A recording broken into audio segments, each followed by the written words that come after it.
So, I didn't really prep an intro for this. I'm just going to be doing 1 to 30 in one take, if possible. I'm going to attempt to commentate through every quest, but that's probably not going to happen after 5 hours. And I'll slowly descend into madness. But, yeah. I'm just going to start.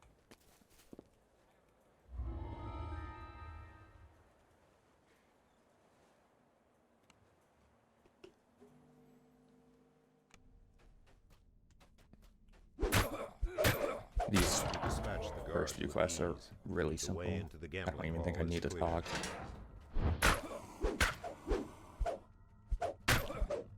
And it's already lagging. This is a great start.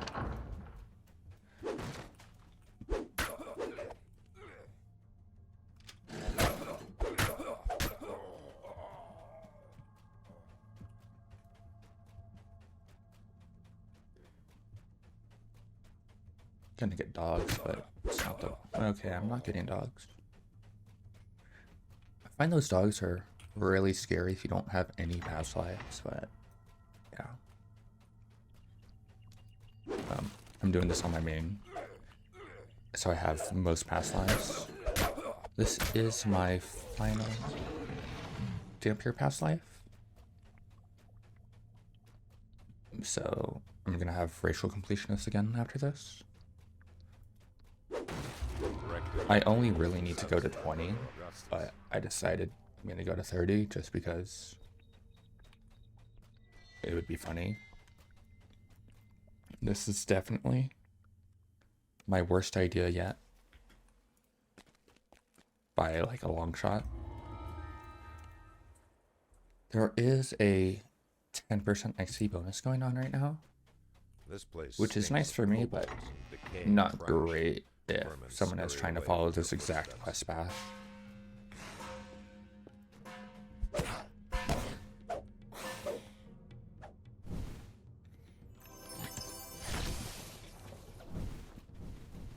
Kobolds are milling about in the space beyond. Hopefully I can find all 10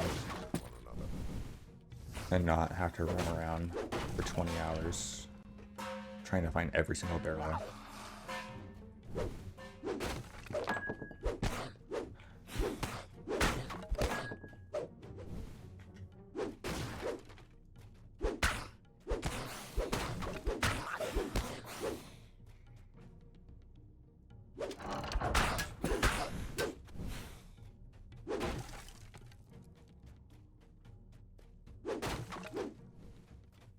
Good look so far.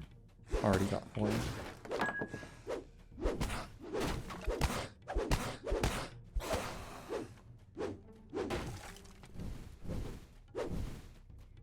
Also, if you're trying to be smart, you should probably kill everything, but I'm just not going to. Because power creep. When you have max past lives, everything's kind of a joke.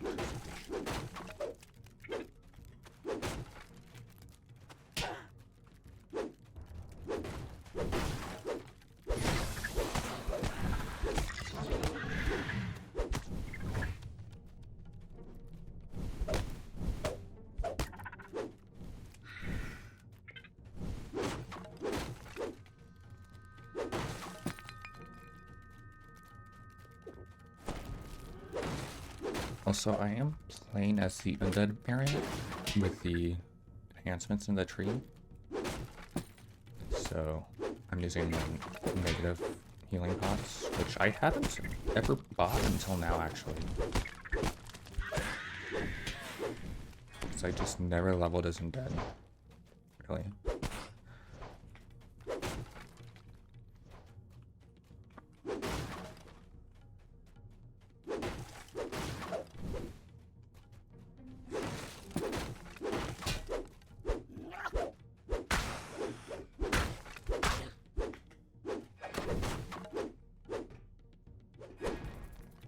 Also, I forgot to mention, it is currently 2:19 a.m.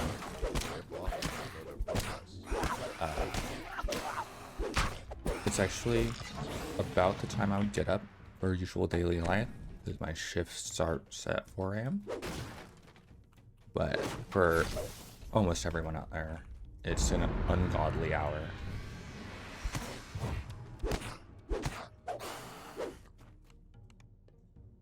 Alright. Level 2.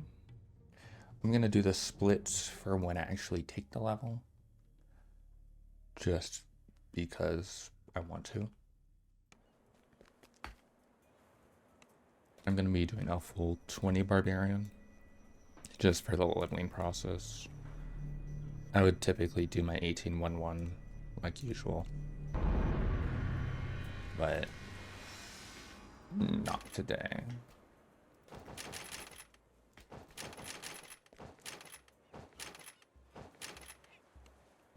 I'm gonna grab the sprint boost from the tree just because I'm gonna want to go fast. The scurrying Hopefully I can lock in kobolds can be for heard nearby. the It's first likely couple you will encounter hours several of them in the next room. and You should get a lot see of progress done.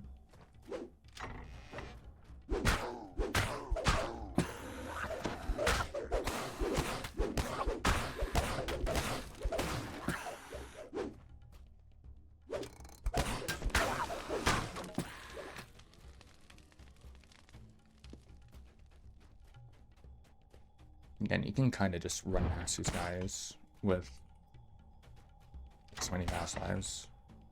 You don't really have to worry about them actively killing you. There are a couple quests that are scary during the leveling process, but they're mostly just all super easy.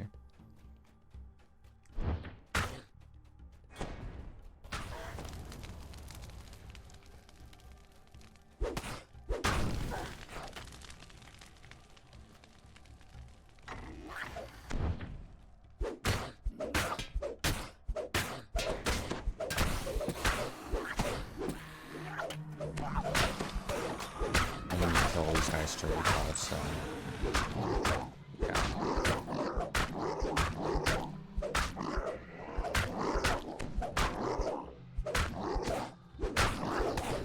Could have done like a monk of some kind just to instant recon, but I would rather have the AoE.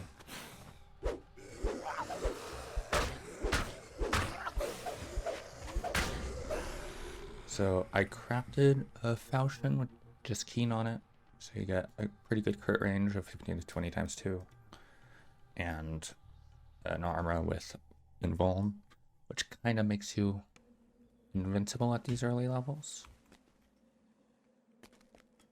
Not entirely, but it does add a lot of defense.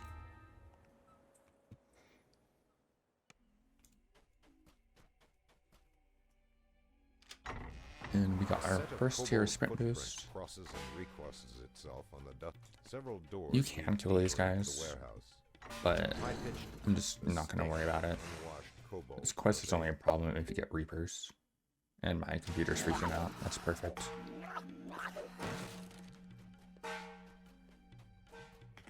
A stairway leads down into a lower section of the warehouse. Several steps are spattered with rust-colored spots. And it's not the end of the world if you die at the end of this quest, because if you just like spawn back on the airship, you can quickly get off and move over to the other side of the harbor. Flimsy-looking suspension bridges. Ideally you don't die, but yeah. There are many footprints in the dust on the rotting slats.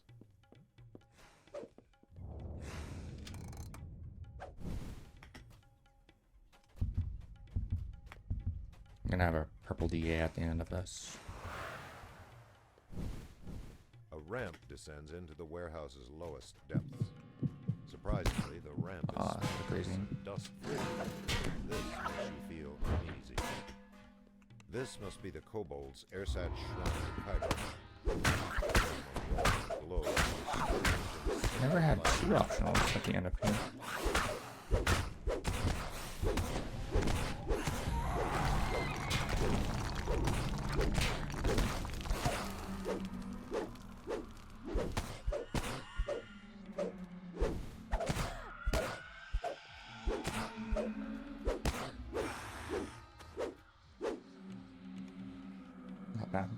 almost 3. So I'm expecting this to take about 15 hours. Which is why I have my 50% pods at like 15:30.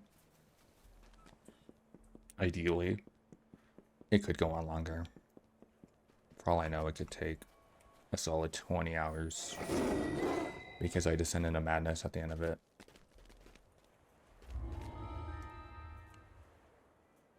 I'm also gonna probably take a couple breaks, but I will leave the recording going and you see a makeshift gong and a lone kobold.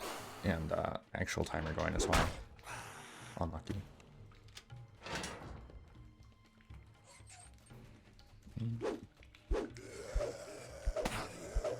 You don't need to.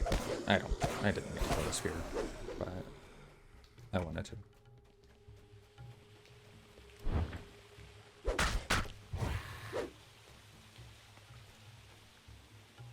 You want to kill at least a few mobs in here, just so when you get to the end, you're not trying to kill the boss with a purple DA.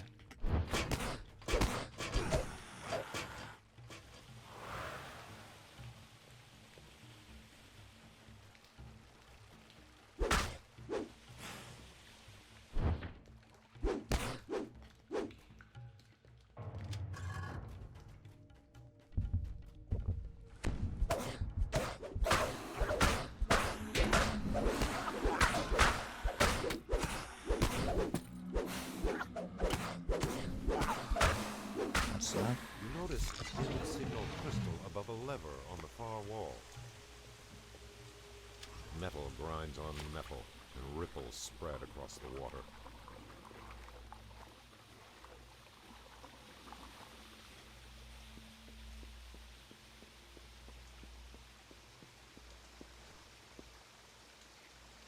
Metal grinds on metal, and ripples spread across the water.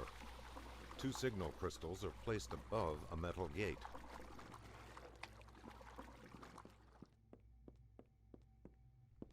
You leave the festering sewer water, only to be assailed by a pungent new scent. Fortunately, you have to kill all these guys. You can't just kill the boss.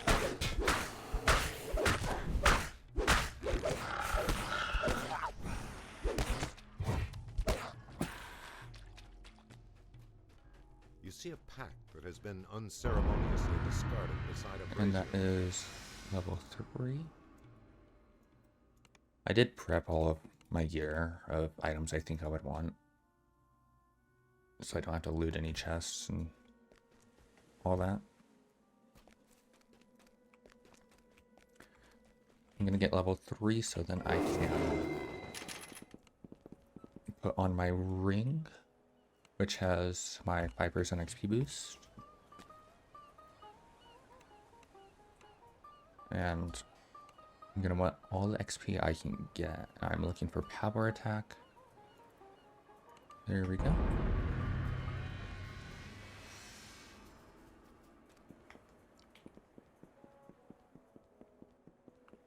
I'm 100% gonna forget to split at some point. And then everything's gonna be ruined, but not really. I'm just being dramatic. We're gonna move on to this quest. This quest has oozes, which can be annoying. However, I'm just gonna kind of run past them, like everything else. All these bones were a little cleaner. The air reeks of rotting meat. I missed both of them. Okay.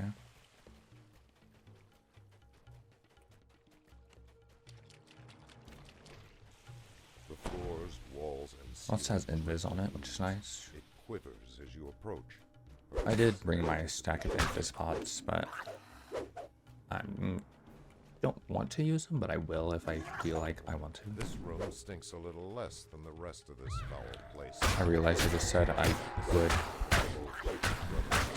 Oh my god, I'm already into the madness, and I just started.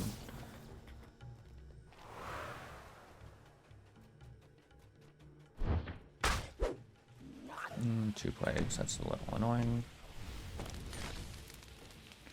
I like the strat of jumping onto Bulging chest in this room the barrels, or the levers. Can they get me here? I don't think they can. This is a safe spot I always used to recall in this one quest. Should be good. Nice. Alright. I want to do this quest. I don't have a set leveling path. I'm just going to do the quests I want to do at said time.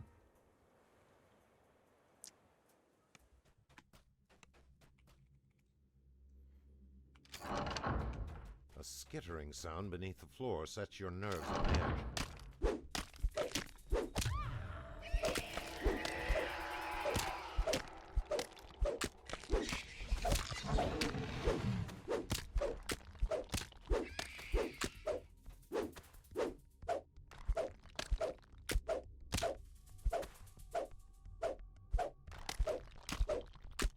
The final spasm. The last Always worth it to kill this guy for a collapse. little bit of XP. Is that even any XP? I don't know. Anyways, we're going to be grabbing Blood Tribute here. It's really good at low levels. Like, am I going to go through 26 uses? Probably not. I just skipped Butcher's Path, but we're going to do that after.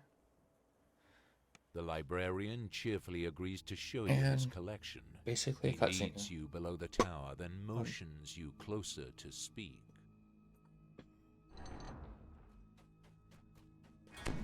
The air is chilly and damp. Despite this, the books seem bone dry. Magic must be at work here.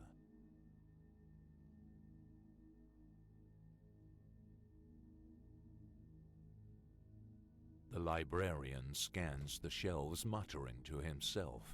Best wait for him to leave. I don't think I have any before other trying to level 3 steal items. Dulcimera's Oh, I have this books. armor. No, I think I want the Invuln. I think. I don't know, actually. But there's no gear until like 5, so that's all Feywild stuff. The librarian has left the room. Quick! The librarian's voice shrieks. I know your true intentions, thief. My traps will be the end of you. Also, if you leap there, those skeletons won't spawn and it'll bug the quest. So don't leap. I think they do have to be killed, so I'm gonna have to kill those 2 skeletons.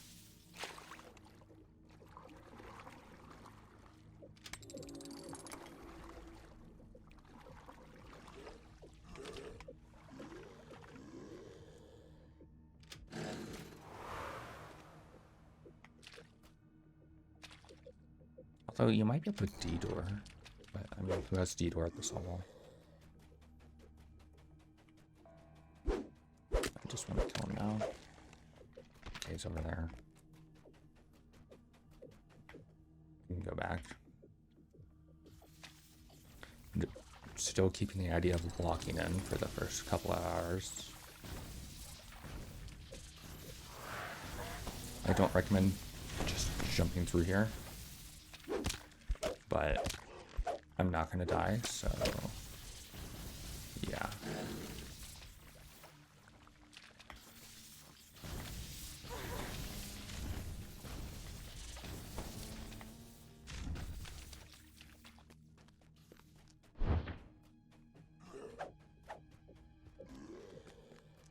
This is kind of a neat leap. It's not optimal, but do I not need to kill these guys? So it just bugged from... Interesting. And if you pull this and don't kill anything, you won't get the... Or if you pull that and you don't kill all the enemies, It is time then to you leave won't get the this XP vile bonus place. or XP for the same enemies, but I'm a little capped out. I will be getting... Oh, I'm going to be getting my next point soon. That's funny. But yeah, you won't get your RXP for it.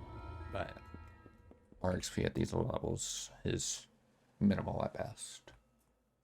You have set foot on the infamous Butcher's Path.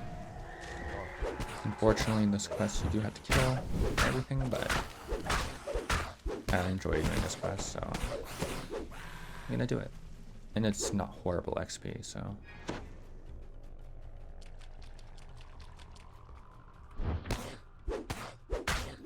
Always go for the shamans first, because they are the scariest. They cast a lightning bolt, and that'll mess you up if you don't have a bunch of defense.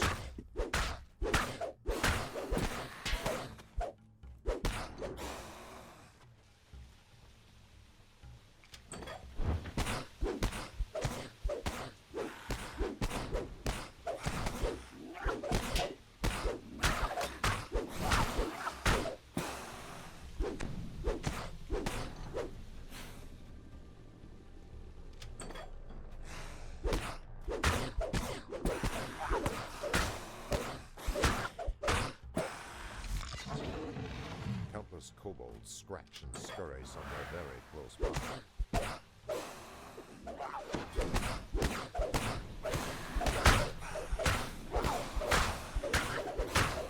I get the what's this bats? Rush of Bats. It's also decent for these low levels because it's just an AoE attack that applies a dot. Assuming you have all these racial pass lives and you can spend those cards. Oh, I don't get fatigued? I don't need 1,000 restaurants? I've never played an undead barbarian. So, that's new to me. I think I'm gonna have to kill these oozes.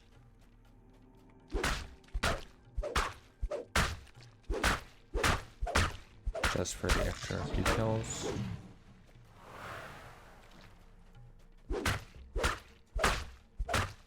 Do I have my Great Axe on me? Ember Great Axe. No. I just didn't want to break that. Just that'd be awkward.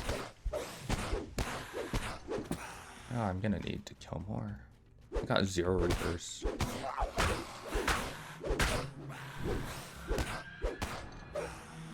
That's awkward. Guess I'm just gonna open the chest over here.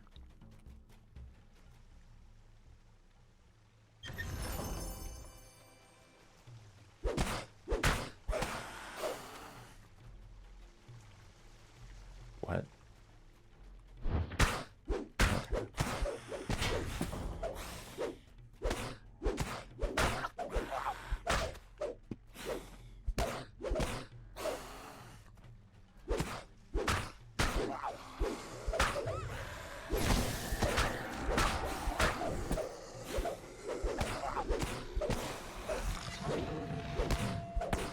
That's more than enough. I'm just gonna run to the end.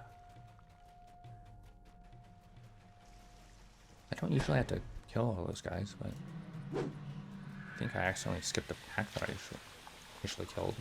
I don't remember. It's been a hot minute. I just boxed the last 2 lives, if I'm gonna be honest. You have walked the Butcher's Path and lived.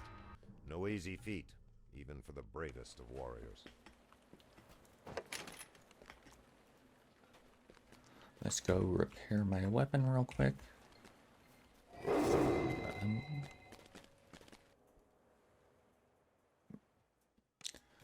Deciding what quest I want to do next. Let's go do the one in the tavern, because I haven't done that in a while.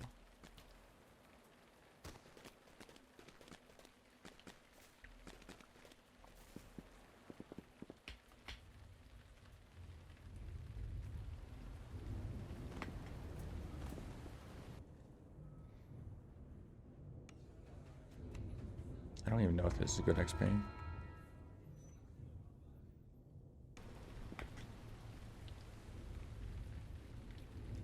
I don't think it is.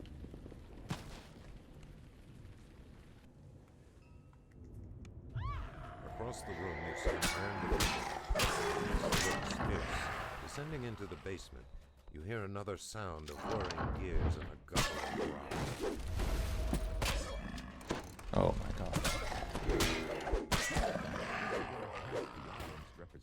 said it would be. Some clever I like how they changed the voice actors partway through this quest for some reason.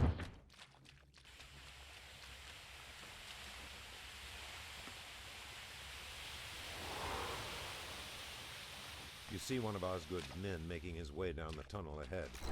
He Oh hears my the approach and starts damn.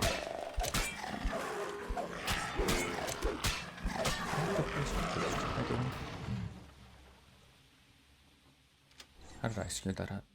You can get through the whole way without getting locked behind the door. You notice that the smuggler is struggling to keep his grip on an awkward container. Yeah. You must have the artifact you're after.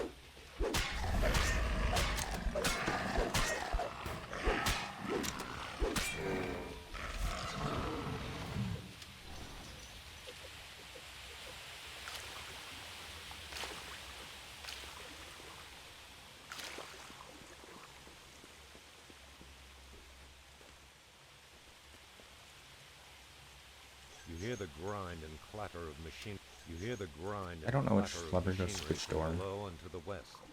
I remember Sounds like testing it something out heavy at is some being point, ratcheted into but place. I forgot. You hear the rasp of stone against stone from somewhere above. When I said I as had if a tested it massive out, barrier that was is like moving 10 aside. years ago. I don't even know if I'm being sarcastic. I think it was 10 years ago.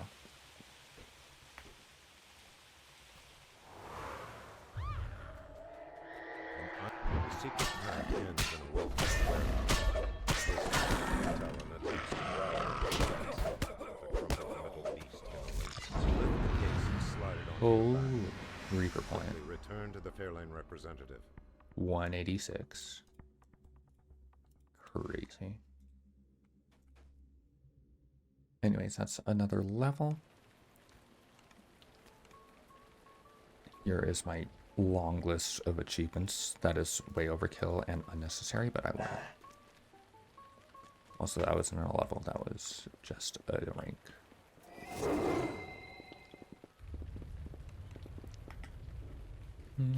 Cold salt. I'm not doing that. I don't care about any of these. I think I'm just gonna do waterworks. The strong smell of sewage permeates the air around you. My You usual hear human path is a voices little up thrown off ahead. because I usually XP stone to like 2 or 3, sometimes 4, depending on how long I haven't played the game for, leveling wise.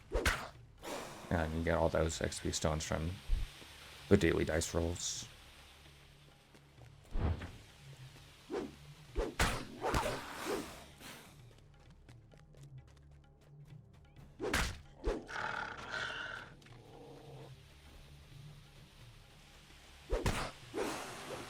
Is there anything else I should have done?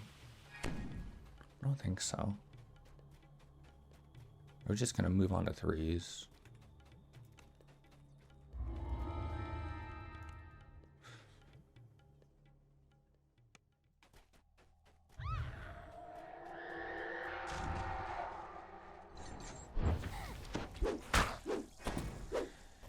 And starting in Waterworks, you can get champs. It's where the difficulty can really ramp up if you're not Roaring prepared. creatures behind the door. So I recommend being a bit more careful when you get here. I just failed the lever twice.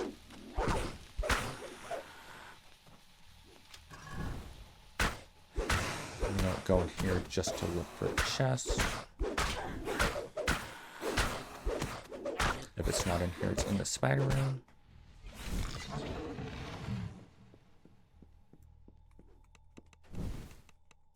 Looks like it's in the spider room.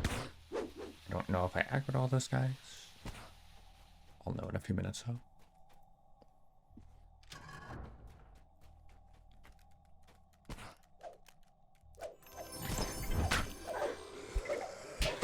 I think I aggroed those guys because that fear was accurate. Or Or they just don't know how to pathfind through the door.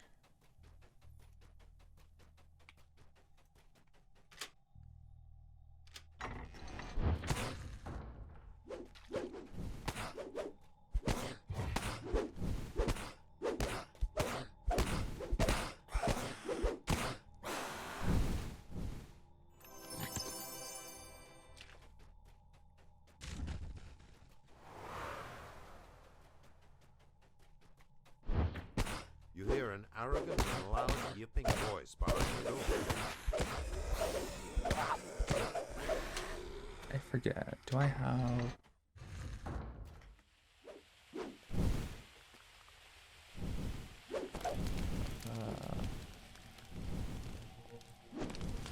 don't have it. Oh, God.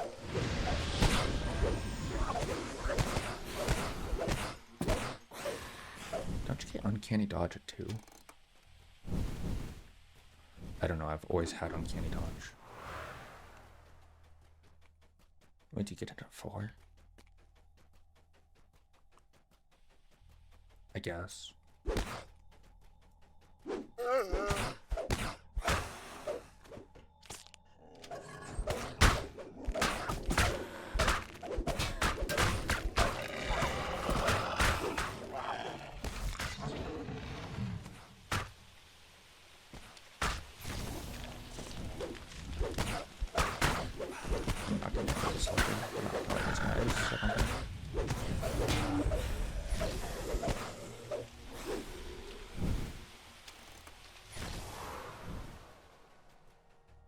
I feel like we're making decent time. I don't know.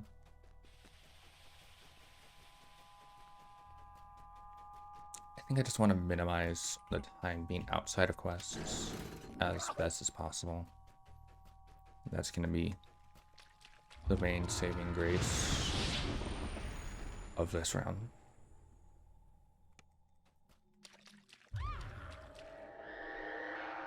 Carlos, I like to kill these guys over here just so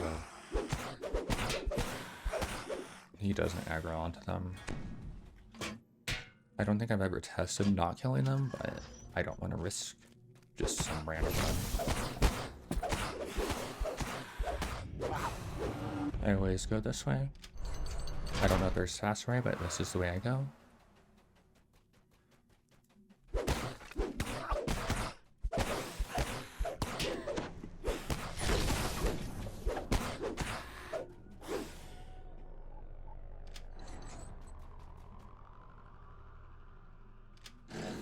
Oh wait, I can't be decent.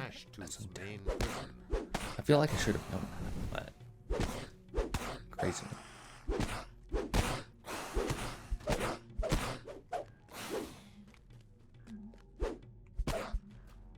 I don't have true seeing yet. I get it at 5. And unlucky.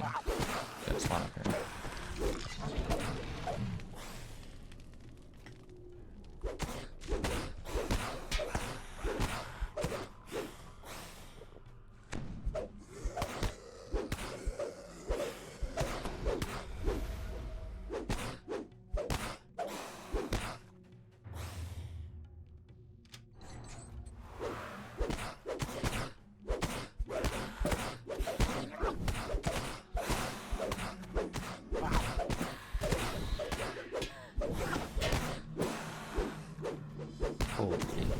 Warrior has some moves. Dodging all my attacks. I don't know where he spawned. I swear if he's all the way up in the corner. Okay.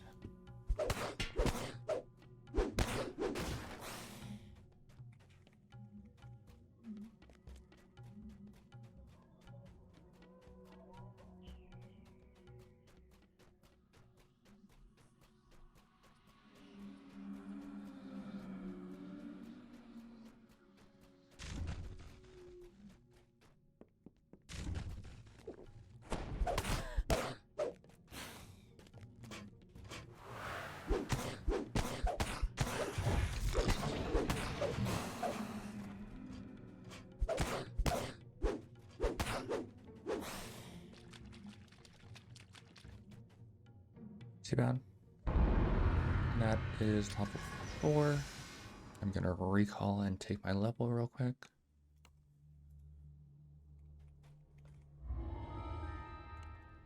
Not forget to go grab the quest, so I don't have to run back here.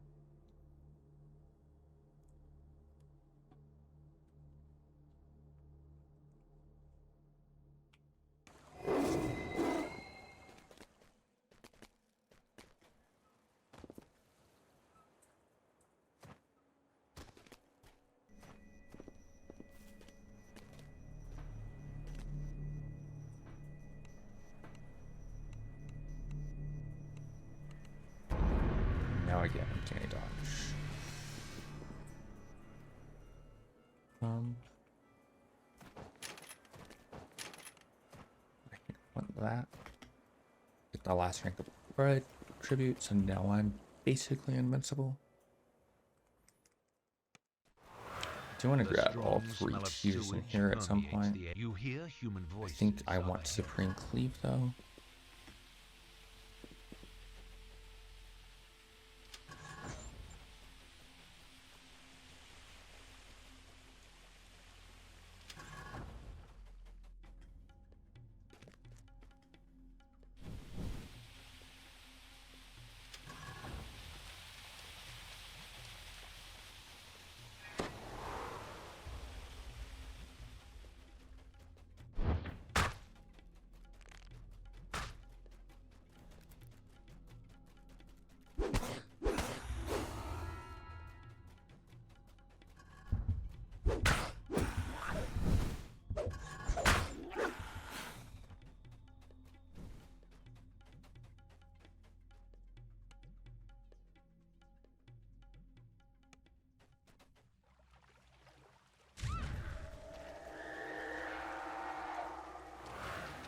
Exactly kill these oozes if I don't have to.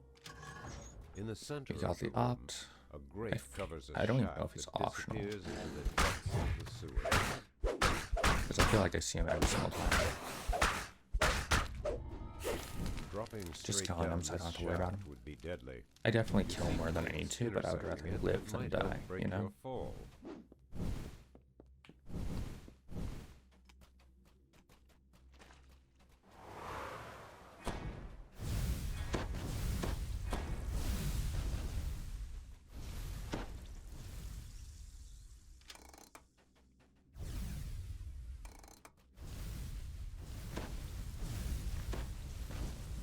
May have forgotten to split already. That's not a good start.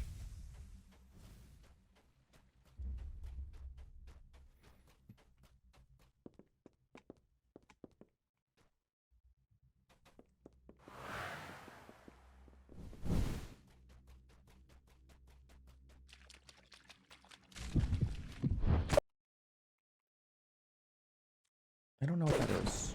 I don't know. I feel like it could be my headphones, but I don't know. I'm gonna swap the audio in a second. 'Cause I don't want that happening every 20 minutes. Oh my god. Canceled that a little too early. Oh, and I get Carnifex now.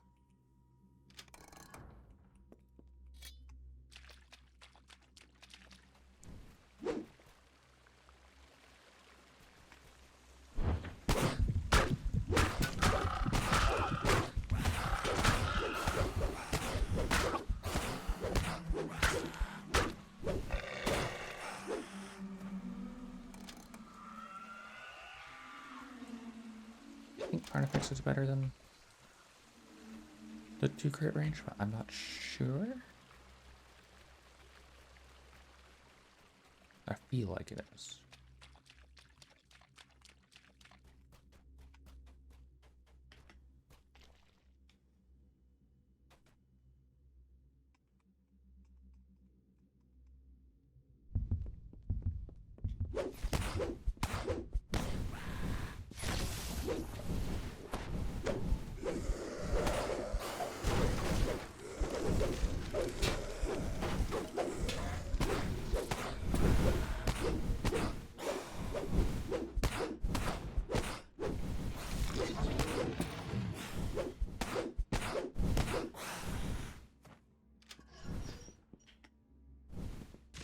I should have left one of those guys alive so I could have leaped.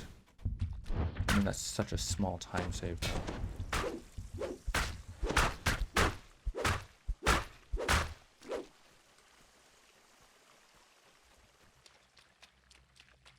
You notice recognizable letters among the scratches on the wall. Read, Chief Civics Room. You hear loud footsteps on the other side of the door.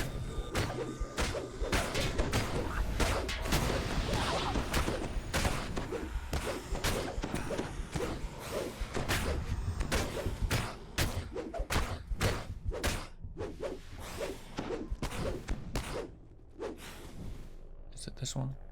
I should know. No, it's not.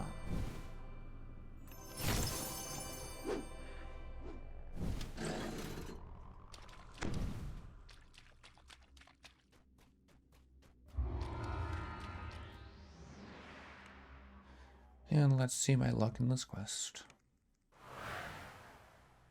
I don't think they made these first 4. At least I'm gonna hope it's not.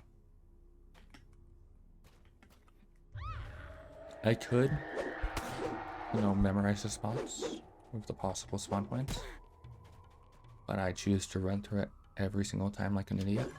Cruel elements of torture are scattered around this room.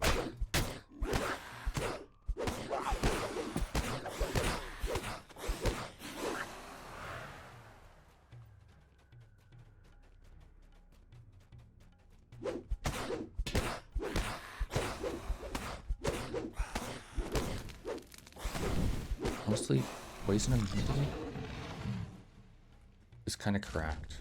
I was thinking about doing the iconic version with the barb, because that would be pretty strong. You hear the cold scraping of bones against brick. Because you get that, I would take that doubled attack range, which is the main reason I would do it anyways.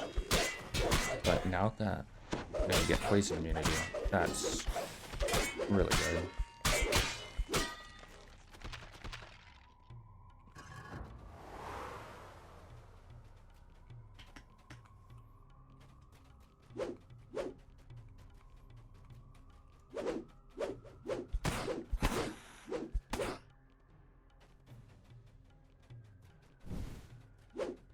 Just gonna check the corner. You So I know hear he the can spawn over muffled here. snarls of angry wolves nearby.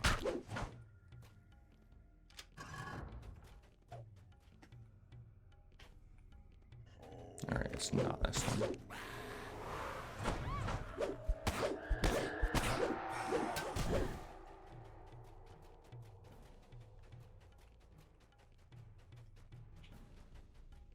Oh my luck. This is horrible. There we go. Also, you can just pull it without opening the actual gate. Pretty funny.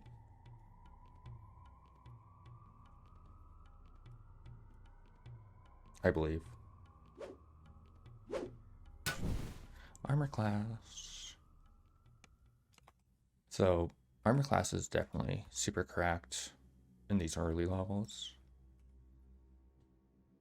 When you get the epic pass lives, it's like another thing that just keeps making you even more invincible than you already are.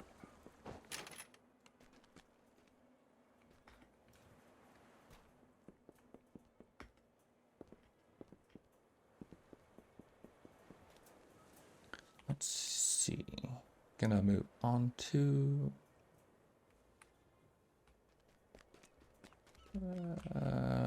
STK. Sounds like a good idea. I remember getting potions, I think. Fire resist. Or did I not? I did not. Whatever. Wrong quest. It's you. I think they moved you, but I'm not sure.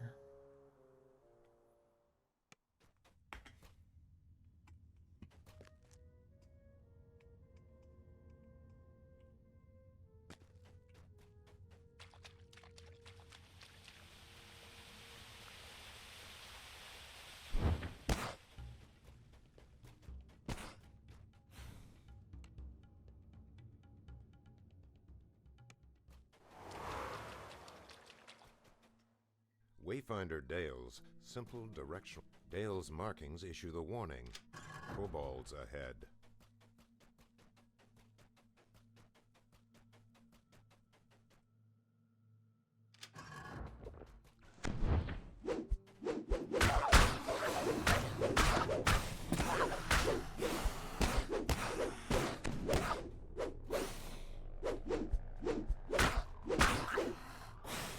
So is that heal based off of the attacks?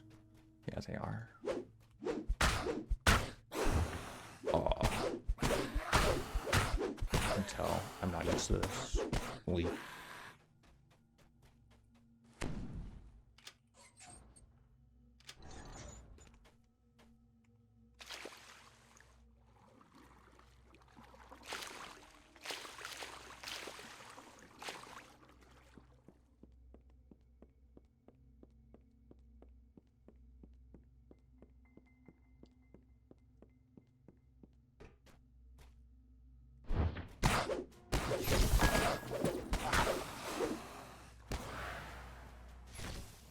This must be the blockade Dale mentioned. The kobolds seem very intent on keeping anything from the depths below from coming up into their tunnels. Let's see if I can remember The this. Wayfinder's last set of markings becomes a bit cryptic. I Avoid obviously don't. towering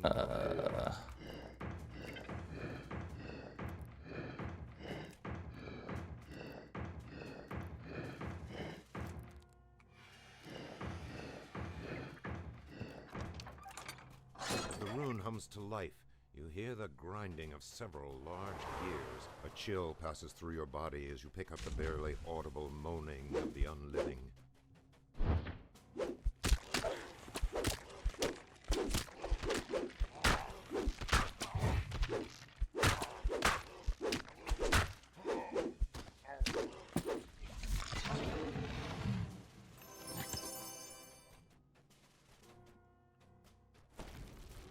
Yeah, I've already stopped talking. Crazy.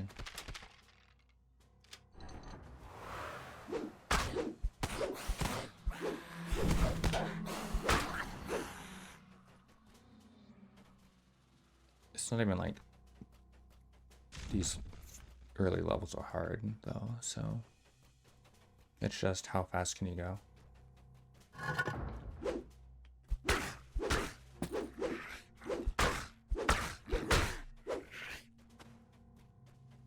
I don't know if there's a better way to do that. Maybe you can leap through it, probably not. Because it's just a timer.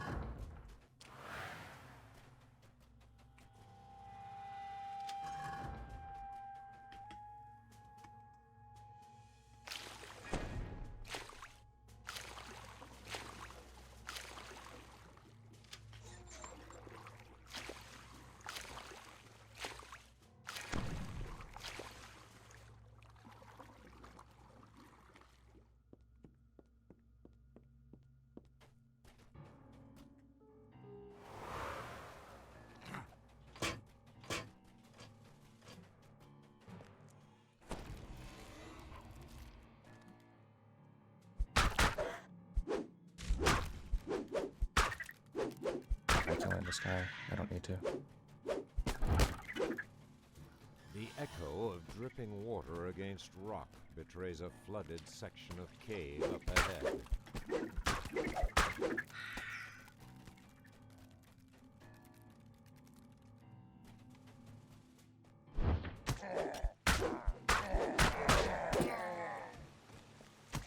You hear the sound of heavy footsteps rushing toward you.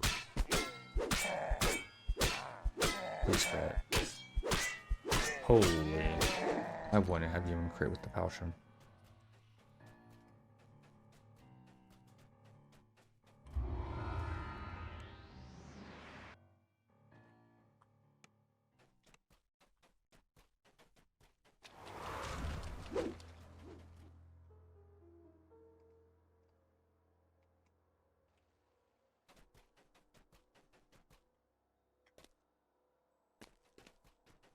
The hobgoblins have built dwellings here.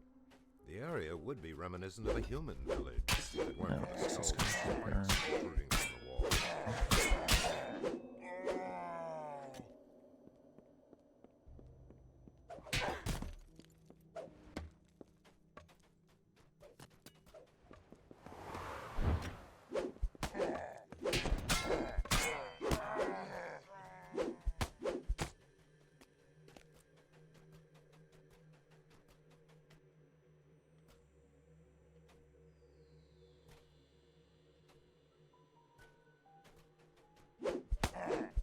There seem to be large amounts of activity here. I hear voices not far from me.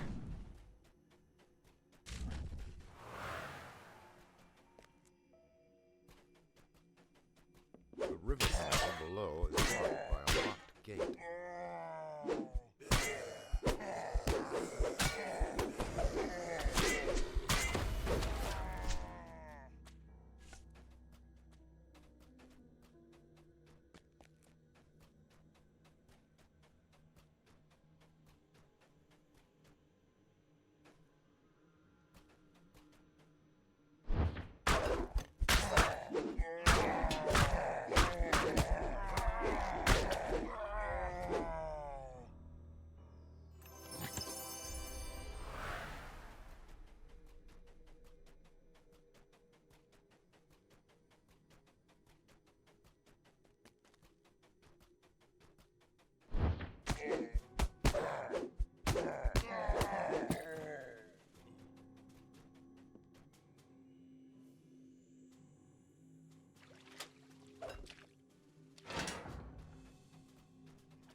I think that's enough to get DDA down for the boss.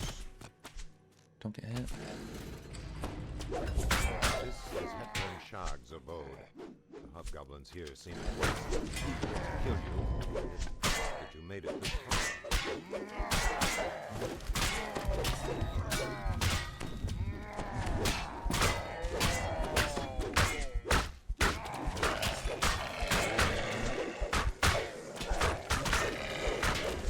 You took yourself to a corner sometimes.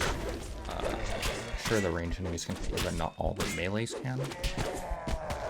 It's not a great idea all the time because you corner yourself and you can't guarantee you can get an exit out. Seal is hidden But it deep can in work. the halls of Shantokor. Soon we use it to bargain with Bergthrim.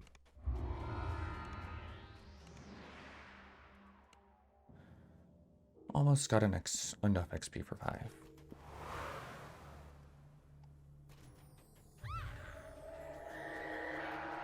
I think I can make the jump with just run boost.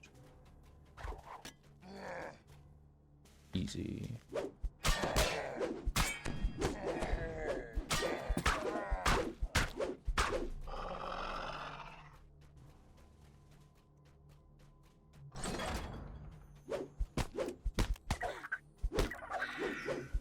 I don't know if these guys are mandatory. I don't think they are.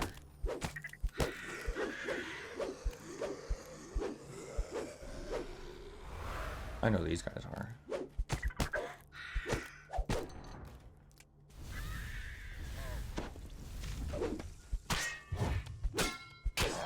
This is one of the scariest rooms in the game, I think. Because of this trap right here. Like, that could have murdered me if I got double, triple hit. And then one of the casters, you know, casted Flame Strike. You know, it's just a ton of damage. Can't do anything about it.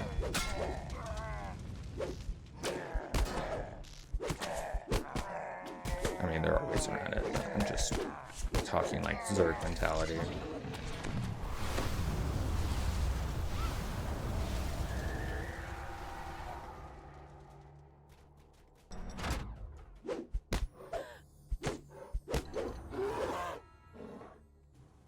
Tuck the left wall, you don't get hit by the traps, but if you're also just fast enough, you don't get hit at all.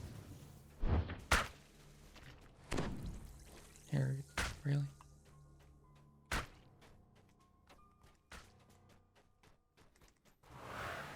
It might have an orange when killing the boss. Hopefully not. It's not a huge deal though.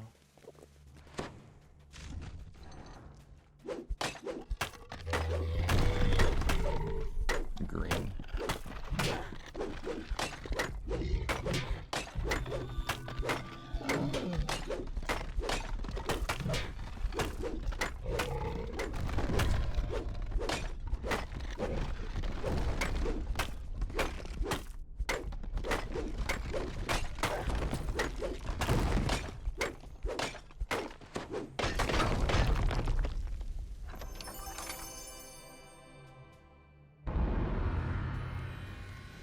We're gonna do Sacred Helm for this.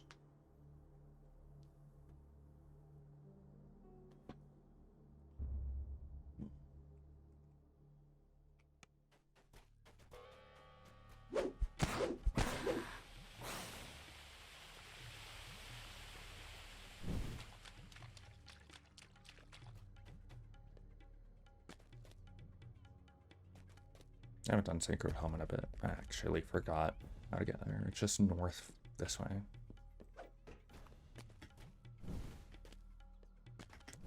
So my main idea is to bank on XP as best as I can through like Dread and whatnot.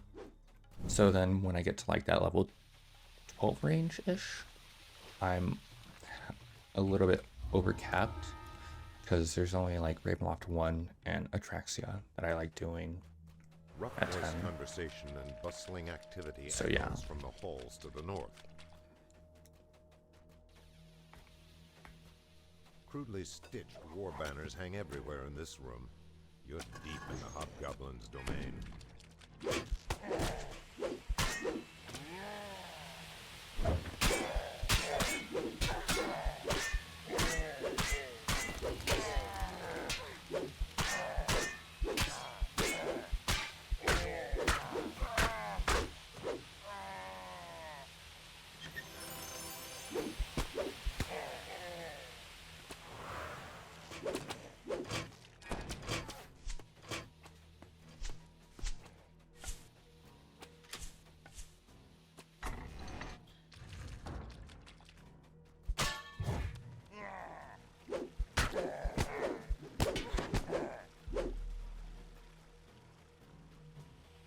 I wonder if it's worth. I mean, like which quests you drink Freedom of Movement, that potion, because it's 10 minutes long for the cooldown. Like I would have only been able to drink it, 6 times. There's 6 quests. Why did I just jump down? Oh my god. I don't want to talk about it.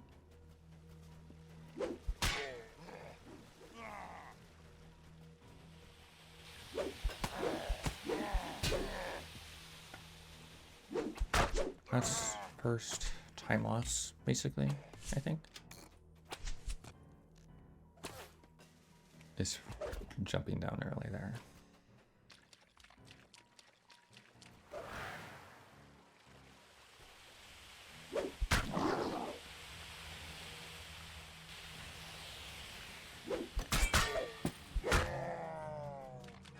Jump right here, you can actually avoid the trap. It doesn't matter to me, but if you're in like R5 for some reason, because you decide to level on Reaper 5 like a madman. But yeah,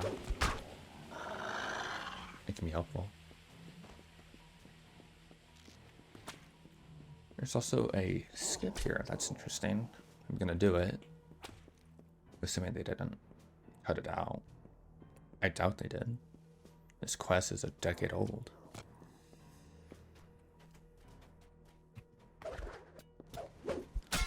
Yeah.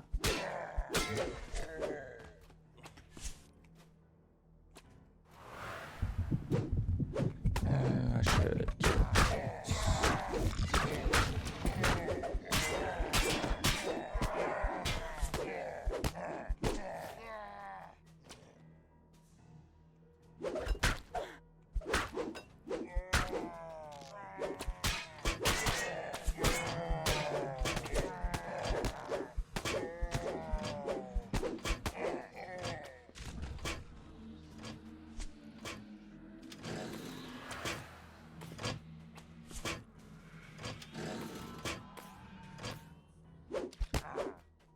This foul altar reeks with the smell of rancid blood.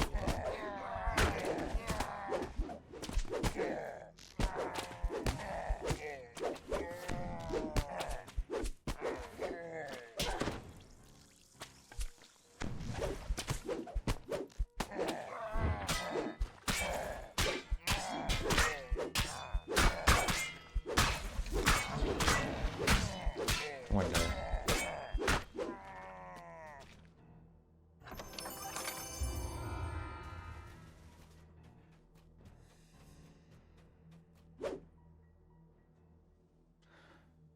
All right, we are going to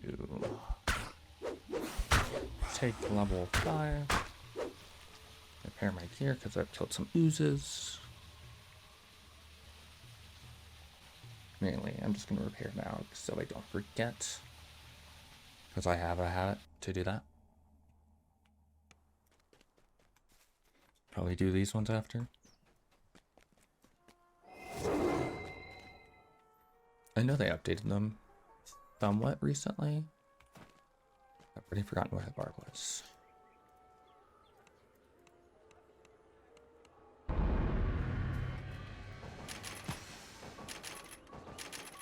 Alright, we got double smart boost. If you don't know, you can have tier 1 and tier 3 active. It's definitely a bug.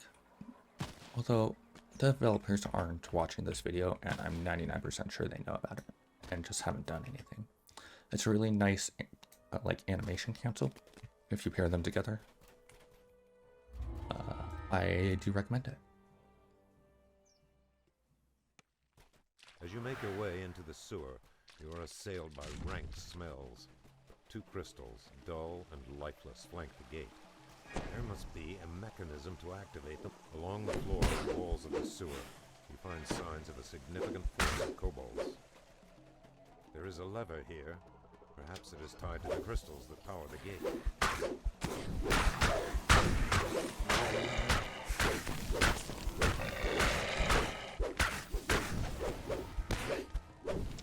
Don't forget to do both of these zombies. I don't think you...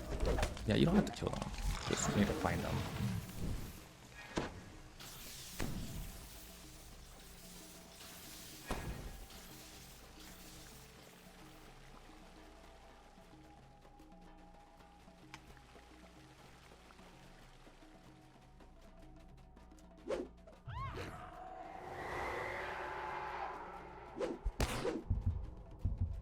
There is a lever here. Perhaps it is tied to the crystals that power the gate.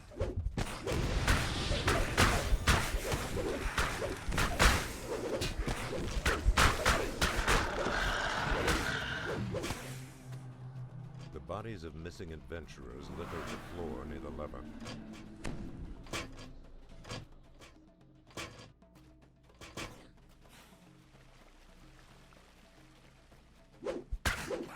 All about you, you see the telltale signs of kobolds in the sewers.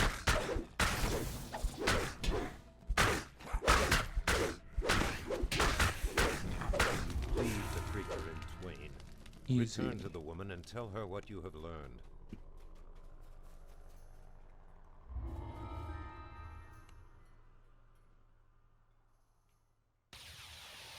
Cascades of putrid water rush. The kobolds have devised a truly clever trap. Vents spew noxious fumes into the tunnel. There does not. Levers on the wall might be used to lower this half of the bridge. This quest is one of the Lowering fastest in the second game, half may require a short swim. thankfully.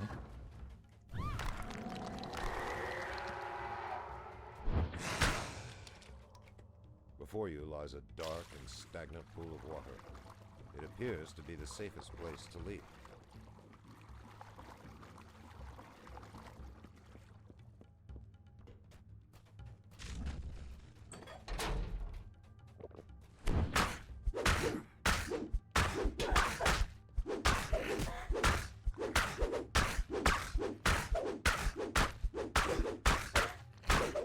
As the troglodyte leader lies dying, the magic barrier I just strength like to jump down seems here to bleed because away. they're not really gonna hit you.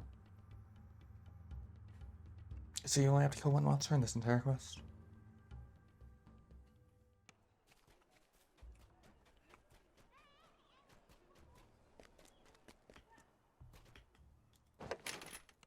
I like to grab that chest, so I don't have to think about HP nearly as much. Breeze, I could do Saltmarsh. Like a weirdo. I don't think I'm going to. I can do Grove. I like those ones. I don't think they're the fastest XP per minute, but I like them. Definitely skip the last one though. I think, right? Should I? I mean, there's nothing wrong with doing it. Oh, I forgot about Feywild gear. Holy.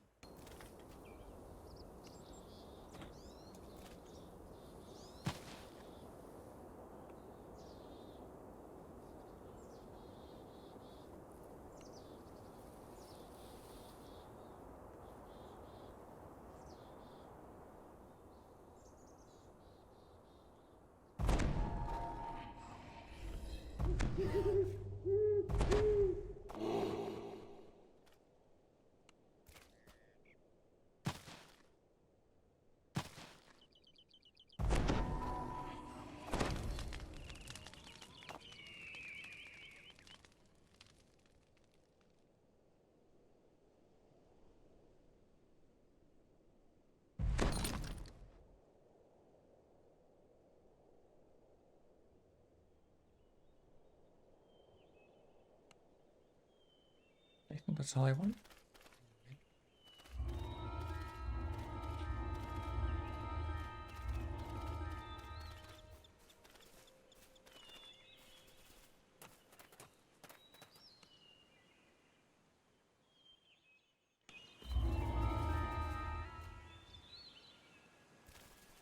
Yeah, I wish I could do 5 levels an hour.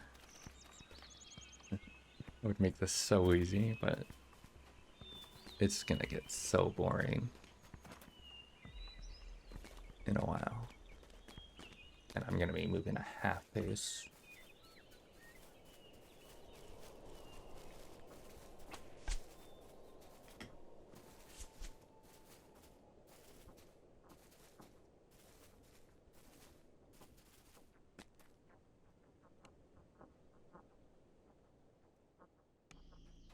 The local orcs have transformed this cave into a shrine.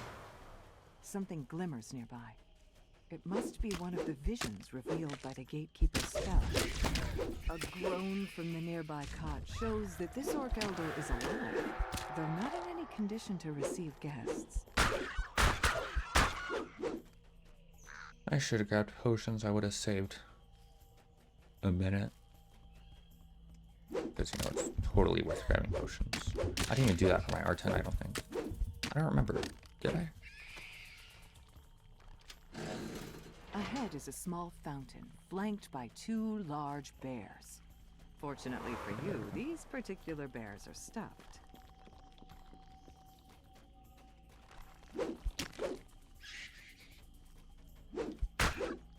know, I don't think scorpions can actually, like, burrow into the ground like that. I'm gonna say this game is unrealistic.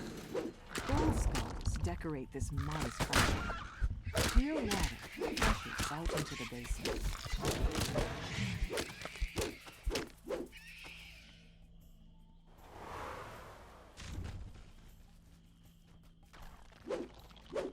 A screen blocks your path, decorated with masks and totems. To your surprise, one of the totems begins to speak. Gain strength and endurance to reach the home of the elders. Oh, we got it.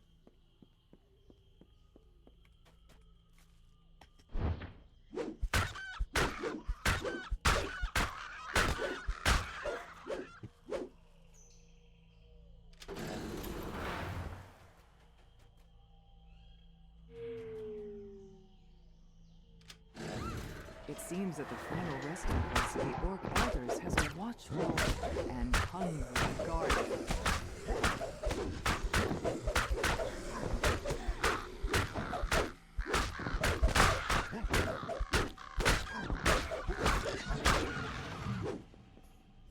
You've found what the Initiate was sent to retrieve, the skull of an Orc Elder.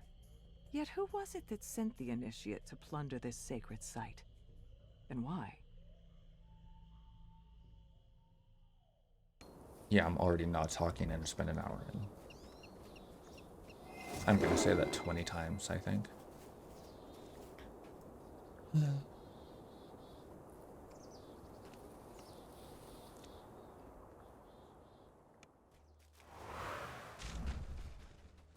You've arrived at the main shaft of the abandoned mine.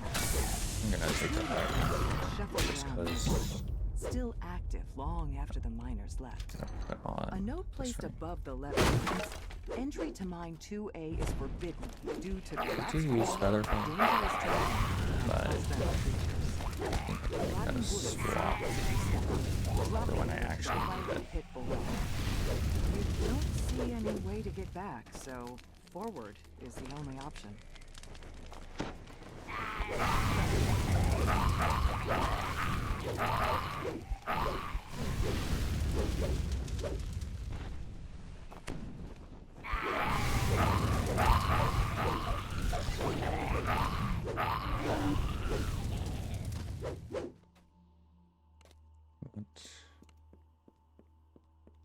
This ring.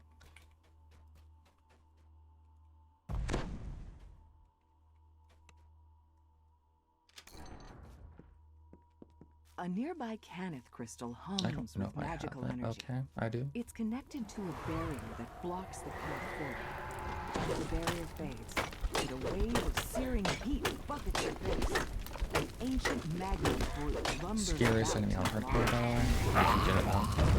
For some reason. Because it's really hard to burst them down before the methods get to you. You bend over, And then by pick then, up a brightly it's pulsing chunk you've of already creature. probably The lost half your heart of health. an ancient magma brute. The something old yet new that Capstone was sent here to collect. The old mine here has long since collapsed. Someone must have dug one too many times.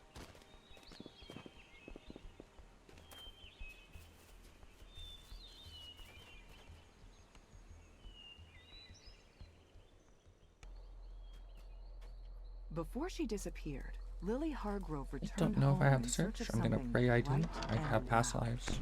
All you see when Please. you enter is an old woman sitting alone by the fire. She doesn't seem to notice you. Didn't I The have old paired woman goggles rambles at on, search her or something? thoughts clouded by some terrible experience. But suddenly, a shadow passes over her face. The garden! The garden! She gasps. You find a dull Hey, and rusted I saw don't think I among needed the that. other garden tools in this workshop. You take it with you. Perhaps you'll need it outside. You see signs that some monsters have taken up residence in this musty system. As you approach, they spring from the dirt and attack.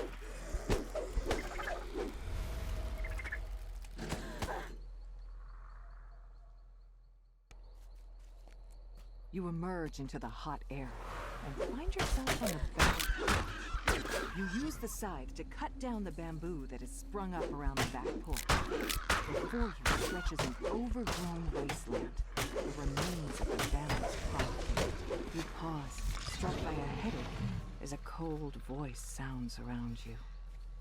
Come here, Lily. A little bit Can you take farther. spring attack through these? You hear the Like- ghostly voice again. The actual like barriers Almost here. there, Lily. I'm waiting under And our then favorite tree. You could block all these enemies Lily's off family theoretically, turns in surprise I've to done it, see like, their estranged once. daughter. but They like notice that it doesn't something save any about her time. seems wrong. Unhinged. And it's also risky if you're trying to do it on like R10 and you try to pull that and then you can't back out after all the enemies spawn and you get a ton of Reapers. So it's safer just to kill everything out there. Yeah. When the vision fades, an incorporeal figure appears before you. You are so jealous, Lily. And now look what you've done. You want my songs. Come and get them. Blinded and enraged, the phantom lunges toward you. The phantom shrieks, her voice echoing through the clearing and sending a sharp pain to your skull. But soon she dissolves into Making a thin decent mist progress and so far. vanishes. You found Rosemary's songbook, but most of the pages are torn or missing. Perhaps there is It's only something 3 a.m. else nearby that can deliver a song back to the gatekeepers. If I keep You up this realize pace, it that would be Rosemary's parrot has learned to 7. repeat parts of her songs. With the bird in tow, you can finally return to the 6 gatekeepers and leave 6 this hours. cursed place behind you. It's not happening. I can't do 5 levels every single hour.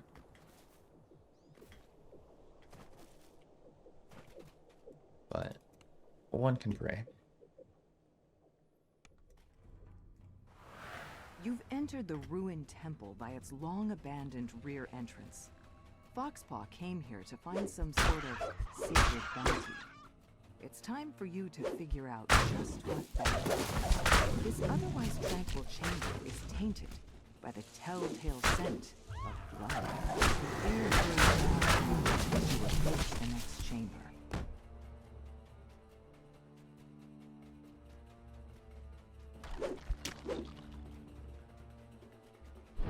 Faint clanking can be heard echoing through the hall. Why is the sound of ears heard inside a temple devoted to the goddess of nature? Cool, damp air flows up from the caverns Hopefully deep the boss below. doesn't make it a red DA. That will.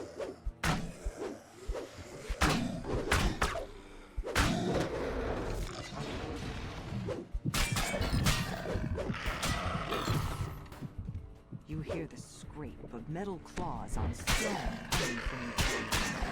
Sparks fly from the eyes of the mechanical guard as it focuses in.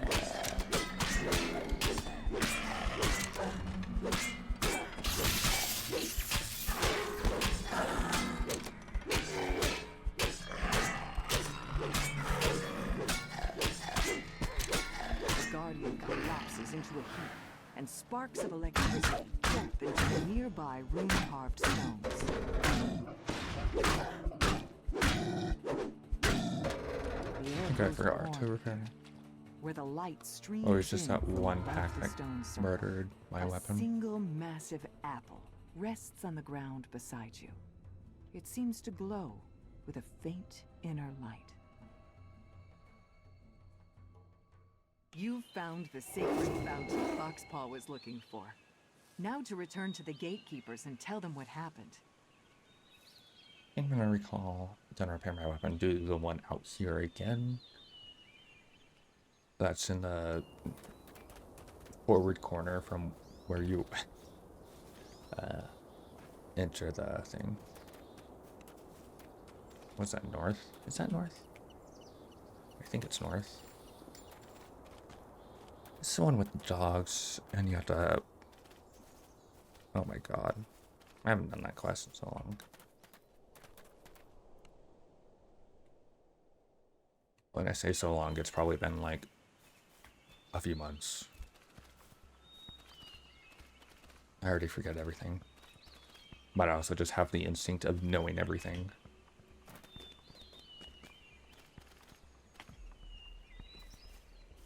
feel bad for these farmers. Like, I wouldn't want to take on 20 orcs every single day. Especially, like, I'm the problem because I load in and they're dealing with the orcs. A dusty Before that, they're not blocks dealing with the the road orcs. to the west. Things look peaceful on the road to Nash's farm, but the hills echo with distant shouts and the barking of dogs. The orc raiders have thrown up a cruel barricade across the road to discourage anyone from returning to the farm.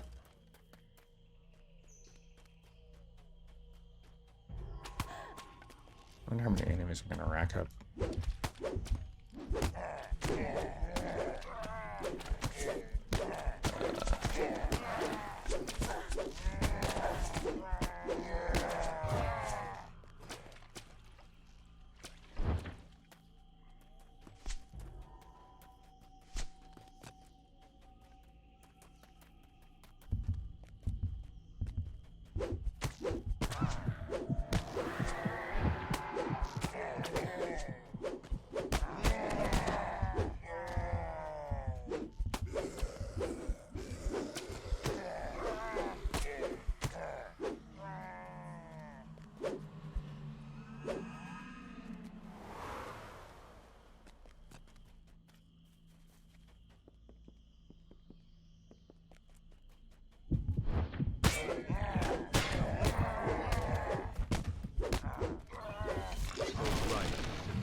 You'll need to act quickly to save Nash's house from the flames.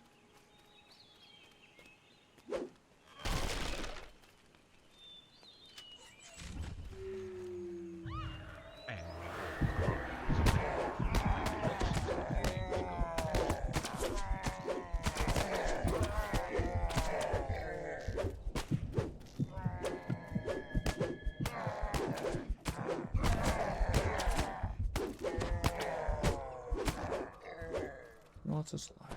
You and it's more than you.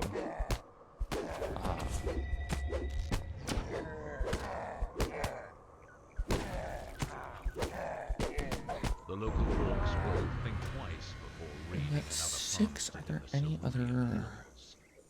3s I want to do?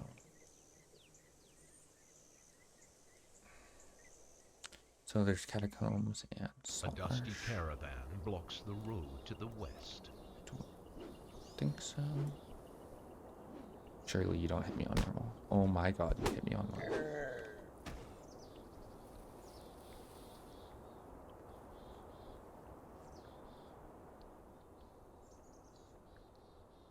Yeah. We're just gonna move on to 4s, I think.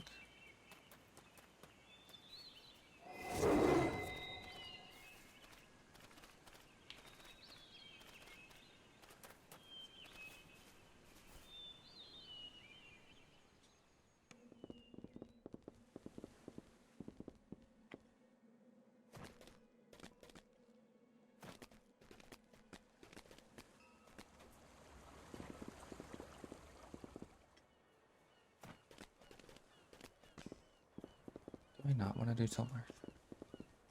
I feel like there's enough XP that I don't have issues. 6, I take improved 2 out of fighting, I think.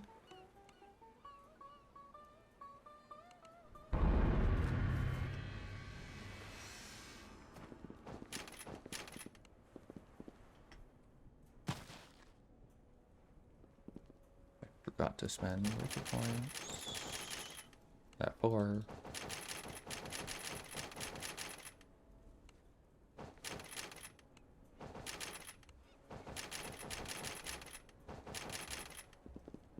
It's only 50 HP though, so it's not like I triple my defenses.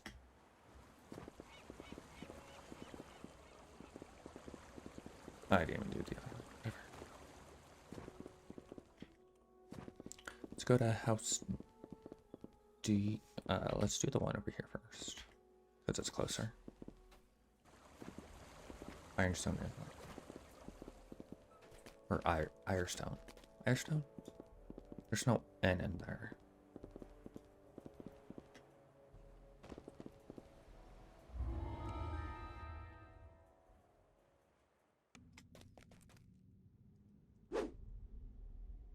The gruff voices of hobgoblins can be heard nearby.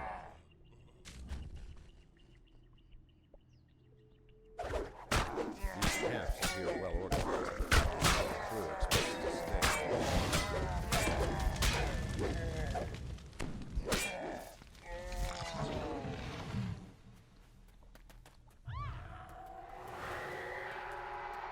How will the hobgoblins stand with weapons? The hobgoblin has been hacked apart.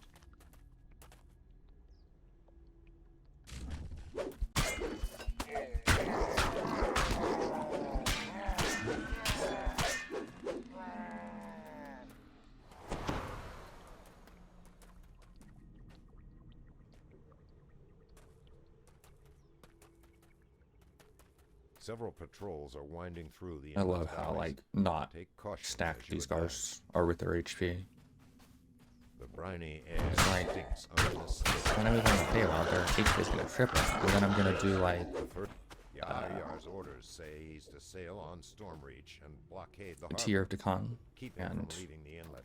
I'm gonna kill them in 2 hits.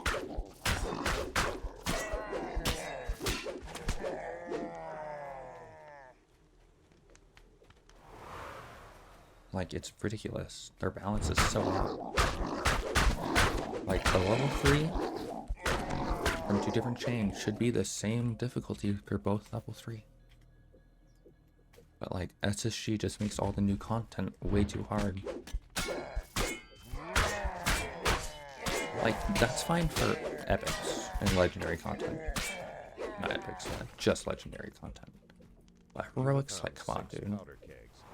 Use them to trap Yar's schooner while he's ashore.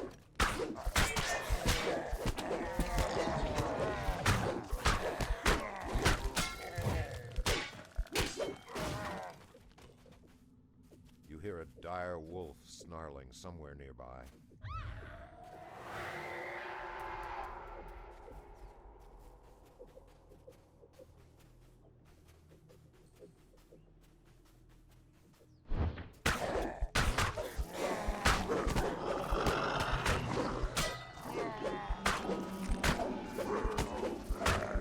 Mutiny yelps their deaths as her vicious life is ended. You have saved 8 crewmates from the Banshee. This small vessel barely looks seaworthy. The draft of Yar's flagship must be too deep to anchor in such shallow water. Yar's schooner has been transformed into a floating bomb. You hear a bellowing voice not far away. Probably Yar realizing he's stuck ashore.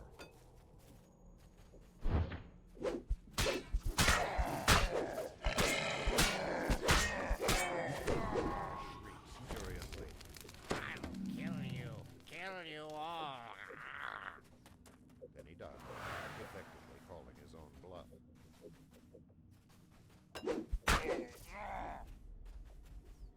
At a I wonder if there's a better pathing that I'm taking. mixes up flail. Probably is, but I don't know. I think it's better to not overthink it at this point. Because the more I start overthinking, then I could mess up. Stained Tusk howls in triumph. Yar is dead. 12k Banshees of for hate. 3 4 cheers minutes. for our bonny rescuers. Did I take 6? I forgot to split. I thought about it before.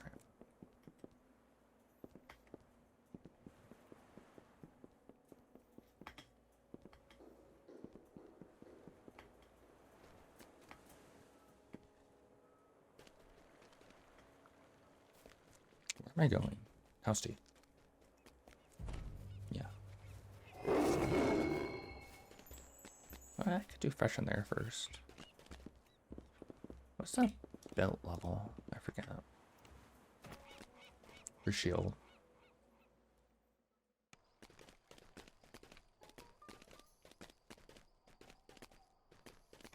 Did I not put it on my character? That's right here.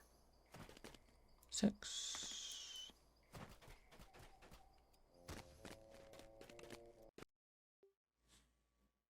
I think it's my keyboard. Hold on.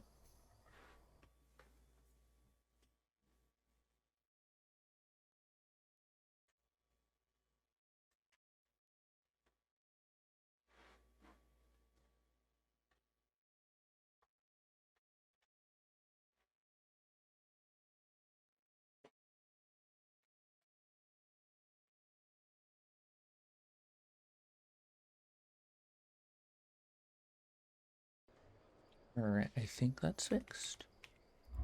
Maybe, I don't know.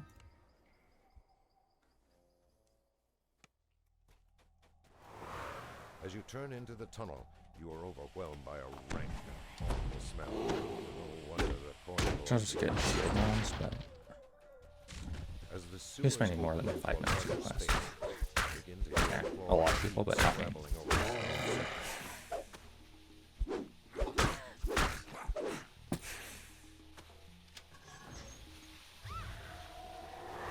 Troglodytes leap from the high ledges to halt your progress.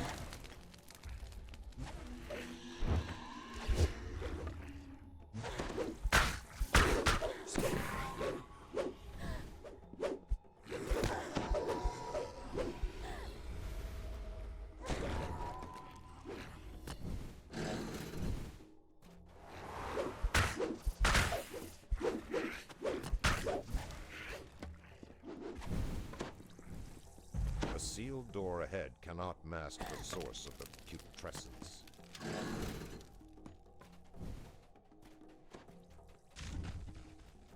The room ahead reeks of refuse, feces, and all manner of foulness.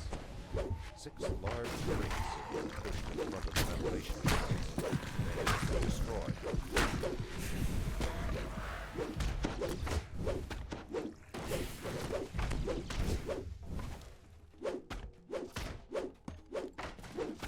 The last of the barricades is destroyed. Fresh air begins to flow into the room.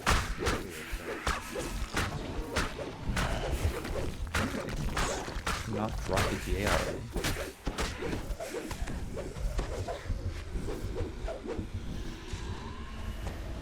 Holy.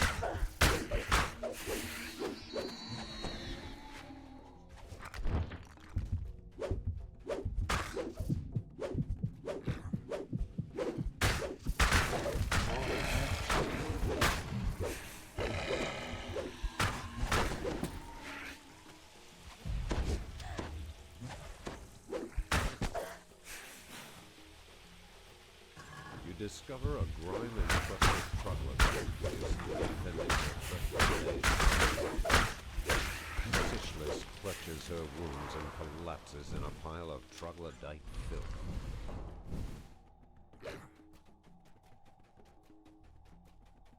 Doggart grimaces and holds his nose as you approach.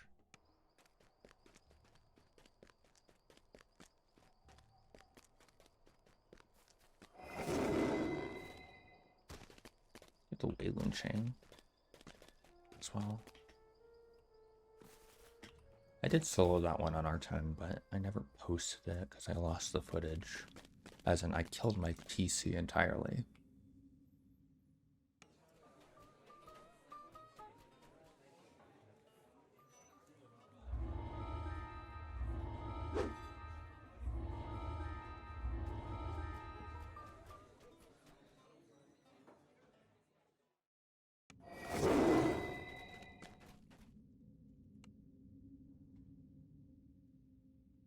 These ones are super simple. Basically just run to the end.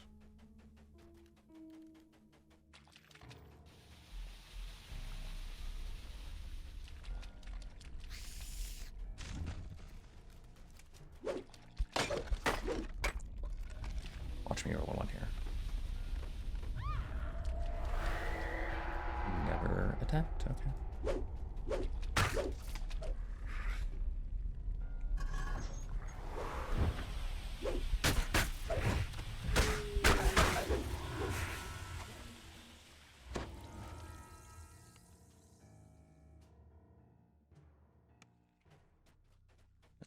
This way. It is oppressively dark here, save for a few flickering torches that might provide enough light to fight properly.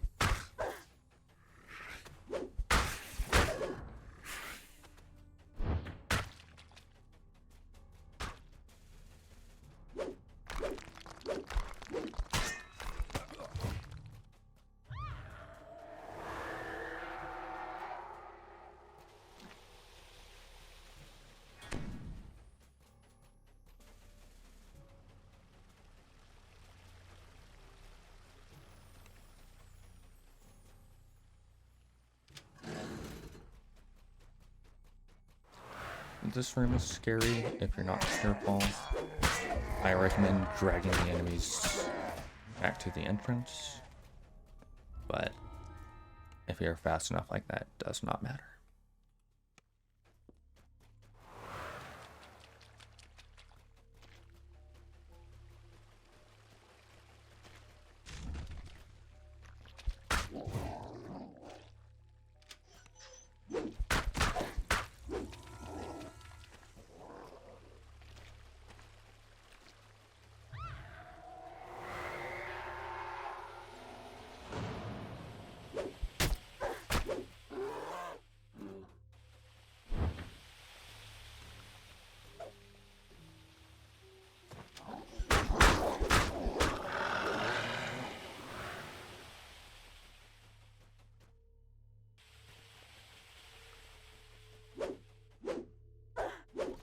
Okay.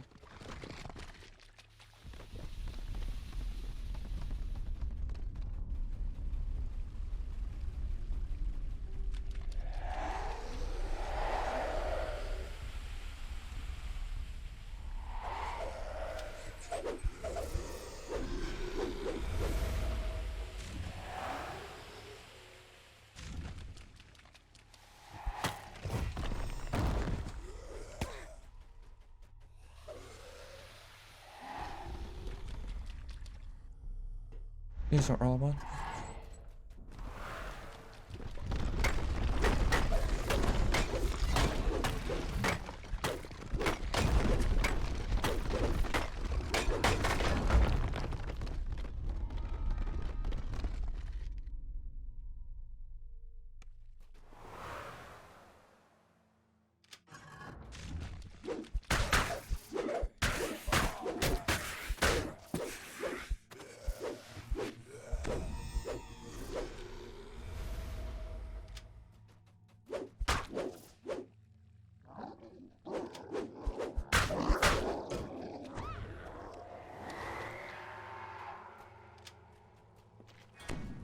Trap here.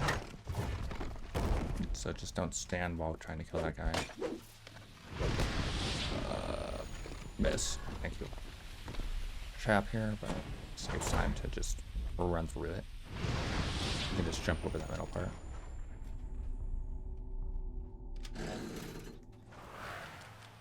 I don't feel like the lag's already kicked in. And it's 4 AM.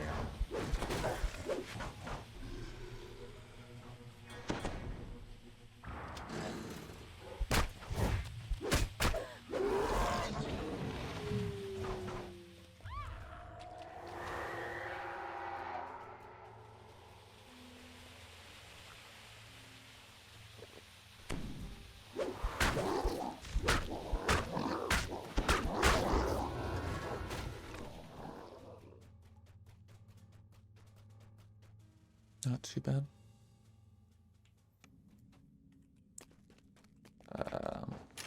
What do I want?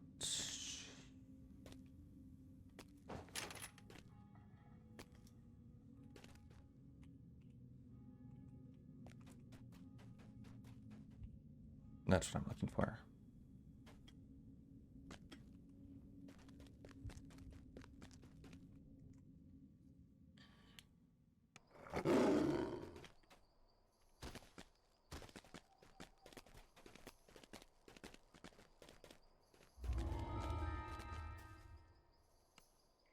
I really like the changes that you can let everyone in here die.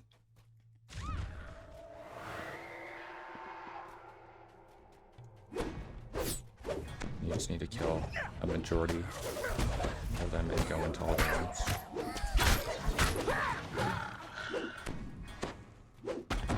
So you don't instantly fail the quest if you do it on paper.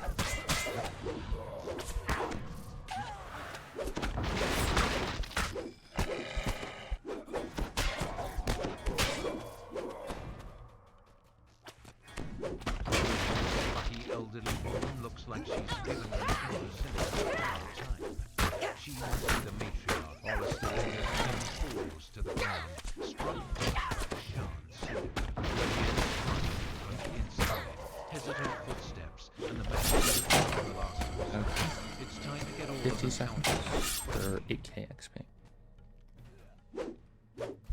It's not an optional deploy, I don't think.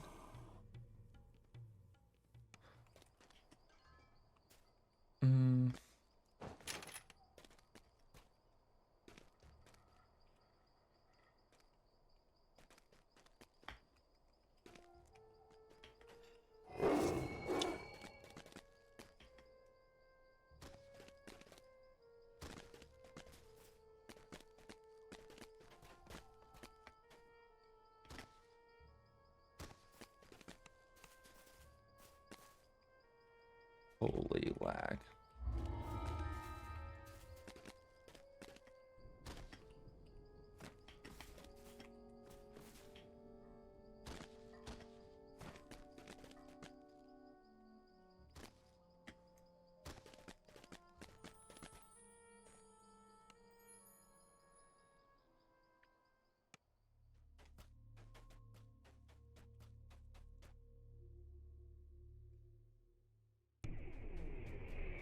And I can stand up and stretch. Because I assume it's on thing. Zircon proceeds through the door to the inner vault. This Warforged must have impressive connections to walk into a house of Kundurek vault so blithely.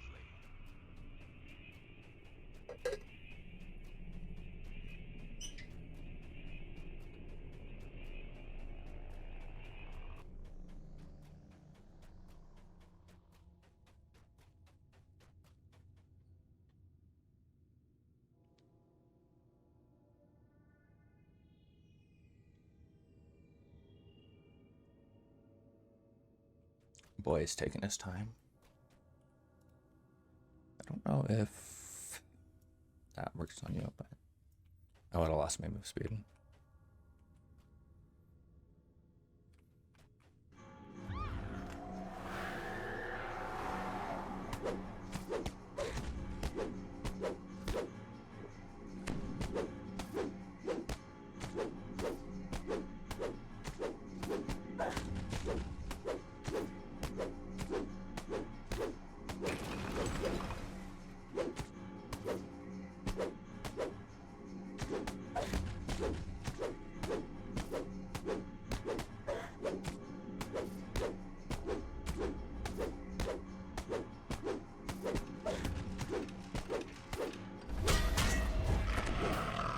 Oh my god.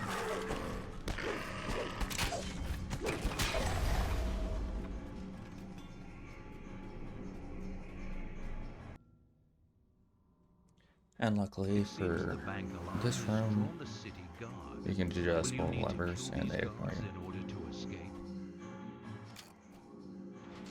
Security bars are blocking the exit. So laggy. There must be some way to retract the last set of security bars retracts, leaving the exit clear for you.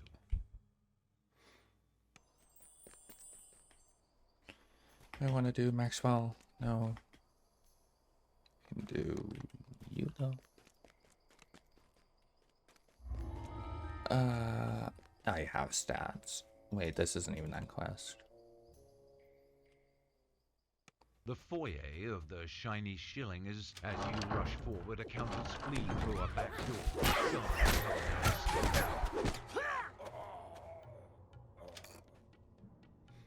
Across the room, you see a false bookcase swing shut, covering the money launderer's escape. false bookcase swings open, revealing the dimly lit corridor ahead is barricaded on the other side. The money launderers must have been heading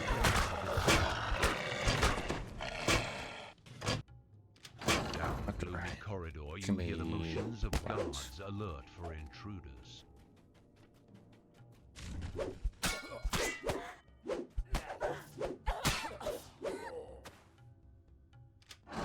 A storehouse of illicit goods opens before the accountants use their financial drudgery to make these ill-gotten syndicate gains look like legitimate funds. The strong room door is locked. You can break it down, but a stealthy entrance will make you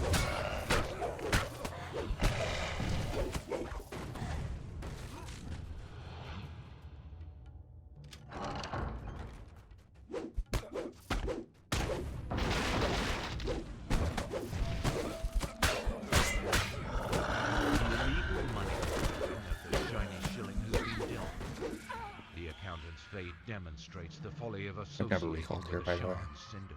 I just feel like if they come in here, they may not have line of sight if they start shooting arrows or something.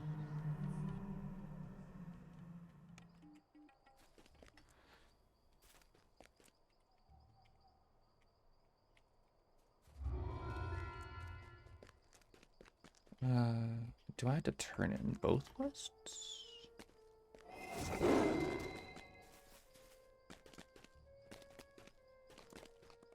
I don't even remember the puzzle. Let's go to Wheloon, because I like those ones. They're not that slow. They're not fast, but oh, cat quest. Gotta do cat quest first. It's not good XP, but I like it.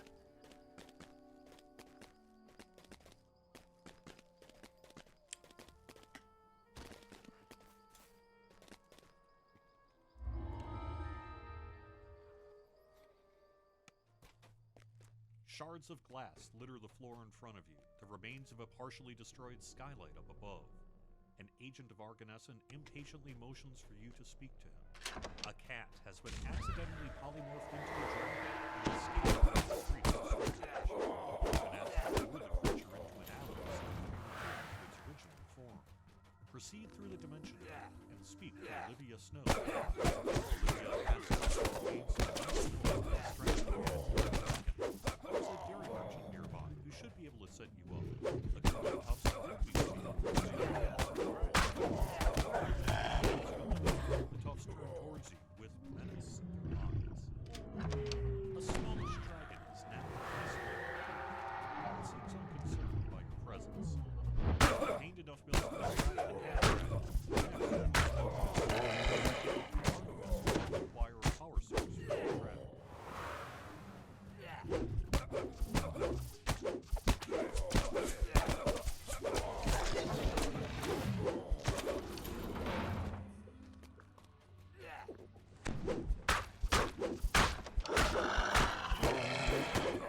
Jesus.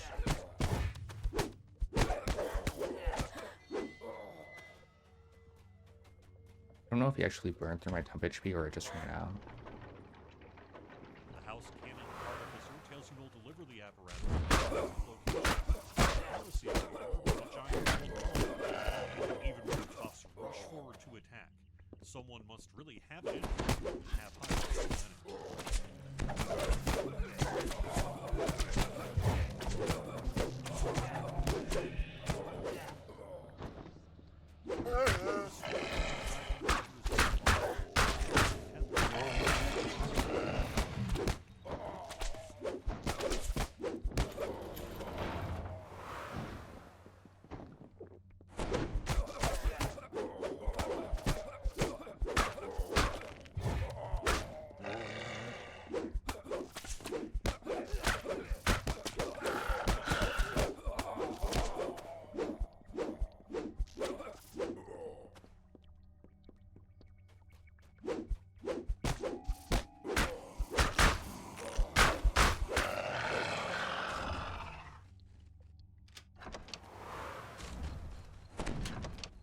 Tells you the Gianthold is The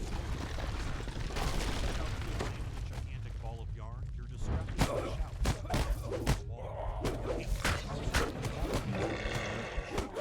smashes through the wall. Right, The entrance right. to the alleyway is blocked by a magical The left door. is the optional, It seems or to collectible, prevent living creatures from entering. You pull the lever and a beam of energy shoots through the nearby alley. The sound of flapping wings can be heard overhead. Your bright light beam has attracted the cat dragon's attention. As milk begins to pour out of the spigot, it's by higher forms. The creature sputters curses at you furiously. What the? The mimic sputters curses at you as it moves away, escaping the circle of death. The cat dragon begins to happily paw at the giant ball of yarn. Olivia beckons for you. Not bad. Olivia explains that while the cat dragon's was an accident, the other creatures Let's will grab probably these work extra as a action punishment boosts. for their very real transgressions. She assures you that she'll return the cat And go dragon to its Wheloon. previous form.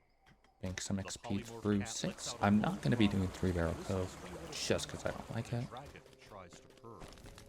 And then I'll be moving on to Alien Feywild. play with its toys for now, allowing the Argonessid wizards to transform it back at their leisure. I think it's fastest to use my key, but I like the TP in the grove, so I'm just going to do it that way.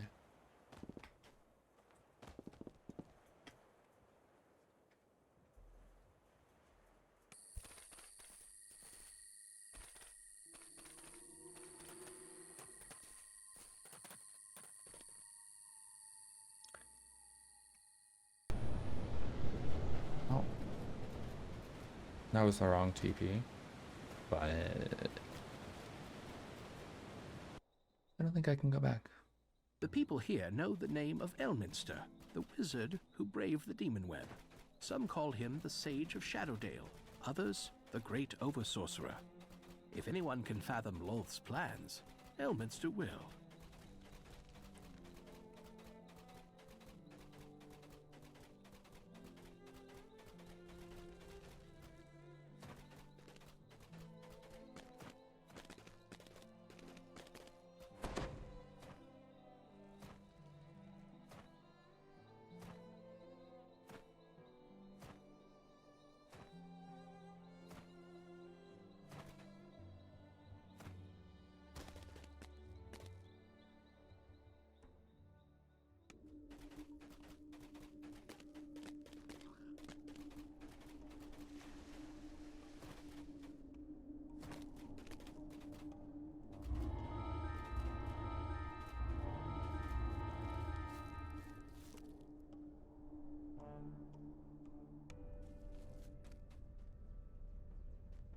Your were-rat ally has found a way into the underground arenas run by the Night Brigade. You've been given a special talisman that allows you to transform into a rat when needed. Sneak inside and defeat the Night Brigade's battlemaster. I need to The redo these talisman on our shines time, brilliantly for a moment. just so I can get that and video you up. transform into a rat. A wary panther stalks these halls, searching for prey. Best to avoid confrontation, as you cannot fight in this form. This crowd of people makes an ideal hiding spot for a small creature. That has its advantages. The rat talisman shines once more, and you revert back to your normal form. A magical voice booms from all around. The That was a waste of challengers shrimp for fist. our first bout have entered the arena. Can they survive against the Night Brigade's hand-raised reptilian terrors? Let's find out. These guys are super chunky, and I can't The want to magical return right on. force calls out once Like, more. they're goaded The in an HP. challengers win, earning them the chance to move on to the second arena. Was this victory true skill or dumb luck? Only time will tell. Let's all welcome the newcomers to the second arena. Their opponents this time are straight from the snowy peaks of the Stormhorns. A band of fierce and deadly orcs. May the most brutal fight fighters win. Unbelievable! The warband has been defeated. There will be a brief pause to give the newcomers a chance to rest and wash the blood off their blades. But the question I don't need to tell remains, do they have what it takes to make it all the way? Night Brigade lackeys guard the door to go further into the cave system. So far, Whatever. you've played their game. Now, I don't think there's a it's time for shrine them there on to it. play yours. Is there? I don't know. The reigning champion of the final arena, the massive cloud giant, has just defeated a displacer beast. A trapdoor opens, swallowing the corpse of the defeated. The cloud giant then turns to attack. This time, straight. In the arena, there can only be victory or death. As the cloud giant falters, the Night Brigade's Battlemaster rushes into the arena to continue the fight. Agartha the Breaker That's enters 7 the fray within with a 2 joyous hours in battle terms of cry. XP. You've but defeated the Battlemaster ranking. and destroyed her arenas. Now that you've deprived the Night Brigade of their best trained fighters, it should be easier to bring the gang to their knees. Like many wizards, the Grand Arcanist has built his lair high atop a tower. You ready yourself for the inevitable climb up the stairs. The stairs continue to spiral upward. You steel yourself and your leg muscles for more climbing. You try the door at the top of the stairs, only to discover that it's barred shut on the other side. But you notice a gap at the bottom of the door. Something could squeeze in there. Something small, like a rat.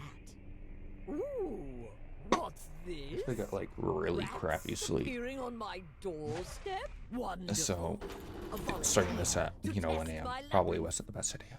Or The 2 open a.m. room suddenly melts away, and you find yourself surrounded by looming walls. The Grand Arcanist has made you a test subject in his labyrinth. Now to make your way out. You hear a small voice in the corner, beckoning you over.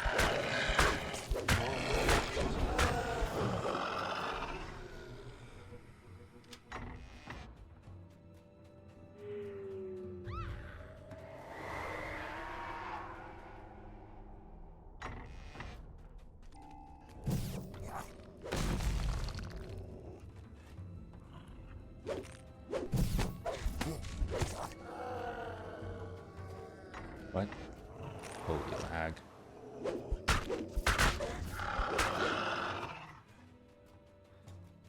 "64-bit servers can't come sooner."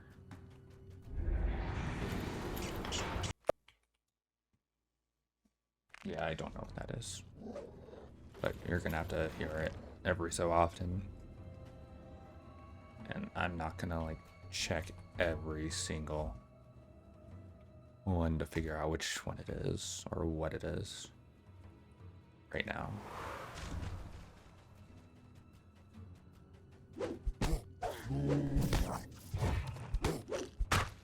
Is he following me the whole way? Crazy.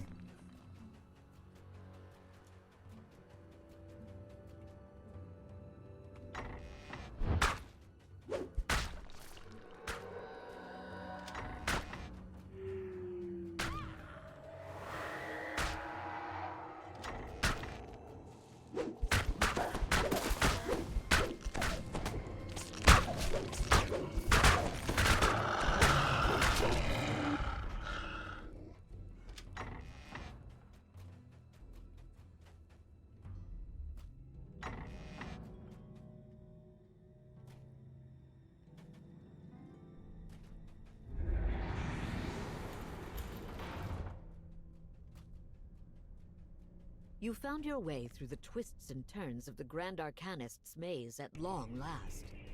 When you finally reach him, you'll be sure to let him know exactly what you thought. What's this? How did you get in here? You ruined my experiment. These will make you This guy's purpose kind of scary in our time. the results. It's because the stun isn't guaranteed, really. And champs can be bad.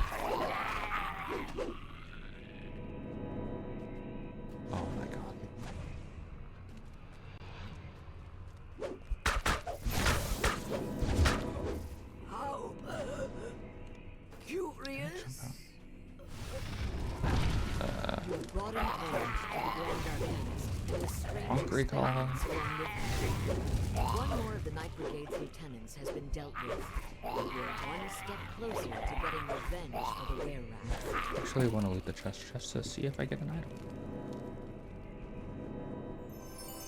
Oh, Night Shield. I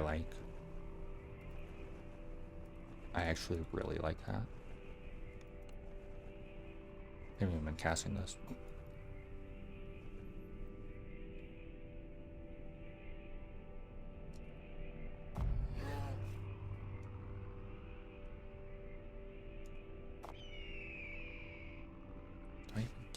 Do I even get extra for it? No, I don't. It gives me heal amp and charisma.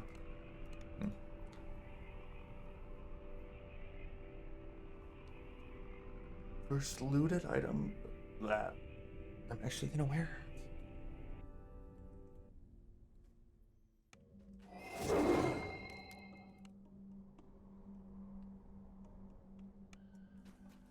The were-rats sent you here to track down another major member of the Night Brigade. This one is known as Rat the is Master Thief, fast as fuck, boy. but she won't be easy to find.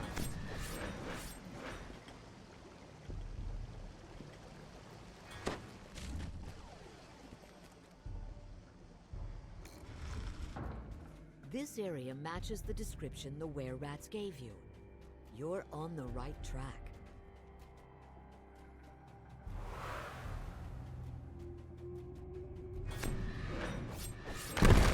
You hear the telltale click of a trap. You know, I don't know just how before to the floor not collapses.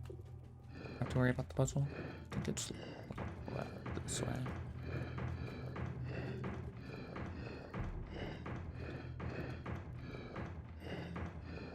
I think this is the right way. With a question mark.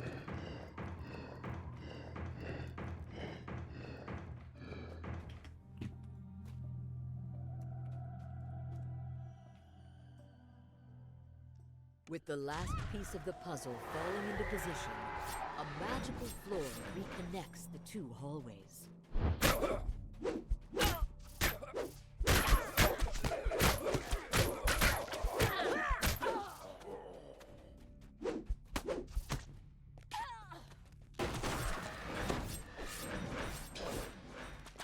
A menacing growl fills the chamber as the panther rises to its feet. Holy HP. The panther crumbles, its life spent. The lever is pulled, and the cage door swings open.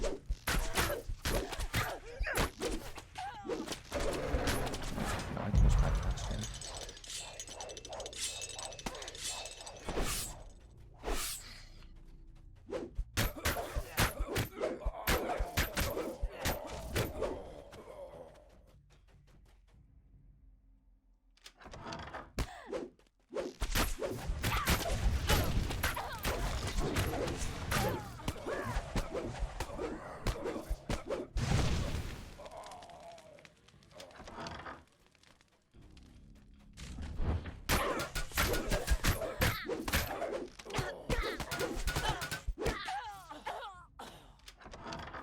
This opulent manor seems quite out of place after all of the damp sewers and dusty tunnels I had to traverse to reach it.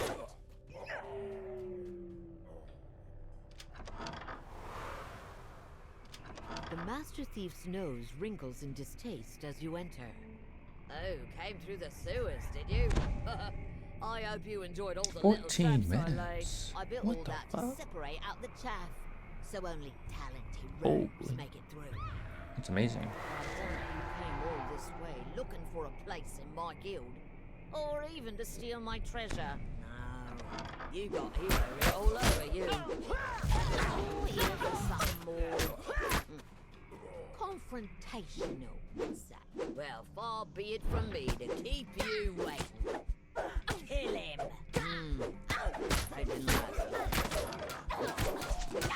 Guess this is one of those jobs I have to do myself. The Master Thief falls to the ground, gasping. did you get so? Will I get lucky again? With the Dexterity, Master Thief defeated, Profane. the Knight Brigade stands on the brink that. of defeat. The were-rats will be pleased to hear how their plans Also, it's go. 420. Haha.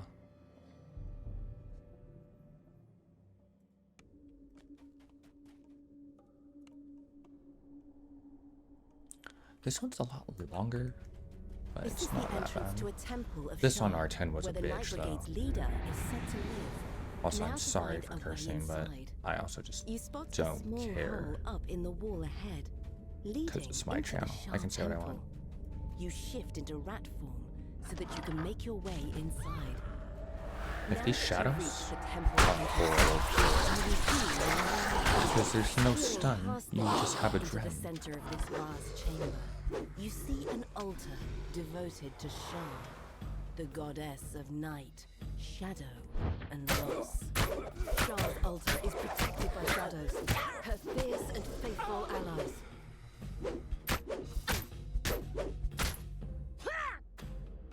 I don't have a leap, so I can't jump across.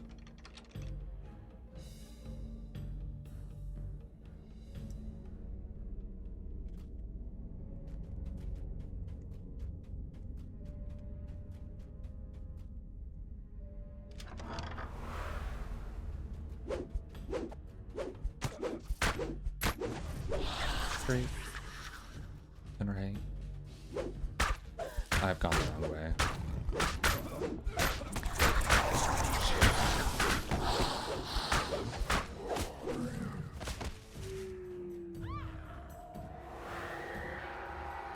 Yeah, I was left. Had to be. Just going down doesn't make progress.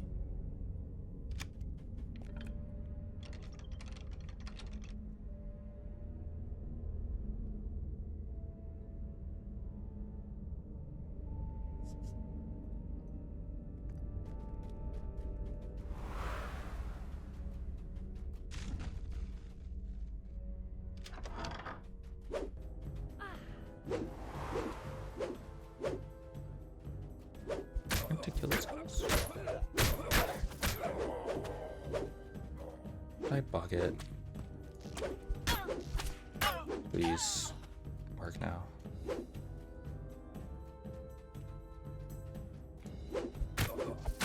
Okay.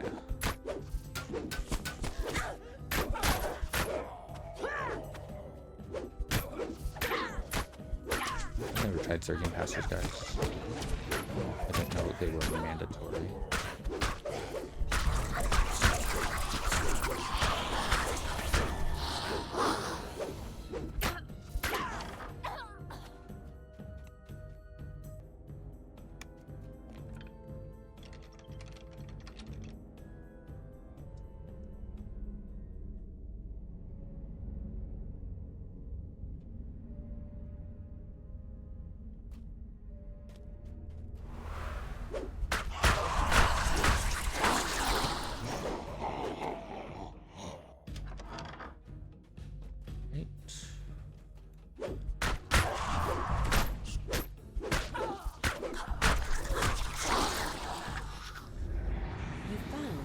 That one on the right.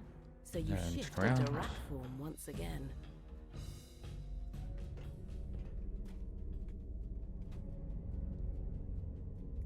You resume your normal form as you enter the hallway. Yeah, just the shadow on the boss. You've arrived at This one's scary. There's so many shadows.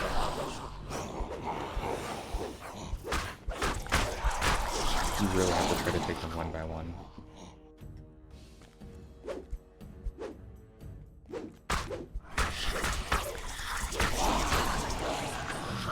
I'm speaking for R10. If you still looking. I sense my life spreading the goddess's darkness in this city. And I'll die doing item in the the end same. chest. The Night Brigade has fallen. You've Charisma. punished their crimes and avenged their victims. Yet a thought rises unbidden in your mind. The truest Right. victory I think against there's any more Shah's fours I want to do. is to make a light. Yeah, so we're gonna take 7. And a D12. 2 hours. Not bad.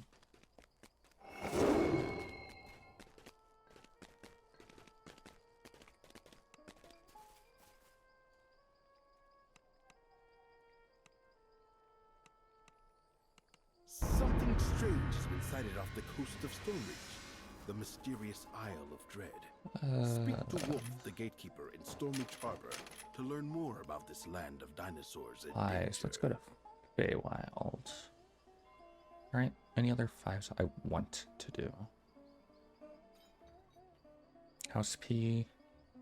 K. Tingler. Evil. It's gonna do all Feywild.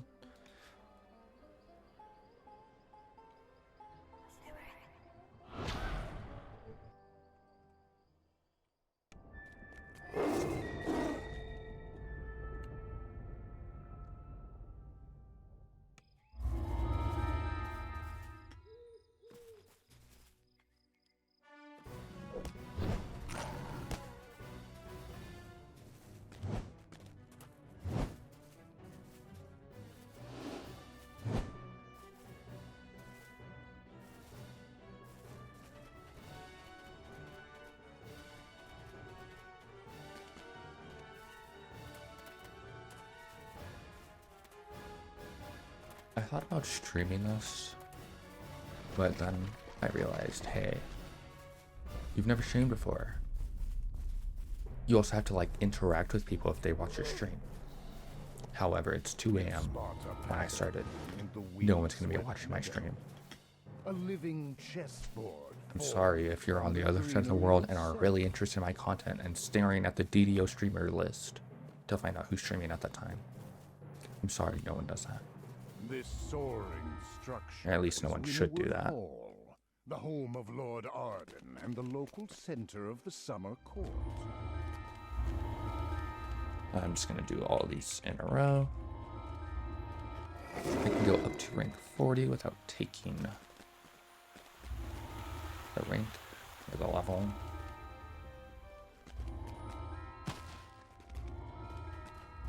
There's none of these I really hate. But yeah. You awake from your unexpected slumber. At first, things seem as before. You're still at Winwood Hall, and Melody is still standing beside the bed. Then you realize that Lord Arden is missing, and so are the flower and the loot you need for the ritual. Melody begins speaking in a familiar voice. Of course I know it, but it's for me to know and for you to never get. Now, be a good adventurer and die to monsters in the wilderness, while I go make sure Lord Arden never, ever wakes up. She cackles as she teleports away. You see creatures milling around near the gate to Winwood Hall. Then you notice that things seem different. This isn't the Feywild. You are trapped inside a dream. This guy is just Appears to be Lord Arden, reading a note with a worried expression on his face. The figure doesn't notice your presence. You spot movement underneath the bridge. Moving closer, you see a nasty-looking troll guarding the missing loot. Bits of troll and drops of its blood I didn't realize my splash into the keyboard was river getting as the picked battle up. progresses. I'm sorry about that. The bits grow rapidly into new bridge trolls that join the fight. You've recovered Hearsom's loot for the ritual. Inside the magically sealed gazebo is the frosted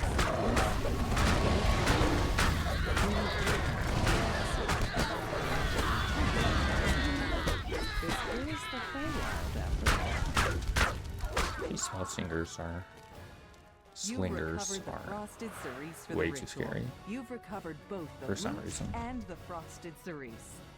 And you can Now, kind of run past these where guys. has You're gonna get Melody an hidden ETA, Lord but Arden? I mean, You it's notice just the a pillar boss. of magical energy And streaming these orange from a names, so distant portal. you're only gonna have a green at Perhaps max, that contains the secret. unless you get a ton of Approach the portal reapers. again, but a pixie flutters into your path. Let's make sure you didn't make it to it.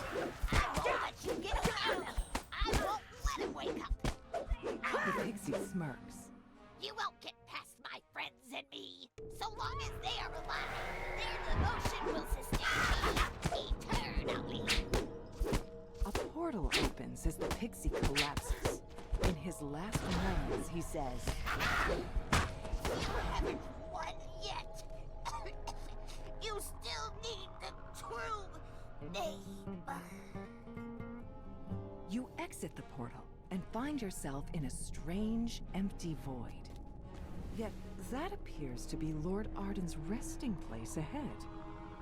Between you and Lord Arden stands Cadence the Hag. She must have been disguised as Melody the Apothecary the entire time. Cadence prepares for battle. Thrice damned adventurers never know when to quit. I should have seen that you can't trust a pixie to do a hag's work. Cadence finishes her conjuration. Slimes emanating a frigid mist suddenly appear nearby. You killed my sister, so I'll have to make do with these vile cauldron leftovers. I wouldn't go anywhere near them personally now.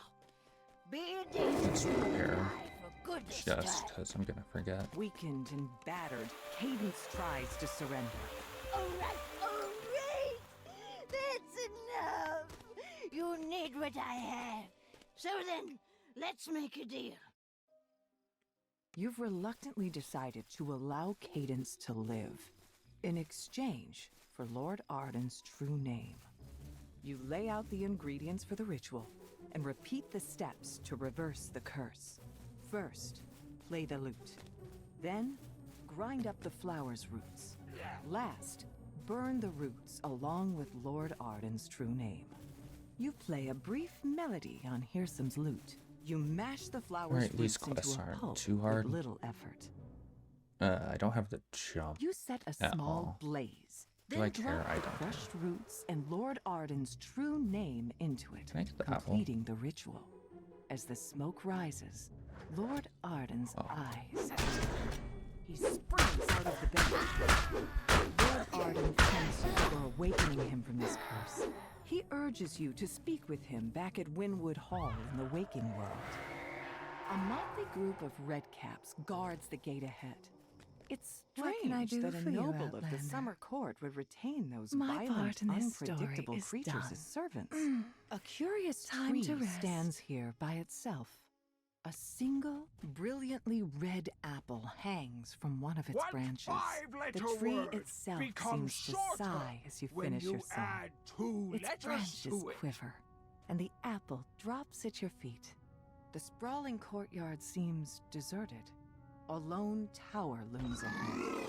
Lord Xavier will likely be found inside.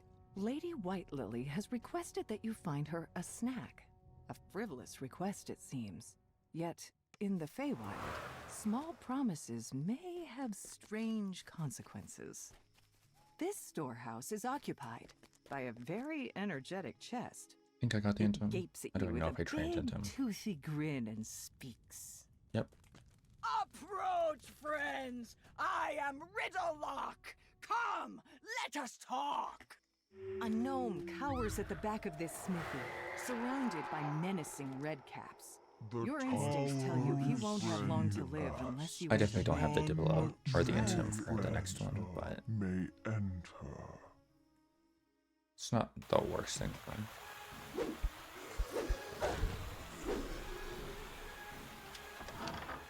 As you reach for the door, a swirling torrent of snowflakes envelops you.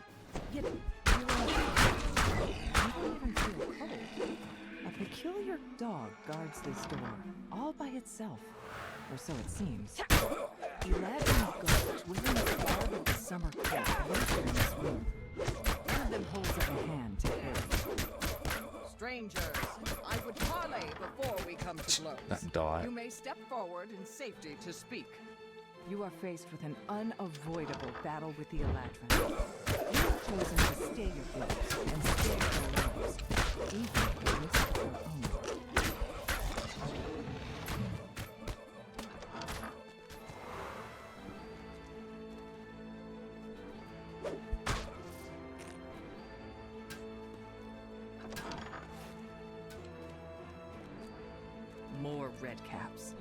These look like they had fresh blood on their hands.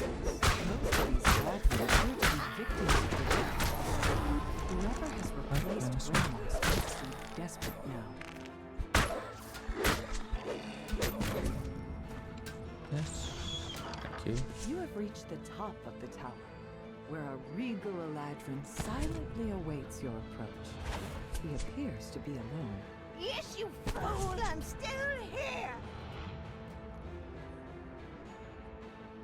But your Imagine they precious came through and helped me Ramos fight is dead. after learning what was wrong. Trusting idiot. That'd be an interesting. Who Like, told you the Prince of Frost that'd be a really wanted good the dead? change. Me? It's totally Who said these unnecessary. But, outlander dotes were his tools? Yeah, me. But it was you who was supposed to die willingly on their plates as a distraction while Spell Absorb is I highly do recommended Hersum's here. bidding. But no. Guess I just have to kill you all myself now. so you find it's this chick. You'll need to watch closely to see which one's the real threat. The hag dies, screeching to the last. After a moment, the Viscount rises to his feet and Good look at the blurts. chest. You know, there's that 1 in 10,000 chance of getting a card. I demand an explanation. But I'm really trying to keep up the pace here.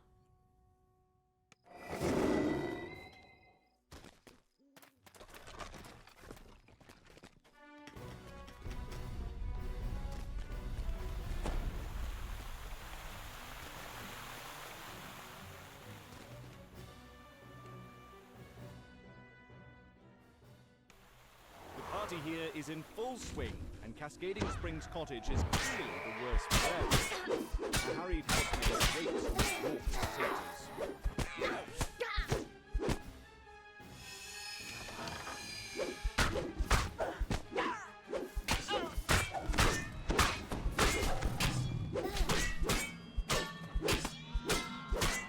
A satyr calls to you as you enter the courtyard. Hello there. Welcome to our revels. There's food in the kitchen and drink, well, everywhere, including the floor, I see. Make yourself at home. Don't forget to pour one out for our dear host. To Lord A lot of pasties in this one, so his slenders, Spell Absorb again is the best thing ever. Hell Lab isn't too hard to get. Oh, I don't think so.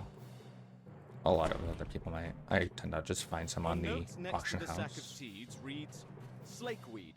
Keep away from sunlight and damp soil. You drop a few of the magic seeds on the ground.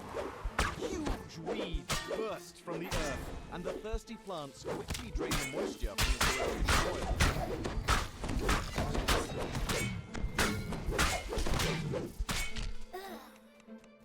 You can select the key from behind the door. A little trick if you didn't know. If you can't select it, it's probably not behind this door. This large key is So you know labeled not to go in there. Springhouse. It seems someone was trying to hide it.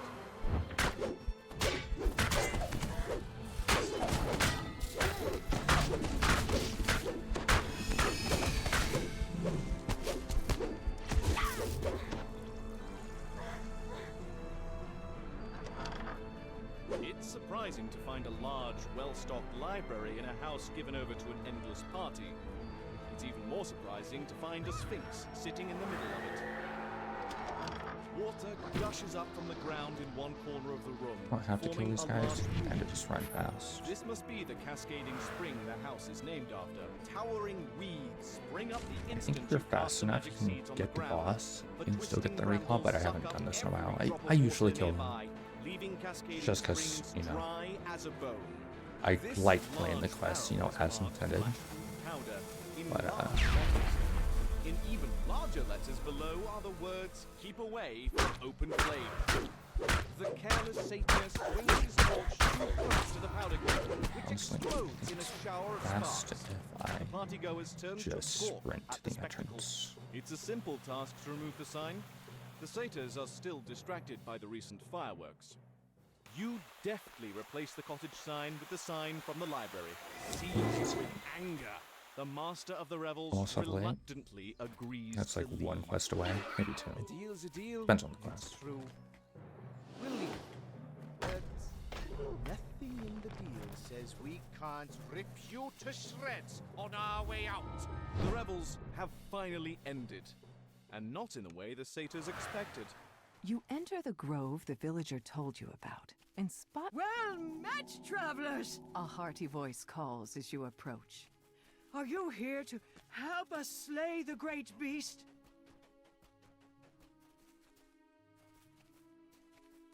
Leave the old knight to defend for herself. There it sits, menacingly. The knight whispers to you. Talk to me about a plan. To your surprise, spindly legs rise from the dirt, and the windmill lurches forward. Creatures spring up around you, rushing to defend the windmill. The strange gemstone seems to be protecting this creature from spells and weapons. The windmill seems undaunted by your weapons and spells. These fonts are always The consistent, gemstone cracks, so you know exactly and where to the go. windmill shudders.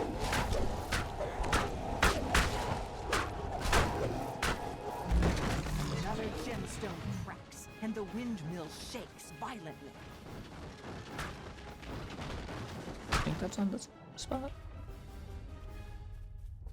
I always miss this last one up. Yeah, we're good.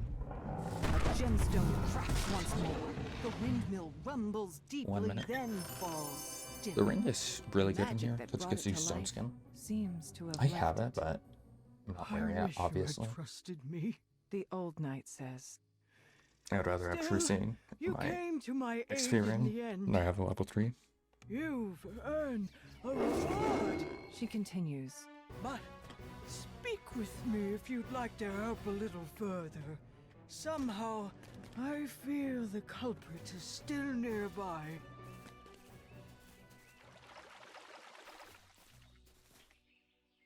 A vast tree reaches upward to the sky, yet some form of corruption has gripped it. There's some neat tricks in this one of These using root like a throwing tunnels weapon are full of life, on yet the something orbs, seems off. A sense of unease hangs assuming I don't in the air. miss. Time to find the source of the corruption, then ask to stop. An ugly red magic barrier blocks the way down And to ugly? the I didn't tree's even realize heart. you said ugly. The barrier flickers on, and the first orb is destroyed. A strange I love that. light fills And they get into a fight there. I found that funny. I don't know why they're not on the same side, but that sense of unease felt fade. The barrier collapses. when so the third at cap, orb is you can go left and then right, like I'm doing right now.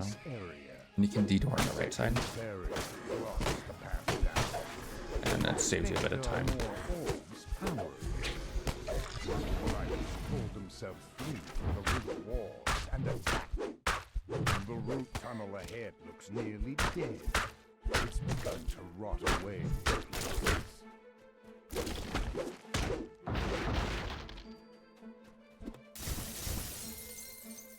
A shudder of relief passes through the tree's roots as the last orb in the northwest tunnel shatters.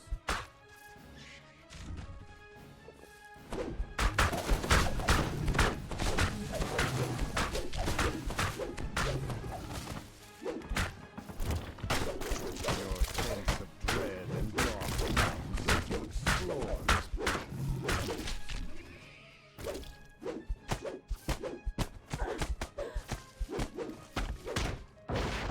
Is that a Reaper? I don't even know.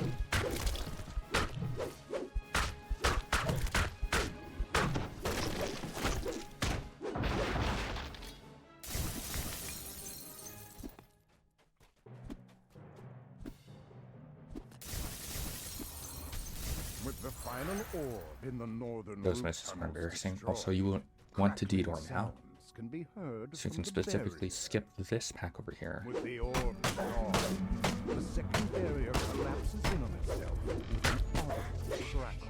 The root tunnel lurches suddenly as several blights form.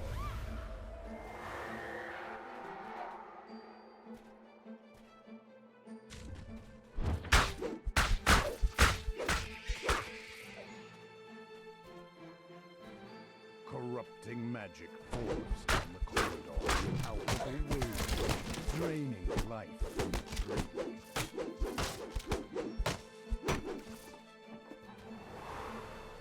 The Fomorian Bellows. Stop them, voice bags! The Irestone ritual must not be interrupted. With a single magic word, the Fomorians snap the barrier back into place. However, notice a crack in the base of the barrier you can squeeze through. I don't think they can make it around the corner. Blightmaster snarls. Turn back firm. And we're good. You're not powerful enough to That stop thorn me ring. from turning It's over this here. into a Gulthias tree. Here Gold the Blightmaster crumples to the ground, gasping. I was so close. So close. The Fomorian is dead, and the ritual ended. All that's left is to tell the Pixies to return to the blessed tree. Turn back. Let's kill these guys so I don't have DA attacking the boss.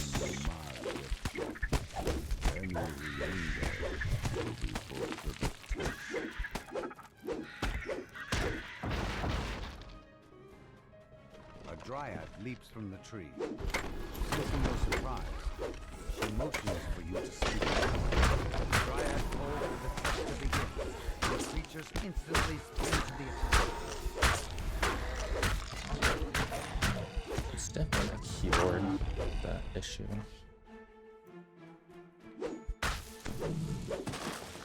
Because I can feel it breaking.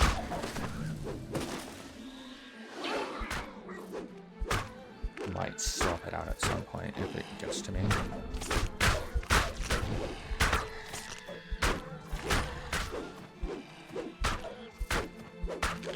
And this wave is the scariest. I like to go for the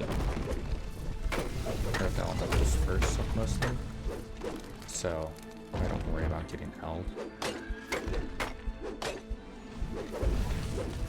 However, if there's a really bad fire champ, that's definitely a priority, because they'll murder you even if you're not held.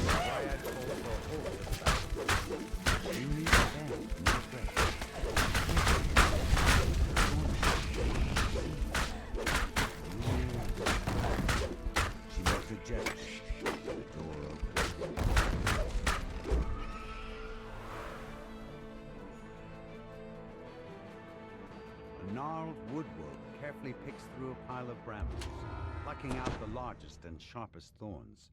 Surely this is the Thornwright. The Thornwright explains that he crafted a magic needle for Hirsum. A needle that now contains Hirsum's immortality. Go to the winter The side. Prince of Satyrs then took that needle to some place called the Treasure Grove.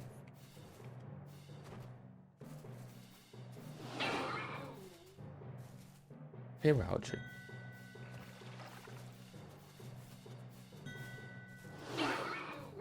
I'm popular. Apparently.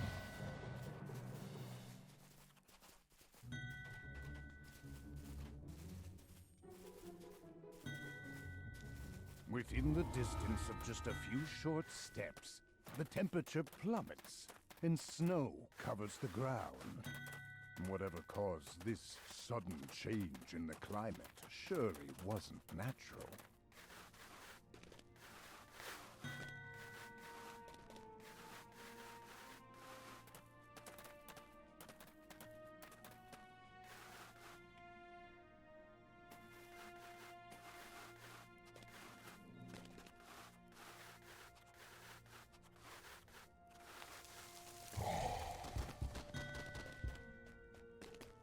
Asking him out.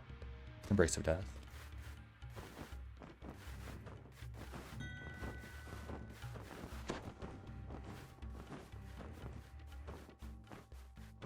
Ahead lies Bitterspine Palace, home to the Baron and Baroness Bitterspine, and one of the many holdings of the Prince of Frost.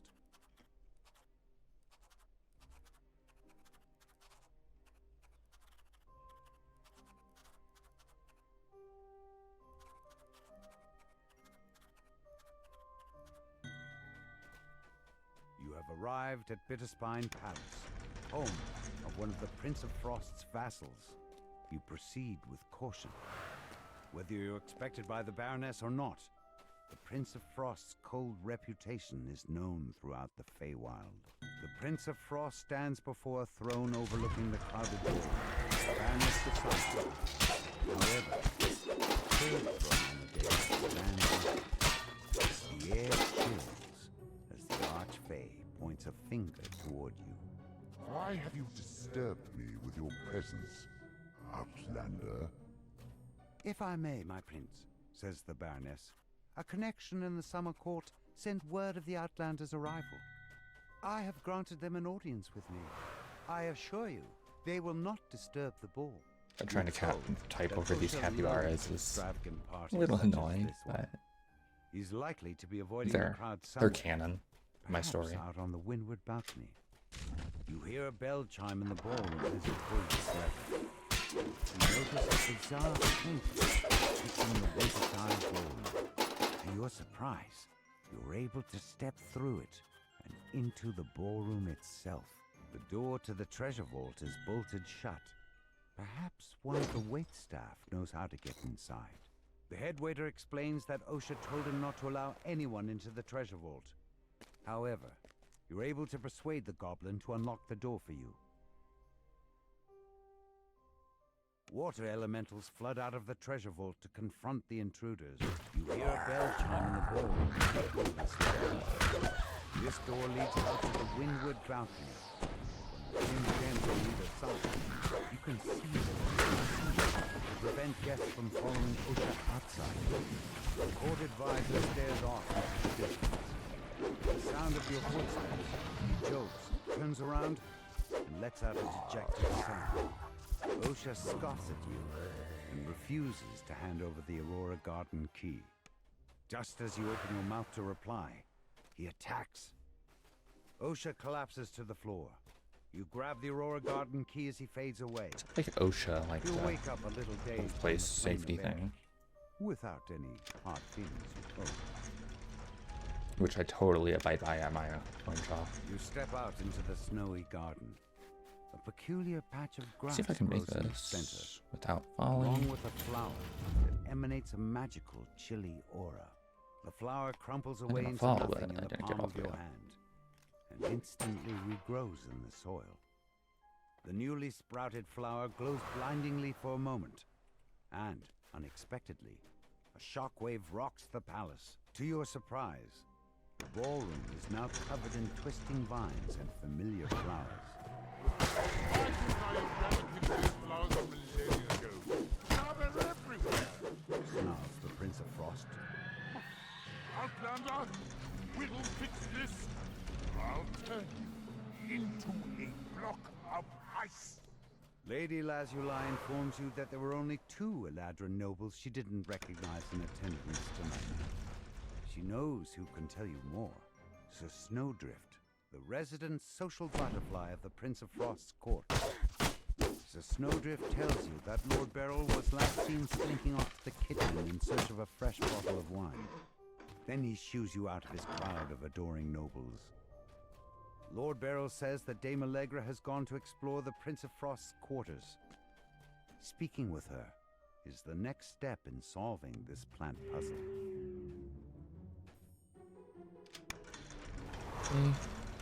Run.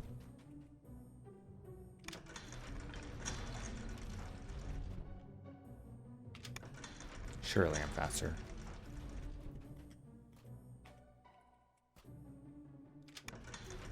A group of palace guards stand at attention in front of the Prince of Frost's quarters. You'll have to defeat them in order to enter. An Eladrin noble stands at the base of the stairs that lead to the Prince of Frost's quarters. This must be Dame Allegra, the mysterious newcomer you're looking for. Dame Allegra saw a hooded stranger plant the frosted cerise in the in this garden. fight. It's really She good bids you in to follow her there, so she can help you search for clues about the because of the culprit. pixies, Dame but they don't Allegra spawn in stands the heroic as center of far the as I garden. know. She lets out a low chuckle. How did you like my little prank? It was good fun. Riling up that gloomy prince always entertained my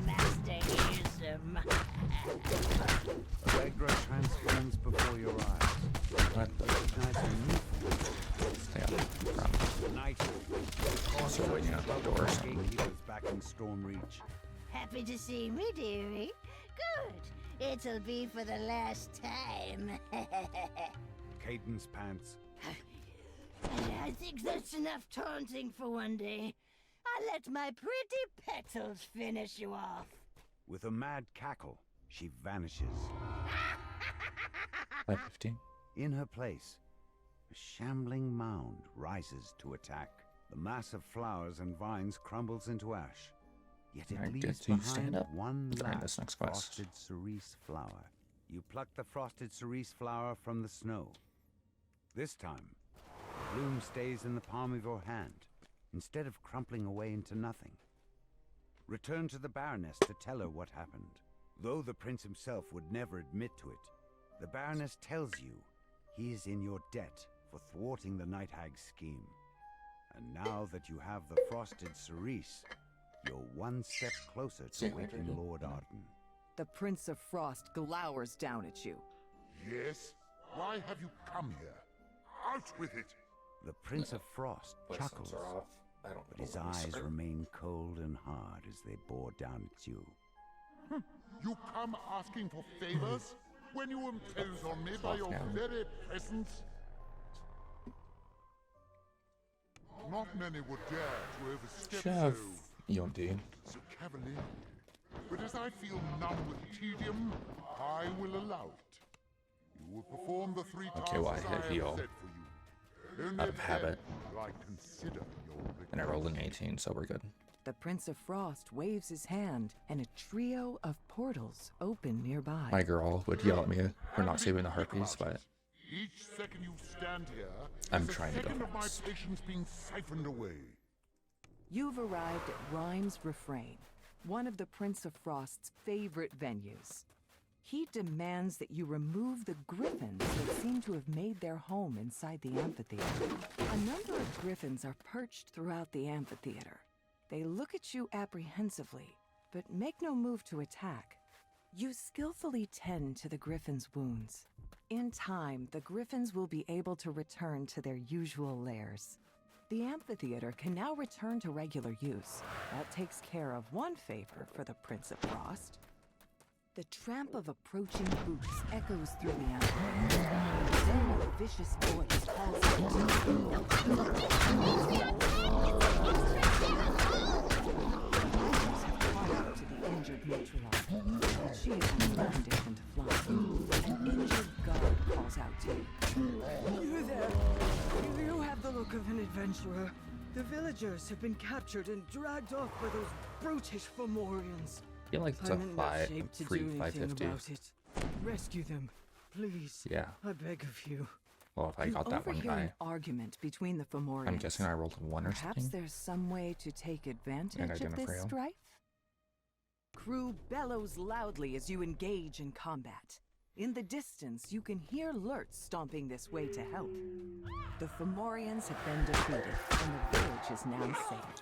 You find what yourself round are inside they the on? base held by the rebel bandits. The Prince of Frost wants you to retrieve a wine chalice that they stole. Ooh. The bandits said something about needing to get the patrolling sentries to wake everyone up. It may be possible to sneak past the sentries and through the sleeping bandits without needing to fight.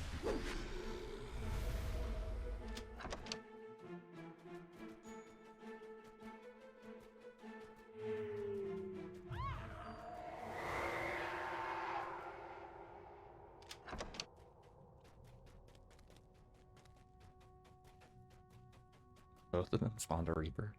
That's funny.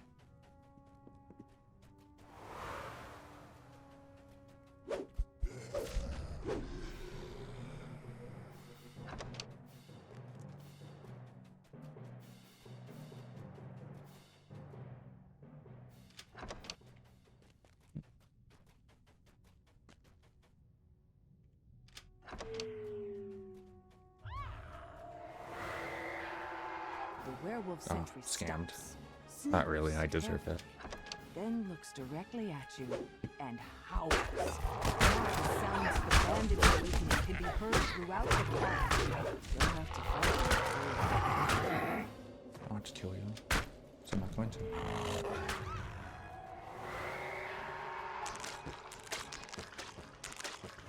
This is the missing wine chalice that the Prince of Frost requested. Now that you've done these 3 favors for the Prince of Frost, perhaps he'll return one.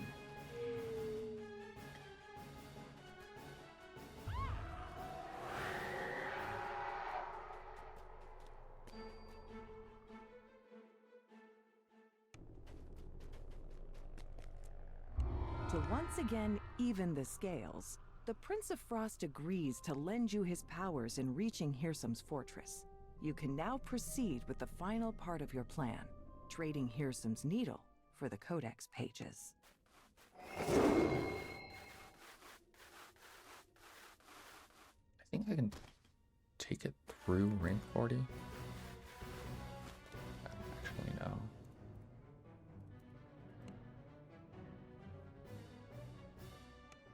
Snow drifts into the open gateway of the abandoned lodge.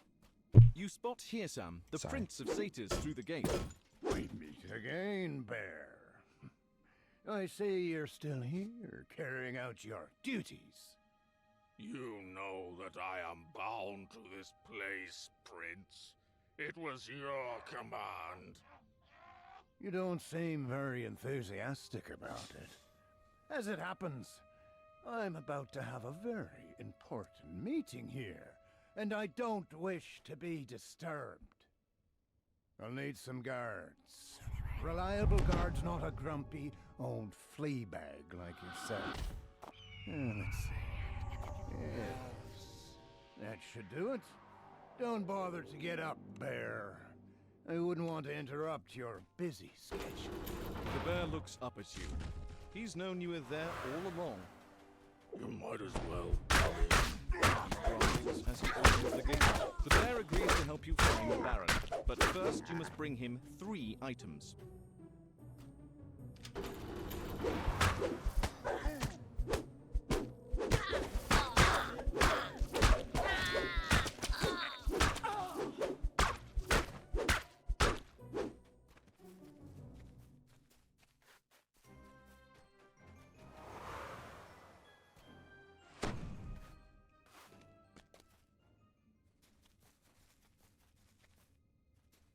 The gnome baker tells you that he doesn't have any owlbear butter. A gingerbread golem that he created has run off his entire supply, along with a collection of delectable custard-filled cakes. Can I just avoid them? Am I just immune as undead or something?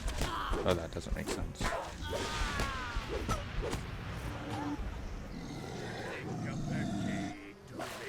Yeah, I'm not.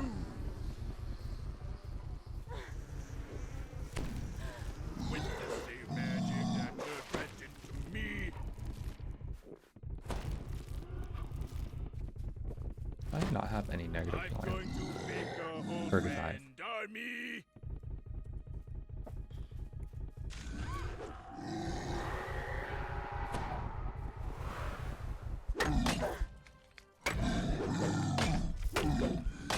All that's left of the gingerbread golem is a huge pile of crumbs. Amid his remains, you find a large pot of owlbear butter. The portal flickers to life, and a dark figure steps through. There you are, Archfey. I have come as you requested. Have you obtained the Codex pages? You open the door and step into the massive sky, only to find yourself plummeting downward. Naturally. No, it took some doing.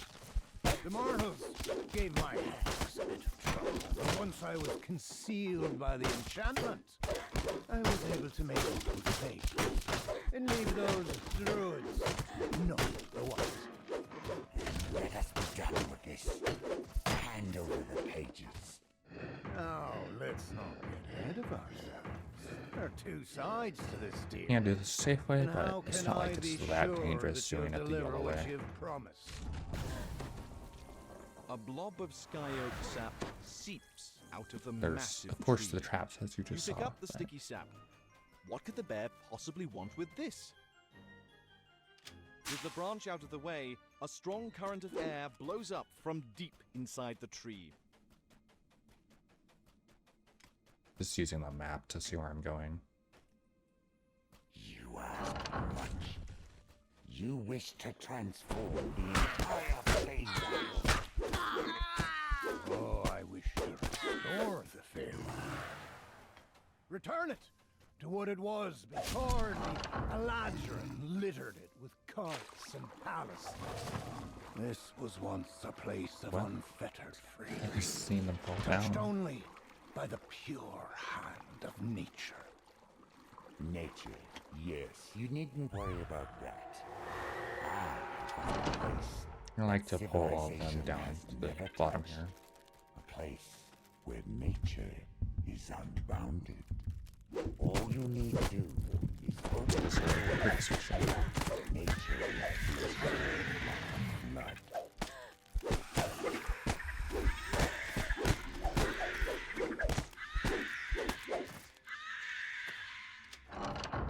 A massive figure looms in the murk ahead. You found one of the Fomorians, a twisted giant who live in the caverns beneath the Feywild. You strip the gloves off of the dead Fomorian, and they immediately shrink down to your size. They're magic, of course.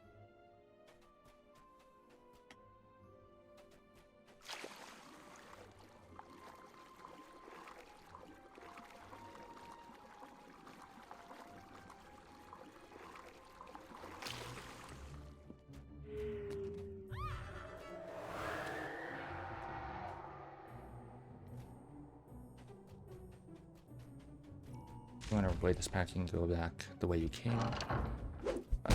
It's one pack. It is faster to just fill the pack. Unless you're soloing our tone. Or have a less than stellar party bar tone. No offense, of course. The skill up gap between a new player and someone of at least, like, my caliber.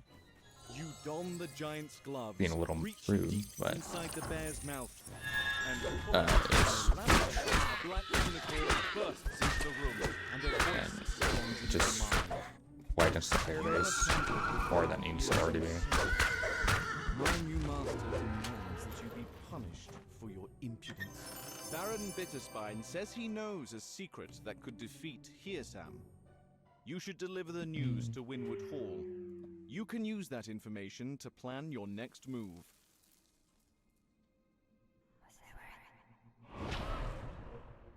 If I don't take my level now, I think I'm gonna hit tap by the IMI.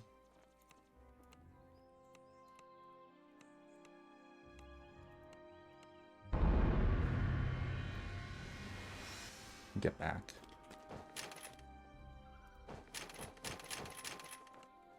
And we got full ranks in Kraken attack.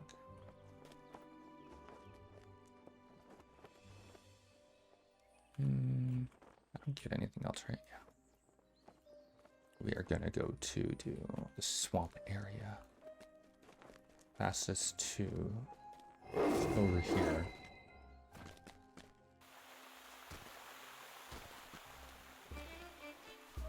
And do this route.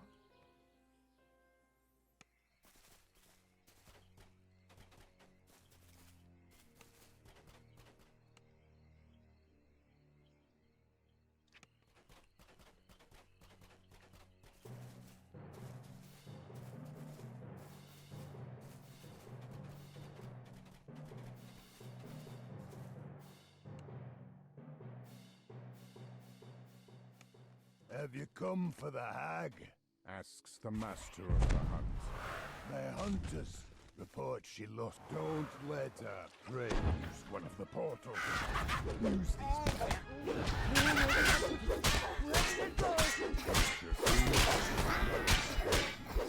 Oh, Katie, will have my head. Houston will turn us into worms. The hag will try to avoid the huntsman. That doesn't mean though.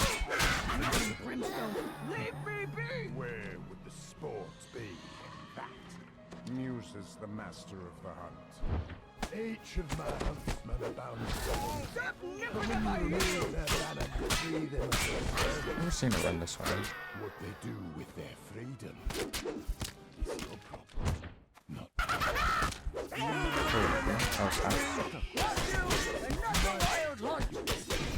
beasts out there to gather more lost tennis, then use them to I corral don't the know hag where the towards note me. is. It's probably over Miss here. Gully, she will find true death at my hand.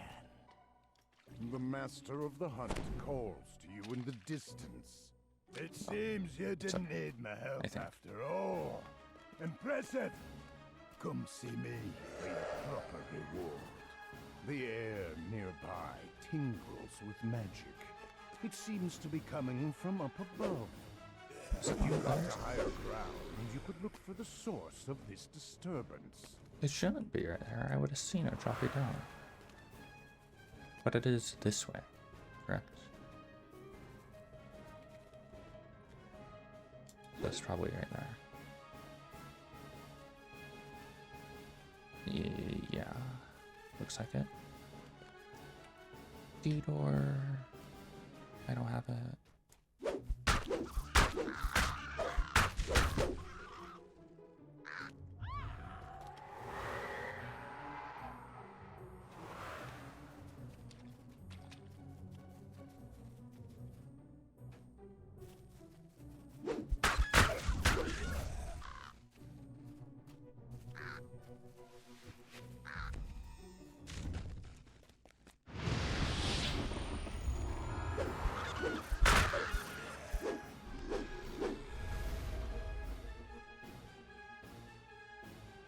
Sacro.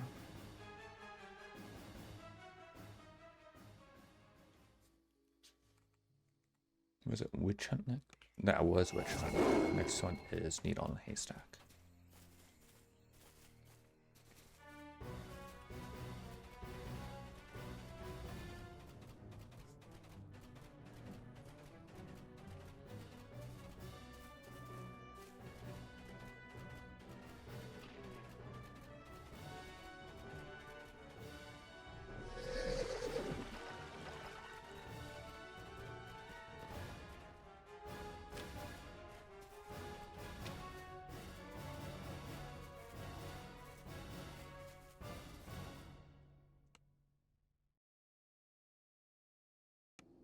Somewhere in these woods, there is treasure that grows on trees. One specific tree deserves more attention than others. Or if there's the chest containing, here's something. The story behind this quest.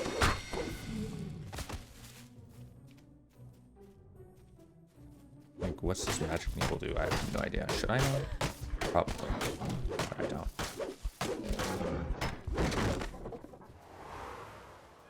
I'm just gonna run straight through here.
I think it's you.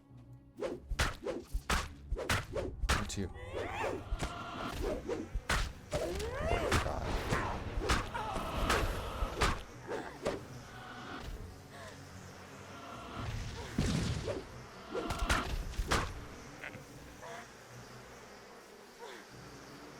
sure it's.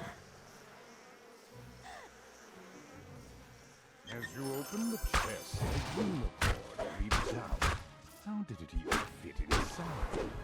Oh. As you defeat the unicorn, a deer bursts out from it. Is that normal? The deer falls. Something stirs inside, and then a blink dog appears. And this needle better blink dog falls, but something flits out of it. Was that a bat? A bird? Here we go again. The raven is slain. As it falls to earth, an egg rolls out. Thankfully, the egg doesn't move.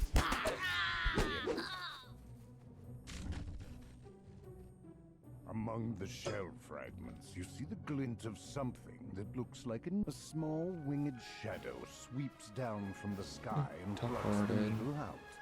Just as you reach for it, with a victorious yoink, the tiny dragon-like creature darts away with its prize.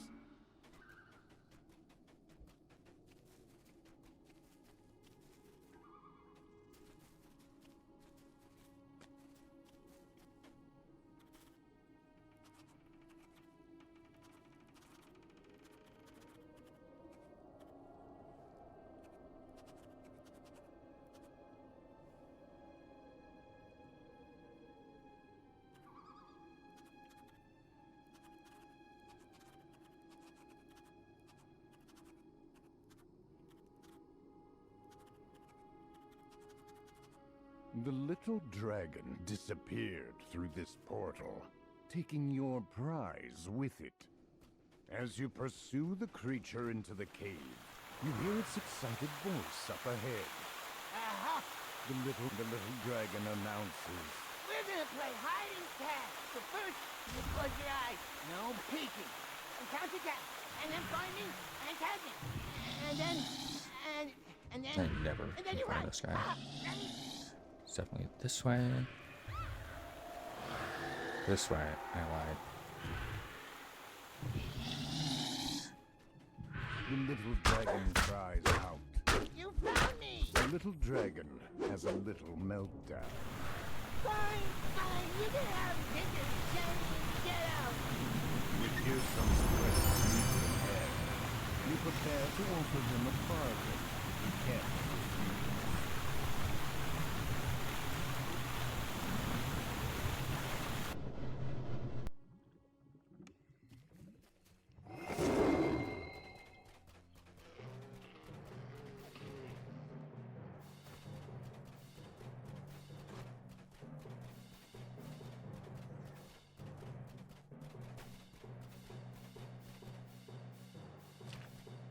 Only 360k.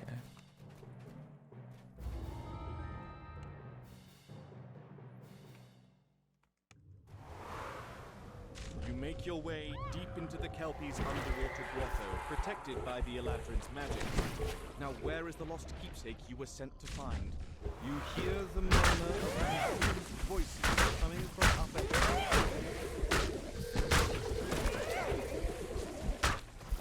What do you think we're gonna get? I'm guessing 12. Oh! What the fuck?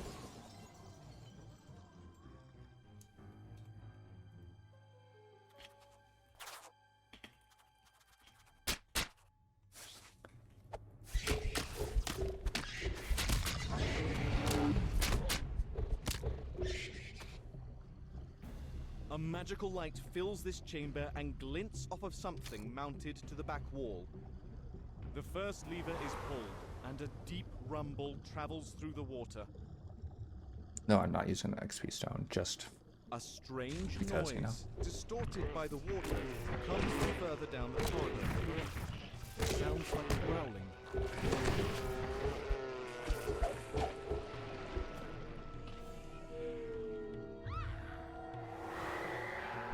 The light filtering through this shallow pool illuminates a lever set into the far wall.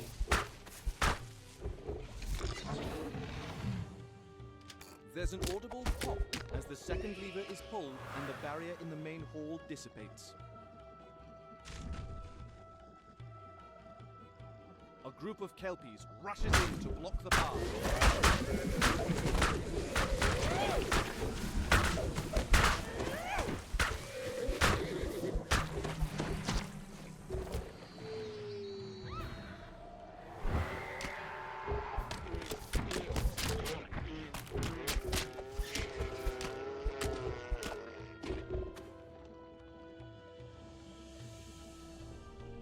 Come for the bottle, have you? You're down first. Booms an exceptionally large and powerful Kelpie as it charges. It's time to take it. Yeah, and send someone to fetch it back. It's an endless supply of fresh air for us. The Kelpie Lord calls out. We can see you're no easy prey, but the struggle makes the feast all the sweeter. Elementals, attend me! The Kelpie Lord falters, then collapses, diffusing into clumps of ragged weeds. You spot the Eladrin's lost keepsake perched atop a nearby chest.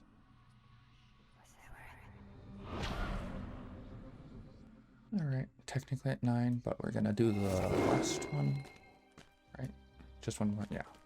Hut.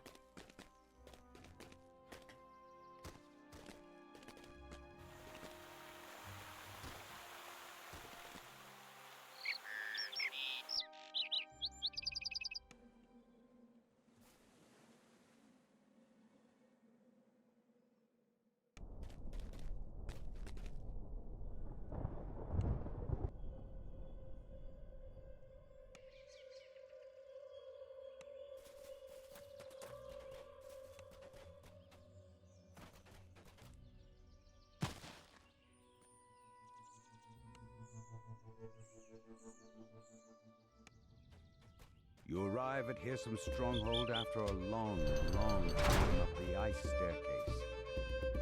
The Prince of Satyrs Oh my god. In the timer, it's Dungeons and Dungeons Online. What the? Hearsome looks up. Not at all I wrote. Okay. Ah, here at last. I trust you didn't be trustworthy. Welcome. Oh, it's Dungeons and Dragons Online. Overlook. A prime example of my vision for the Feywild's future. As well. I'll just edit it in post. See how the birds and the deer, the trees and the vines have reclaimed the ruins of this Eladrin palace. Here we say goodbye to the useless conceits of the Eladrin courts, to the whole. You seem impatient. Luckily, that's a very simple edit because it's literally there the entire It'll begin time. soon, but first, I hope to teach No one's gonna know that unless they actually watch this part. Once you complete the lessons I have designed, we will speak again. But until then, Hearsome bows, then disappears. Dust motes drift through the air, while cobwebs choke the corners of this corridor. Hearsome's voice floats in the air, coming from everywhere and nowhere Nature. at all. I have provided you with a feast for the senses. Once you and your fellows are ready, step up onto the table. Be aware. You'll be shut in until you learn the lesson, or you meet your demise. Hermia tells you that you must choose an object from the collection displayed on the table. Whether you make the right choice depends entirely on your understanding of I'm skipping Hearsome's it off. thoughts and ideas. I could You're do it. surprised to discover that Well, it's a too late now watchword anyways, but- has been hidden within this object. You hear a loud rumbling noise, which strangely reminds you of Bjorn. The door slams open, and the Fomorian walks out into the chamber. Finally! More Eladrin for supper! He shouts. You collected a watchword and killed the hungry Fomorian. Now you are free to leave the Hall of Objects. New understanding of Pearson's ideals. A curious door glimmers into view. Even curiously, promises mere seconds after it appears. You decide to keep your eye out for it as you complete Pearson's lessons. A satyr and a small band of musicians stand in a crumbling amphitheater. Rip. The satyr flashes a menacing grin when he spots you. As you step into the amphitheater, the slam shut behind you. Isam's voice drifts into your ears, like a far-off strain of music. Now it's time for you to learn modern music. See this band of revelers before you? Best them, then you will be given the gift. Use it wisely.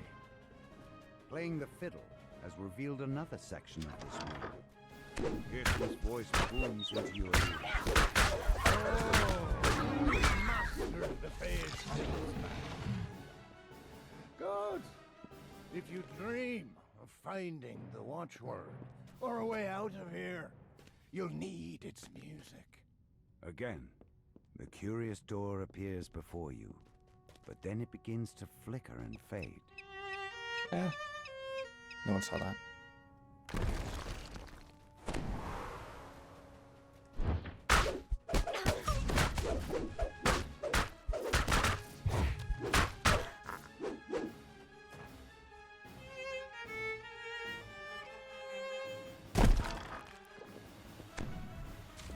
Gargoyle perches on a high ledge inside this room.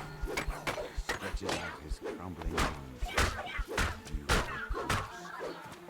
Maybe I can help you find your way. Please.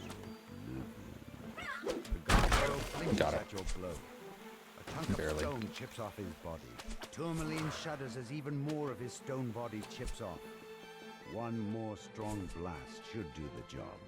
The red signal crystal on the wall lights up when you pull this lever.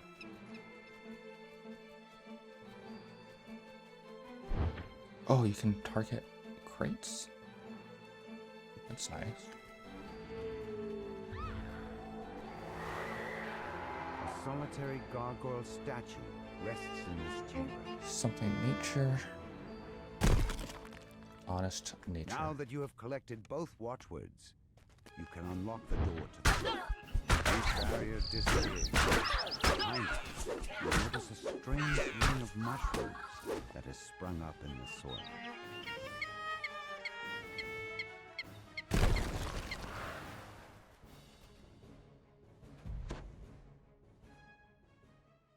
This door matches the one you used to enter this labyrinth. You found the exit. Now that you have the watchword, you're free to leave. This door has been sealed with a magic incantation. Only the two watchwords can unlock it, which Pearson is hidden in his stronghold. You step out onto the roof of Dusk Any Fall other Overlook. sixes I want to do? The arena appears. Congratulations are in order. Pearson says. You've made it this far. That's horrible XP then.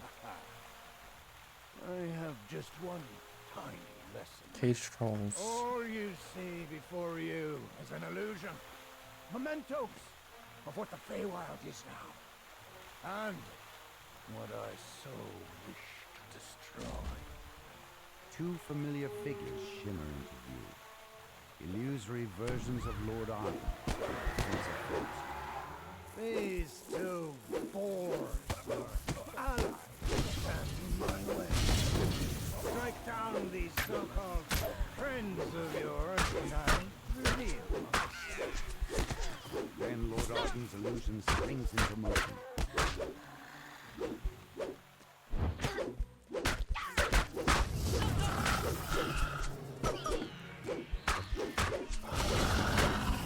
Just rolled like 3 ones on that guy.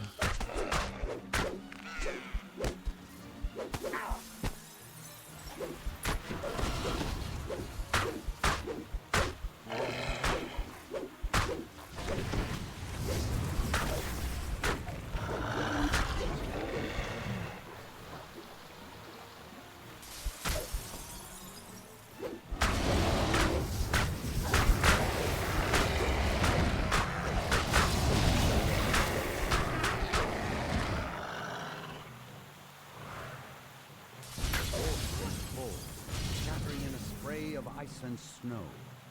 The gleaming walls of the room dim, then fade away. Hear some whistles and applause as he appears. Bravo! I hadn't imagined you'd be so ruthless. Reaper Hell.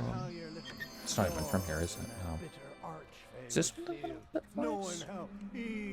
I know the cold iron bracelets are from here. He shrugs. I don't know. The lesson is now complete. We move on to. Your audience. We're gonna do Tier first and then Dread. Probably. Before you can leave, a cold, commanding voice peals out. What have you done? I don't think there's any sixes I actively want to do.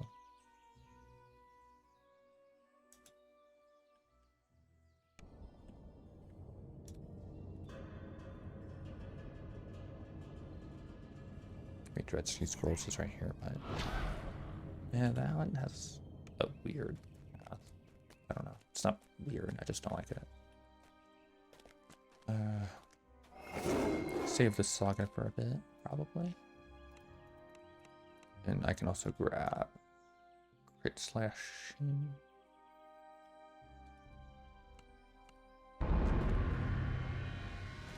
And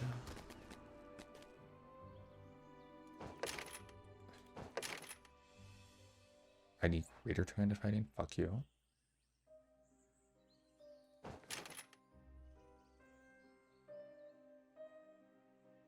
No, I'm just not gonna spend points.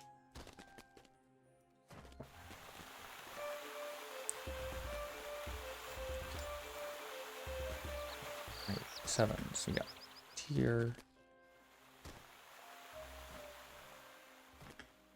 None of that I want to do. Might do House D.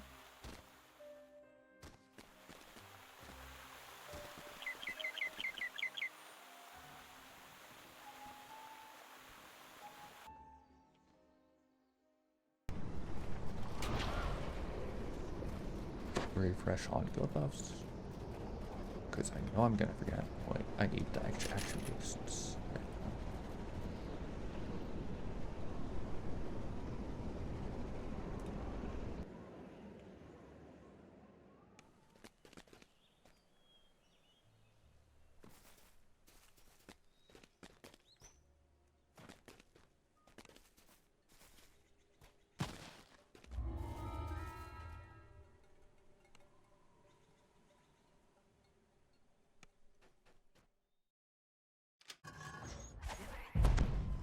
Dank water drips on you from the moss hanging above.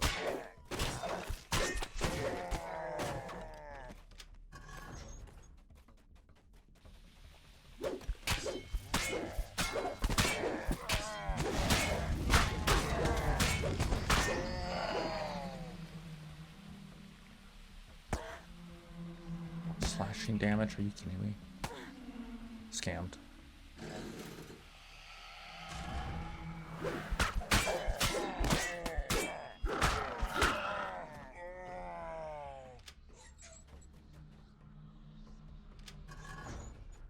Just steps ahead of you, an open shaft descends into water. Moss frames the entrance to a large room with a lone bridge. The perfect location for an enemy.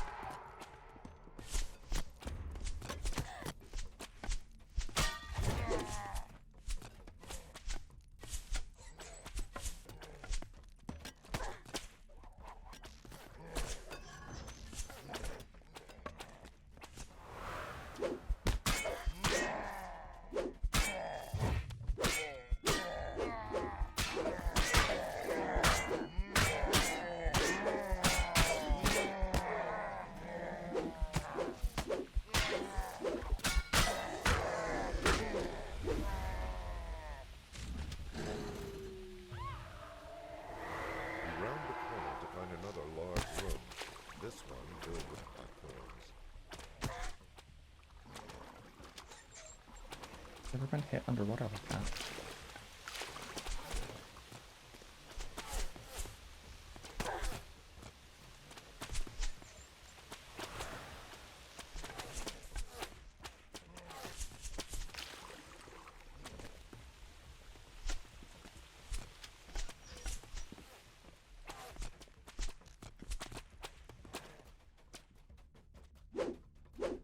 Doesn't he spawn?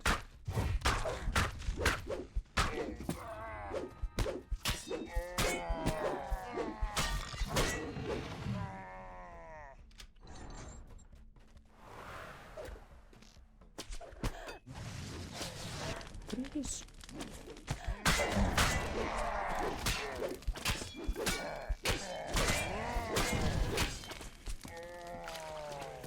This is embarrassing.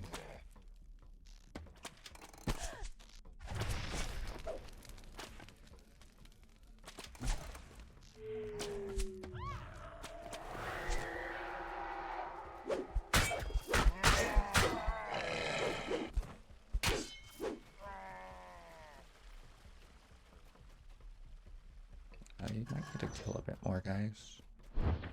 A pipe waits at the end of this hole, presumably descending further into the depth. I don't remember how long this quest is. As you emerge from the pipe, you find yourself in a cavern instead of the familiar sewers. You must be getting close to the village of Ataraxia.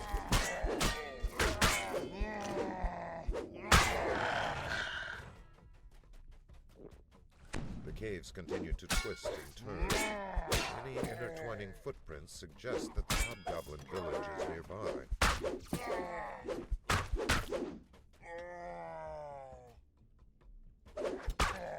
I forgot to split.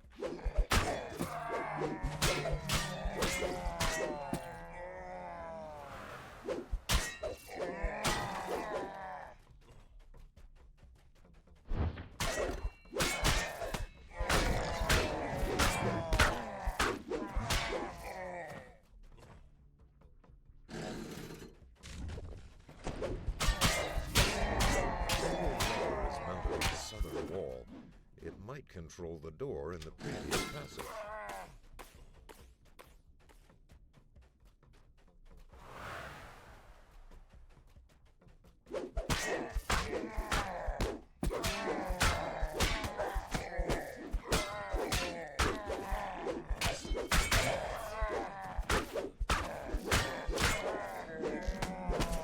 The tunnel opens into the Arzag core city.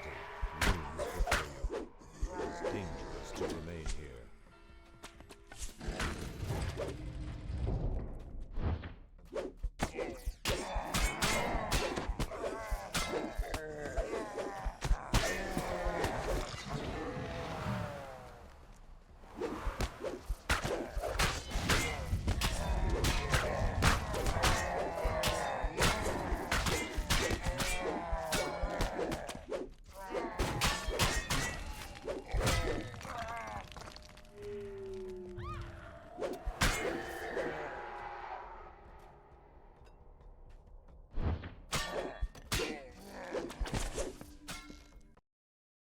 Yeah. It's definitely my keyboard.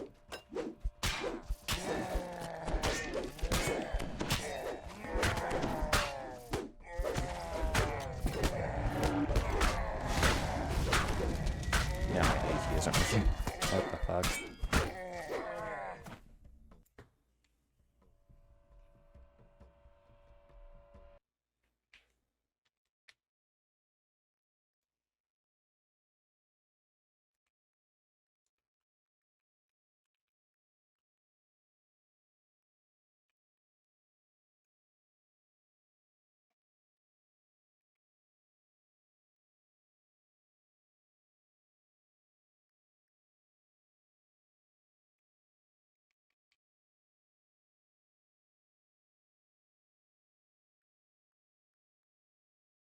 Alright, time to swap keyboards. In the middle of a run.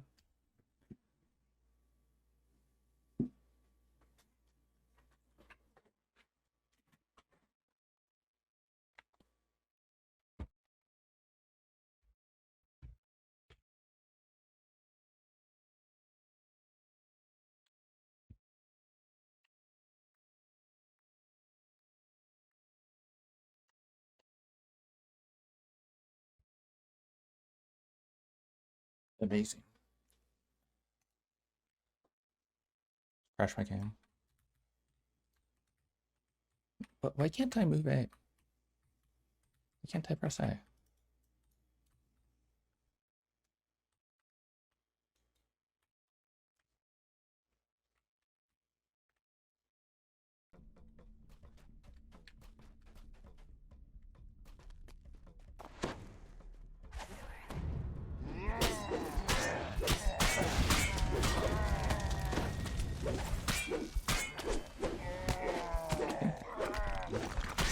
is being pulled down. A hole leads down into yet another cavern. You must be nearing the heart of the Hobgoblin Village.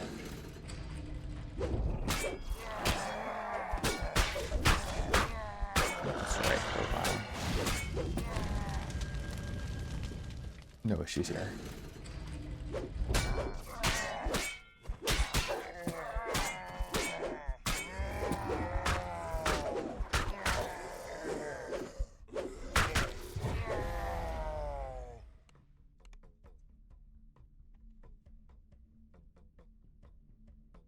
I don't know what was happening with my keyboard.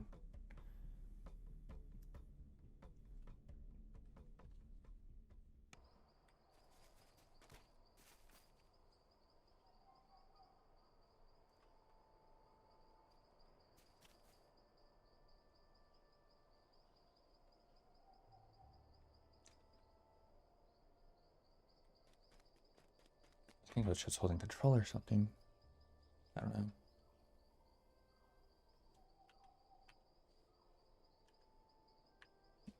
Anyways, 7. Let's go do.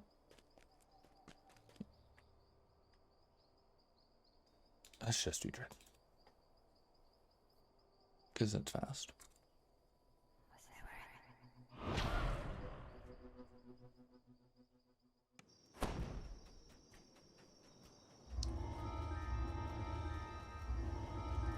Except I'm not doing that last one.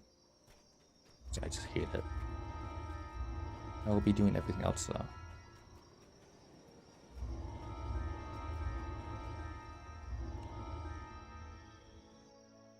Okay. Foxpaw stands on the black I haven't sand used this beach, keyboard in a bit. surrounded by wreckage. It was He doesn't seem to know where he my is usual keyboard. or how he got there. Foxpaw doesn't remember how you ended up on this distant shore. So you tell him the story. A tale of pirates, a shipwreck, and an angry god. It all started back in Storm Reach.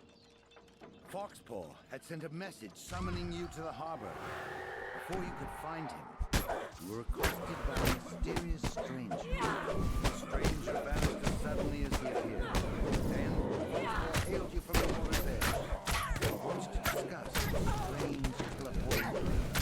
Foxpaw said he wanted to show you something special related to the Cogs secrets. Mounted the magical artifact onto an arcane device he had built. Foxpaw had amplified the artifact's magical signature, creating bait to draw the pirates to you. Was this a bold strategy or reckless insanity? You were about to find out. A pirate made her way up from the docks.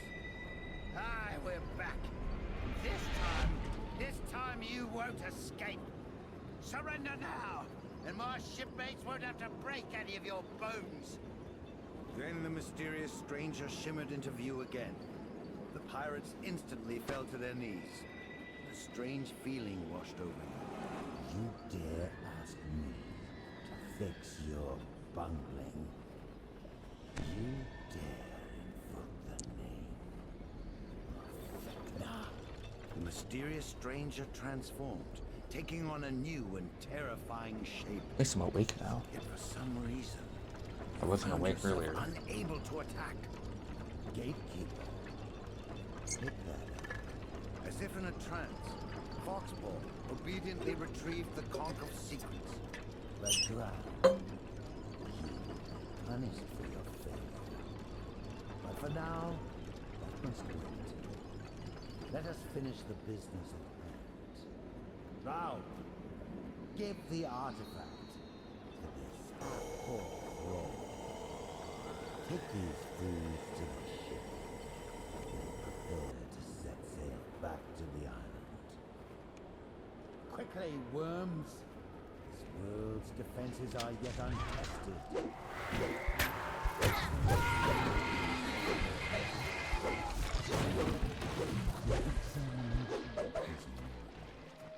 The effects of the god's magical domination wore off hours later. You awoke, imprisoned inside the brig of the pirate ship. No, I don't think I need to.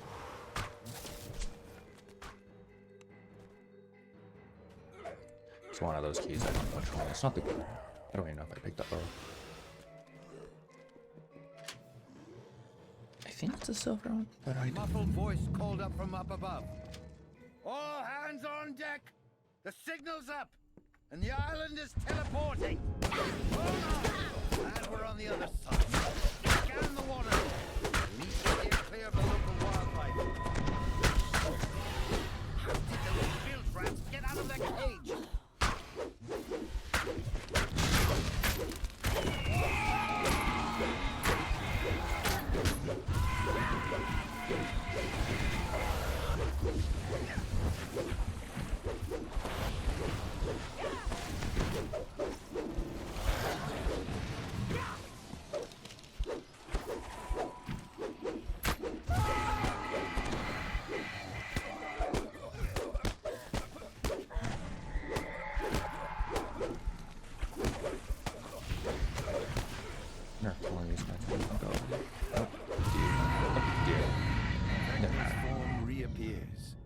Towering over you.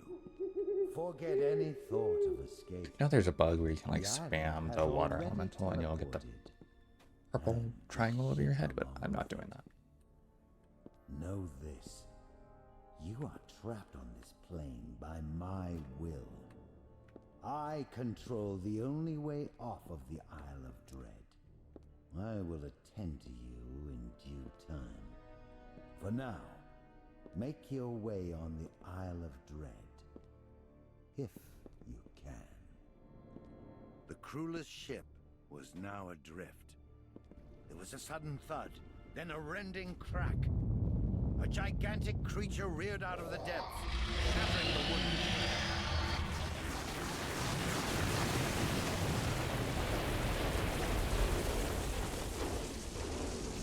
You were forced to swim for your life. Fortunately, the ship had sunk near that strange teleporting island. You soon found yourself near shore. And so we found ourselves held captive by the god Vecna. Knock at the clock. Shipwrecked on the mysterious Isle of Dread. Well, we're gonna do the other one in the corner off the main map. First, crustacean. Captive crustacean. Yeah.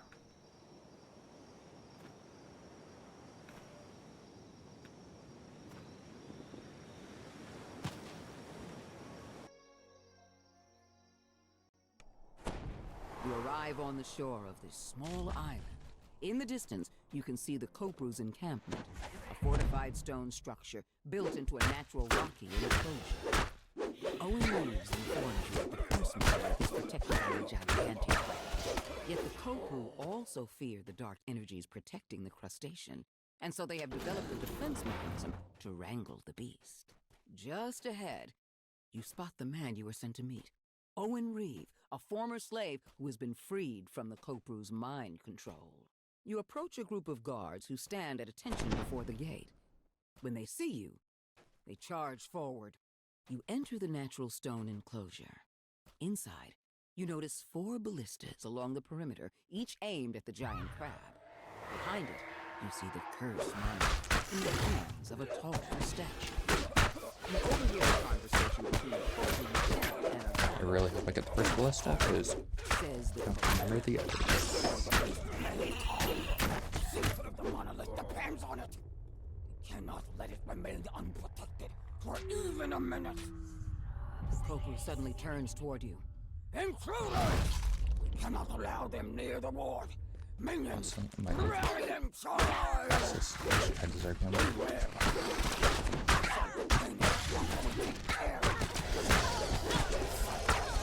A mystic barrier shimmers into being and bars you from exiting the arena. The Kopru crumbles at your feet.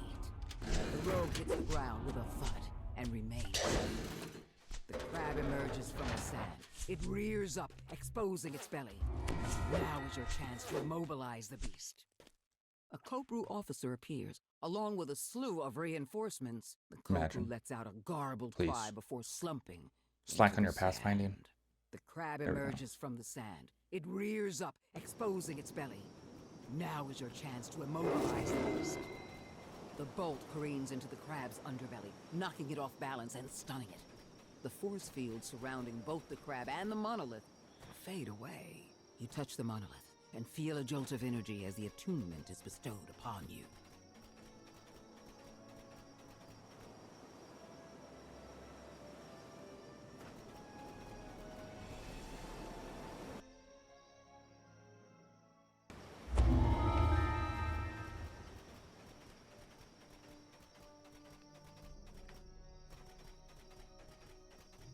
This was a horrible idea.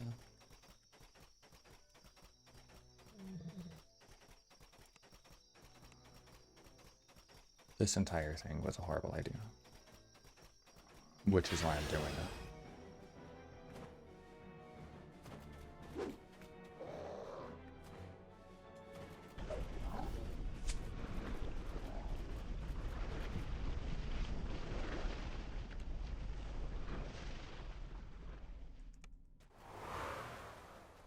Someone within the Tar Ogre tribe has been harnessing the power of the nearby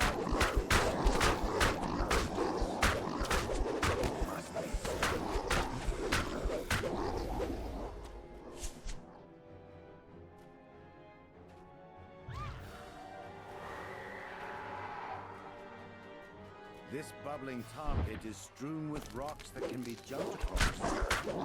Falling in is not recommended. I've fallen apart like 3 times.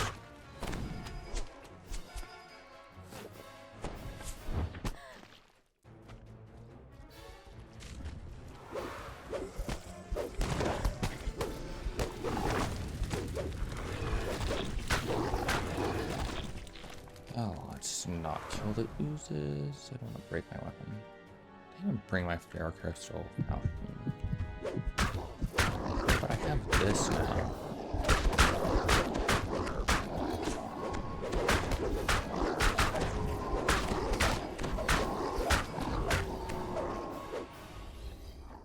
An even larger tar pit blocks the way forward. The tar surges fiercely, causing rocks to surface, then submerge. Jumping across is possible, though dangerous.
Tribe's High Shaman.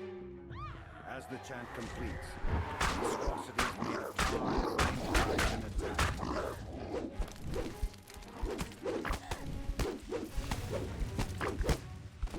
With the High Shaman defeated, the Tar Tribe won't be able to create more of these monstrosities. For now.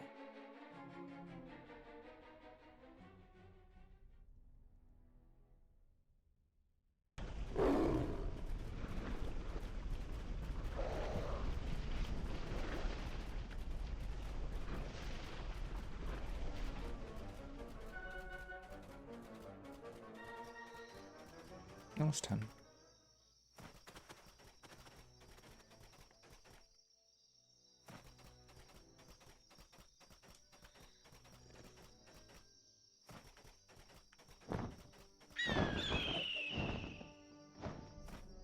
Spiders and flies. Dense webs enshroud the base of this huge exotic tree.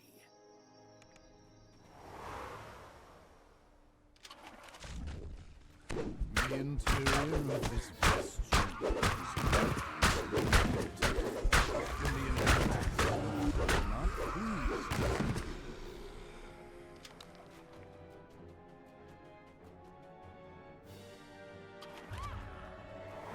center of the trees beneath it is formed into a vast multi-level complex.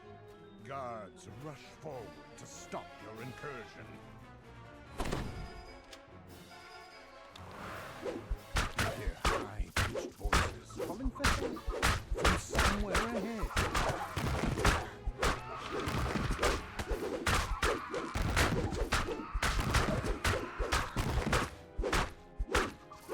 So, what's the story behind entrapping these pixies? I don't know. Imprisoned by webs beg you to free them from their bonds. The grateful pixies ask you to also free their tree friends. Troubling birds don't sound good. Trap birds? How have I never thought about this optional? I don't know where they are, but I feel bad not bringing. Holy lag. Why am I doing this on a Sunday, bro?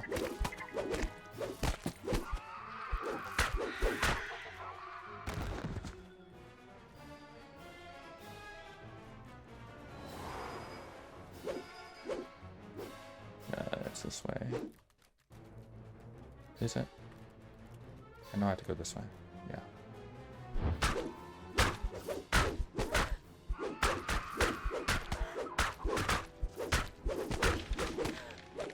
Why am I even trying? I can't move.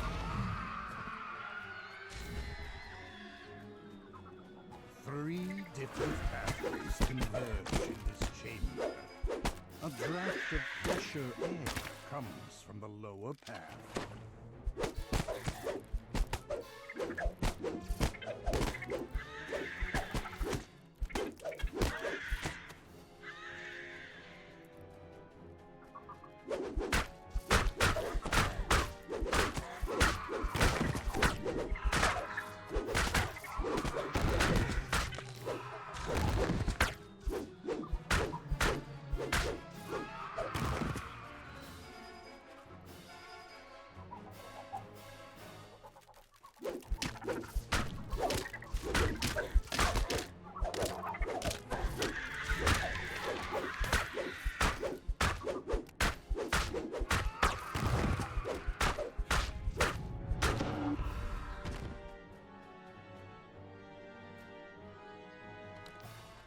You found those responsible for capturing the pixies. Time to teach them a lesson.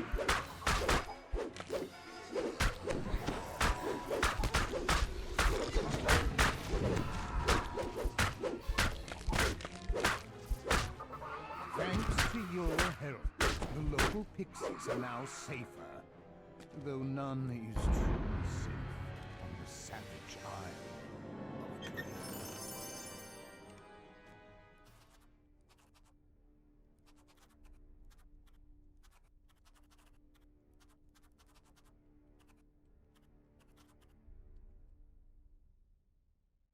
Dense webs enshroud the base of this huge exotic tree.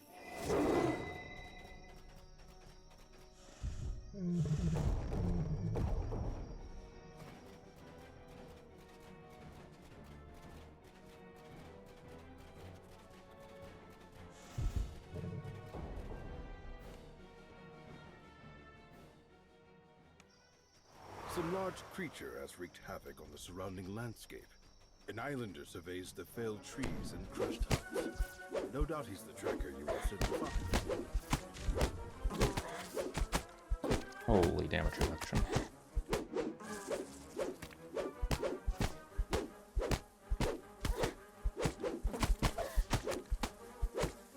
Can I crit? Thank you.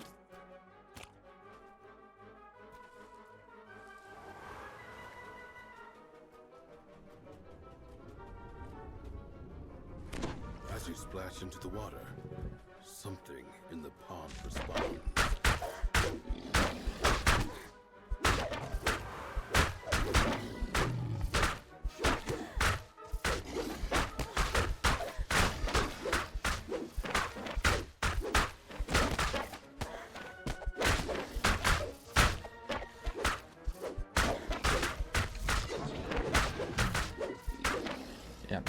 They have too much HP.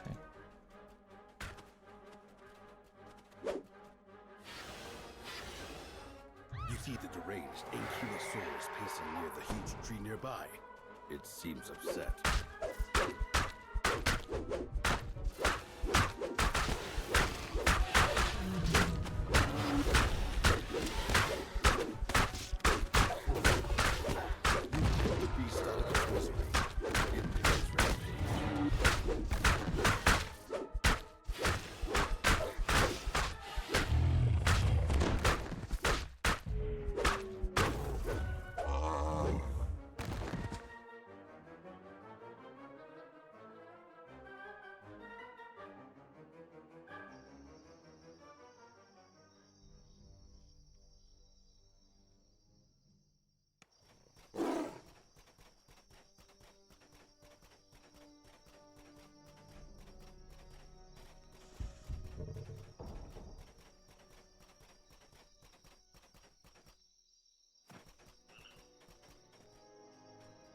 Scan the multiverse constantly, searching for new places to live.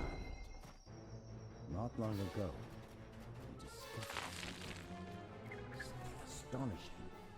The whole group of planes had suddenly appeared, as if they had been hidden behind a veil that had been instantly whisked away. Marauders are camped around the crumbling ruins.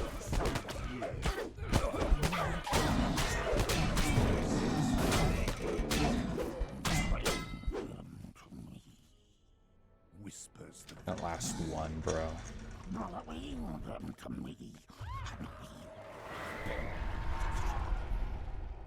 While footprints in the dust show recent activity, this decrepit structure has been neglected for many years. And an old smell seeps in from deeper inside the complex. The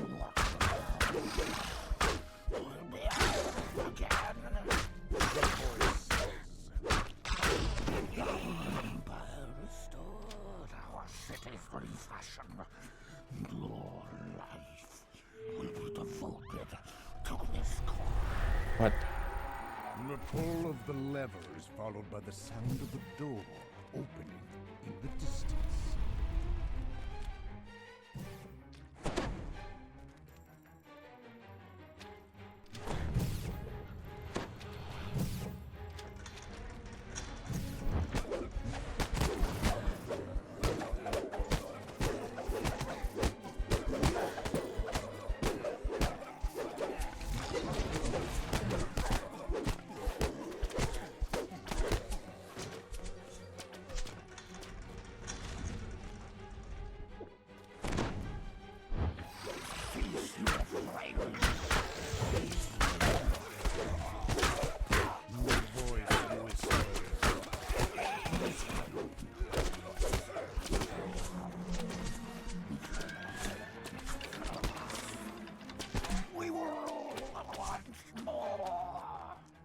The distant sound of metal tells you that a door has opened elsewhere in the complex. Mesmerized members of the Sea Turtle stand in the clearing, tended by marauders. The voice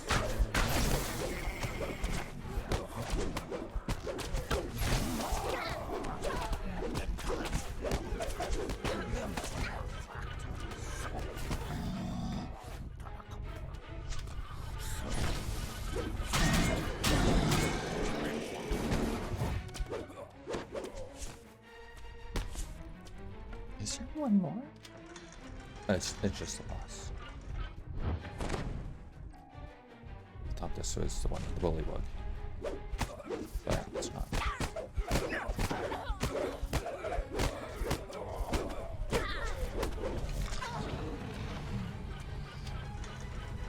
One final coconut stands in the mist for water.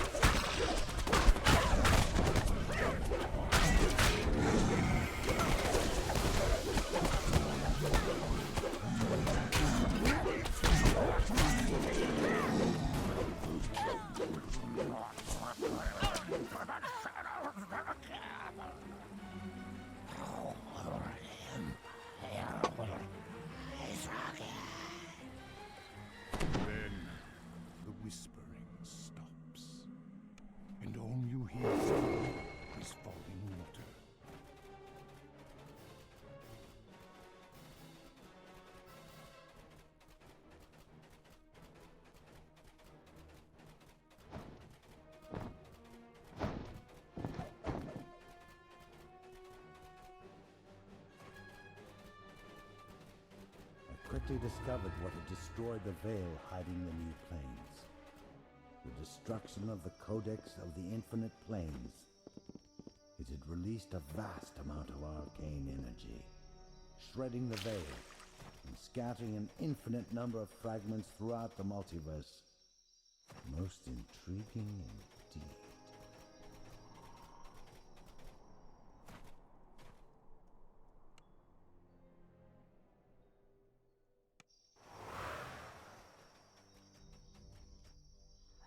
A group of pirates surrounds a man matching the description of Doran. When Doran looks up from his ghost window, noticing the approach, his face glows with hope. The last of the pirates holding Doran captive have been defeated. Doran waves for you to come speak with him. Doran says that to get inside the pirate camp, you'll need to sound the cannon, then fight your way past the ghosts. Once inside, you'll need to find the Commodore's hut, where the monolith is kept. He also said that many islanders have been captured by the pirates and asked you to free them. The gong rings out. The massive gate nearby is open as guards rush out of it.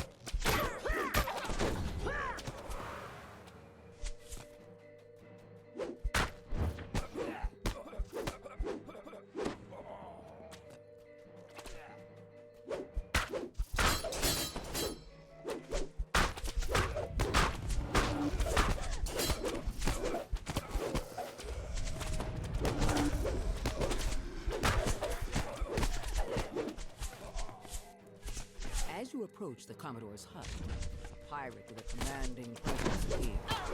When she spots you, the door behind her commands the guards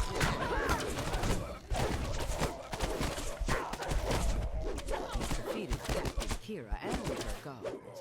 You retrieve the key and unlock the door she guarded. The way into the Commodore's quarters is clear. With the guild guards defeated, the inner combat of yours is clear. Time to find the Cogs. Commodore has stashed the monolith that you are here to find somewhere inside this camp. After pulling the lever behind the bar, a door nearby grinds open.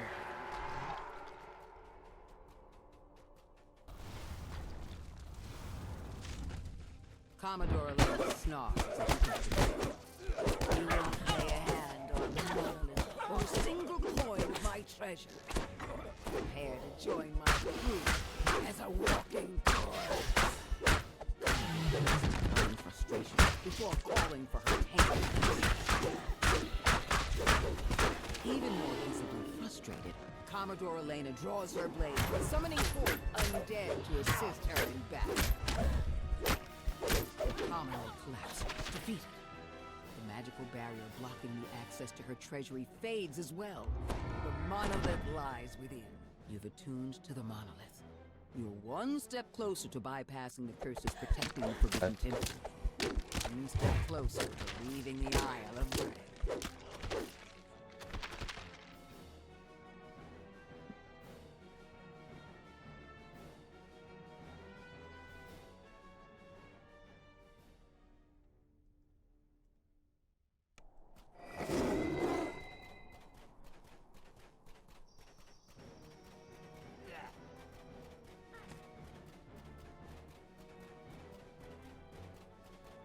A steep path leads up to an overgrown ruin.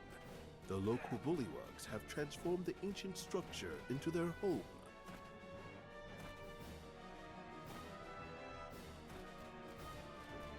Did I miss one? Yeah.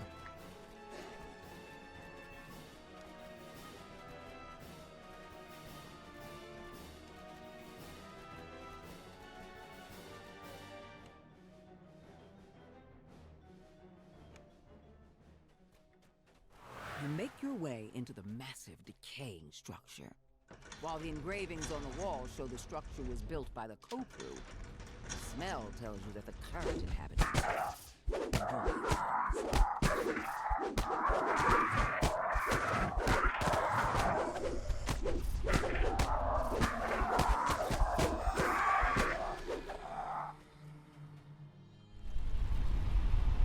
The door opens, revealing a large chamber. Have you found what you see? The monolith begins to hum with energy as you approach. Your hand passes through the monolith as you reach out to touch it. An illusion. Before you can react,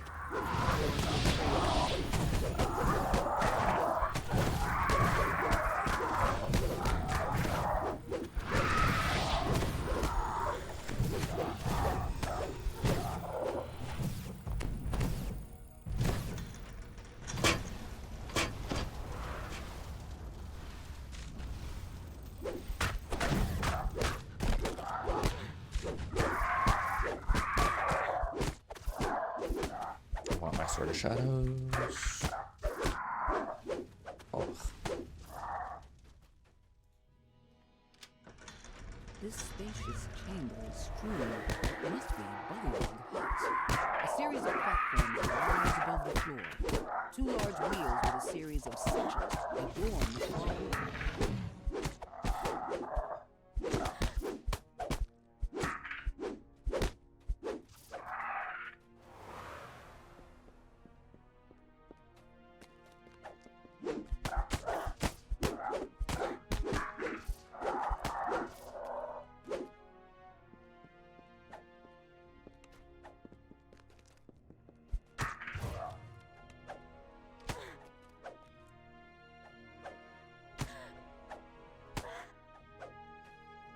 As the lever is thrown, loud clicks can be heard from the 2 large wheels.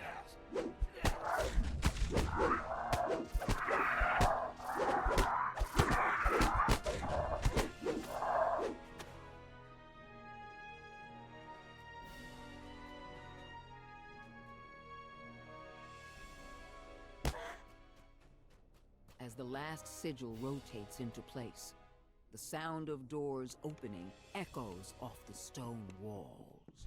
Why am I not centered? Why do they forget about that? Set that to champ.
This time.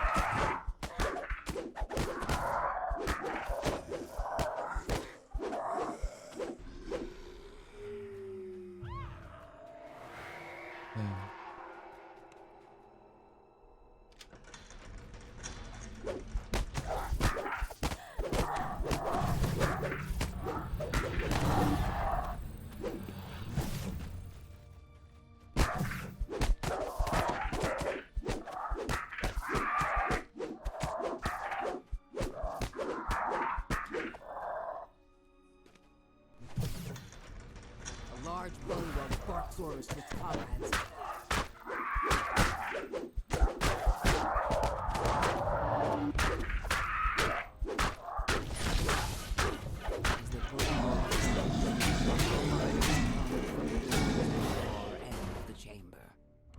The real solid monolith stands before you, resonating with magical energy.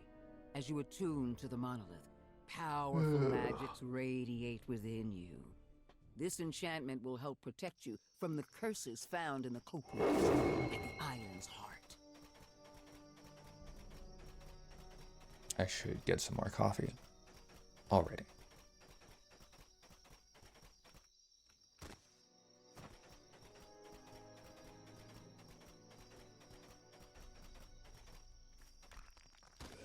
According to the islanders, gargoyles roost in the canyon ruins beyond this weather-beaten gateway.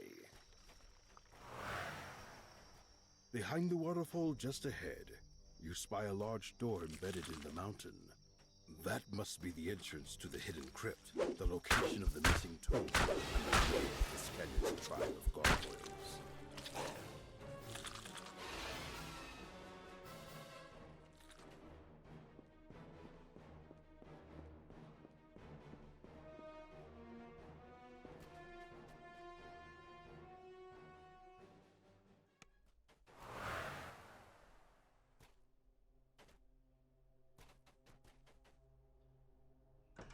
Open the door to a dim and fusty chamber.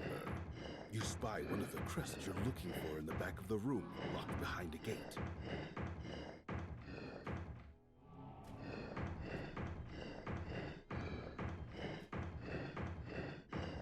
The last room in this puzzle moves to life. The water elementals form in the water below.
You pick up the crest of the monkey.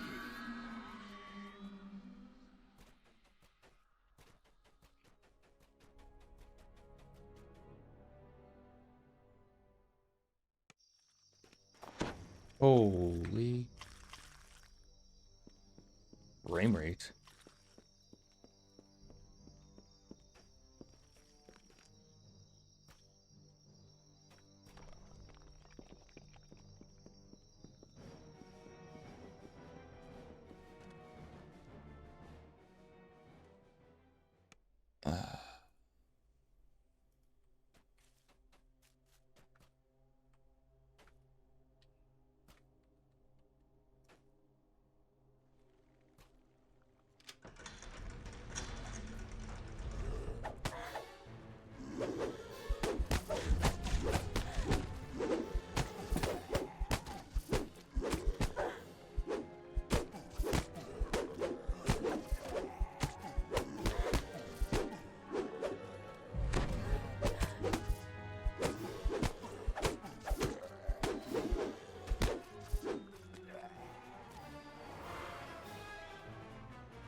You find yourself in the old mausoleum.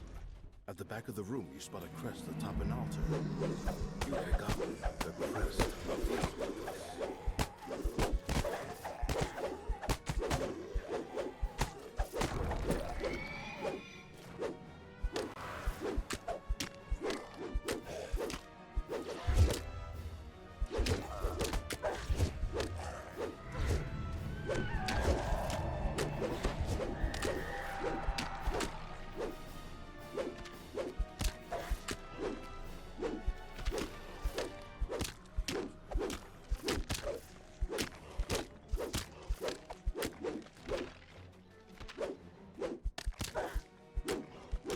Managed to defeat the mummy and its army of undead. Now you may leave this place one step closer to your goal.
Holy.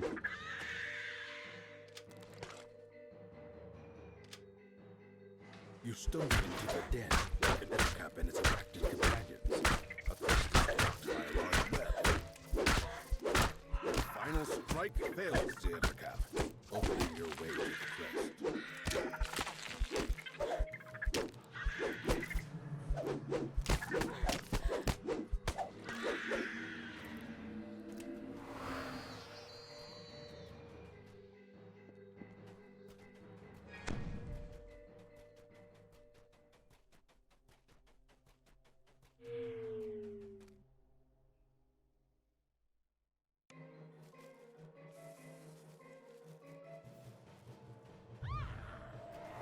Did they make this area worse or something? Holy fuck.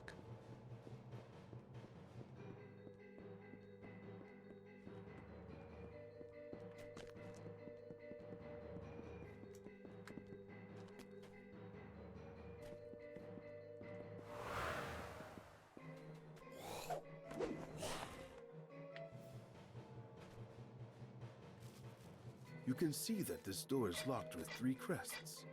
Surely you will find them hidden somewhere in the canyon. You slot all 3 crests into their place, opening your path forward into the crypt. You finally arrive inside the hidden crypt. You take a moment to rest before continuing your search for the artifact.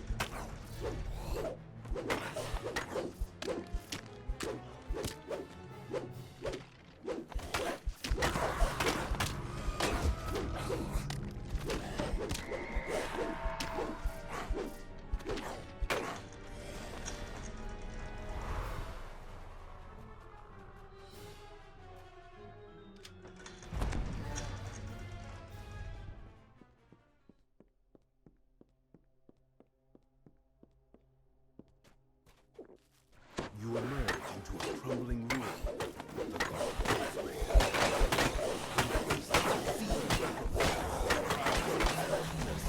attack. The last of the gargoyles shatters into dust. Now you are free to search for the treasure without danger. A secret door slides open, revealing a hidden cache of treasure, along with the book you've been sent to find.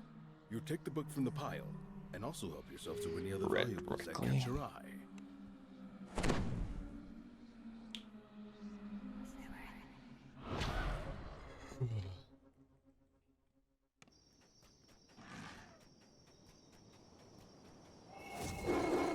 Have the T-Rex and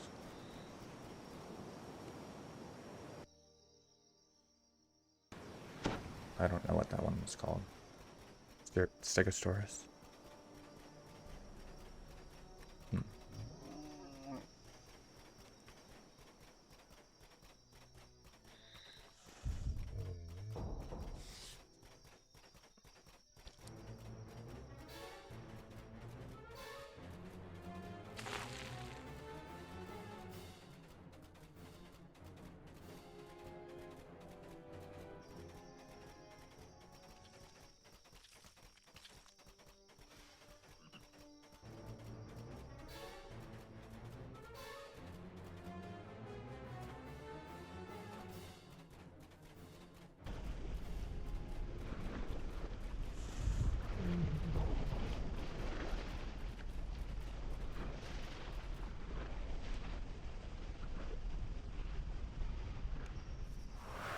The beast known as Scythe Maw has been paralyzed as part of the bamboo grove.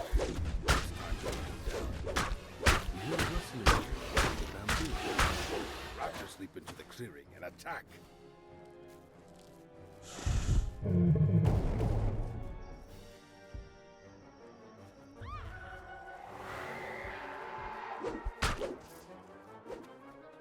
Scythe Maw runs by on the rising ground. What appears to be chasing something.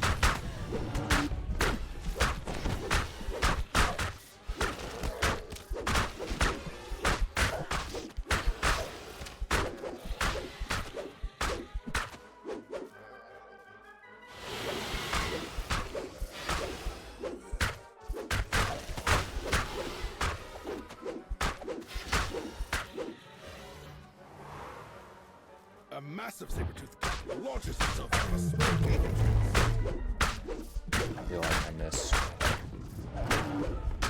whatever checkpoint it was. And we're gonna have to go back. Clearly started. The spike-covered dinosaur lashes out at everything nearby.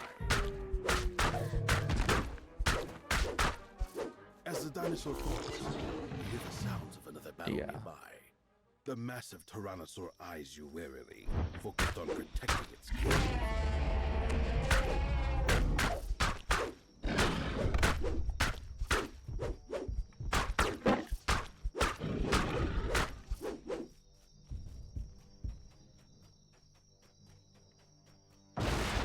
Clearly shaken by your strength, Scythe Maw smashes through the bamboo, exposing another trail.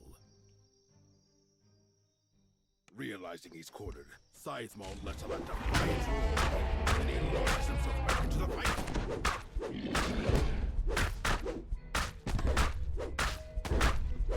The last of his life spent, Scythe Maw collapses into the ground with a resounding I don't actually know where that checkpoint is, because I've done this several times, and I've always missed it.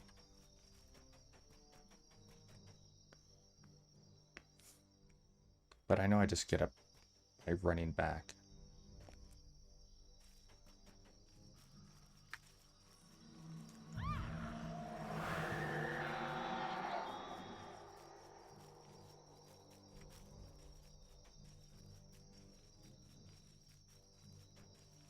You spot Scythe Maw as he passes above the valley, spooking several smaller dinosaurs. Still under 3 minutes.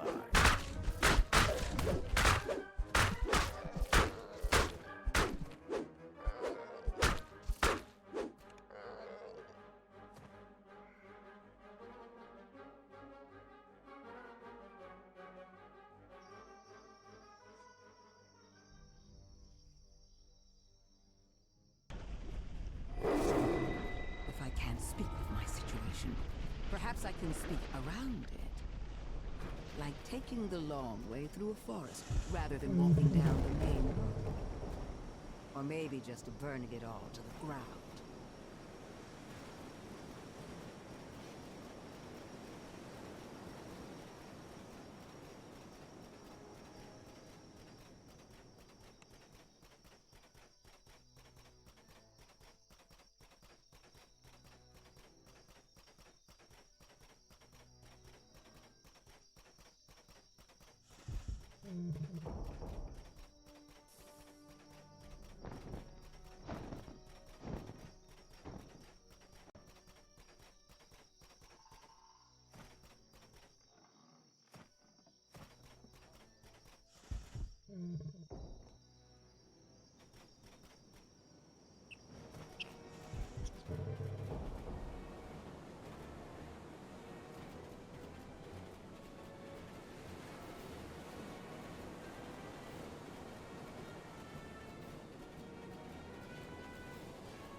Names are secrets.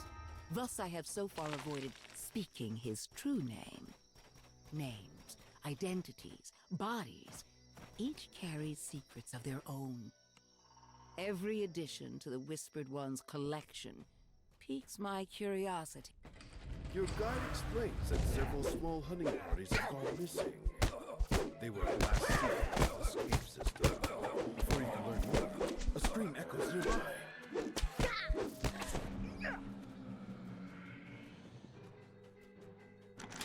The sound of excited chanting fills your ears as you approach the bars. On the floor below, a captive is being crushed by a triceratops in what appears to be an arena. You hear the sounds of a door opening to release as the lift is moved.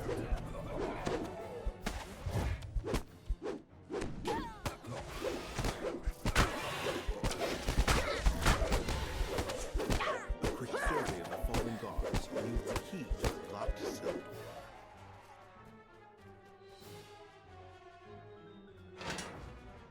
The captive explains that their hunting party was captured by a group of marauders, led by the cruel druid. Several of the prisoners were led off recently and have not returned.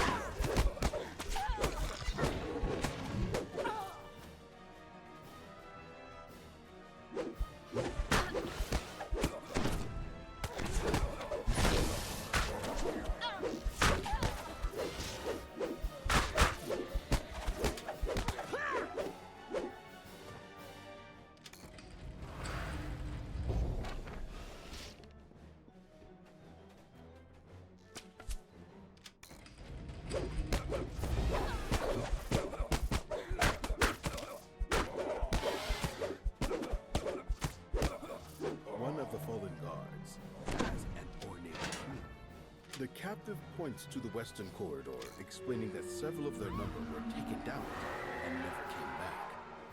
Then the former captives make their way towards the exit and free them.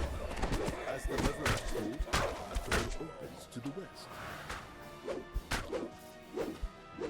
I don't have to kill this guy, I don't think.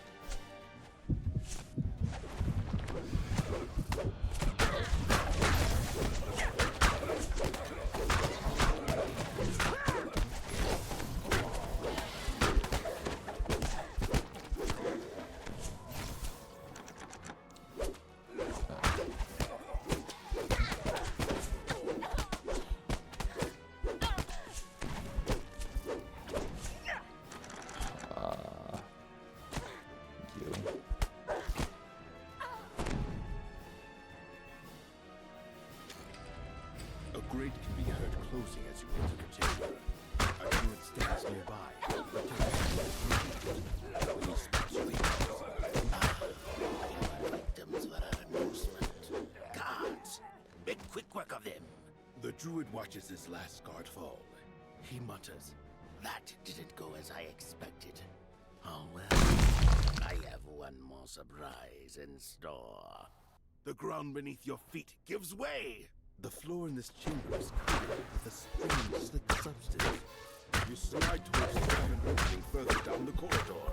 The slick passage gives way to a stone chamber. Marauders line the wall, cheering as you fall into the arena. Below, the Triceratops stands its feet, awaiting your arrival. The Triceratops falls to the floor. Cursing your impudence, the Marauder enters the arena. The druid pitches to the floor, dead. The Triceratops seems to grow visibly taller with the druid's passing. Now, to escape this cruel arena. Yeah, and that's all of Dread, Freed from the druid's influence, I think. the Triceratops seems Other to be than the much last more one, which I'm not docile. doing. The creature stands, eyes the wooden gate, and charges. The Triceratops charges the large wooded gate, opening a way for you to escape the arena. Yeah.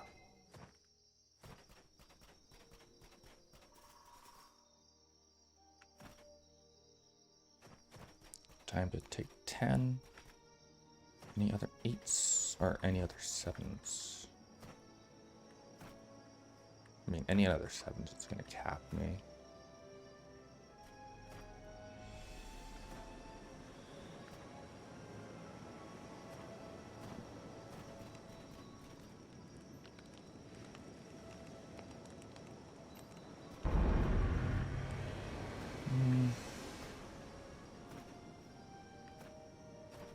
I think there's anything else I want.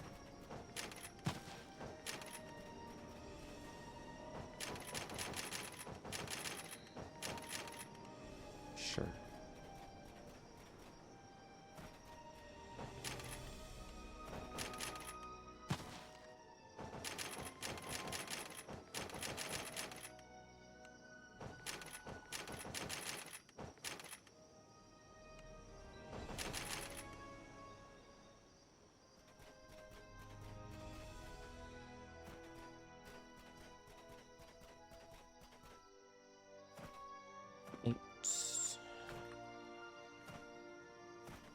Stormcleave, Spies.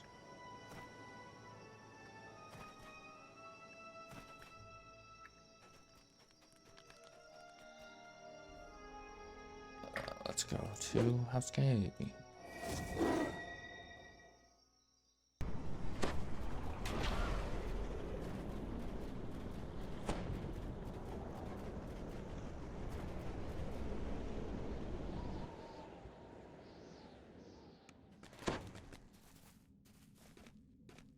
You.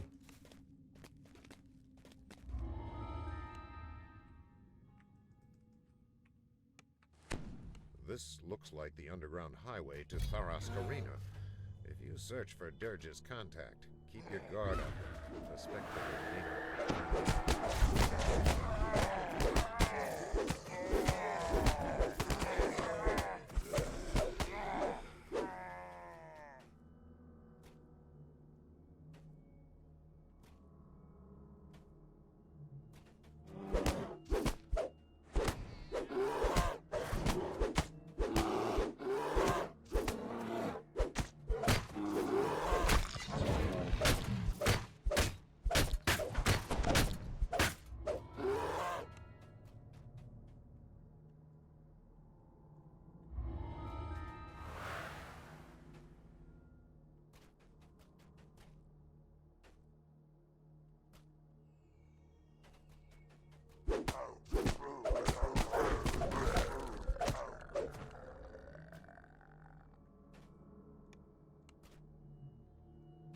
The gates of Tharask Arena loom ahead, guarded by a well-armed bugbear and a host of trollish enforcers. Monstrous spectators pack the stands, eager for the main event. A few growl and curse as they catch sight of you.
That doesn't even do anything.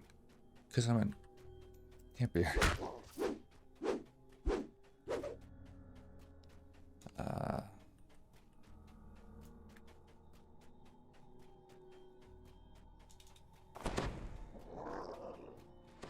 You notice words etched above this gate. Ready Room 1.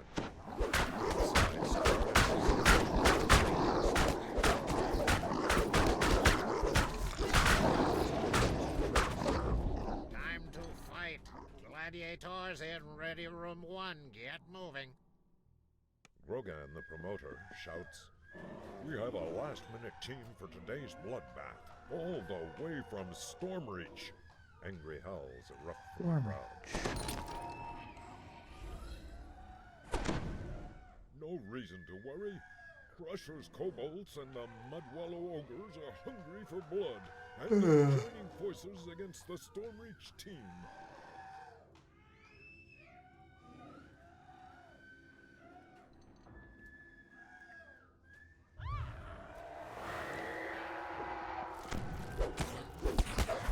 Don't dare.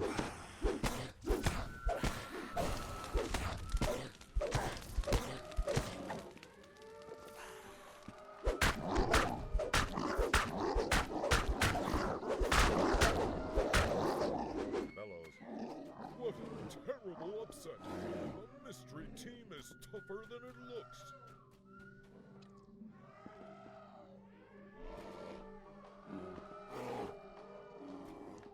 Their luck has run out. The Horns of Fury and the Maelstrom Princes have slain hundreds of their kind. This should be the shortest fight we've ever seen. Let the slaughter begin.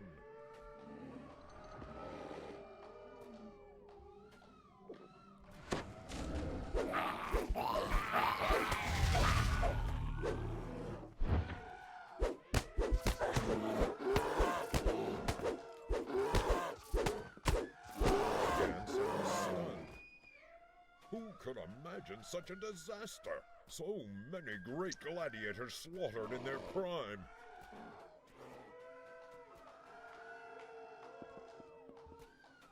It's time for an all-out shootout. Fresh fighters from all 4 teams have armed themselves for battle.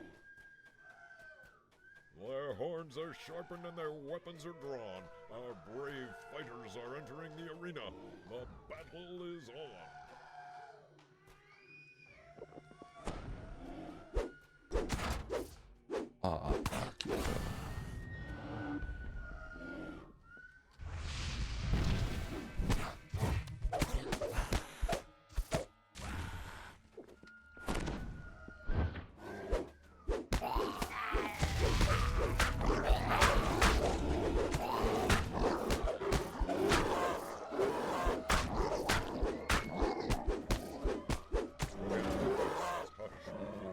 The Stormreach team has spilled a sea of blood today, but it has not yet sailed to victory.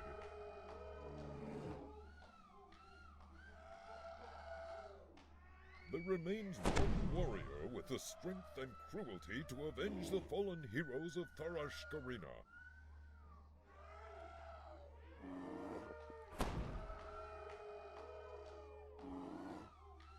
I give you the king of killing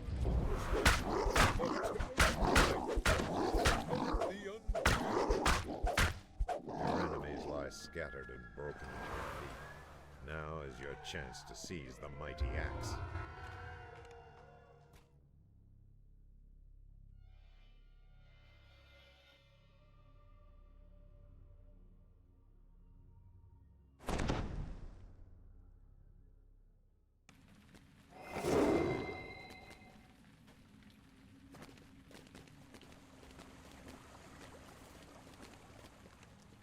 And watch me get 20 negative levels from the beholders. Not really, I'm putting on my pale lav.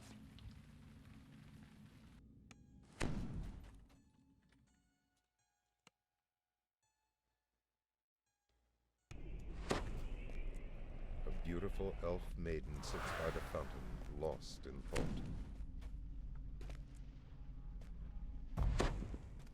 A beholder roars with the slaughter.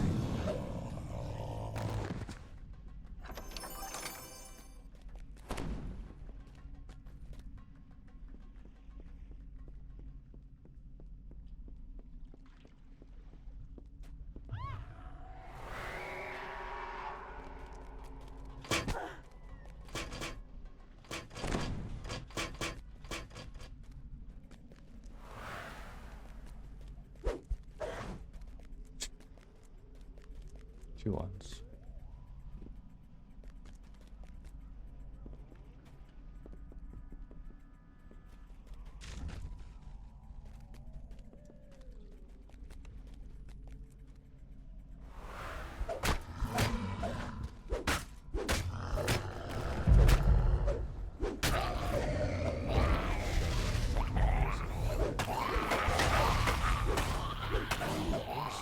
Pets won't be causing you any more trouble.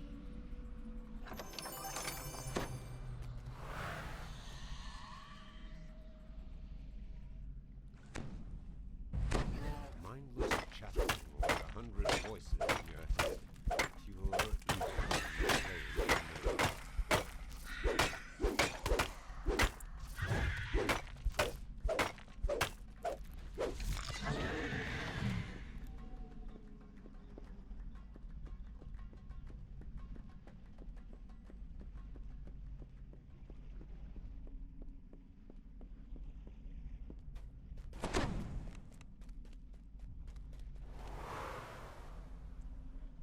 That could have been bad.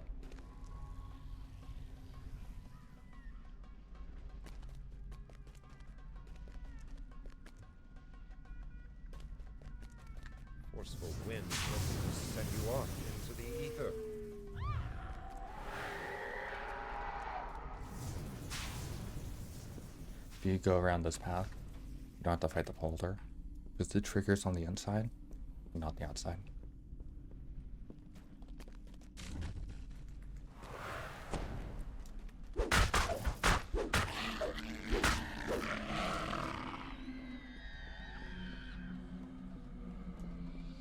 Also, you can kind of jump around on the outside to not have to wait for the oozes. The illusory ladder fades from view. Your hands grasp. You do want nothing. Featherfall. Also, you need a high jump. And also, this is super buggy. Yeah, there we go. Forceful winds threaten to send you off into the ether.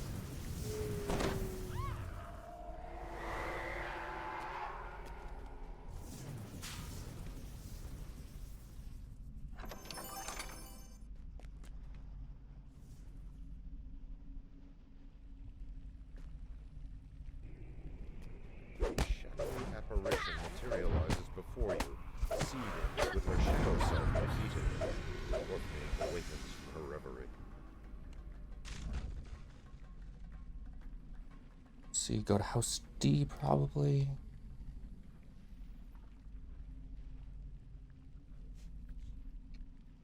Could do Necro 2, but I hate Necro 2.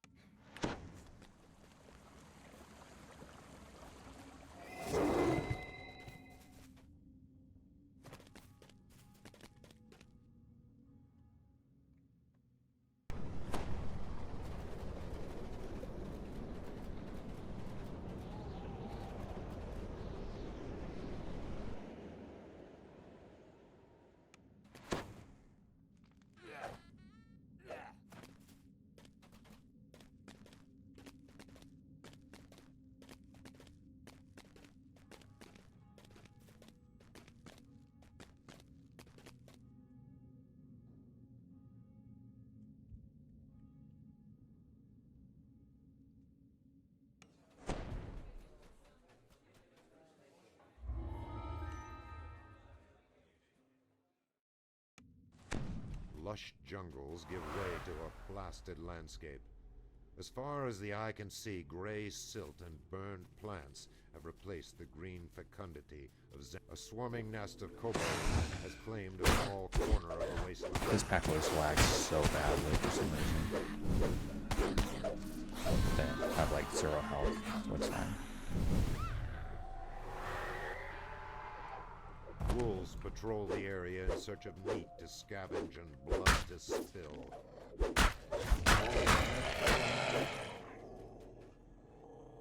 Rounding a turn, you see an enormous house-beneath outpost looming over the waste. The wolves appears to have caught an unfortunate traveler on his way to the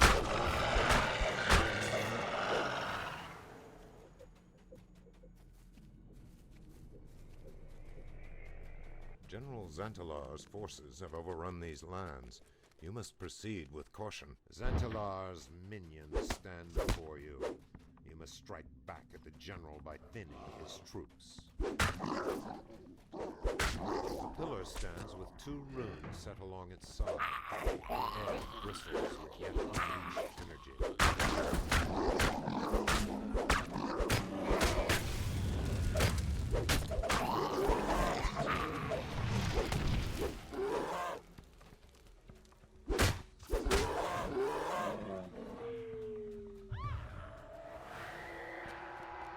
I'm just trying to spread out my sprint boosts because I don't have enough for quests this long. So I'm rotating each one. One for my rage and my actual sprint boosts.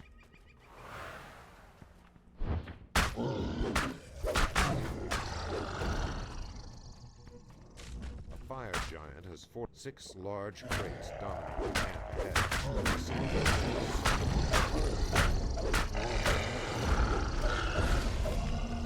I think it's worth it to kill these guys. Giant's defense has fallen. The last of the mage fire cannon crates has been destroyed. You take up the shard of stone.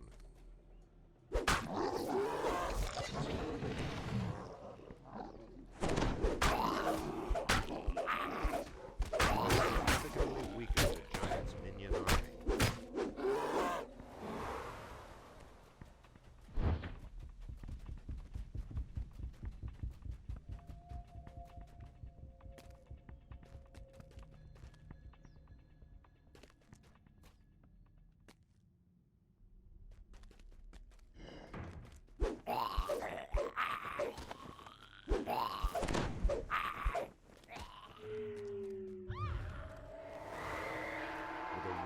gesture, an armor-clad giant invites you to... Crates are stacked uncaringly in the back of the jungle canyon.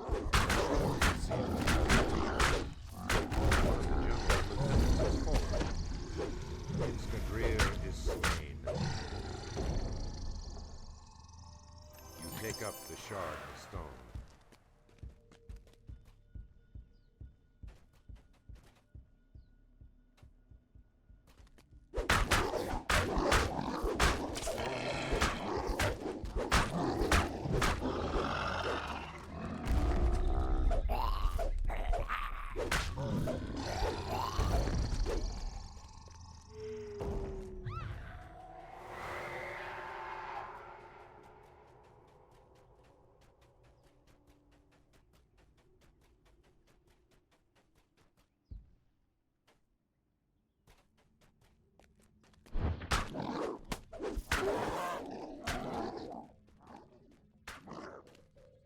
Dimensional atop the You don't have to hill, kill all you these spy a guys. fire You just giant. need to make sure you get that chest open. Closer, grinning wickedly.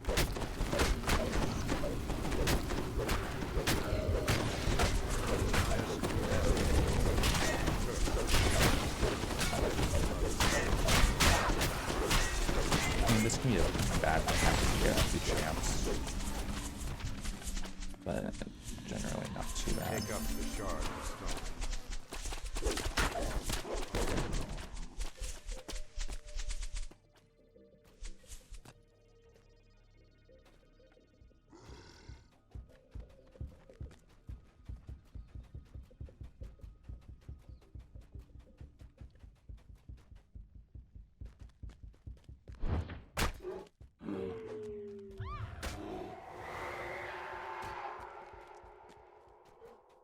At the back of the camp, you spy a large minotaur.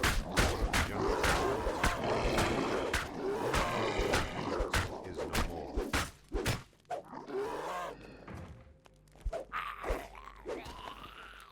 All the rune posts have been activated. Return to the summit and take up the shard of stone.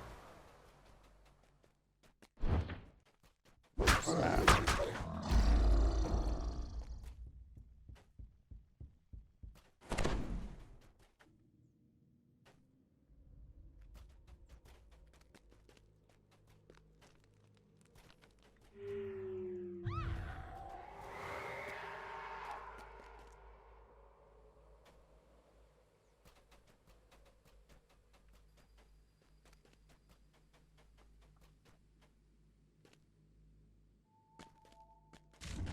A long, abandoned amphitheater provides you with insight into its past. Heat from your body flows into the stone. You shiver as magic gathers in the still air.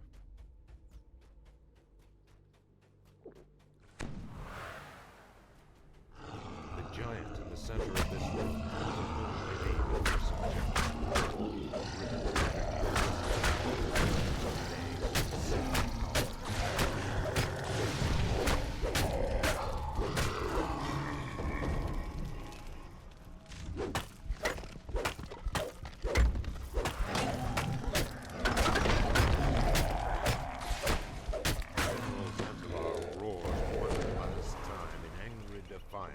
Then crumples to the ground.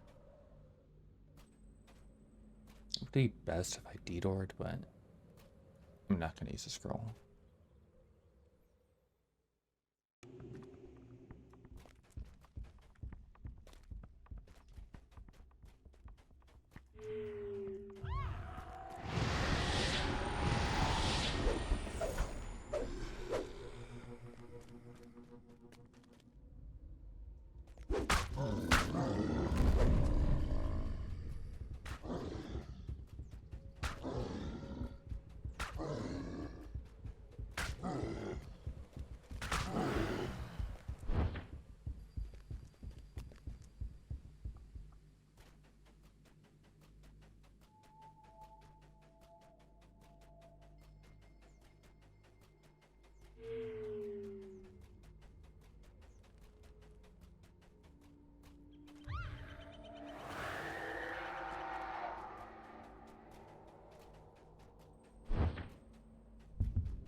Oh, I spread out my sprint moves perfectly.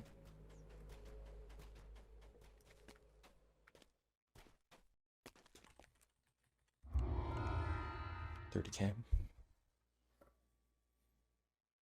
And then Spies next. And I think that's gonna be it for 8. I mean, Toee isn't bad.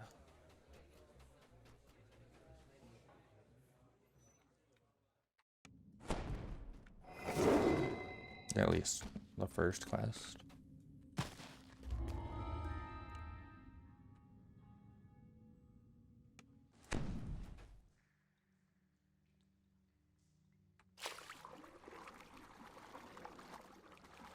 Icy tendrils of biting cold swirl around you.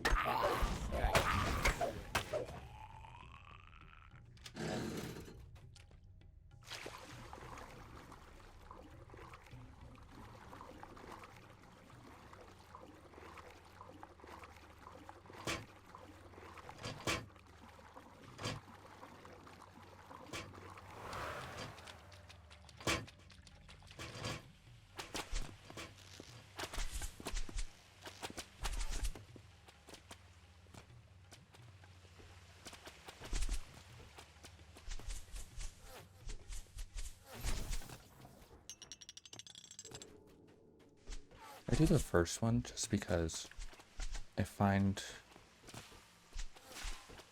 number 2 never works for me. It always just launches me into the abyss versus actually landing up here.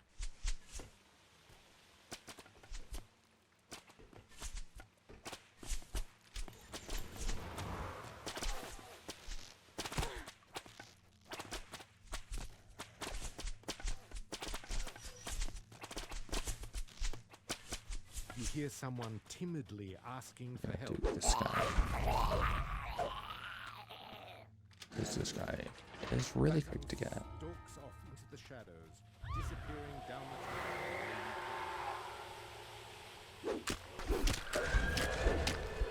I don't make it a DA some point. These guys.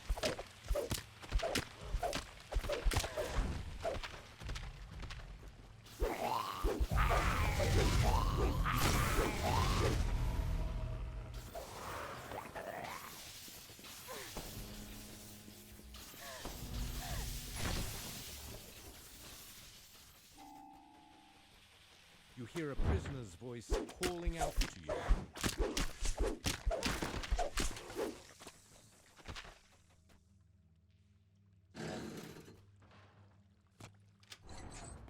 Aranil runs down the tunnel, back to the ladder, and disappears from sight.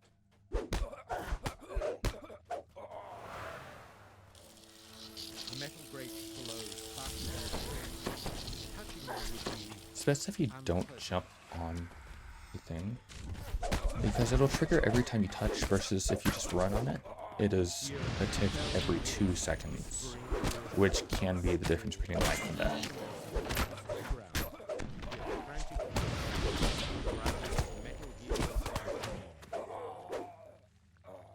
You hear a metal portcullis slide over.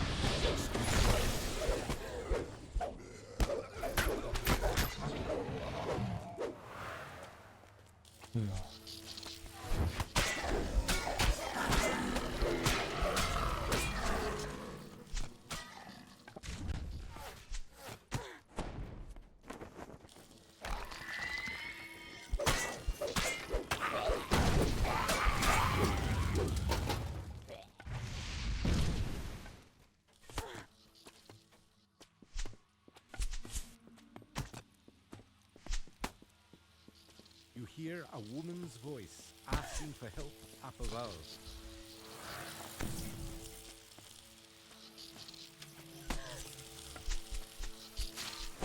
Do I believe? Fire and brimstone assail your nostrils What as the- elementals appear in the pit. They won't let you pass without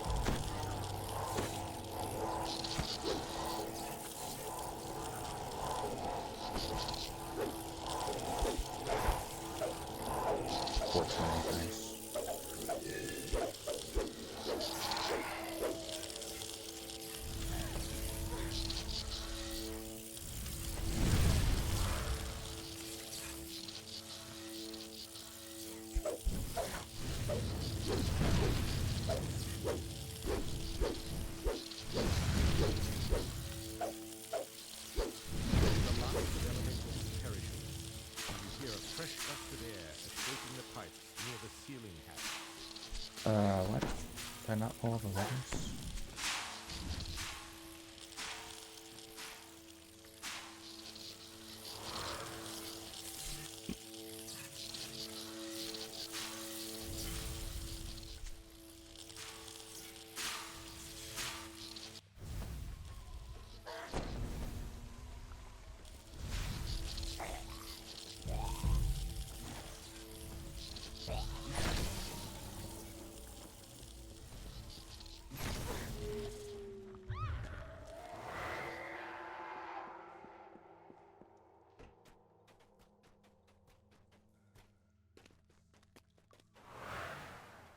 Left or right? Let's go left.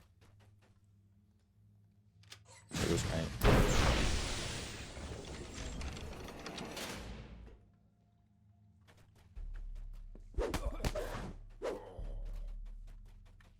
The sunlight at the end of the tunnel shows you have reached the end of your journey. You have found the far end of the blood road. All right. What should I do?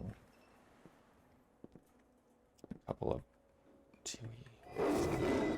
If I remember it. That's Jibo.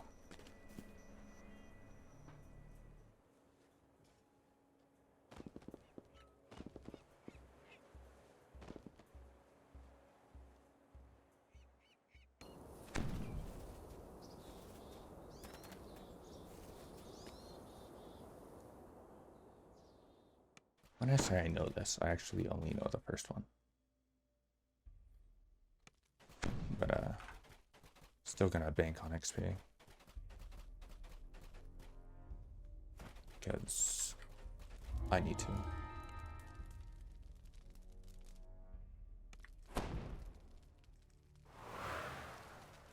The huge bronze doors are carved with strange runes. It's clear that at some time in the distant past, the doors had been sealed with soft iron. Notice the scratches and gouges that show the seal has been broken, and a cold shiver runs down your spine.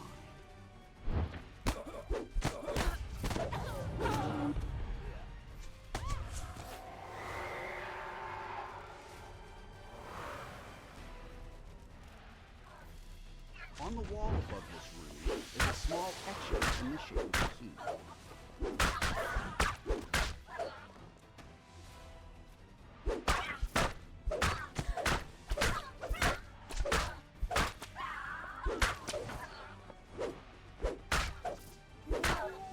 No, thank you.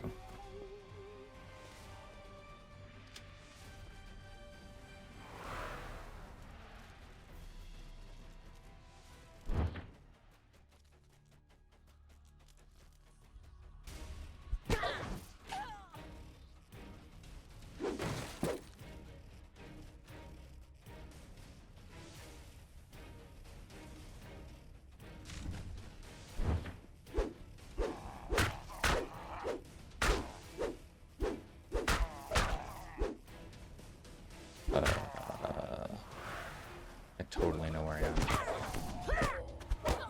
This feels right. But I have no clue.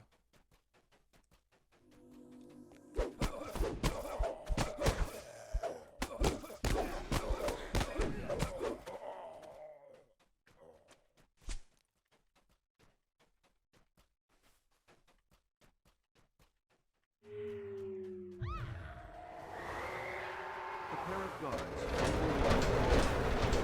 is a small etching in the shape of a key.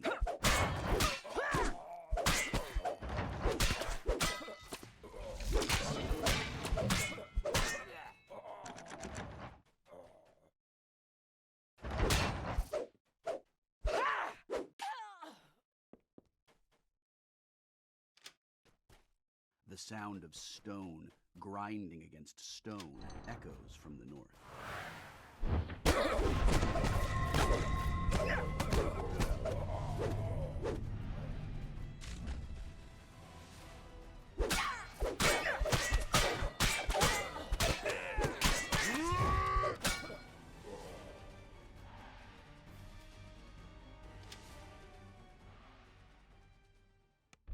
This enormous hall is much wider than many of the others you've seen in the temple. The sound of stone. A belligerent cleric stands atop a stone altar in the center of this chamber. 4 massive earth elementals pull around the altar.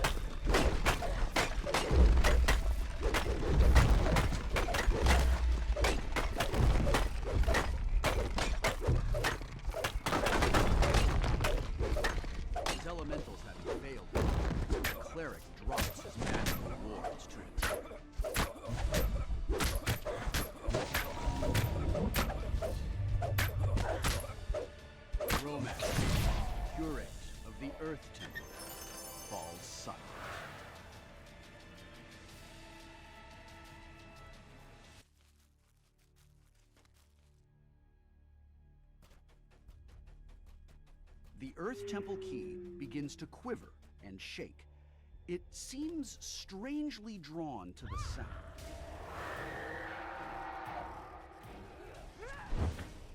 This magical barrier glows as the barrier dissipates, opening the stairway.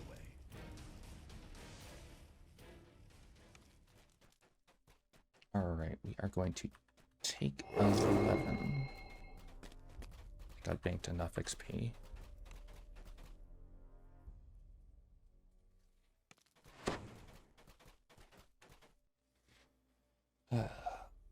Level 11, 5 hours in. Getting close to 12.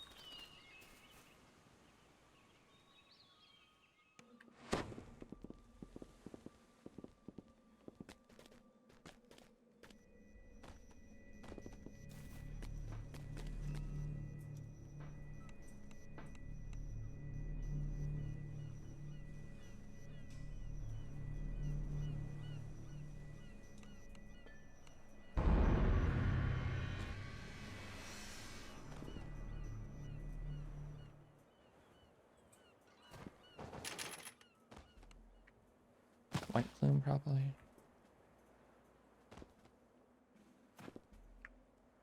White plume them back to House K. I still have those sagas that I saved up.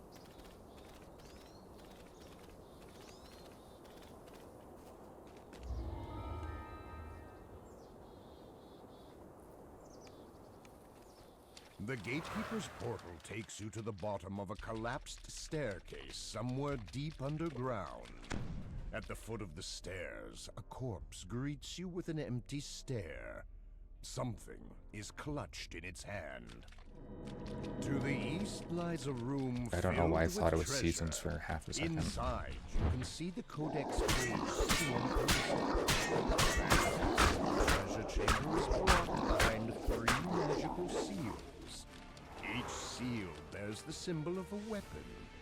A sword, a hammer, and a trident. A regal creature waits for you in the water.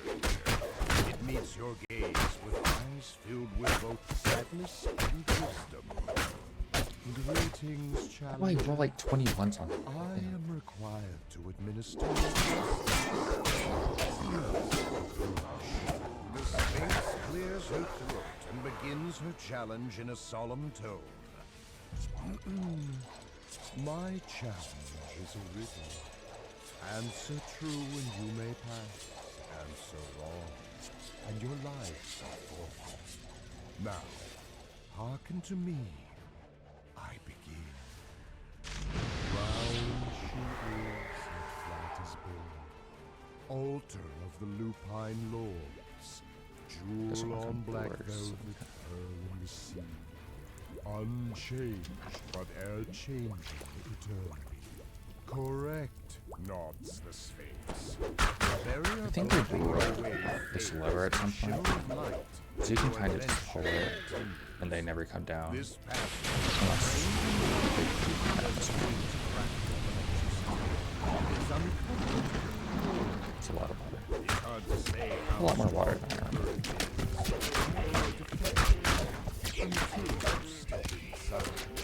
A narrow, winding path leads over a drop into beds of spikes and whirling They blades. fixed that, The path seems to or I be just got slick, unlucky, or almost lucky. frictionless.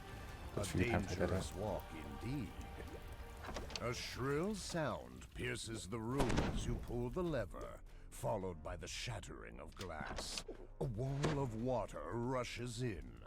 The floor groans as some kind of mechanical pump engages. The door clicks as it unlocks, and the water begins to drain away at last. To your surprise, Imagine it gets some. a mount carved It might. into the stone wall announces your presence in a booming voice. Hark! Guests approach! The halfling's grin grows larger, and then larger still. His body twists and grows, revealing the towering form of an ogre magi. Still green, but with much sharper teeth. As you touch the crest, it fades away. You hear a bell chime in the distance. You are one step closer to your objective. As you enter the room, two green and feminine forms emerge from the water with a splash.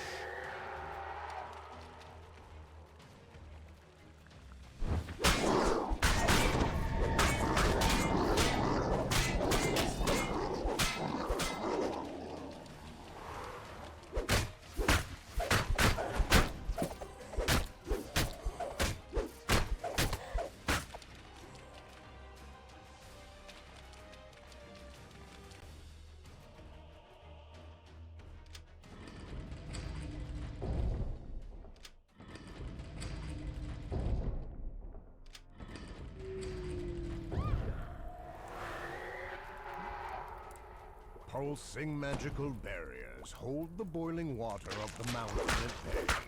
The enchanted walls pulse and sway with the water currents. The walls don't look very sturdy, so best be careful near them.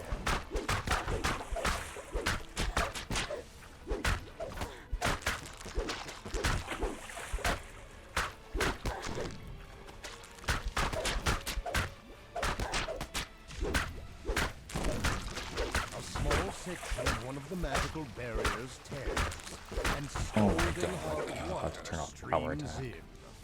The crab falls over dead with a mighty crash.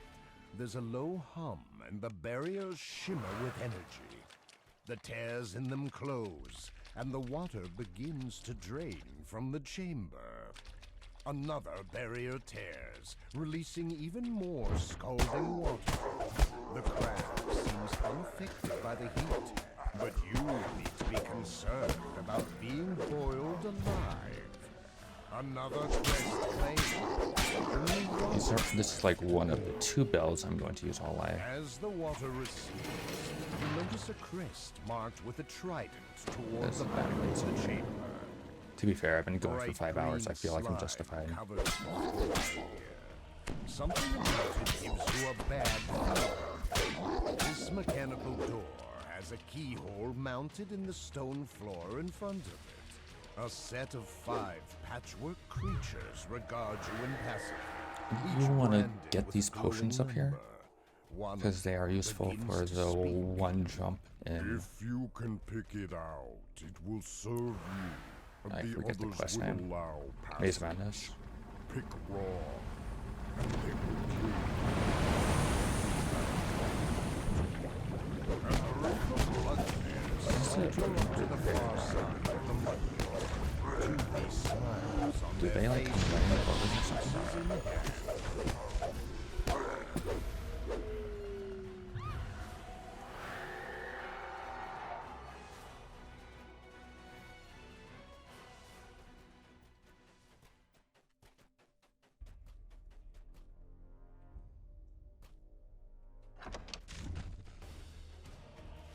An unnatural darkness fills the room ahead. No light is able to penetrate. You feel certain that something deadly awaits you in the blackness. As the darkness engulfs you, a voice whispers in your ear. You are at least very brave, if not foolish. I am so pleased that you came. I am so hungry to see. So hungry. The vampire chuckles as he oozes back into the darkness.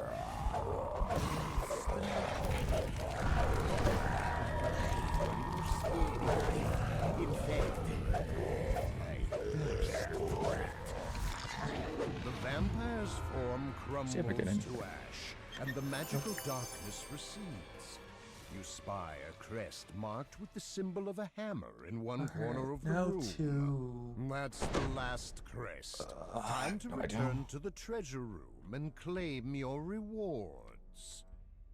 A voice echoes through the stone passage. Not thinking of leaving, are you? You've been so very entertaining. I just couldn't think of letting you go, especially with those little items of mine. And since you've eliminated all their guardians, why, you'll simply have to stay to take their places. I'll have to ask you to let Nix and Nox escort you to the indoctrination center.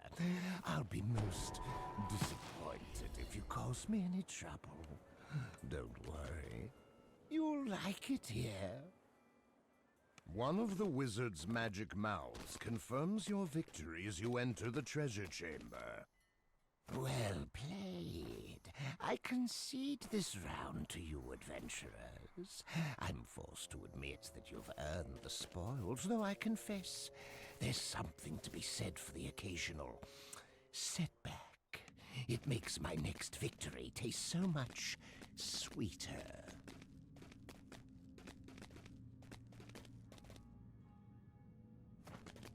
I swear, if I die in Want 3, this is the only quest where I'm concerned about dying, and it's that last beholder.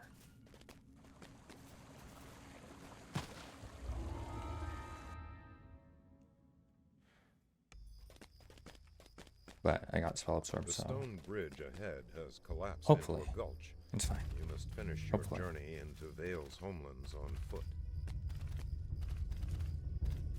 The Blackheart trolls have made their home in the shadow of these ruined walls. They seem eager to repel invaders. Could they possibly be allies of Vale?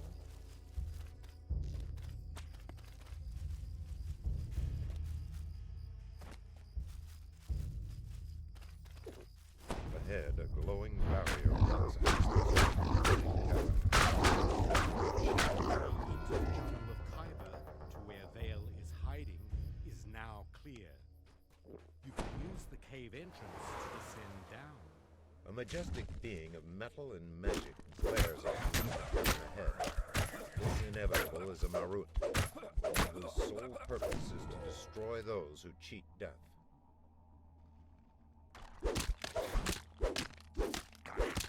Shield. A group of This should be drow fine. ambushers in the next room howls a battle cry. Vale's tribe must be determined to fight you and the inevitable at once. Oh my god, the Reaper buff.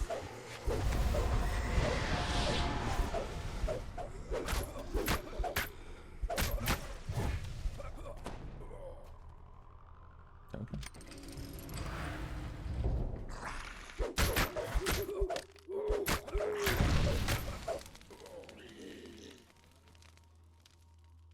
As the gate grinds open, drow scorpion screams a command. Answering forth, the inevitable's footsteps thunder across a stone bridge ahead. Several drow flee.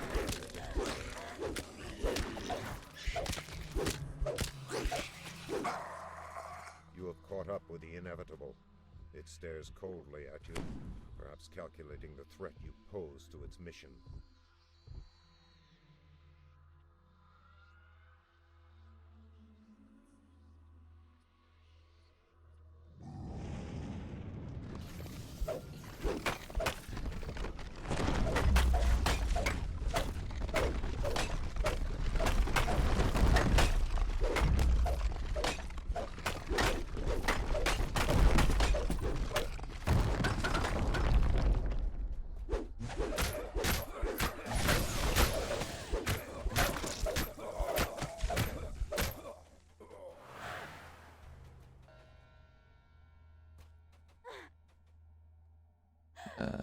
for a tumble.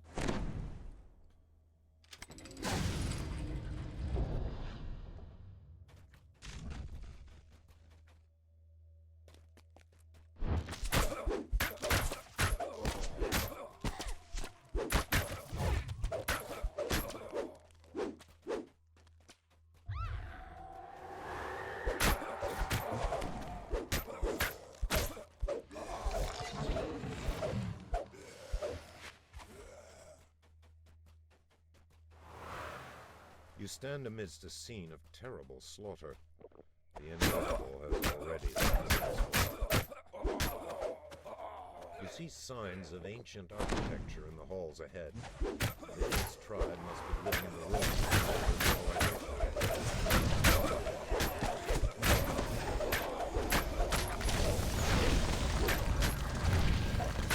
This room can be pretty scary if you're not careful. So that's why I had put on my strike for action boost. Double strike. Oh my god.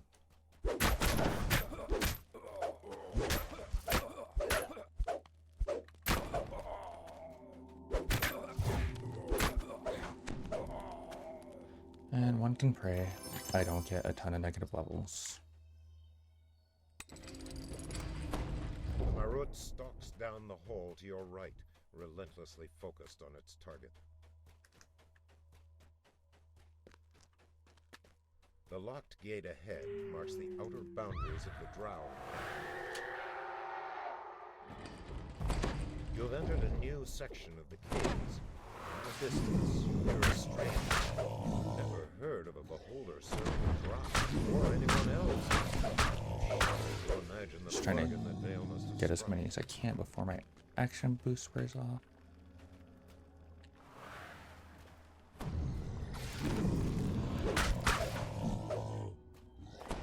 There's one more, but I think I'm fine.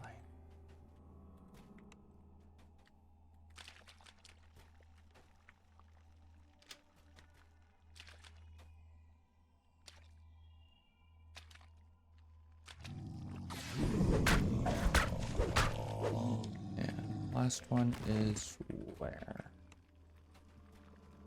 Up top.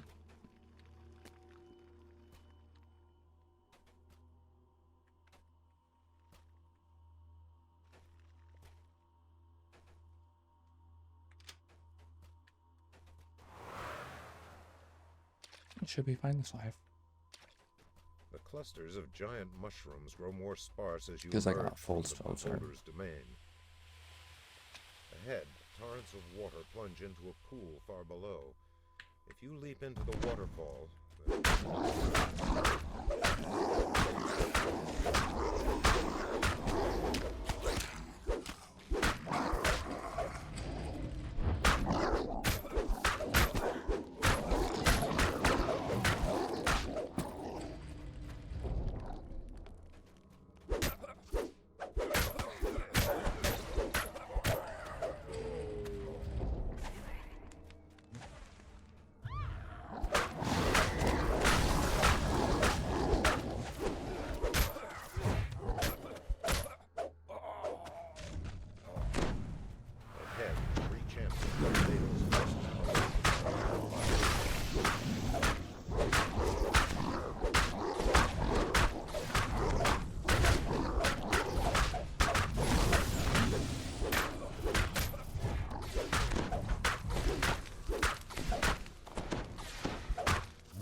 to be honest, I was kind of nervous. But none of them were bad champs, so towering statues from a lost I age. think I got lucky. Vale chose a dramatic battleground for her last stand against the inevitable.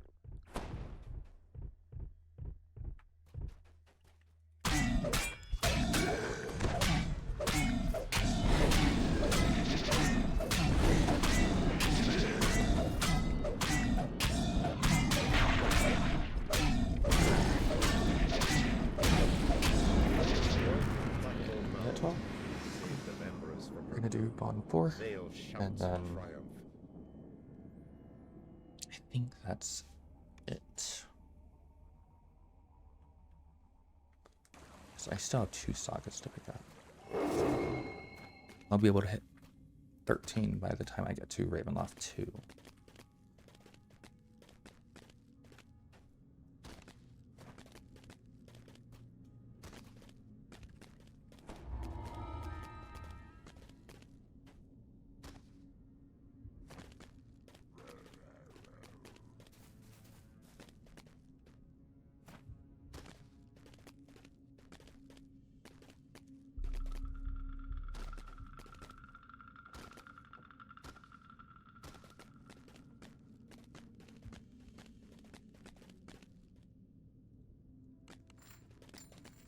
Fuck you.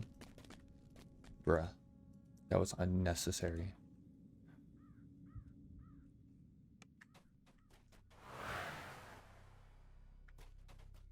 The sweltering heat in these tunnels is almost unbearable.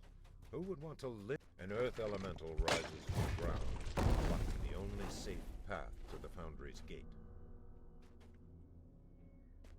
The lever locks into place, and a warforged worker beckons to you from inside the foundry. Viscous fluid oozes from a wound in RC boost to the gate fragment. Anywhere spared no expense in keeping his secrets.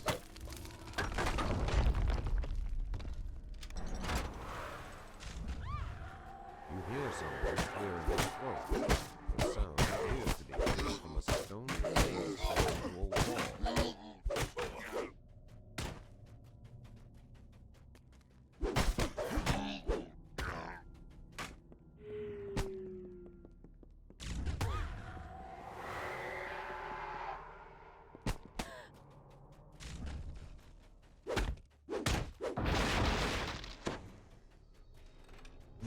Gather these guys up a bit.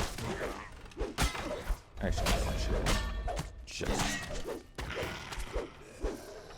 be safe.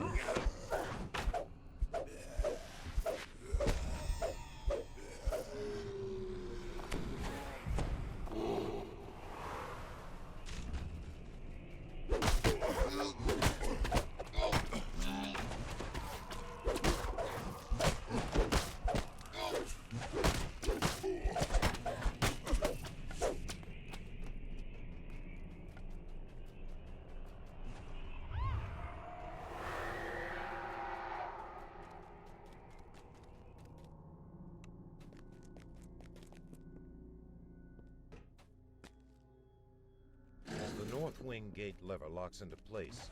A freak power surge shorts out the storage area's energy barriers.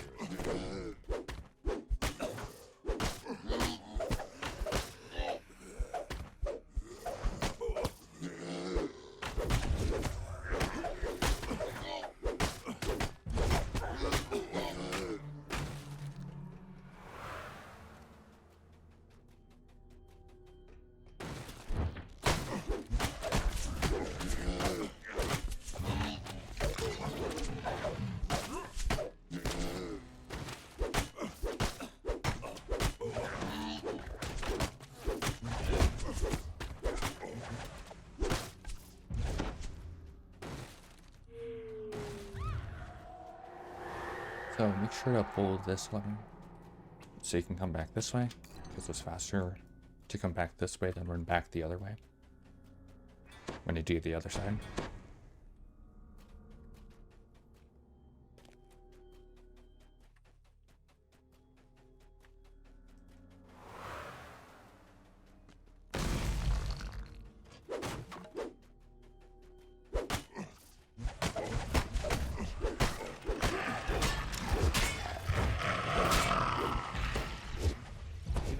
Clothing and armor feel the floor grow warmer.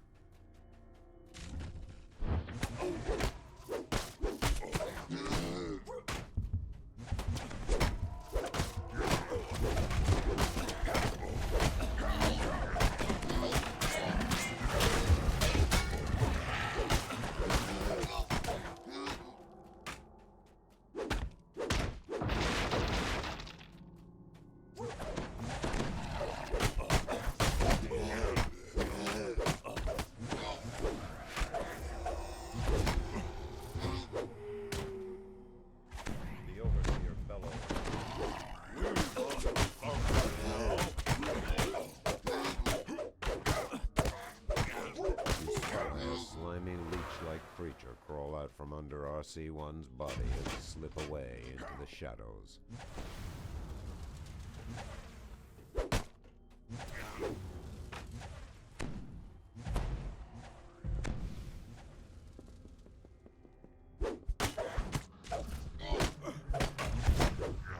It'd be really embarrassing if I died to this trap on a max life tune.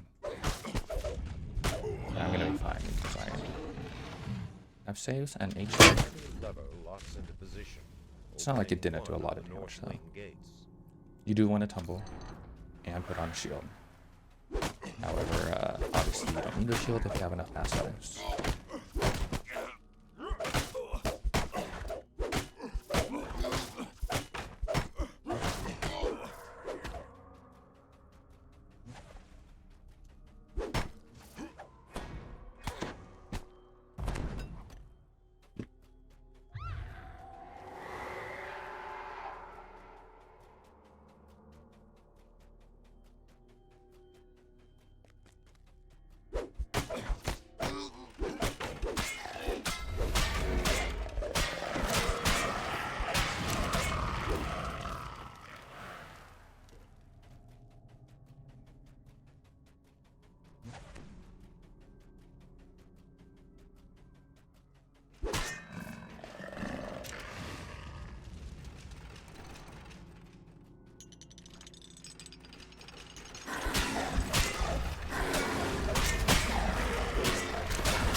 Spy the master control room key, just where Haywire said it. A turn of the key. Iron dollar.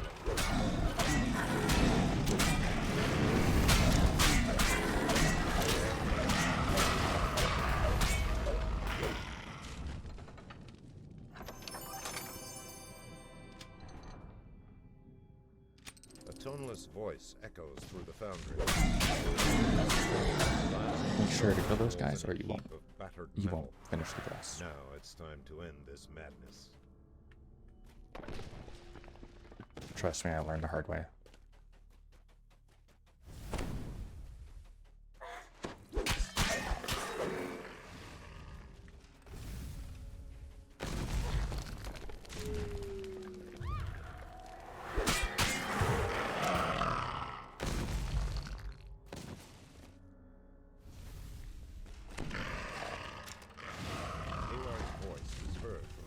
Speaking stone. I know you're running for your life, but this is important. Haywire continues. There's a blast door up ahead. As soon as I see someone reach the exit, I'm gonna count to 20 and seal the blast door. There ain't time to wait for stragglers. 4 minutes until self-destruct.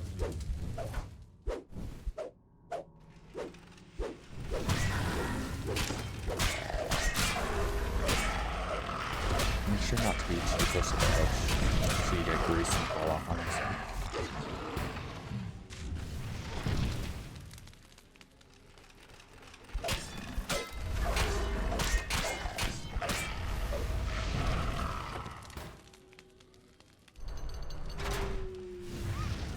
I could, like, try to jump across, but I'm not risking that.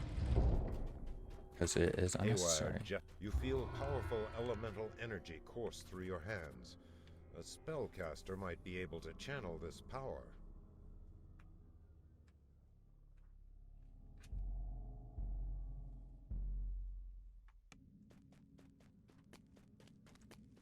I think we take 12 to move on to Ravenloft. I don't want to do... Okay. those 3 in the 3 flagging into the deep. I don't want to do those. Okay.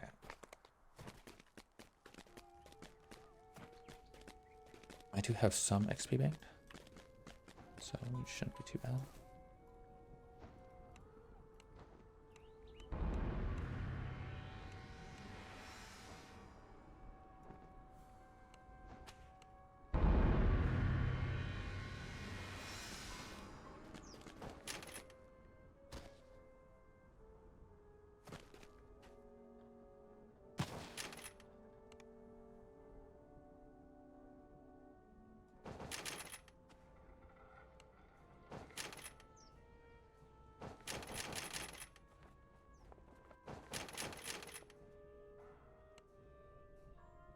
All right. Ravenloft.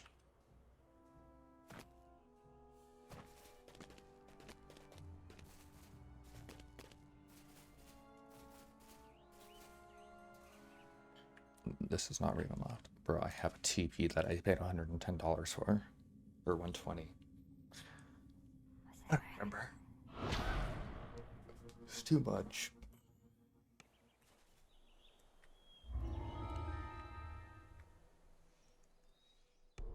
You stumble through the thick mist. You spot a corpse in the grass near the abandoned cart. From down the road, you hear the sounds of harsh... The soldier looks up at you, his face strangely pale. Halt! You hear howling in the distance. A raven cries somewhere overhead. Why would someone put so many scarecrows to guard a road in the middle of the forest? What do these strong men keep away?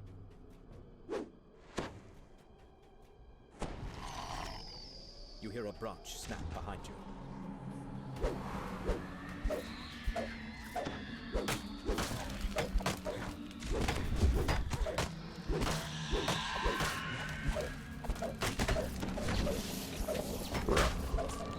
Holy wow. The scarecrow clatters to the ground. As you recover, you realize you can hear noise from up the road to the east, the same way you did. That was so laggy.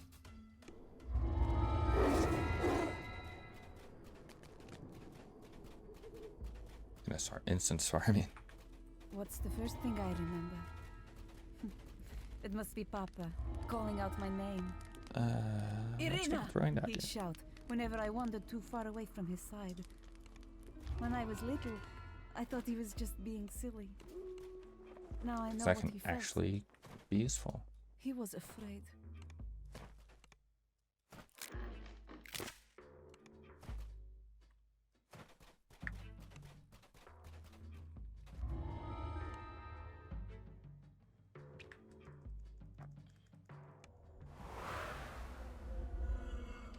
Small, distant voices spring from nowhere.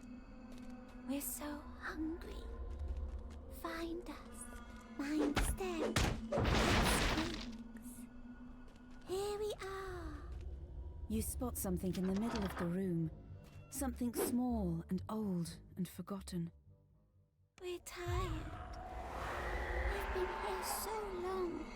We want to rest. Take us to a nice place to rest. We're tired. We want to rest now. You found the secret door. It leads down to the basement, where the monster is. Beyond the secret door, a dusty stairwell leads down into darkness. You gently place the bones inside the coffins. Much better. The distant voice seems pleased. We can rest here, once you get rid of the monster in the basement.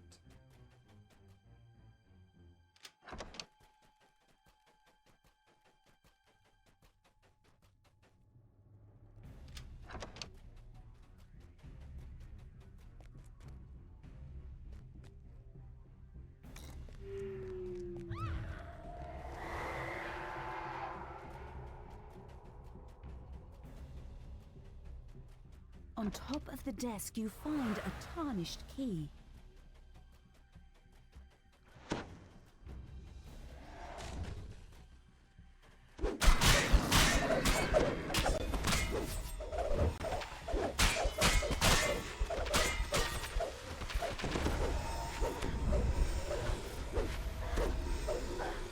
Why do I have like 7 dots?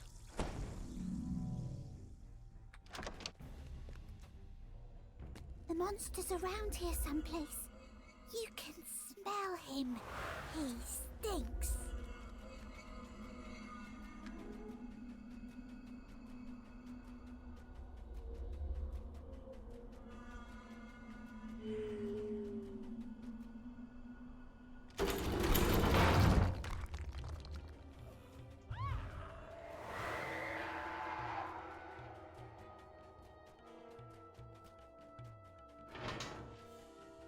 The sound of chanting echoes from down the hallway. Robed apparitions surround the altar, chanting, "He is the ancient. He is the lion." The ghostly chant suddenly changes. One must die. One must die. Lorgoth the Decay, we awaken thee. The robed figures vanish, and something stirs in the water.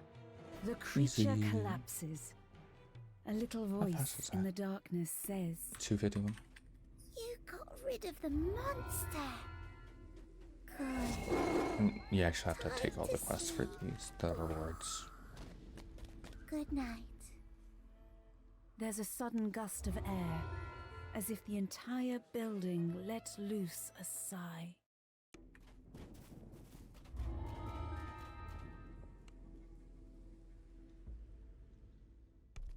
Voices, ragged and carping, come from the other side. Peasants with joyless faces and vacant eyes wait in a line. An indistinct murmur. The rest of these peasants are unlikely to leave. They stare sullenly, and the old woman's voice grows cold. Aye, they were here yesterday. Wanted pies and hadn't the coin. A wolf howls in the distance. Its cry echoed first here, then there. The wind whispers treachery. This corpse is nearly beyond recognition. So savagely has it been mangled.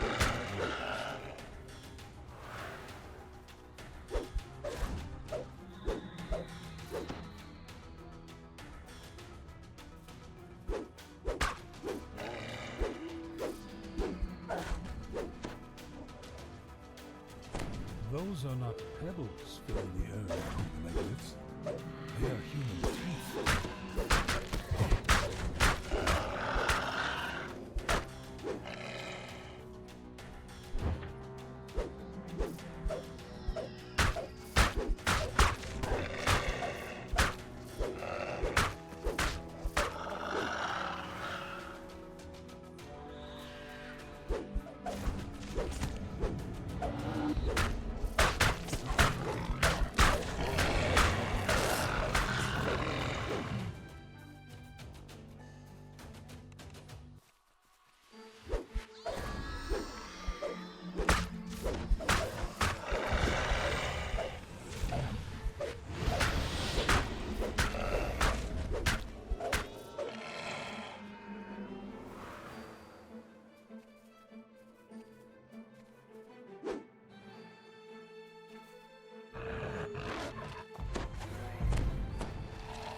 Morgantha addresses the gathered peasants from up on the wooden platform. Be off already! Shoot! She says. We've no more practice. How many times must I tell you? Morgantha looks down at you. You poor misguided soul. You thought that they did not know? Morgantha howls. Enough of this! Kill him! And you'll Second outside of That's the last of them. Now, mad casualty comes from the upstairs as a drench dries, fully formed, out of the bubbling Morgantha Atari first, contents then of a cold sisters.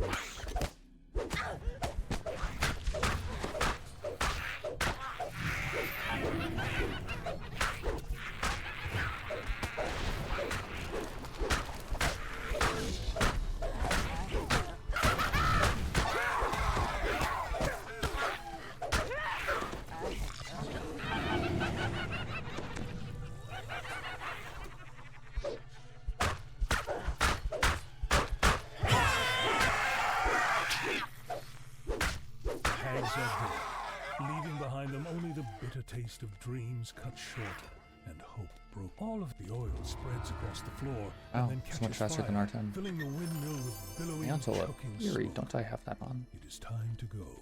Yeah.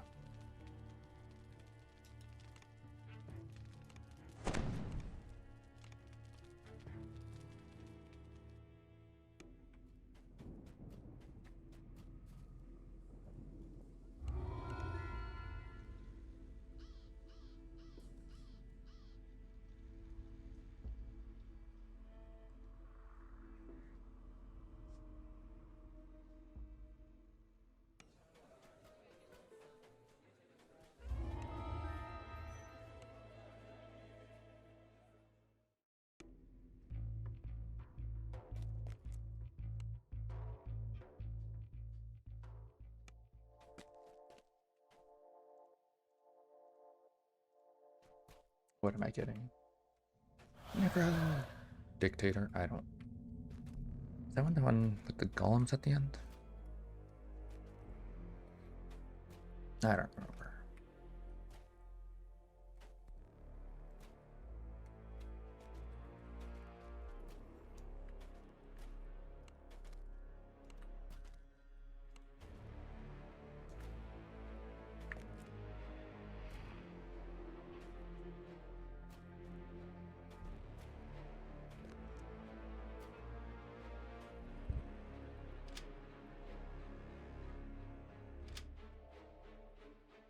Madam Eva's words echo in your mind.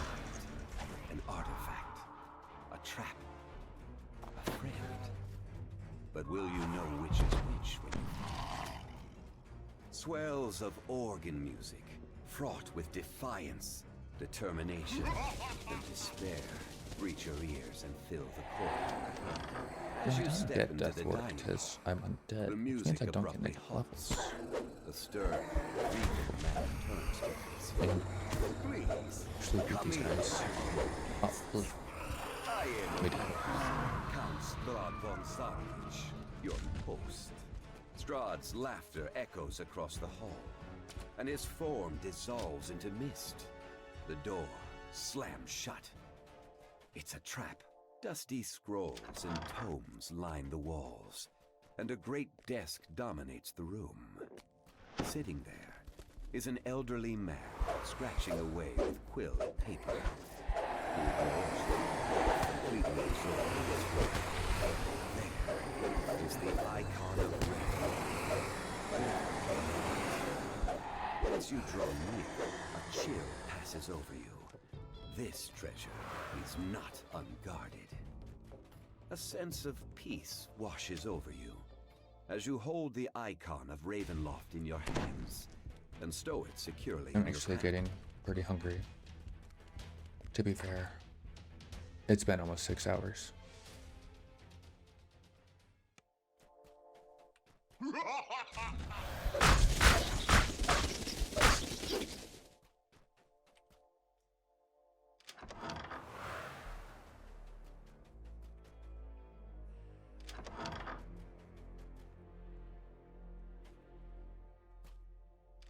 Where's the keystone? Is this the one in the quarters? You have found an ally chapel within too. Ravenloft. If Esmeralda had not told you of the ward barriers around the castle and the keystone needed to escape them, Romantic song. finding the icon of Ravenloft I always need would those be for all for naught. crafting fortification. Wait, I don't need to kill you. I just go through the door. Maybe. Yes.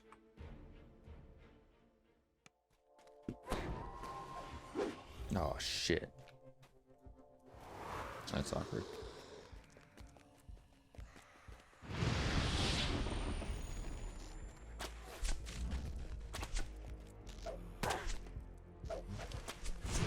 I'm gonna trip the shadow. That worked.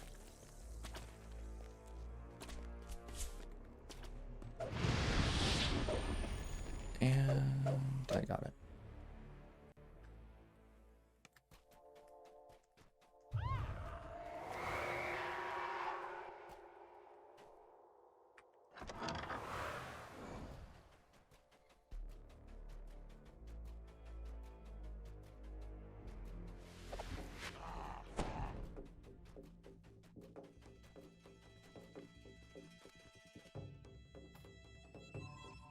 Putrid evil radiates from this skeletal corpse as it rises to change.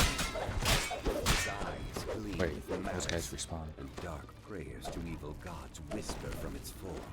You find the ward keystone under a loose stone slab, just as Esmeralda promised.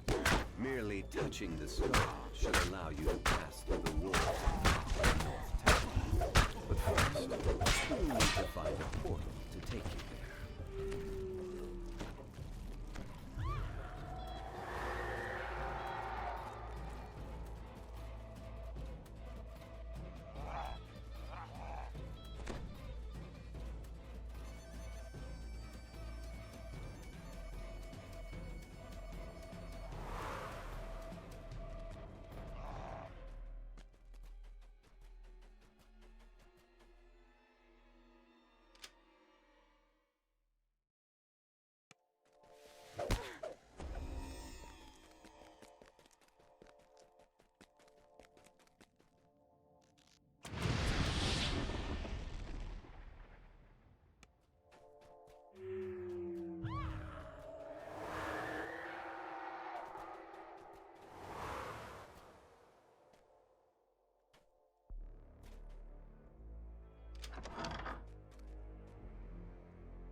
An intricately carved brazier lights the space, a flame that seems to give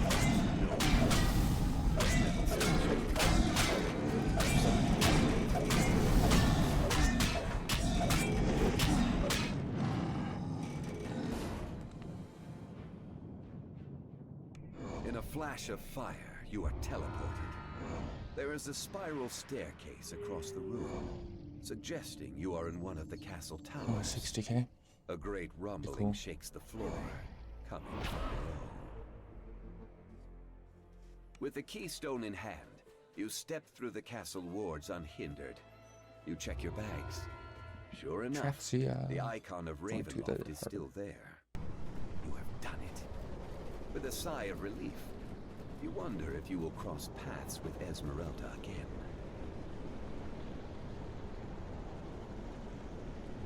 I just told myself where I'm going and I blanked out.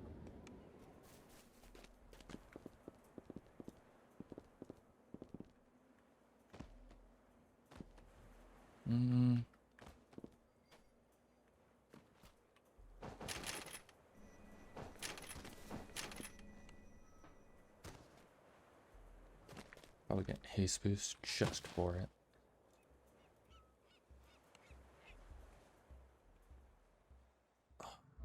Because there's gonna be a few places. Oh my god. Is there? Yeah, okay.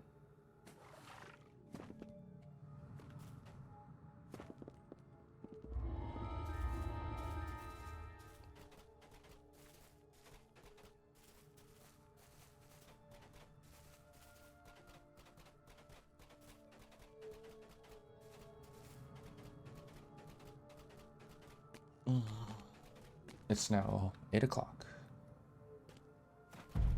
a.m. Scaffolding and heavy reinforcement make it clear that this area is of high value to the Duergar.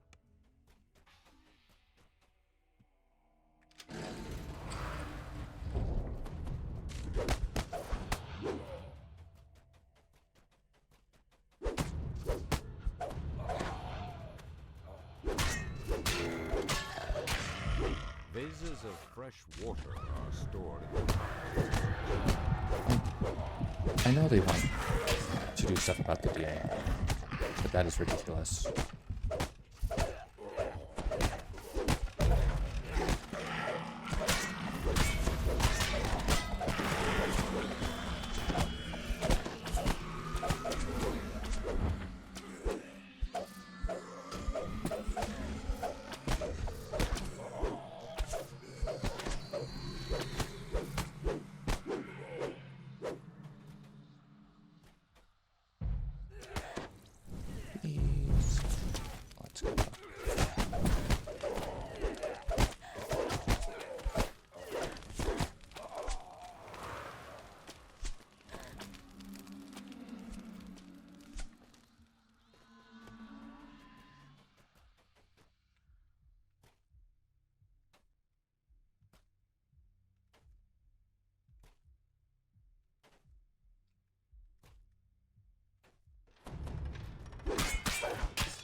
instant red DA.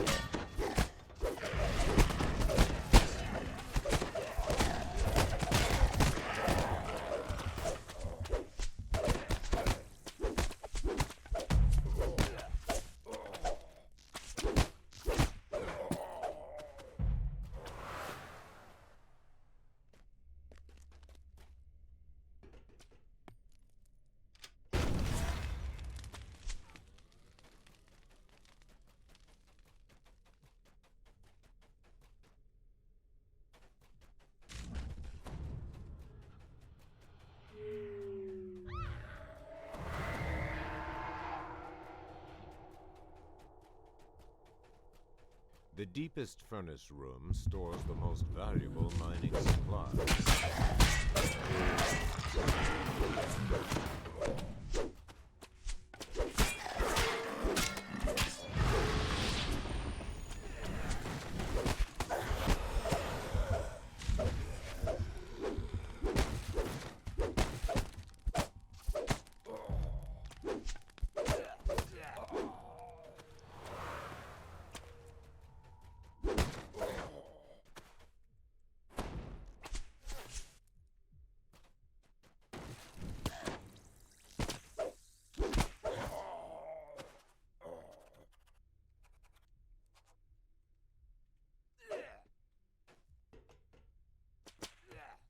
The fires of the third furnace are snuffed out.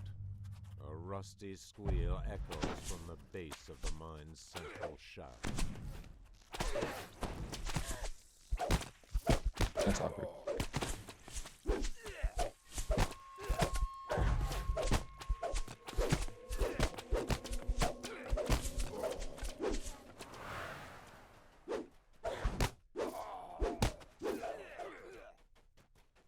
But you don't even know what I'm talking about. Because it's behind my hand cam. Haha.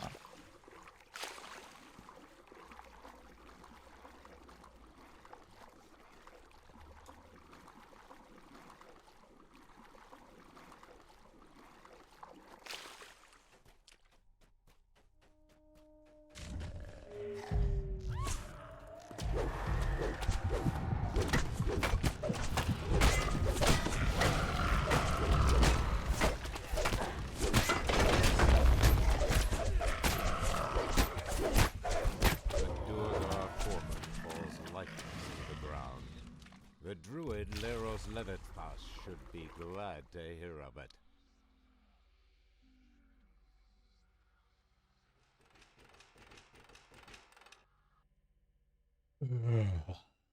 Scaffolding and heavy reinforcement make it clear that this area is of high value to the Duergar.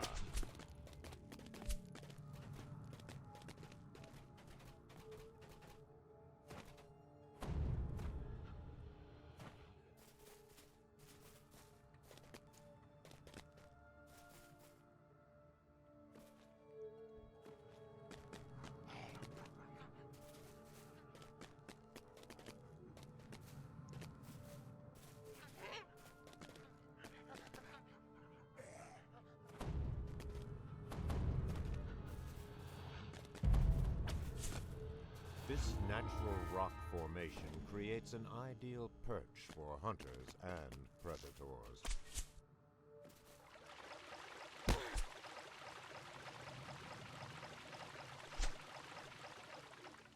This tucked-away cave entrance has etchings on the doorway that read, "For the Devourer." Gonna do this, then probably take the sagas. The Duergar confesses that the keys to the lighthouse have been stolen by Scrap. The Scrap, a band of sea trolls, have infested these caverns. They're gonna go this way first. Maybe I can get lucky.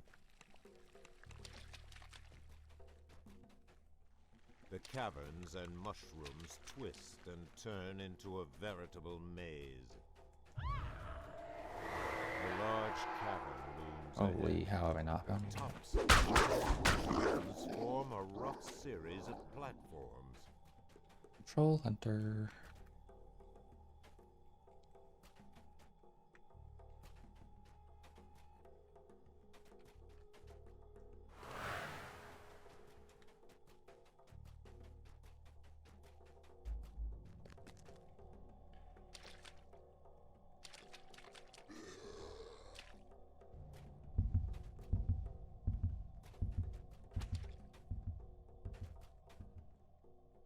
I'm this unlucky for this life. Damn, I should kill some stuff.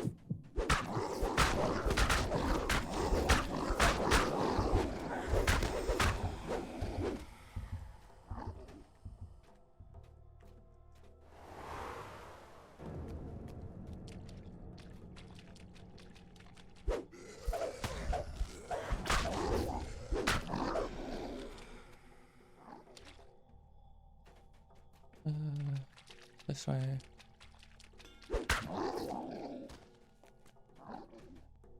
Holy. No.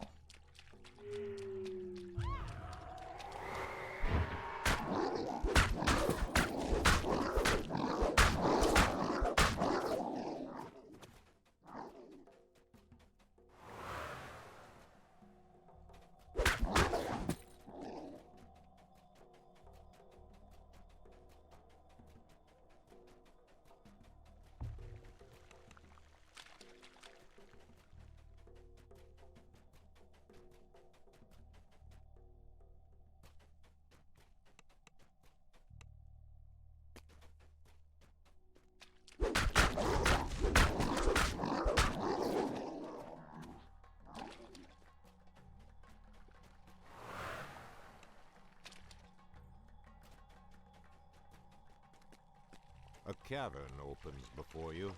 That's the one. Stems of giant mushrooms are rooted in the ankle-deep water.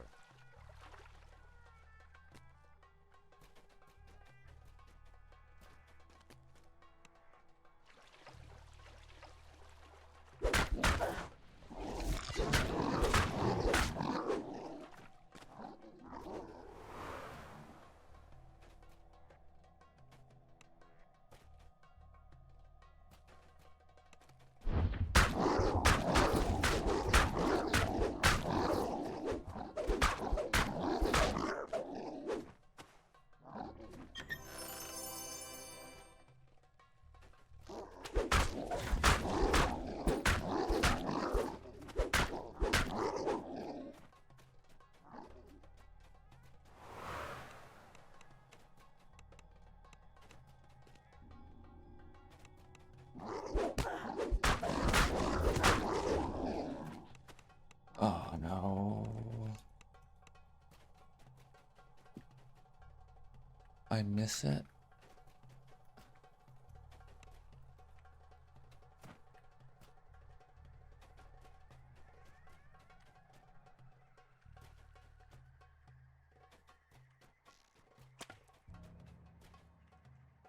Unless I can spawn over here somewhere, but I don't know. I don't think I've seen it here. Yeah, no. Okay, I missed it. God damn.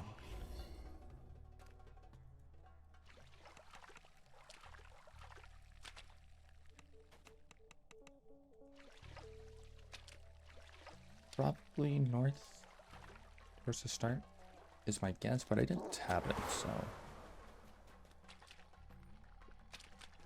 maybe not.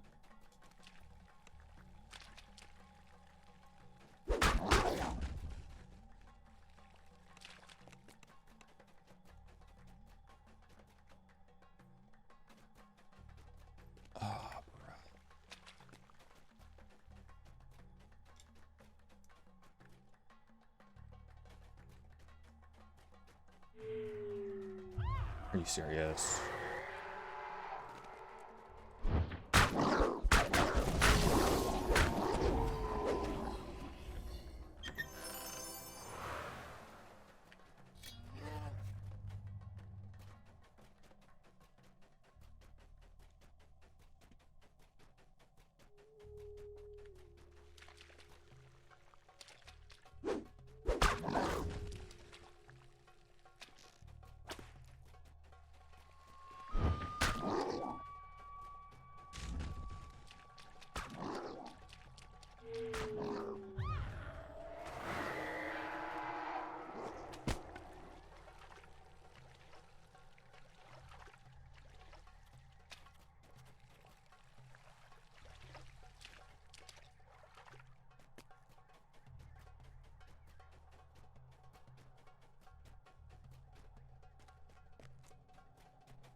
The doors to the lighthouse stand before you, locked and barricaded.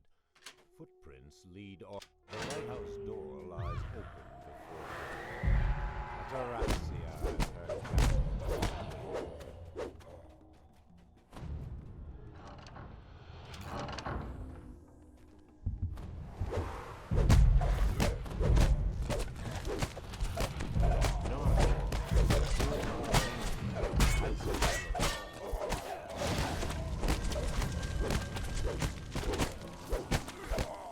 That was a pretty slow run at this quest, unfortunately.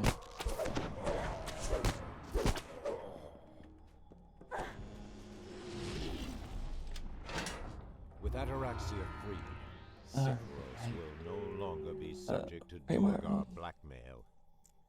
It's Red Saga? So if I keep this exact same pace, it'll be about 15 hours, I think.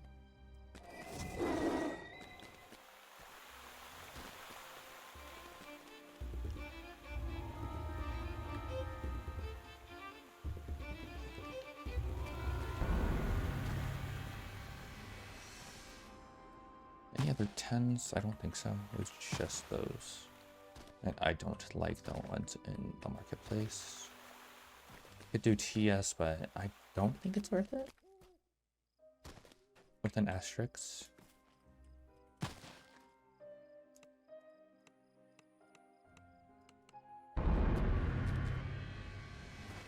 Just waiting for the ITP to come off.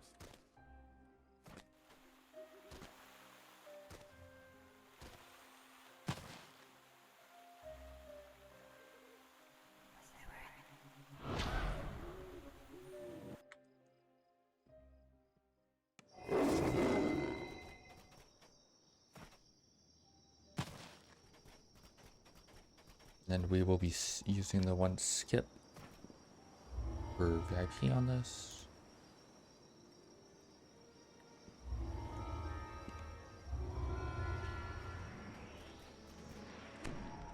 Alright, Ravenloft 2. I have any gear. I don't think I have an accuracy items. Probably better. I just want that up there.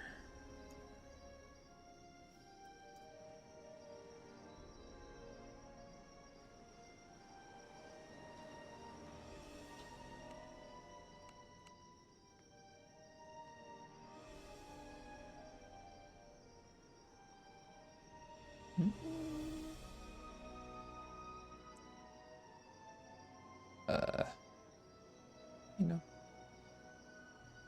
Oh. This one's better. Ramps might so. No.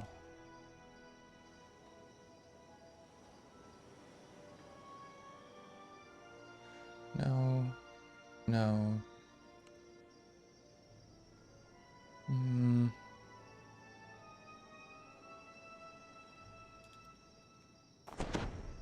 One PR.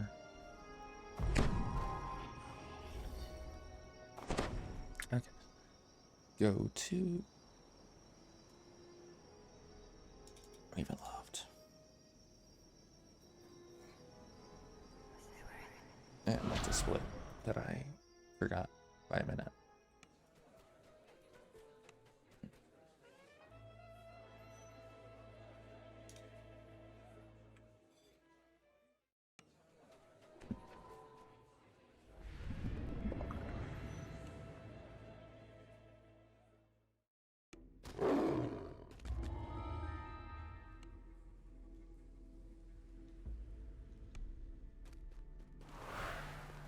The mansion looks abandoned. Yet according to what you've been told, Why do I have the death? Order of the Silver Dragon still guards this place, bound by an oath that not even death can break. No bats. That means no rats.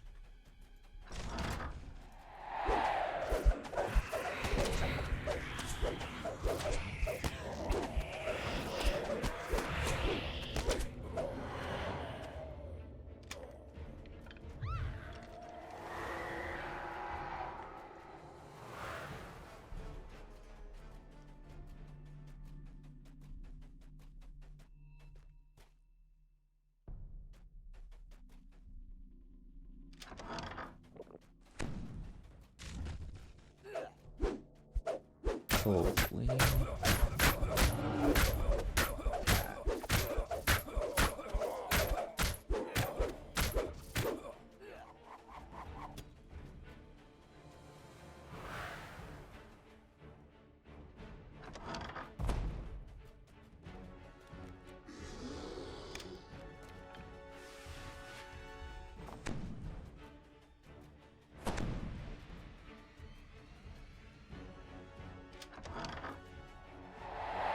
I don't think I can open this.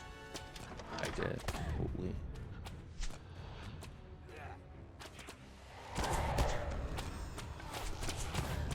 That ain't happening.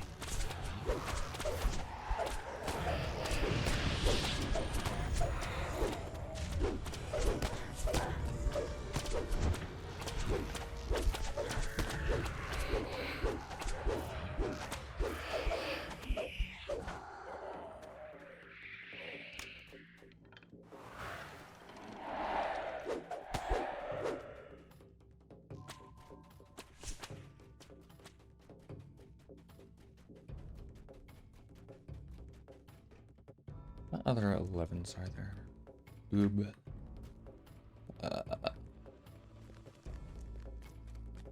Isn't it just Oob? That's why I banked XP or something. I should know this. Slumped in the throne is a gaunt, armored figure. Without looking up, it says simply, "Go away." The Revenant shakes his head. Our ghosts like us will never shine. All that is left is God's endless punishment, and I will destroy anyone who tries to end his torment. The Revenant falls, once again nothing more than a lifeless corpse. On the commander's body, you find a large silver key. Engraved on the key is the name Argynvost.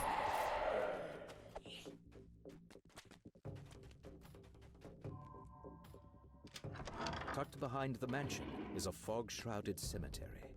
An impressive mausoleum stands in one corner.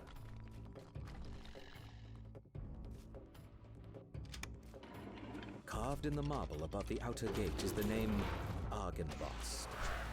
You use the silver key you found on the commander, and the outer gate to Argynvost's mausoleum opens. You place Argynvost's skull inside the mausoleum, and a brilliant light fills the room. Now, if there were only some way to direct the light to the beacon atop the mansion.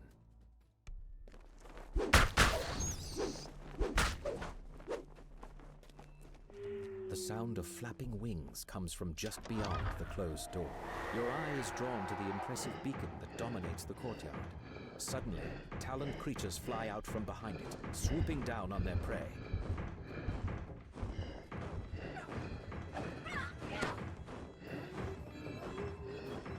The beacon flashes with a brilliant light that can be seen throughout the valley, and from somewhere a voice whispers, "I release the order from its vows."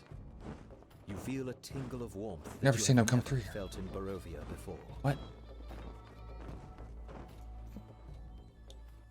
Crazy.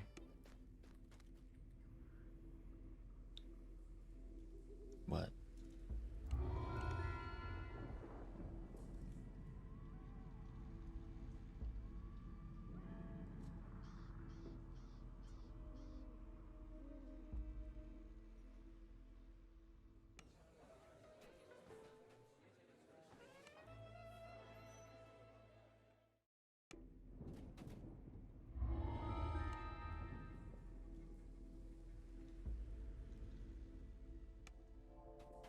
You have returned to Castle Ravenloft, this time uninvited. As promised, the servant's door was not sealed. A sign that Jesper the Raven made it this far, at least. Loading screen. Oh my God.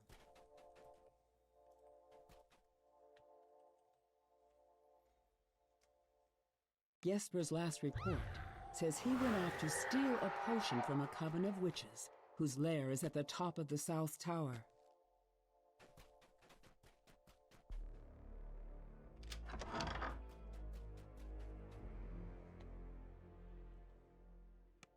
This is the South Tower stair. Following it all the way to the top, should get you close to the lair of the old crones mentioned in Jesper's journal.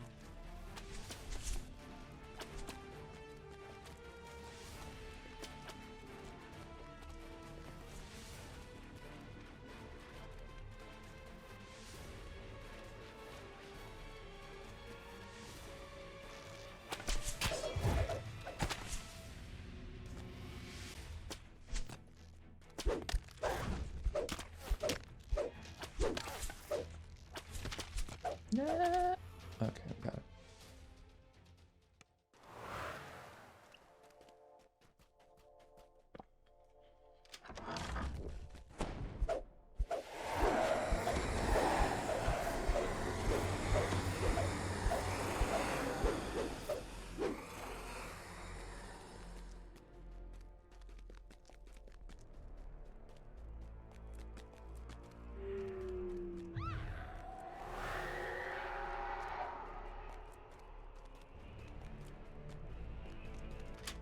As you come to the door of the witch's den, you recall the password from Jesper's journal. You whisper, and the wards and the gates fade. Many sets of green eyes shine out at you from the darkness. They regard you with a haughty aloofness that only one creature across the many planes has truly mastered. The cat. The withered forms of two hags glare at you from across their cauldron. One of them, the taller of the two, gestures for you to speak with her. The old witches cackle, then one of them sneers at you. We know about your little birdies. Baba Lysaga warned us of their spying ways. So we set a trap. Just like First twisting into a gap-toothed grin, the witch continues. Your little bird flatters now in the dungeons with our eldest. Soon, all its secrets will be ours, and then we'll feast. Her gaze lingers on you, and she licks her lips. Such a little birdie, though, sister. I think we need more meat for our pot, don't you? The cauldron's fiery heat abates. These vile crones have uttered their last curses. It is time to search their lair. You find a set of vials, which must be the potions of gaseous form described in the journal. They will allow you entry into the magical tower within the treasury.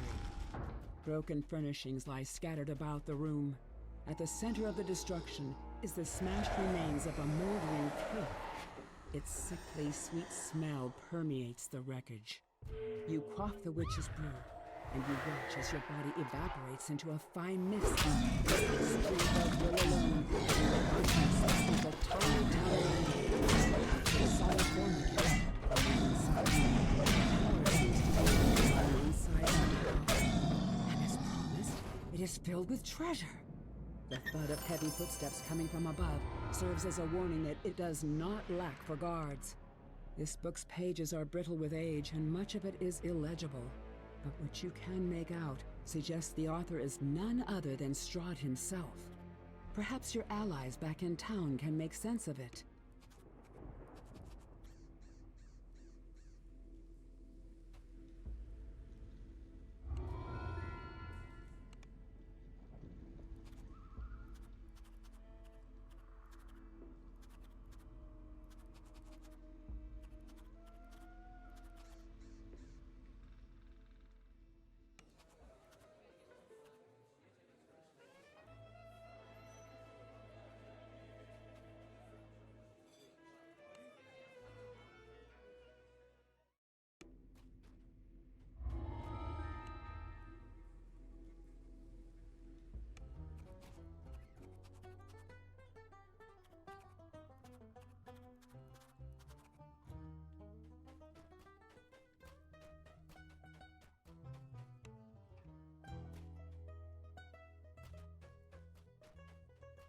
Lady Vokter and Baron Valakovich are plotting each other's demise. Can you afford to side with the lesser evil? And if so, can you tell which one that is? According to Lady Fiona Vokter, this secret passage leads straight to the Baron's manor across the way.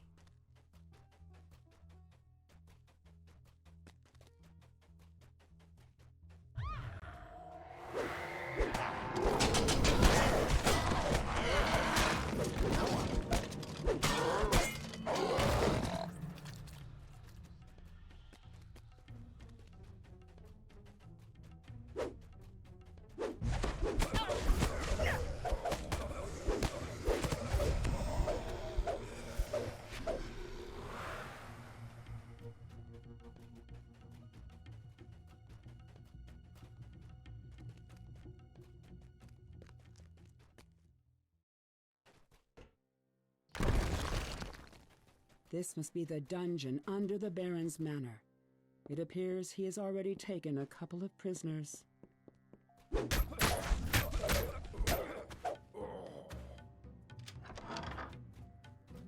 A harsh, commanding voice issues from down the hall on the left and reverberates throughout the Baron's manor.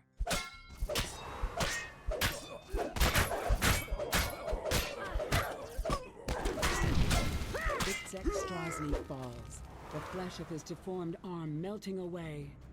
What a stir this will cause once the news is known.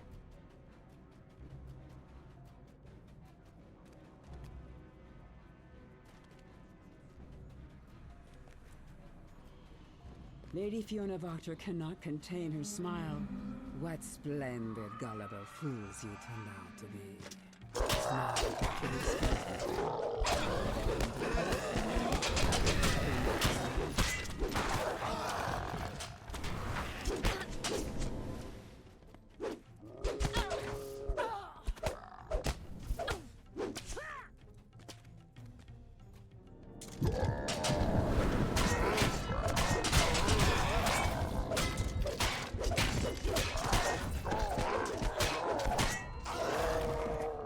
On the shelves here have a range of glowing and horrifying titles. The perfect collection for someone who consists of literal effect.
Lady Wachter does a double tap.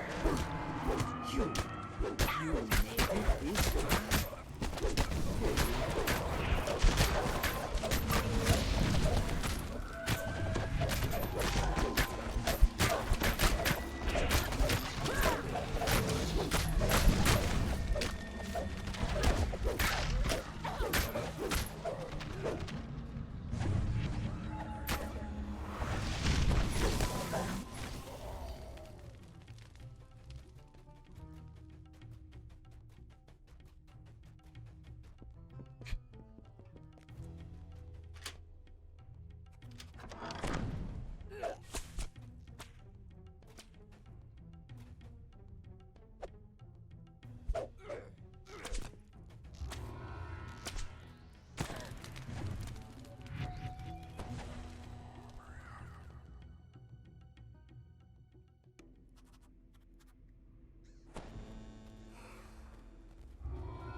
A familiar figure stands, waiting for you and Casimir by the warmth of a crackling fire. Raven, I'm not getting that.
You hear a single coin fall near your feet.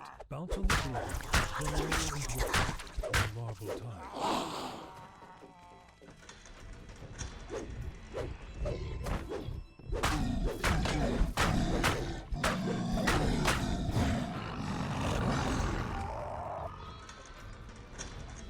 The decrepit lich turns toward you. Do I know you? He wonders aloud.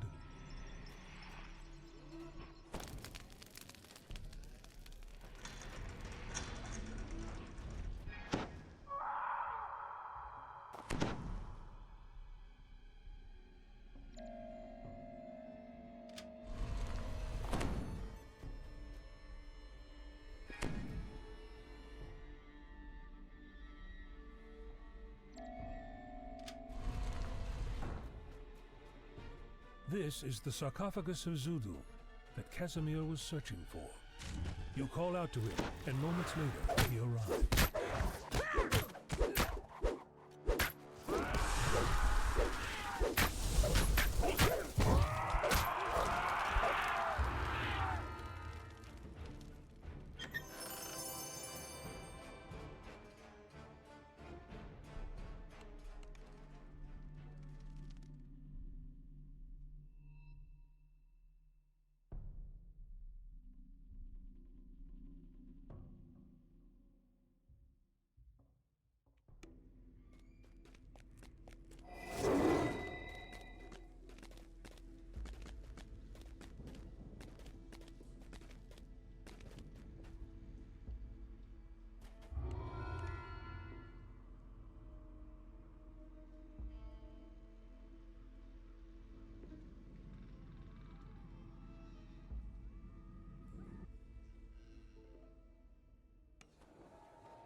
An inordinate amount of dust whirls around this steep, narrow bridge.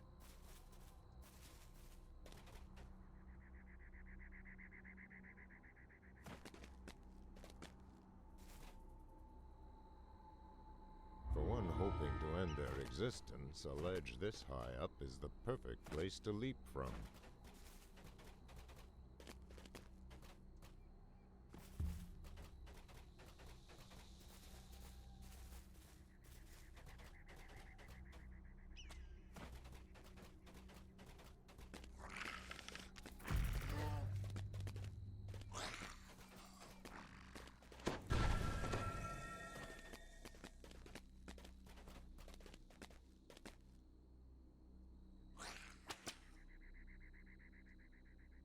This enormous crack leads to the Volkur Spiral, site of many rituals. Your dangerous climb ends high above a large chamber. A golden vessel atop. You slip the offering into your pack. Careful not to spill any of the contents. Cries of alarm sound out from the upper reaches of this chamber. The drow are coming for you. You just missed all of those.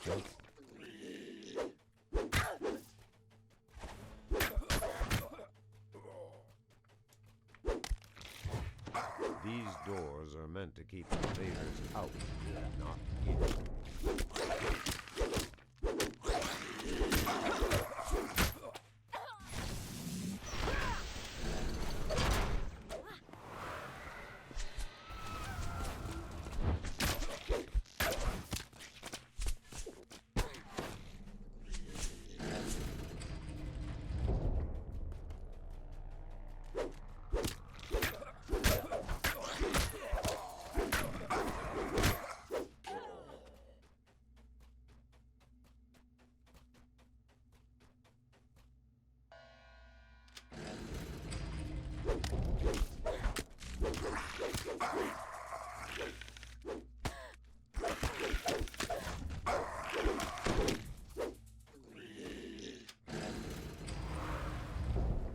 Volkur the Hunter provides a new offering of blood.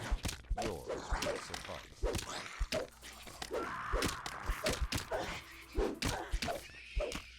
Volkur the Hunter utters one final call for retribution and falls silent.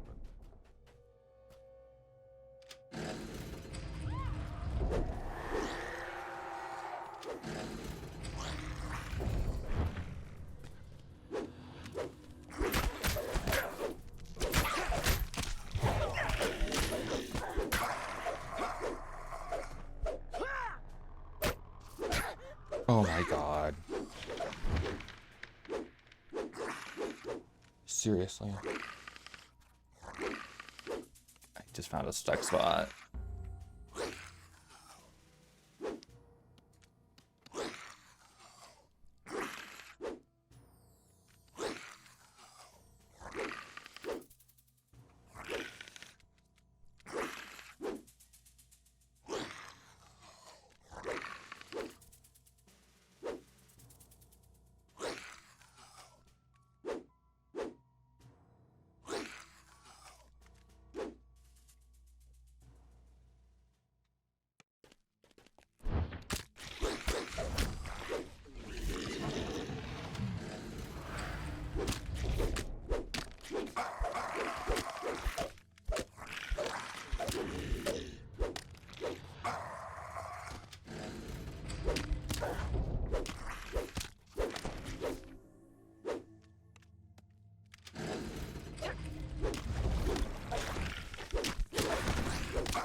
palpable aura surrounds this lone drow. An avatar with a defeat of Malfur's final aspect.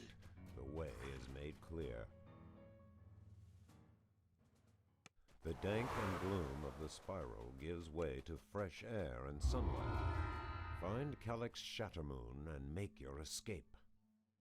Alright, recall, and then we're gonna do Wizard King while we're out here. Take a level, move on to Ravenloft free, then Lord's March stuff. Yeah.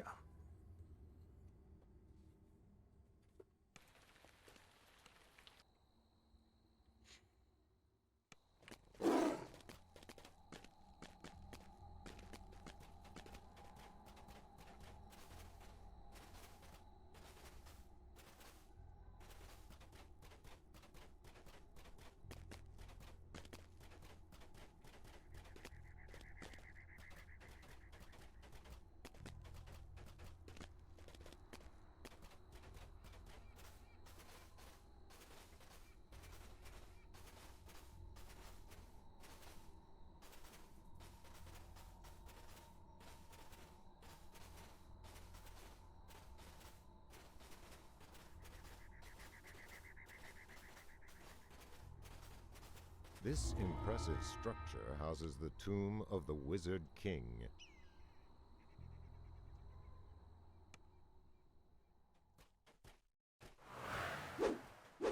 You enter the tomb's antechamber.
Wizard King awaits.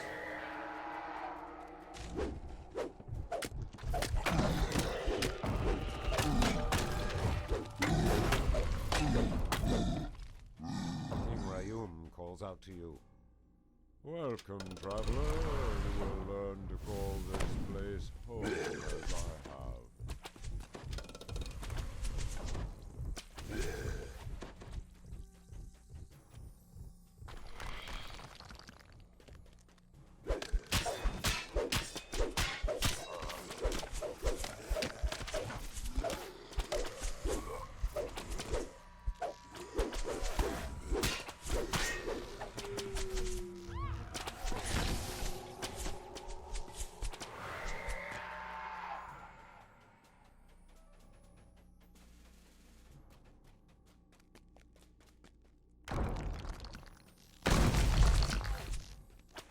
I was lucky.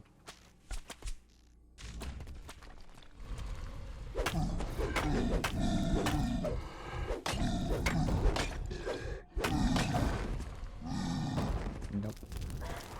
Unlucky.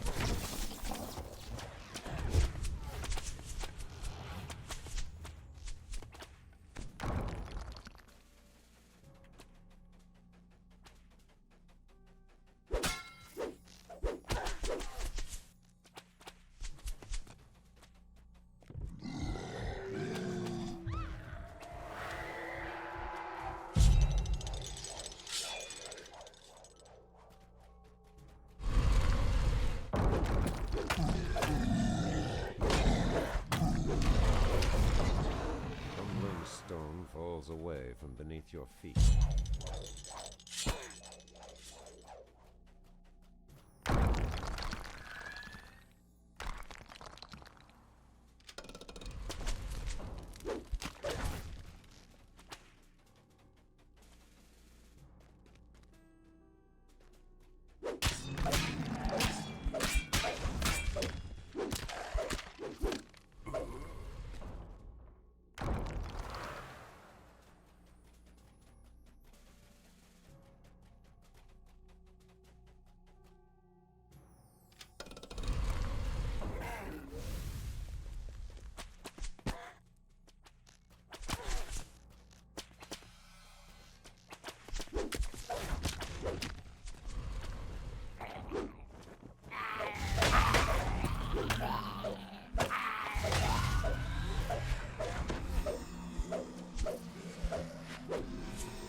treaty blocks your path.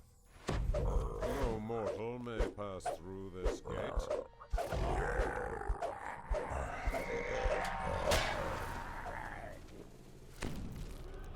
Stand before Wheloon.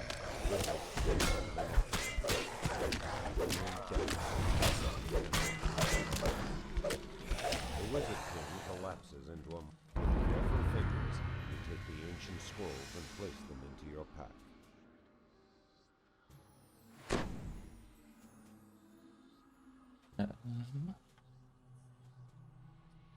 Any other 11s? I think that was it, right? By the edge of the Stormreach market, a pensive form scans the thronging crowd.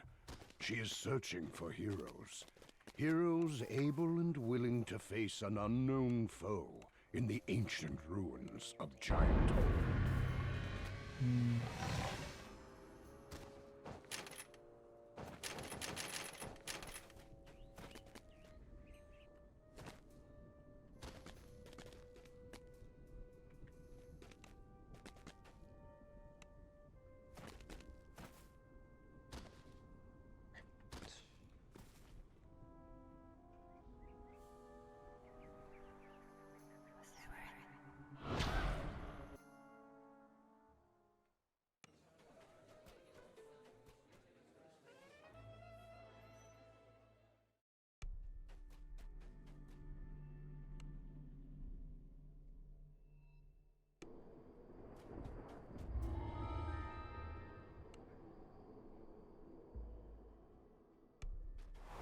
You immediately spot a lone figure crouched near the entrance to the loading dock.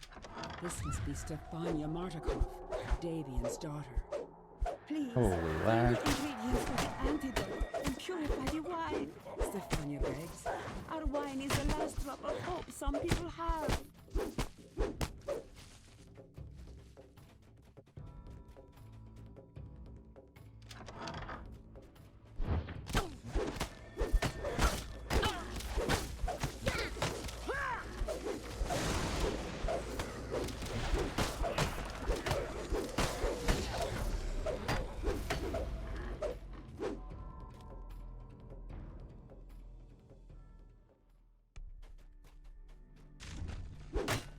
The way forward is blocked by giant twisting roots, the work of the druids who invaded the winery.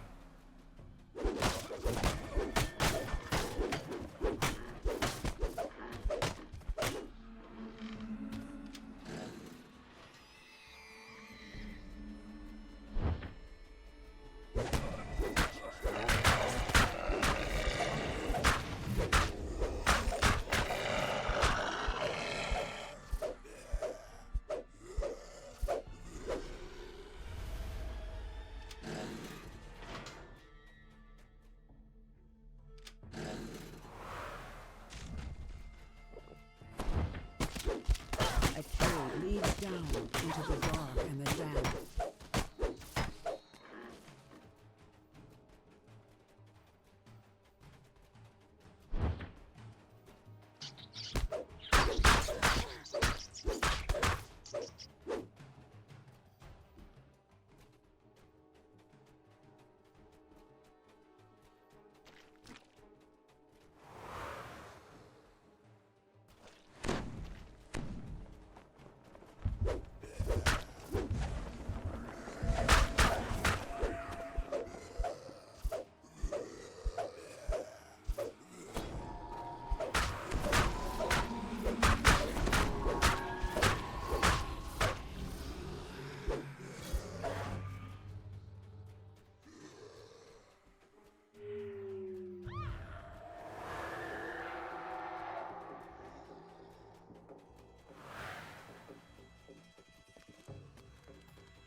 A druid kneels on top of one of the huge vats.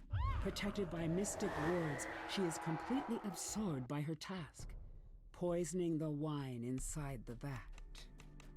The Martikov family makes its home in this part of the winery.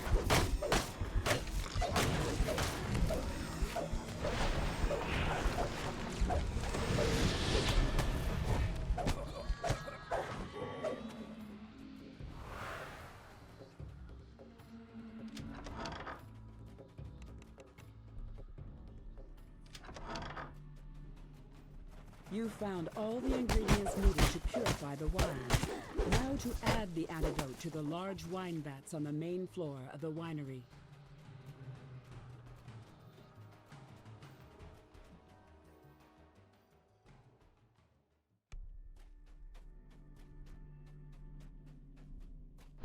The druid prepares to attack. Why do you insist on fire? She asks. Without the little magic gems, this winery is doomed anyway. Very well. I'll slit your throat, then add your blood to my poison. Plant-like forms run forward to protect the druid. More blights rush to the defense of the poisoner. With the druid poisoner taken care of, you rush to add the antidote to the wine vats. The choking stench of the poison clears and is replaced with a sweet smell of fermenting grapes. Thanks to you, the Wizard of Wines will produce one more vintage.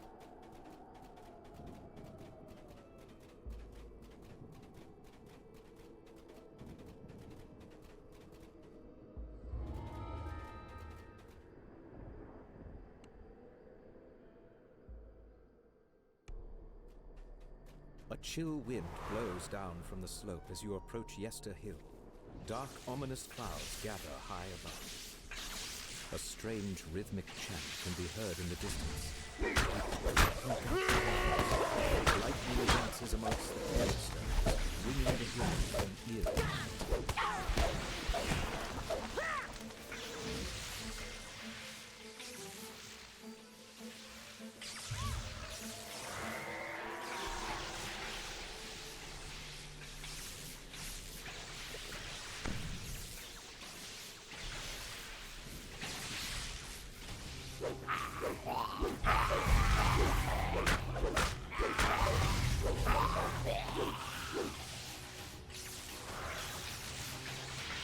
Forms emerge from the mists and attack.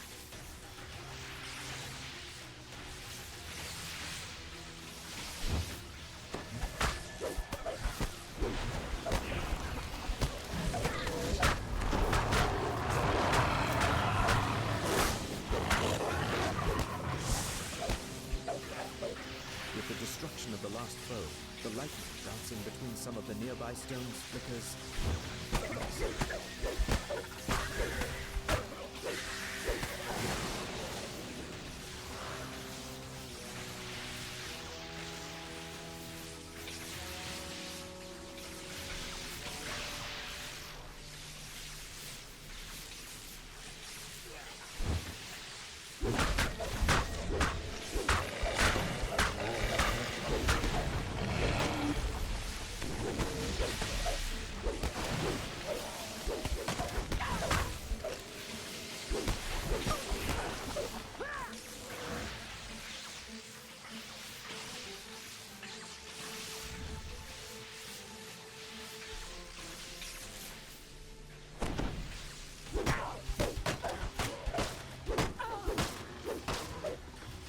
The last creature falls, a gap opens in the lightning-ringed stones.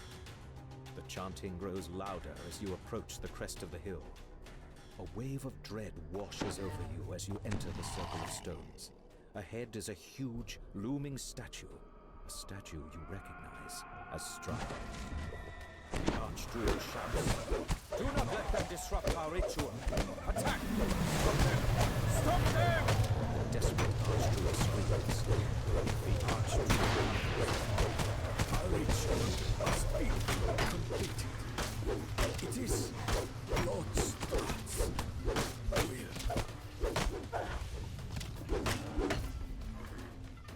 You examine the statue and find a hollowed-out cavity in the chest. A glowing green gem rests inside. You've stopped the druid's dark ritual and recovered the magic gem they stole from the vineyard.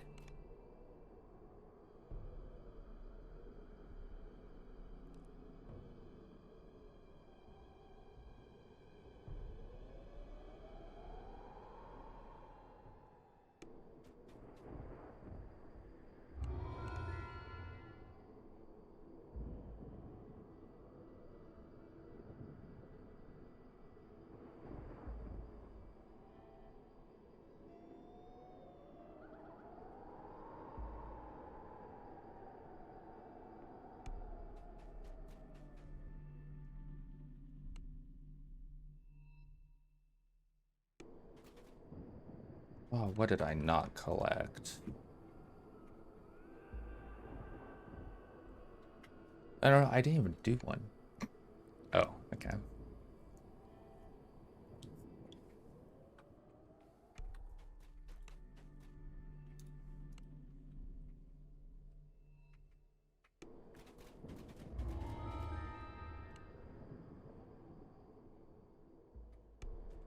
Giant bramble walls and dense bank. The ward fades, and some of the unearthly mists depart.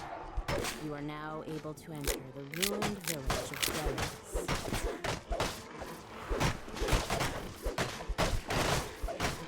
The last scarecrow crumples, and the magic of the nearby ward is disrupted.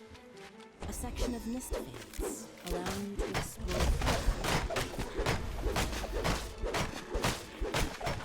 With the magic of the ward gone, the nearby mists part. A piece of parchment catches your eye in the ruins to the southwest.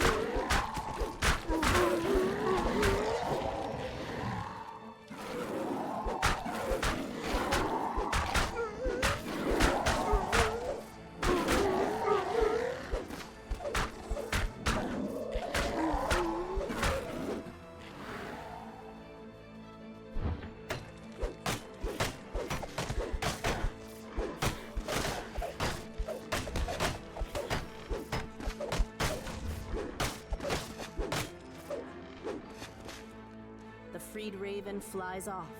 The ward's magic fades, allowing you to explore further into the village.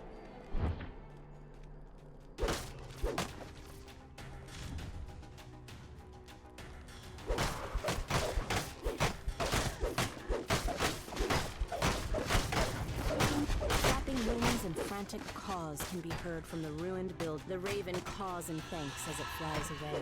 With the ward disabled, the mists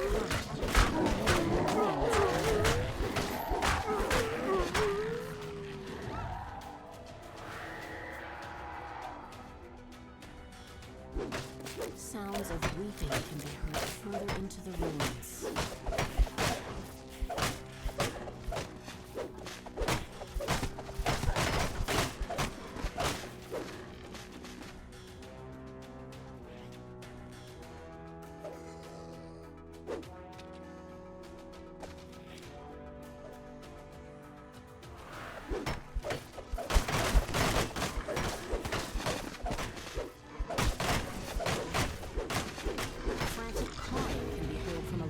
Clearing past the ruins of the mansion.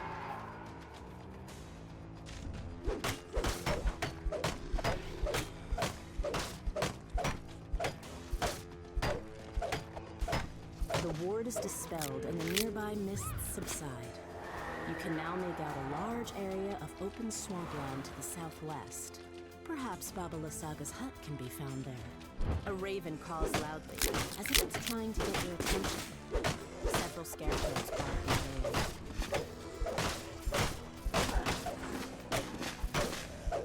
The creature drops a small...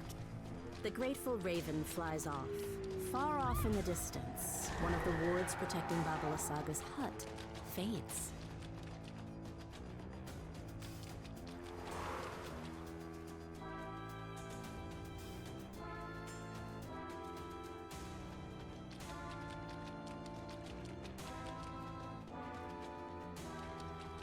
A nearby raven croaks excitedly.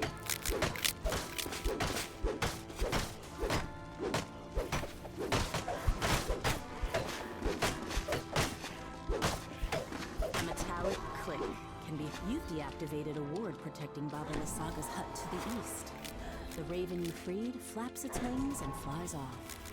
The magic wards near Baba Lysaga's hut have all been removed. The ensorcelled mists lift, allowing you to enter the area.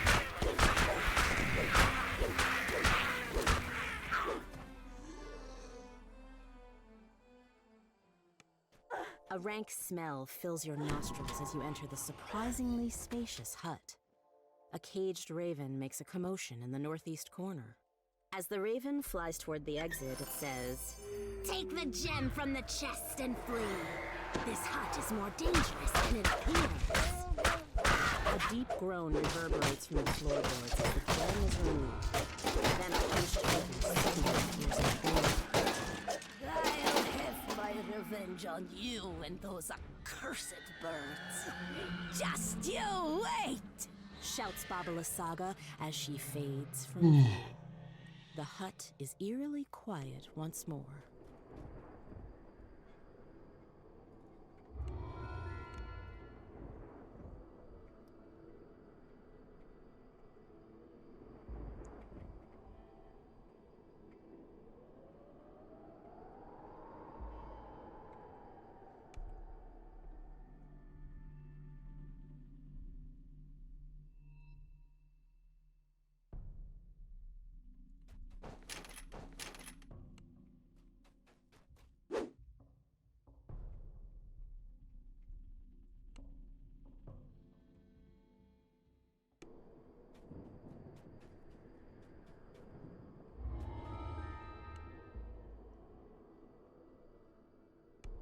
Perched on a snowy hill. At long last, your journey has brought you here.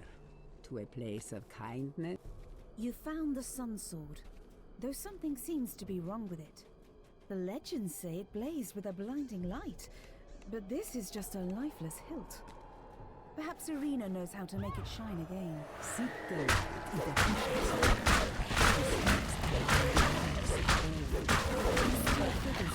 As you approach, you spot a grimy metal key on the ground nearby. You pick up the tarnished key. Two strange creatures guard the entrance to the main hall of the Abbey. They watch you curiously as you approach. Otto unlocks the door with the key. Door open. See Abbot now. You are greeted by a handsome figure who moves with the grace of a saint. Welcome, stranger. Let this be a refuge of warmth and light in a cold, dark world, says the abbot. Please explore the grounds. Let me know what you think of my handiwork. A strange figure stands in one corner of the room, dressed in a long suit. The dust that covers most of the room shows that it is seldom used.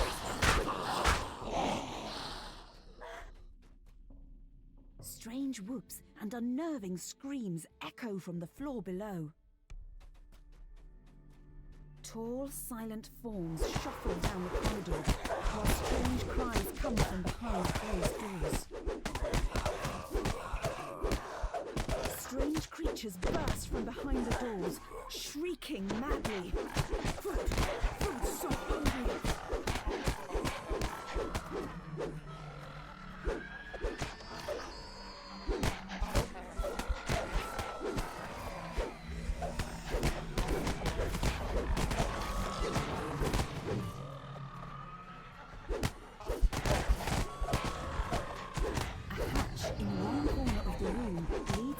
Into the cellar.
A decrepit shrine overlooks a small, tranquil pool. You open the gate and let Irina into the shrine. There you are. This seems so familiar, but I'm sure I've never been here before. Did you bring the sun sword? I feel that it somehow holds the key.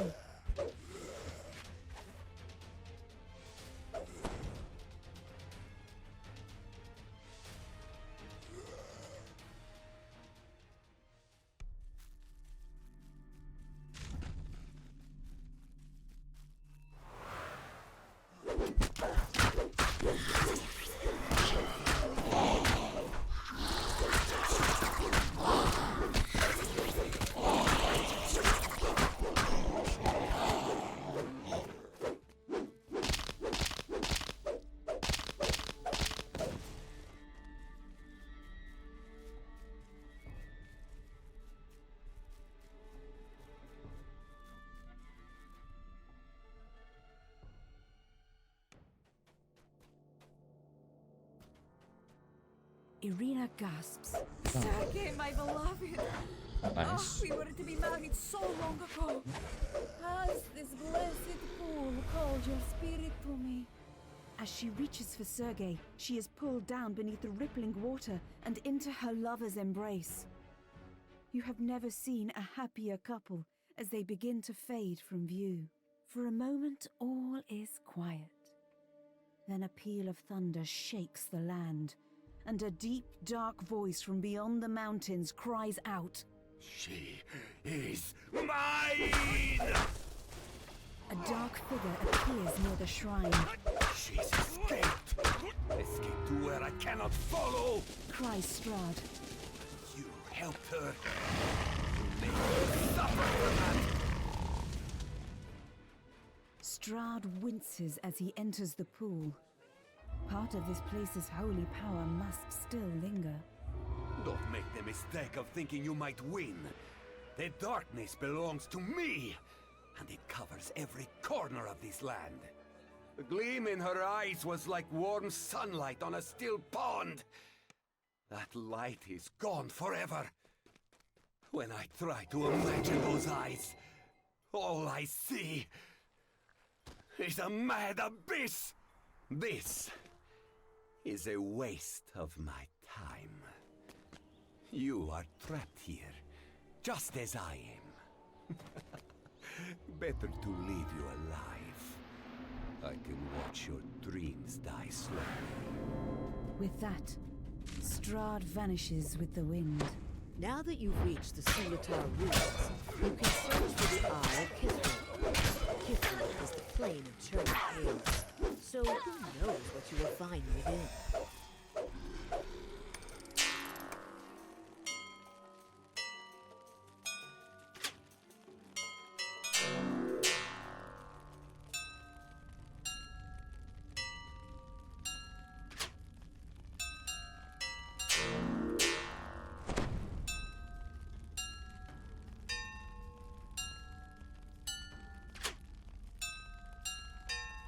The ground shakes, and the cavern shrine door rolls open.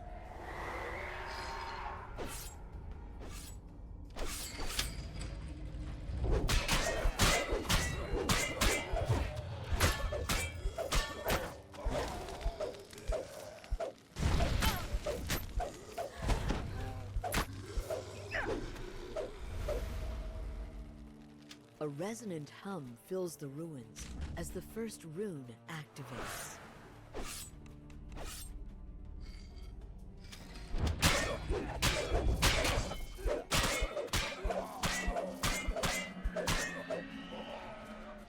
Smoke and ash fill the air as an Afridi manifests into the chamber.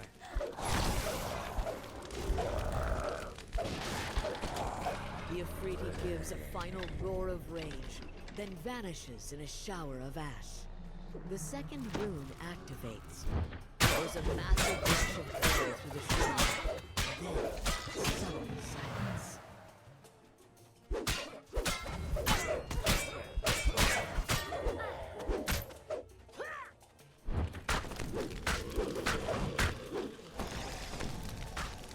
Waves of intense heat billow out from the chamber.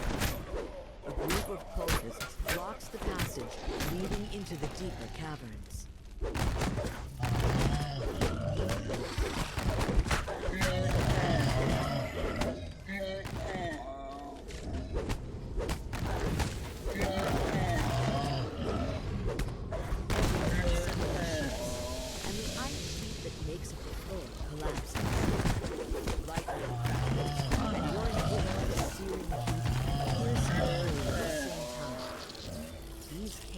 been touched by King's elemental chaos.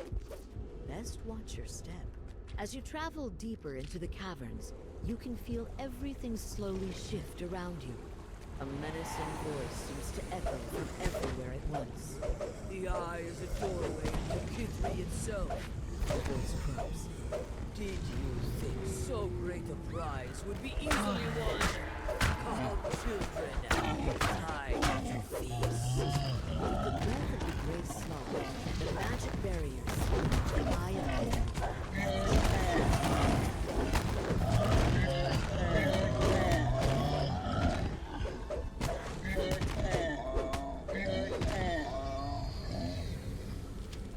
You can feel the rumble of uncontrolled chaos within the Eye of Kithri as you put it into your pack. Better get the unstable artifact into the hands of Morgrave University researchers as soon as possible.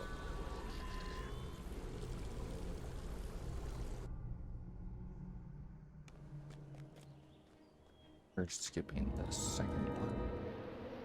Because that quest can either take 2 minutes or 20 The Eye minutes. of Irene is reported to be somewhere within this network of twisting desert canyons. Now the hunt for the artifact truly begins. Something glinting in the back corner of the cavern catches your eye. You found the first crest. No doubt more searching will turn up the others.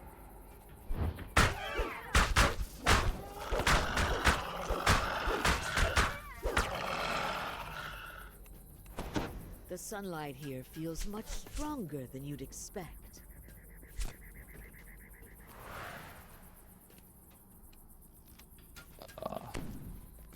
Awkward. The rocky outcroppings here appear to be sturdy enough to climb.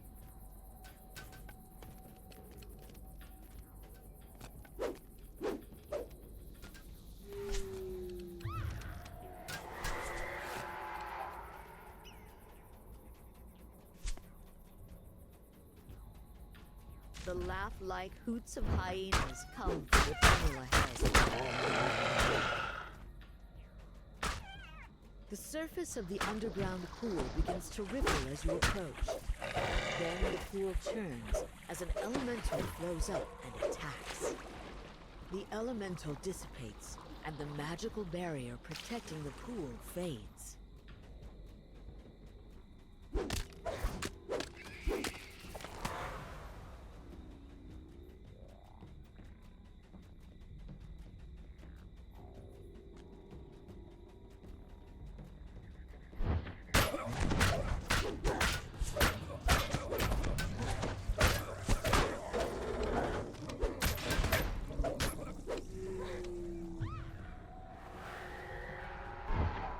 A terrified scream echoes through the canyons.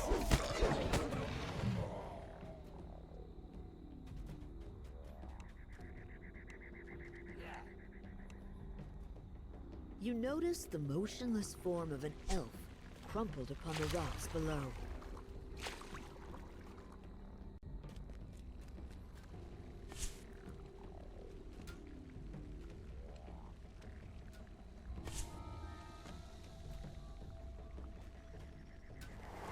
The rocks here look climbable.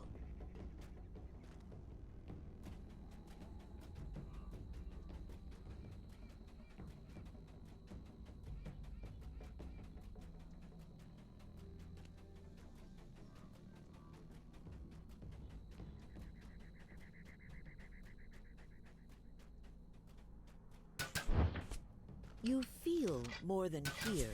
A faint humming sensation coming from the device in this chamber. The last orb floats into place, and there's a sudden pulse of magic power. Somehow you get the strange feeling that the path has just become open to you.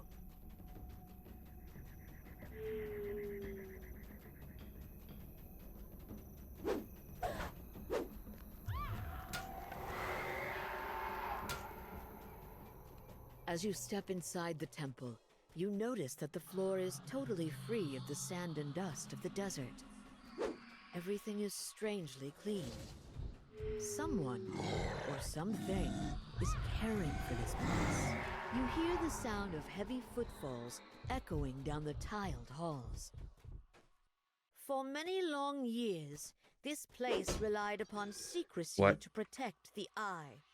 That I did not know time you could do has that. clearly passed. Very well. If you would be the one to bear it to safety, then prove your worth.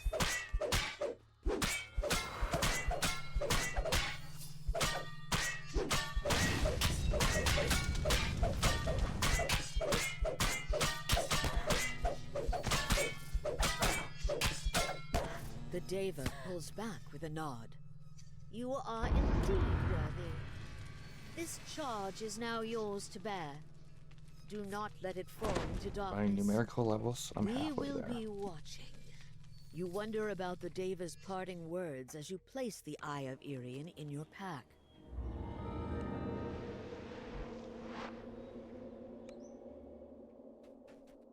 You yawn, a slight fog in the corners of your vision. What were you doing here again? Oh, right. You remember that you've come to the House of Langor to find and retrieve the Eye of Dalquor. When you touch the water in this fountain, you feel What? almost weightless, as though you were floating I just think this above the quest ground. bugged. I do this again, and there's an invisible door, then I'm just not going to do this quest.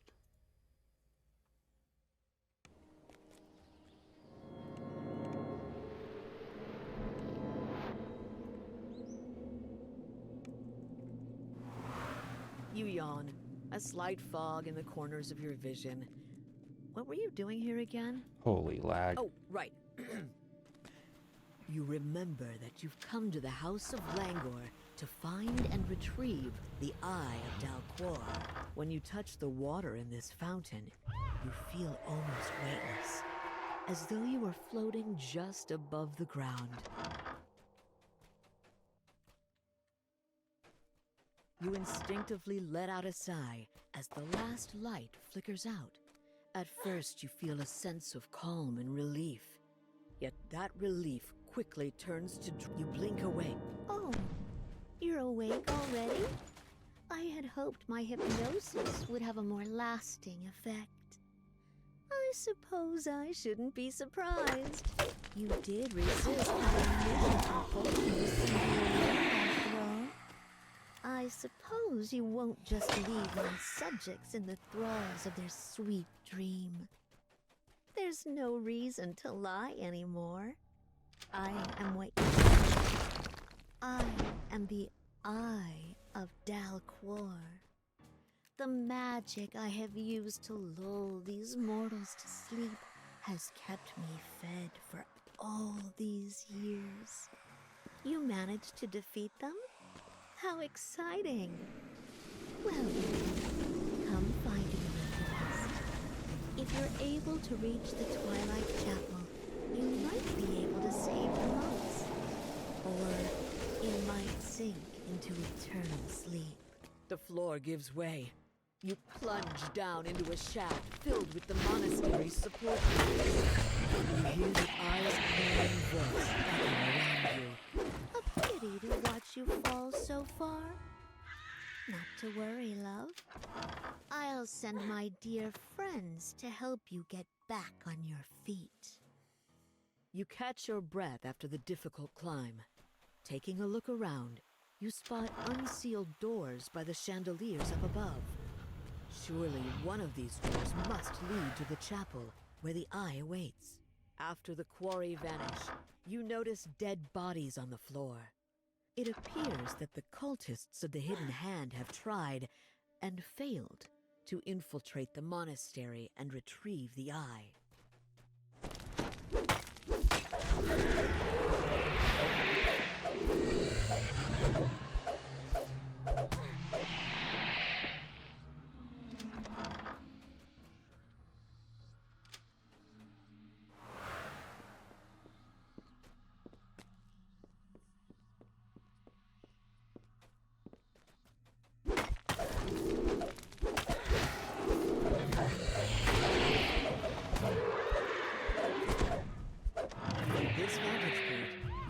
clearly see the courtyard below, as well as 2 other doors on this level.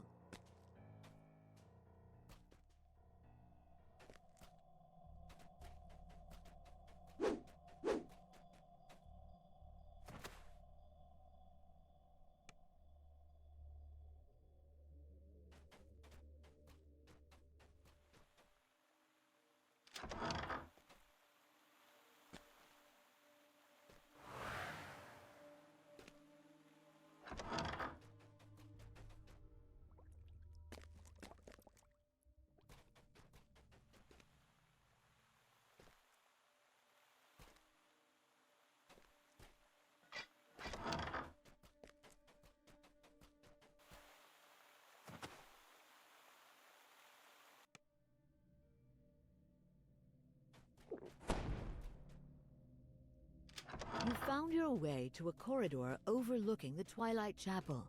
Yet you cannot simply drop down. The room is blocked by a magic barrier. Alas, so near and yet so far. If you ever hope to reach me, you will need to choose between the 2 trials I have prepared for you. The eye's voice fades, and the lines blocking your path forward disappear. So, this is what you chose? Very interesting. Let's see how you fare. The last tile turns into position. Power flows into the signal crystal on the wall, dispelling the barrier atop the Twilight Chapel. You drop down into the Twilight Chapel. Mother Ashira's dusty, desiccated corpse lies next to the Eye of Dalquor. For years I have lulled these mortals to sleep. Years during which they believed they kept me contained, when in fact I had been the one containing them inside a calm illusion. And yet you still wish to shake them awake? You've seen how happy they are now. It would be such a shame to rip them away from their happiness, to pull them back into this world with all its grim chaos. If that is truly what would bring you peace, I will oblige you. But if you believed these trifling illusions are my true strength, prepare to be disappointed. You are pushed back into your dream by a force too powerful to resist. When you rise, you hear the Eye of Dalquor's chilling voice. One last challenge left. One final dream. As the statue crumbles to dust, its twin counterpart springs to life.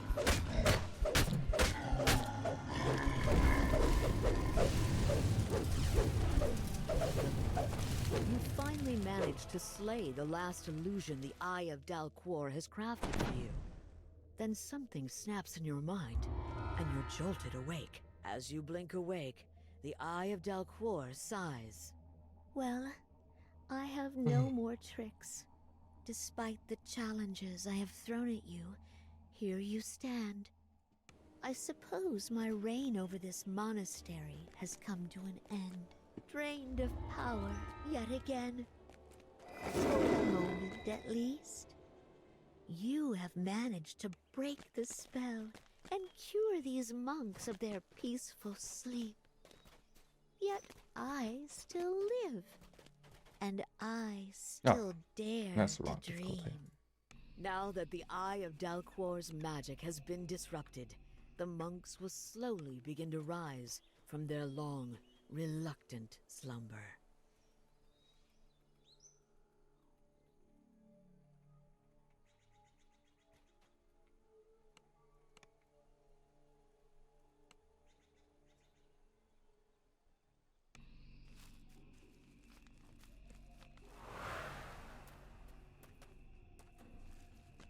Along the ridgeline, high above you, is a line of bamboo fencing.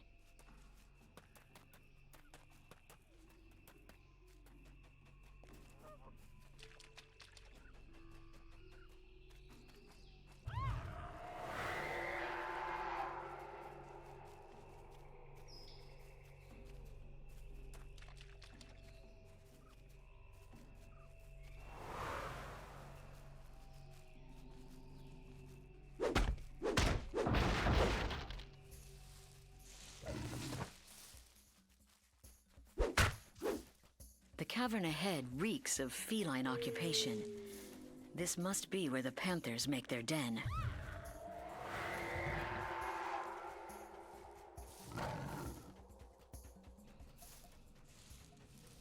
The jungle canopy gives way to a shrub-filled clearing.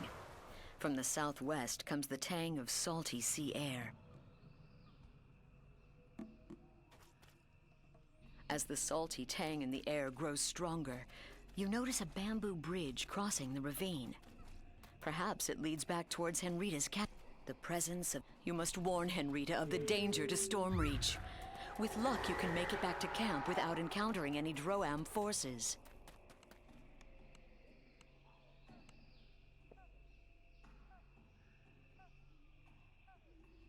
No, 75. I'm not.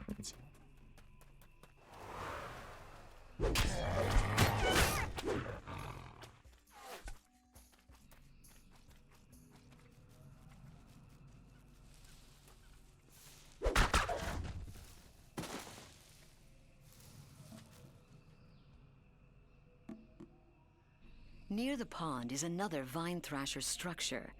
This one adorned with a dead jungle panther. Perhaps this place is a shrine to whatever deities they worship.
Crumbling ruins rest on the plateau above. While the stones are ancient, the tents and banners around them are not.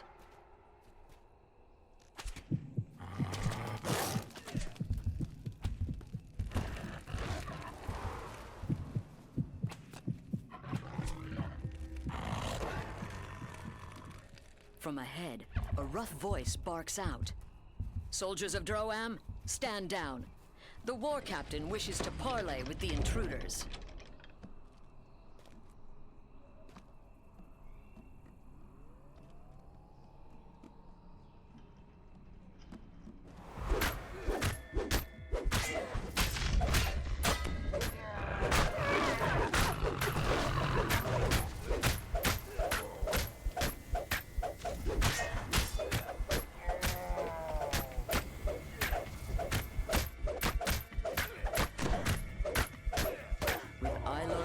Dead, any hope of avoiding war with Droam has vanished. Their invasion of Zendrik will be slow, enough perhaps to give Stormreach time to prepare for war.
Your gifts are acceptable, says the Minotaur Chief. But they will not be enough to hire my people as mercenaries. War is expensive. Mercenaries? The sound of a warning bell echoes down the chieftain bellow's. Intruders! Slay them all! The sound of a warning bell. Purum, Thorngang!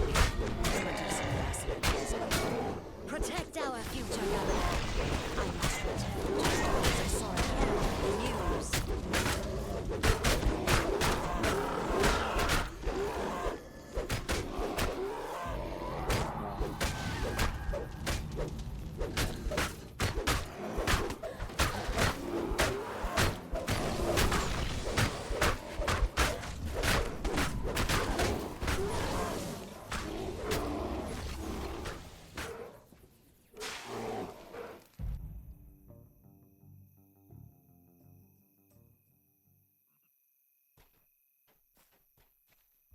Doris is underwhelmed by your performance, grumbling about too much noise and not enough violence.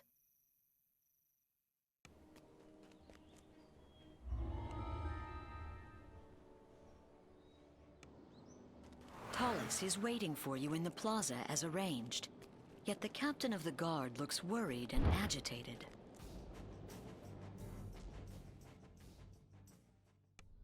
The audience chamber is strangely quiet. There's no trace of the coin lords, and unusual statues stand in the center of the room. Row upon row of bookshelves show that you have found the archives. A nervous woman crouches behind a table at the end of the hall. When you see it.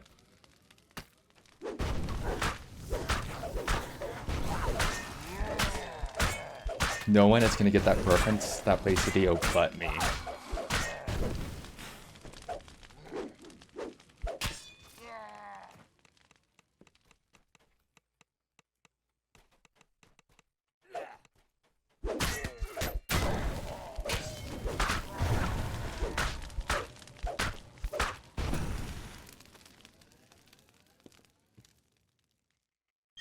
You find the stone-to-flesh salve you need inside the strongbox.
Honestly, can I just leave those guys? You have freed all of the coin lords from the Medusa's curse.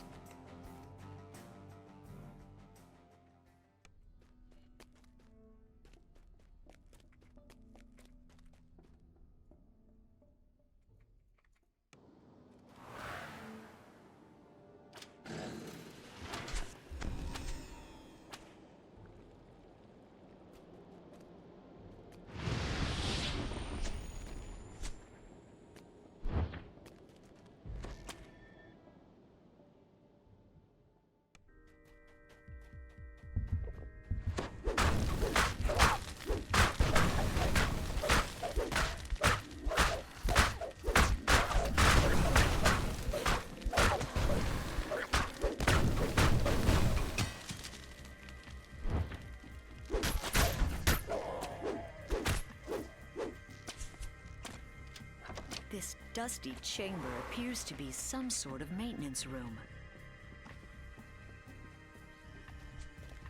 A narrow tunnel filled with rushing water lies beneath the grate. Hestis the Medusa stands before you. She seems unconcerned on the surface, but her snakes hiss and glare in your direction.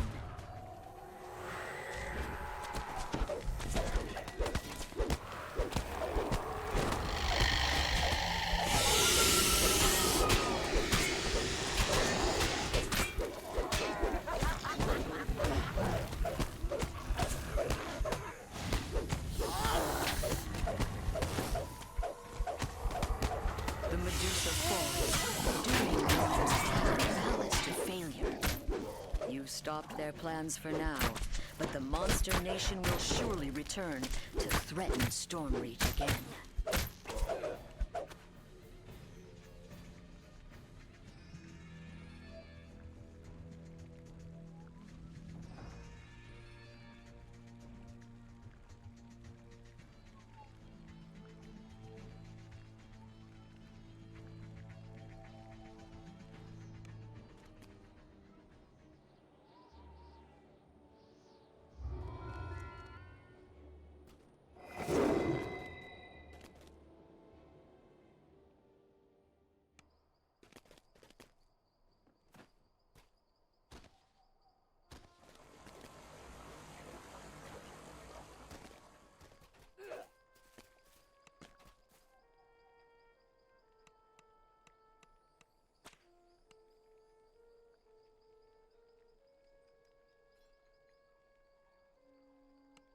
The city of Stormreach is abuzz with the news that a ship has arrived to ferry passengers to Sharn, the city of towers.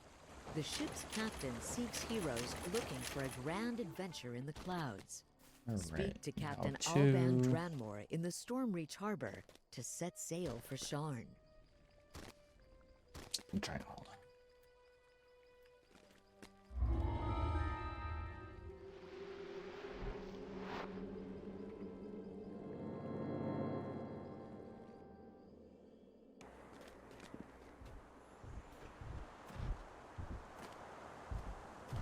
Could just do all of Gianthold. I want to go save a bit of time.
I see the terror of our history when I look upon this battlefield.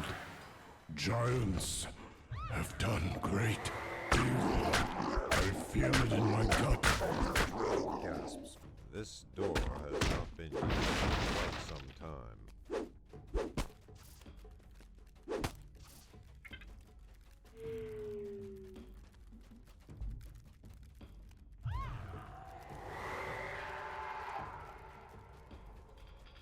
Oh, I have the Sharn gear that I haven't put on.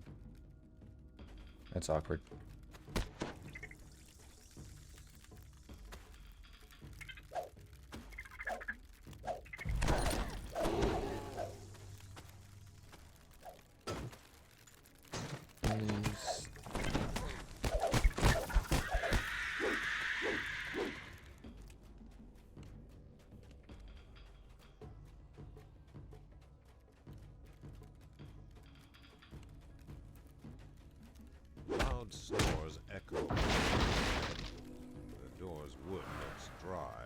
lock rusted out.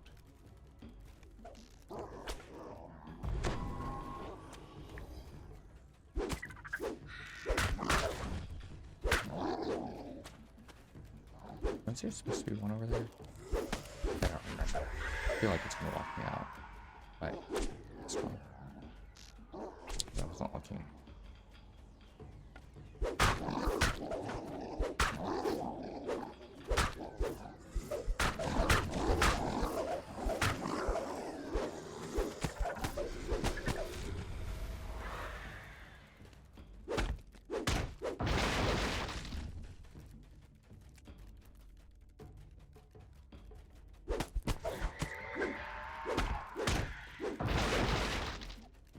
Troll hurls a large, bulky object into the castle.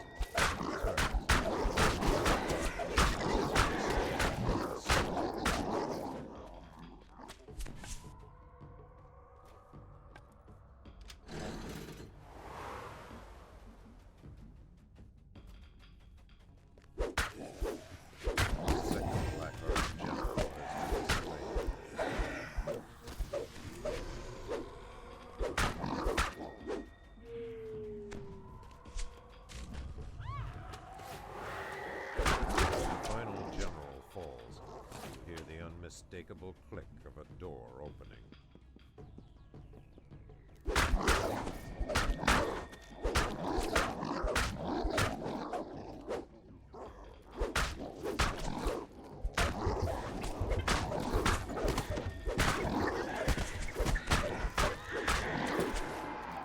As you drop down, you hear a troll barking orders.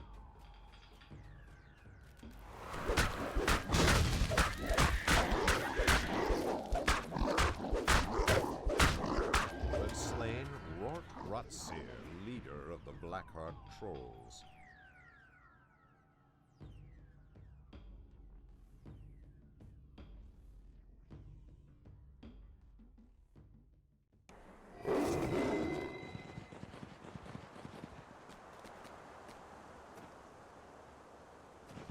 A maze of ledges and rock. This land is steeped in mystery. Who created such a place? And why?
Ooh. Look at that look.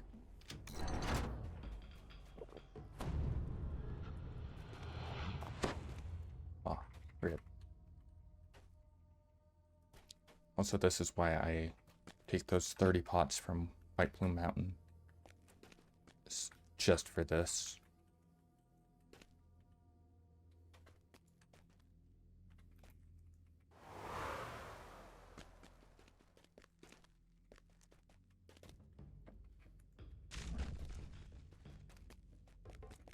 A great feeling of dread overwhelms you as you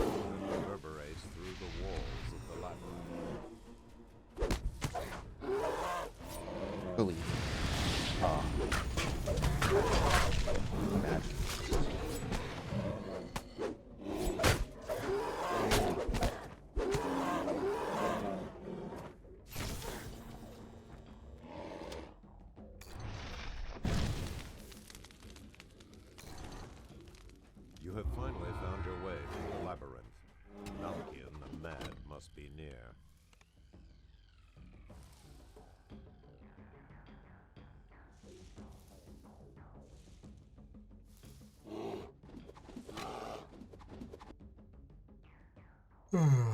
A maze of ledges and rock. This land is steeped in mystery. Who 20-minute quest. created such a place? And why?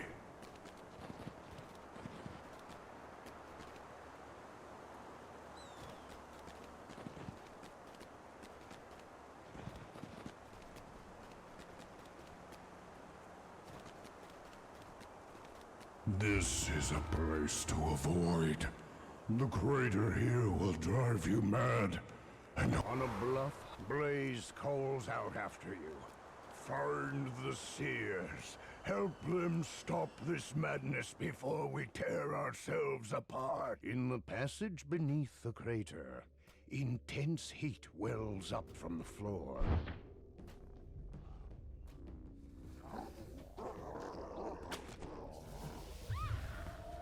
There are no signs of a spellcaster or the giant seers ahead. Only piles of gargantuan bones.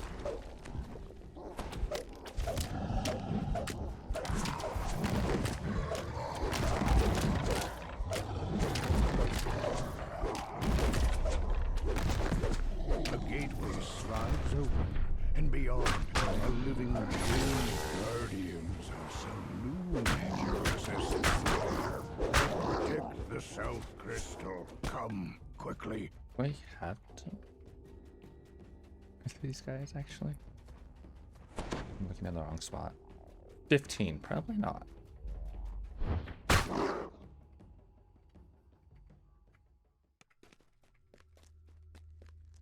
But I can get it up to 21.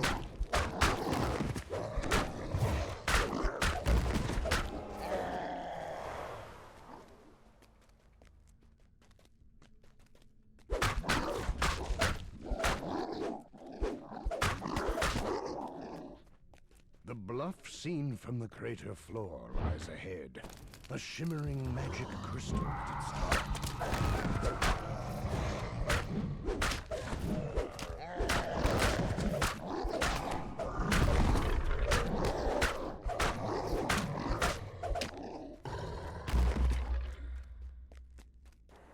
The seer stands before the southern. Come, says the seer. The seer turns to you.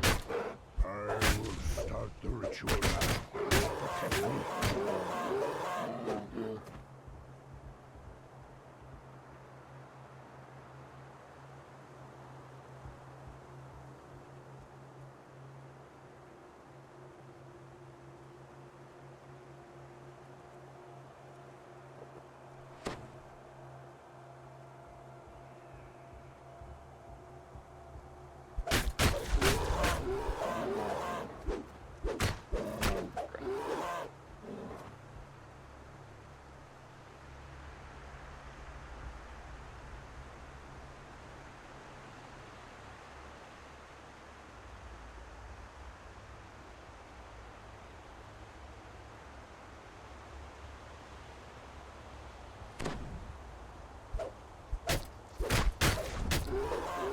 The seer calls out.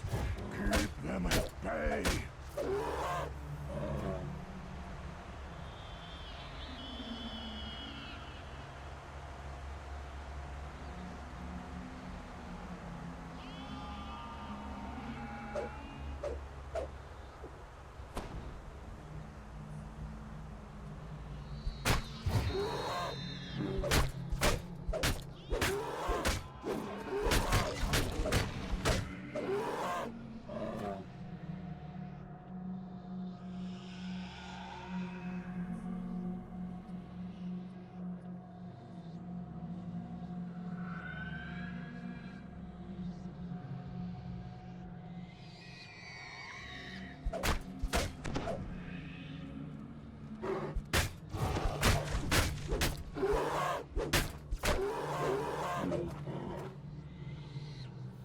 Almost done, the seer screams.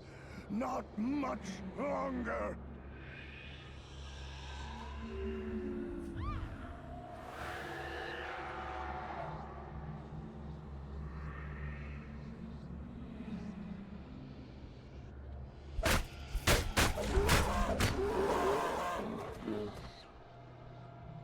That should be the last wave I have to kill, but I'd rather not reset this.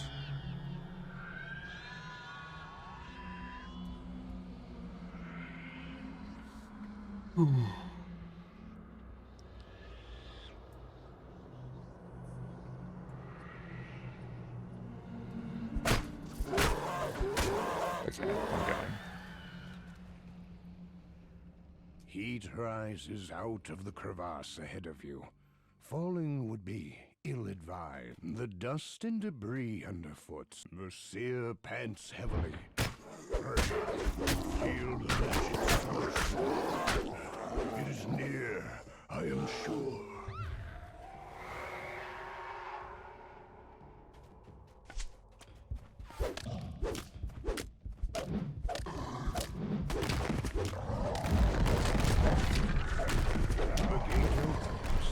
And a maddened giant seer comes charging out. The madness overcame me, says the seer. Better now. Time to find the crystal.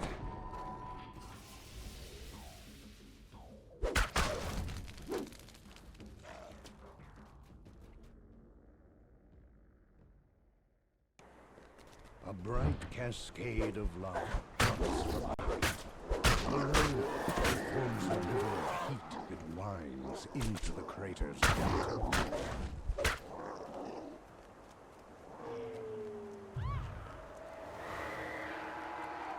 Four natural ramps rise up to the central crystal.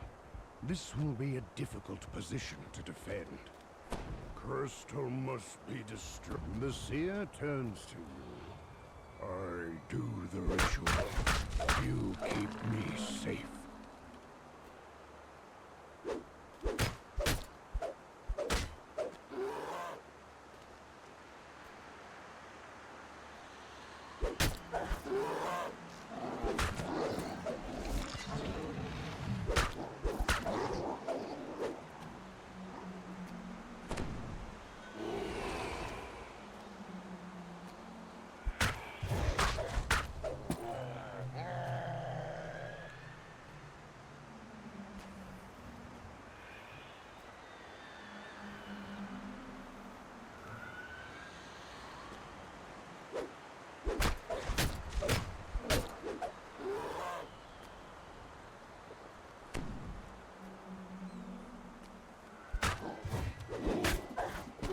The seer calls out, keep them at bay!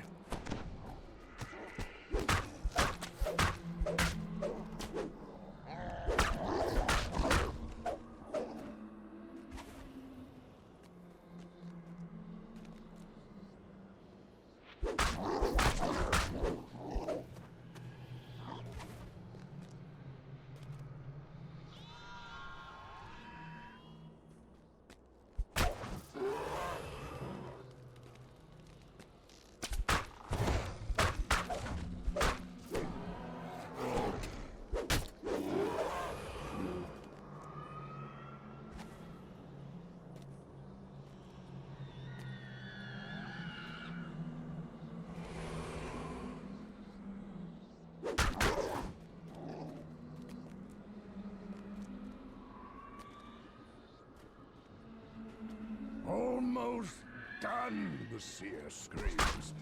Not much longer!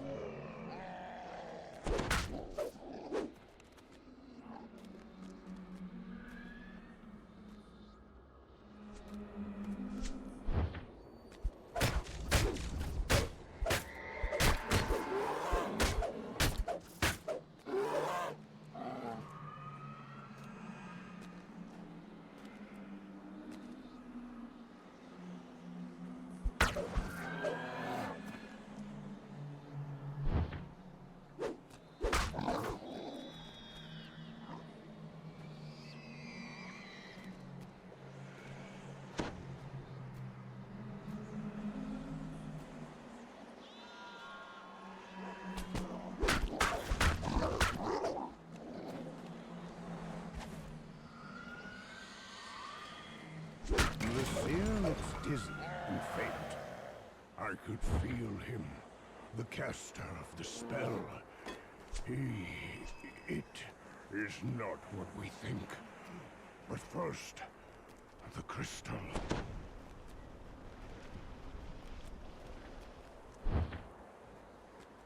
Another crazy storm's heart falls. There are surely more, but the tunnel rises ahead, winding up the crater's edge.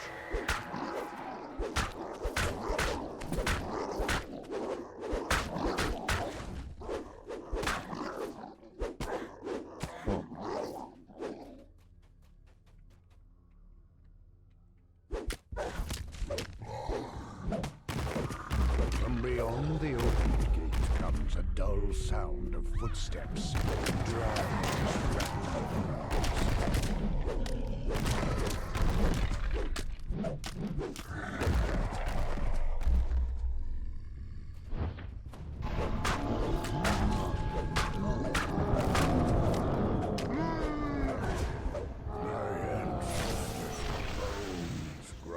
the seer, made to fight against me. Time we ended this outrage.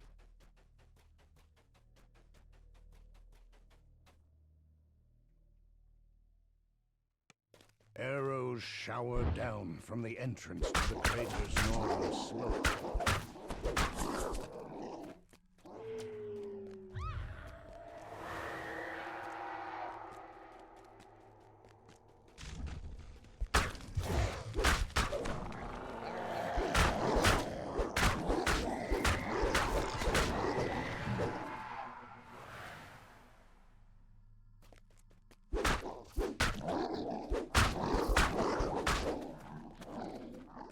Across the bridge and up the cliff lies the North Crystal.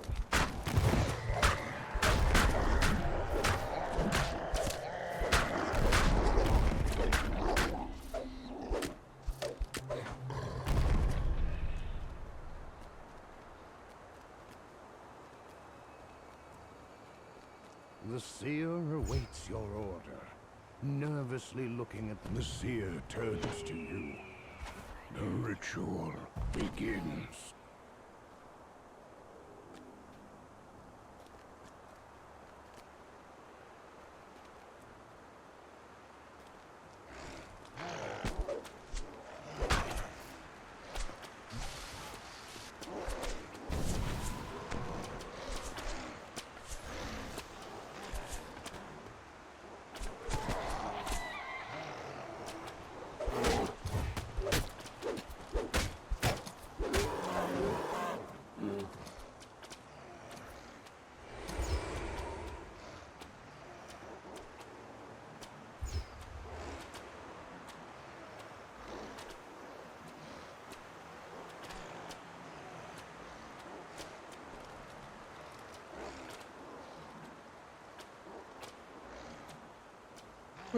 The seer calls out, "Keep them at bay!"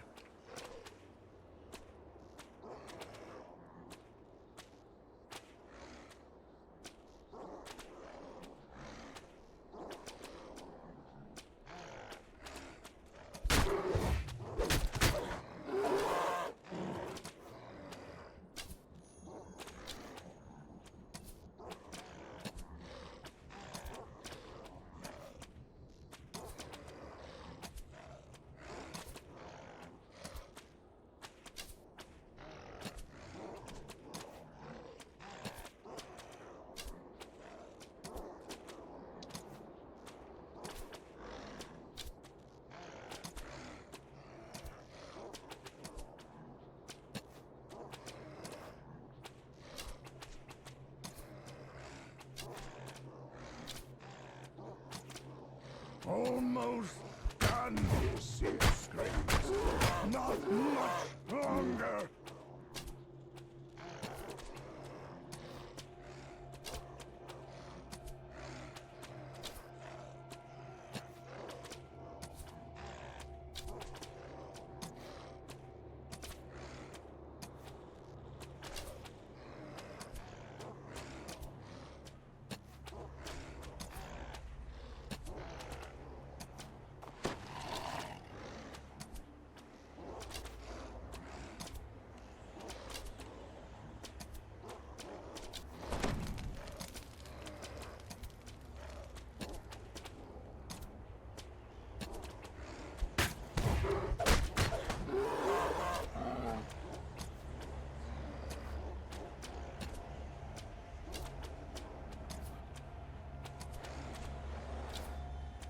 The seer looks very weak. The magic comes from the spire. Molten lava forms a deadly pool in the crater's trough.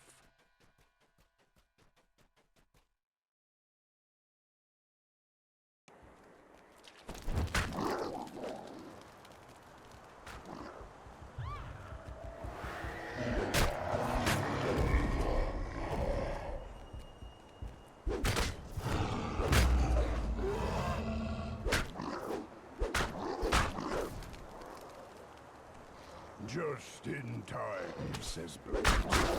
Look, the gate to the spire's gone down. The last Gianthold, his mind warped utterly by the madness spell.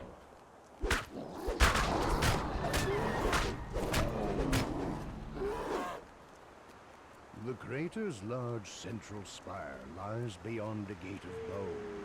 Does the caster of the madness, a narrow ramp winds up to the top of the spire. At its peak, the true caster of the Madstone spell awaits. A skeletal wall. This must be the source of the Madstone spell. The skeleton wall was casting the Madstone spell is no more. But why was it here in the first place? Perhaps Blaze and his seers have answers.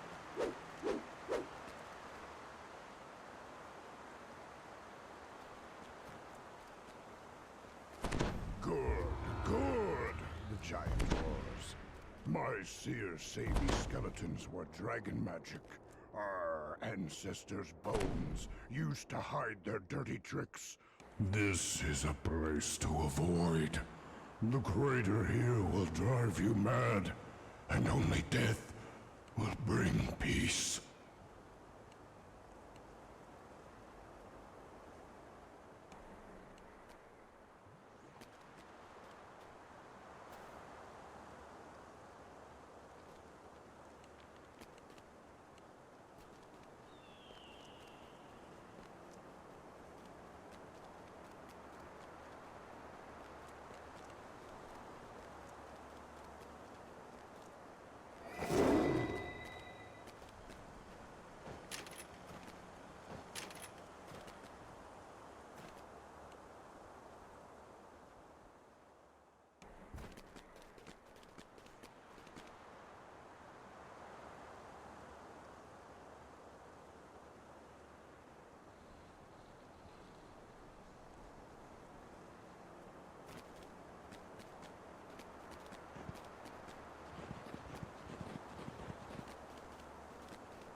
I rested for the night here when I first arrived.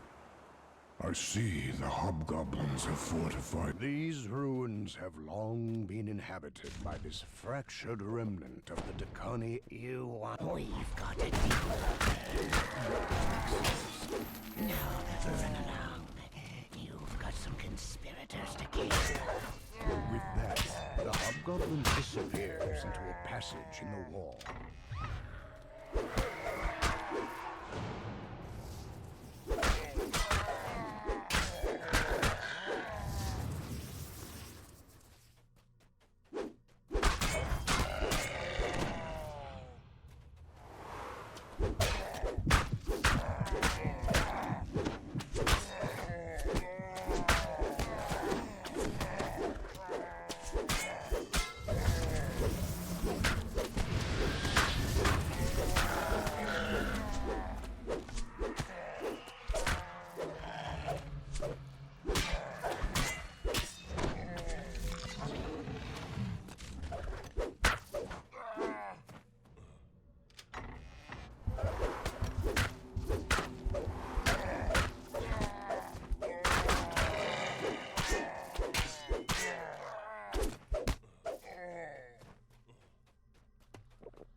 falls. It is time to find the giant's relic that brought you here.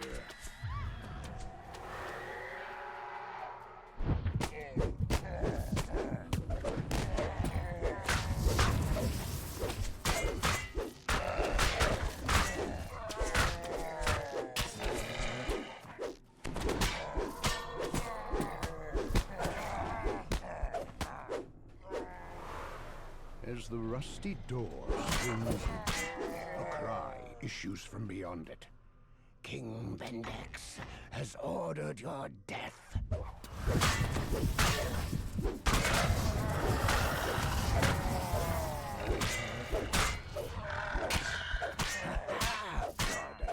Cries emerging from a secret passageway. You have given me what I want. No reason to let you live.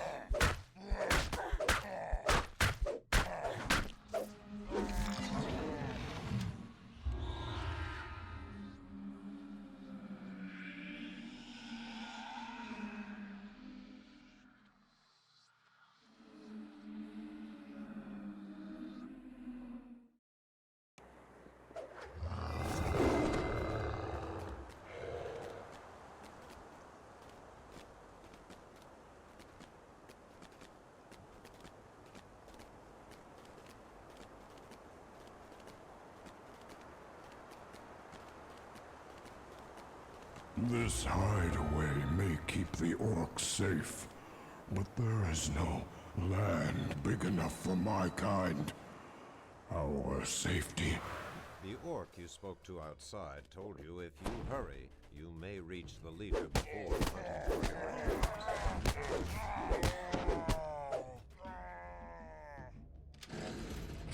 Nogak approaches and snarls in disgust at your presence.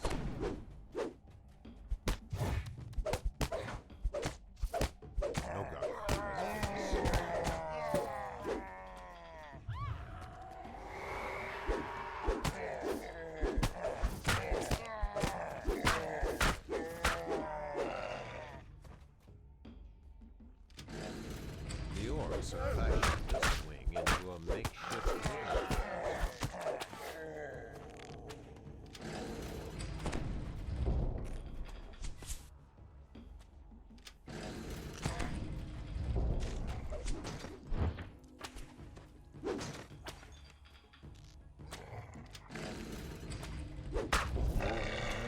Every door but the last one. Wow.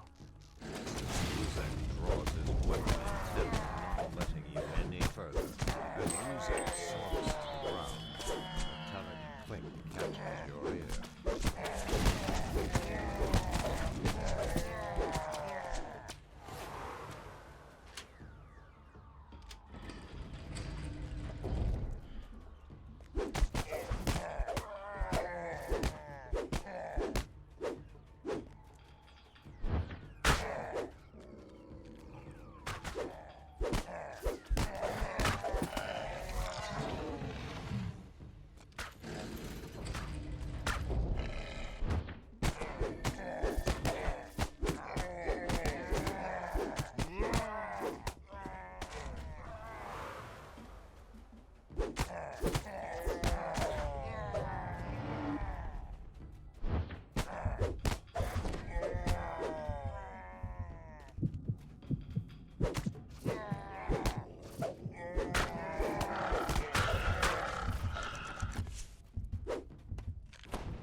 Orc command post spawns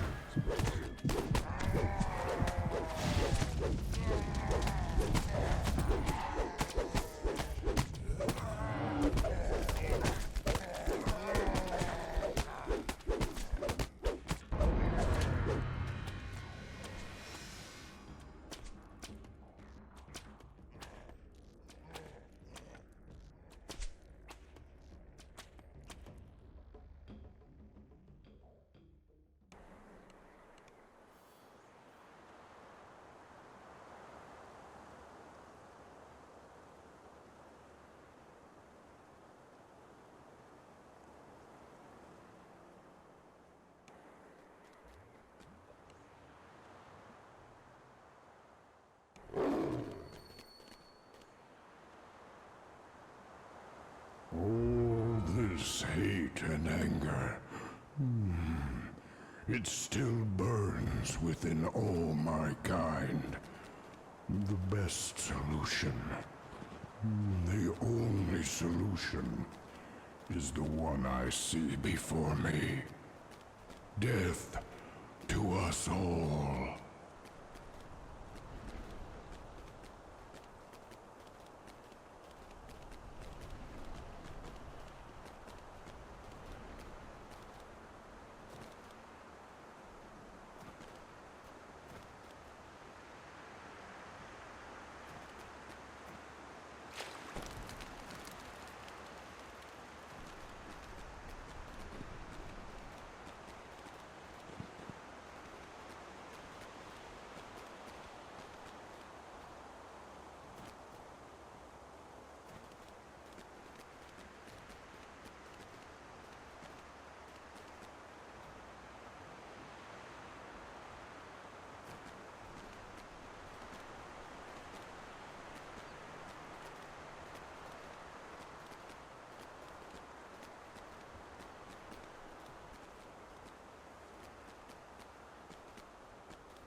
An ancient observatory from the giants of old. What secrets does it keep? The door opens. A magical barrier blocks entry into the chamber, marked with etched into the wall ahead is the symbol for the plane of Da'anvi. Below it is a switch and a receptor shaped to take some kind of ore. The chamber has been ruined beyond repair. The once glowing symbol of Irian sits lifeless at its center.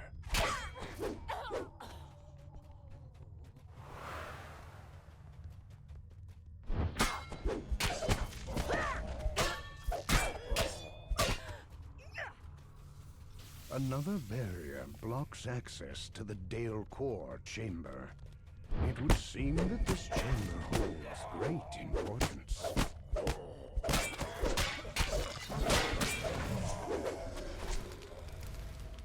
The chamber marked by the symbol of Kithri now lies in ruins. One of Nimbus's lieutenants, yet another magical barrier. Whatever was imprisoned within this chamber must have been terribly powerful.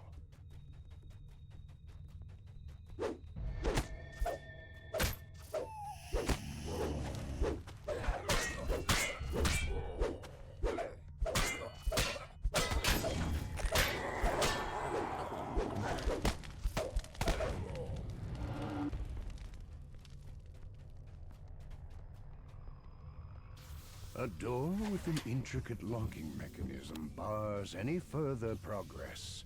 The great door opens to reveal the doors to the control room fly shut. A bone-chilling cackle echoes through the room. The warden falls back into lifeless bones, the force of his magic fading from the room.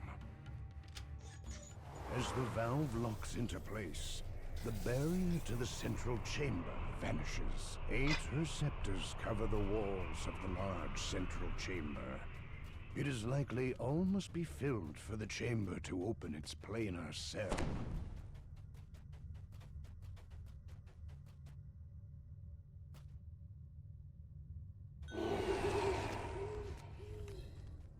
This chamber is marked by the symbol of Dolar, and the smell. The portal to the plane of Dolar opens. All at once, darkness will fill the corpses of long-dead soldiers as the last of the dead are laid to rest. The room returns to its original state. The orbs at the back of the room are no longer engaged.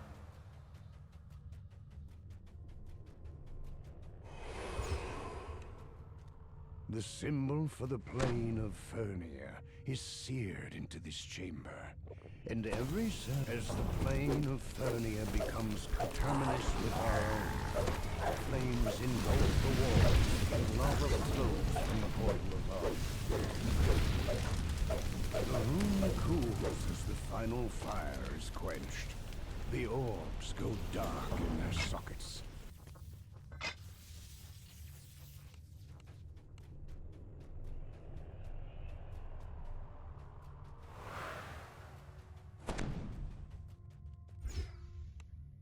The chamber marked by the symbol of Lemania is covered in long-dead vines.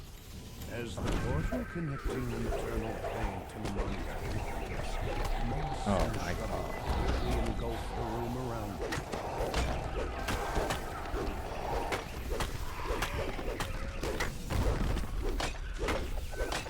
The trees wither and disappear as the twilight forest recedes.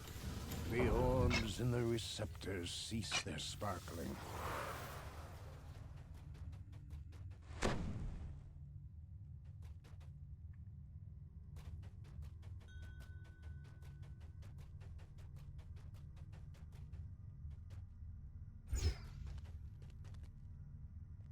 The symbol of Maybar marks this chamber.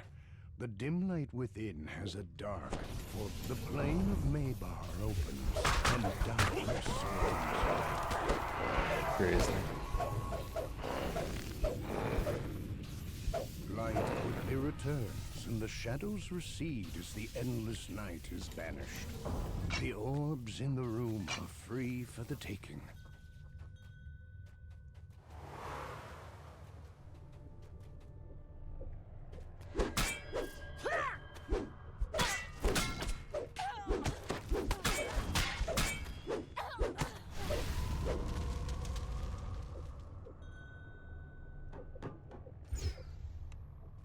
The symbol for the plane of Rizia fills as the portal to Rizia opens. A round of frost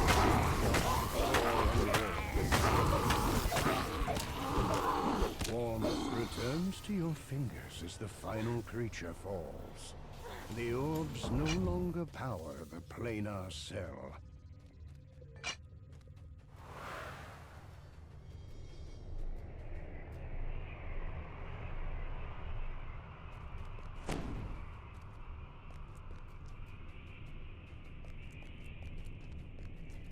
The final orb lights in its receptor.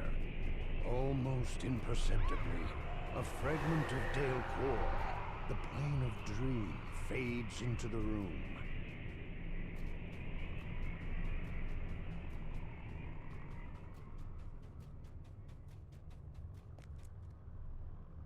The switch locks into place. A magical voice comes from above. The chamber will seal on the count of 10.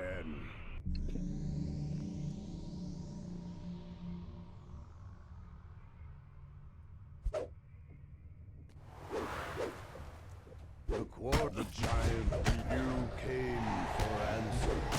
The quarry screeches, and the chill of Rizia fills the quarry visibly. The ancient orb screams out as its body falls. Any other secrets it held are now lost. Its docent detaches and glows. A dark psychic energy stirs within the docent.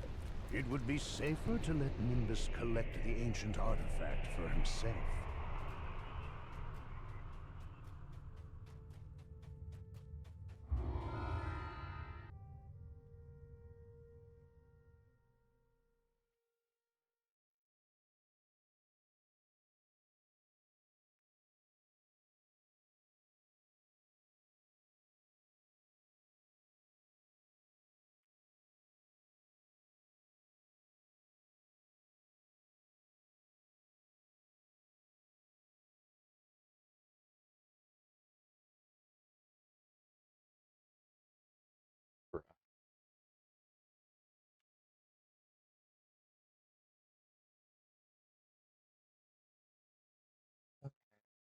I guess I have to reset my client.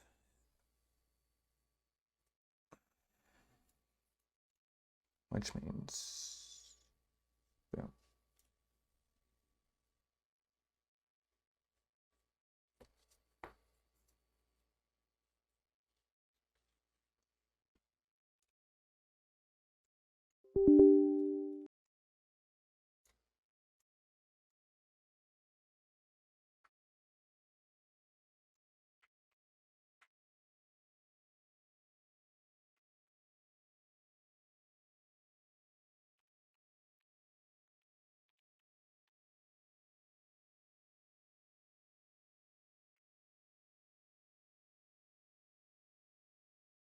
The game would die someday.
The long history of mankind is told in these statues.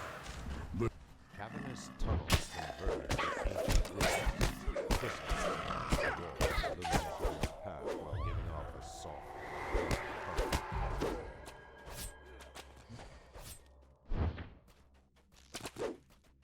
the gentle current of water echoes from this well.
door beneath Patrick the Maniacal was cracked and worn.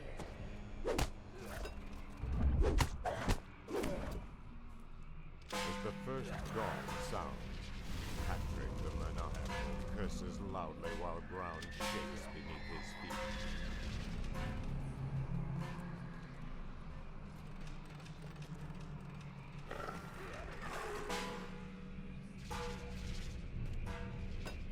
A large sonic blast resonates toward the ground beneath Patrick the Maniacal. He loses his footing and the floor begins to melt away.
I once saw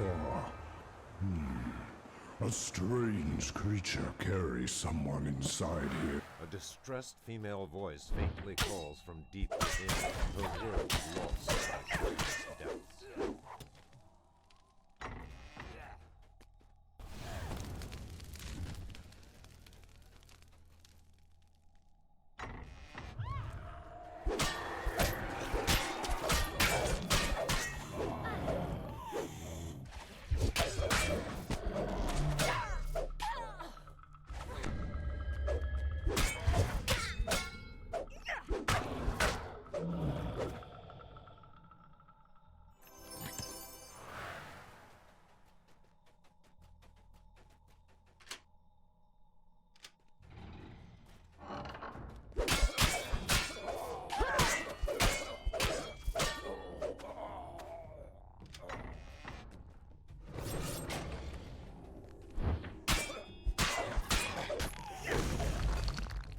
Cries for help are closer.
to the room open.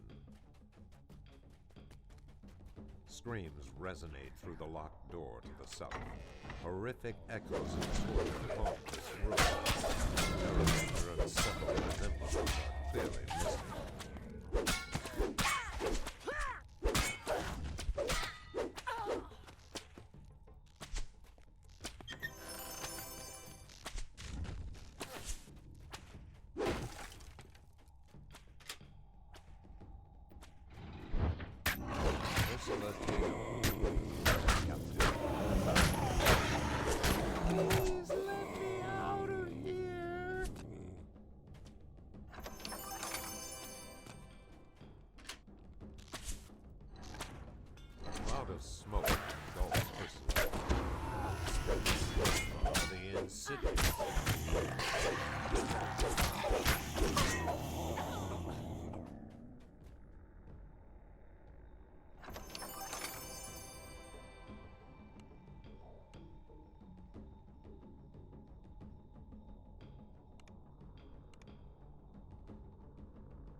I once saw a strange creature carry someone inside here. It had a tiger face, full of hatred.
Summerfield is ablaze.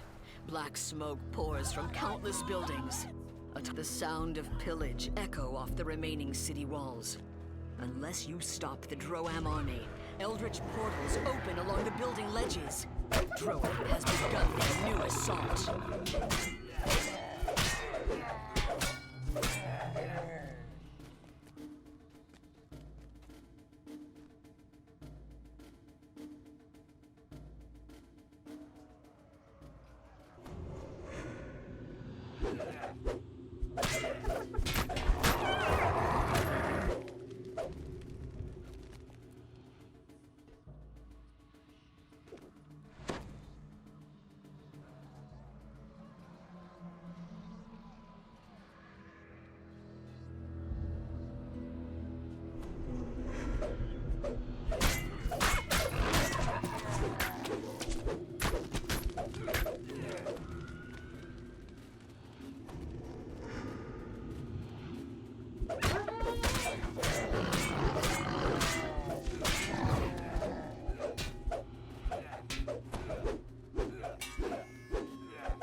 Several moments pass without portals appearing. This is likely the last working fountain in the Summerfield district.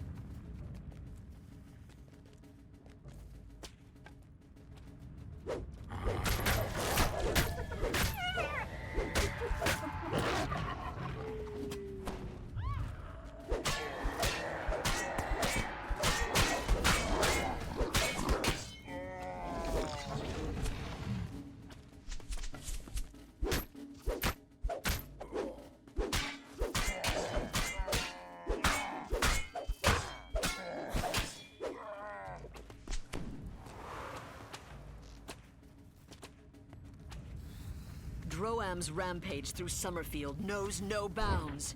Nothing is safe from their marauding ways. Not even rest shrines.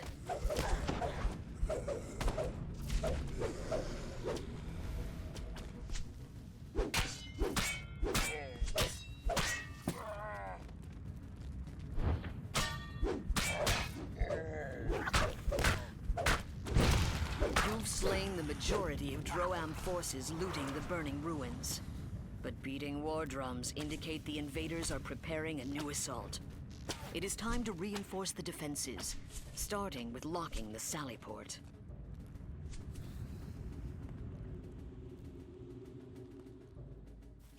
Rank odors from the Stormreach sewer system waft up. The sewer tunnel beyond this hatch leads to the other side of the wall.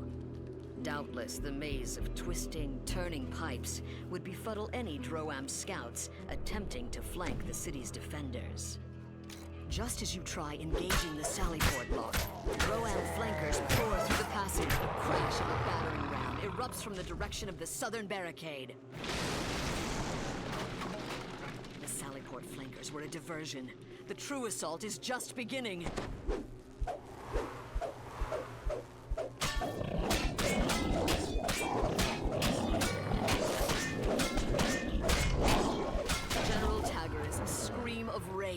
Echoes off the city walls as he falls dead.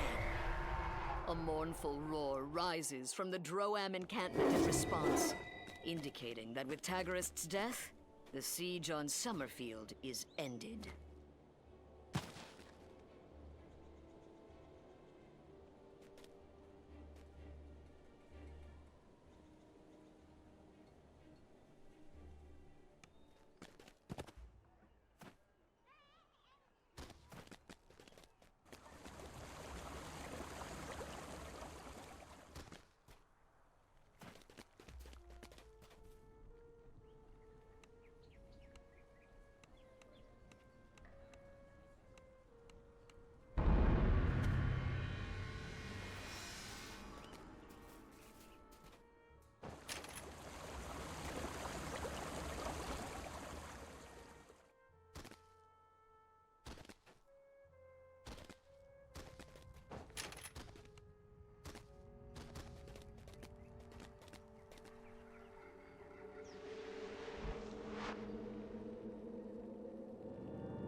A giant glowers down at you from a high ledge left of the entrance.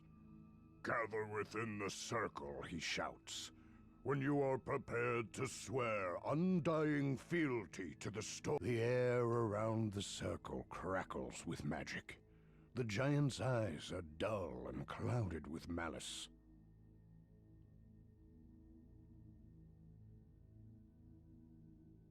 Now, the giant says, hear me. The Storm Reaver has refused your audience and bid that you be slain.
push through the door to do more. The last way east is sealed with some ancient giantish magic.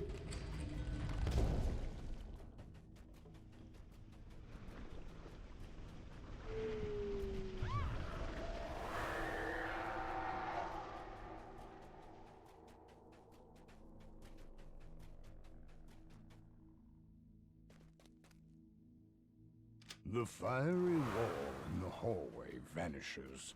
Perhaps others of these ancient giantish barriers were deactivated as well.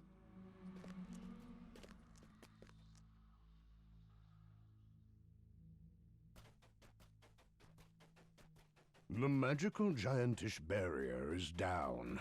You are free to move deeper into the Toee. A narrow passage is buried under these rocks.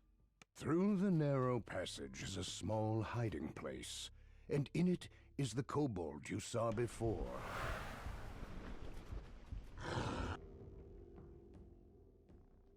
You pushing free of the narrow crawl space, tumble down into some kind of slime.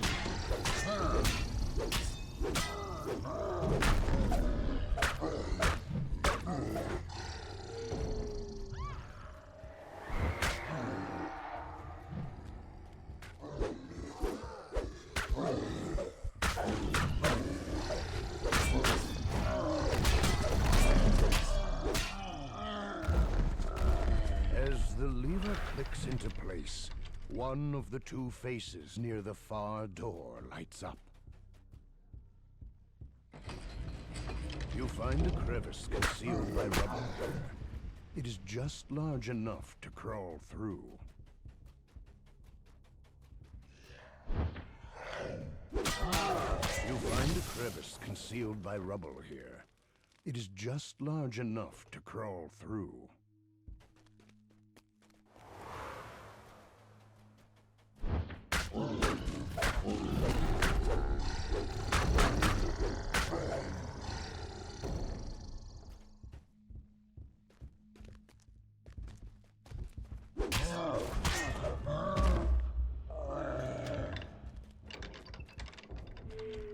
Ancient gears grind deep underfoot. The path forward has opened.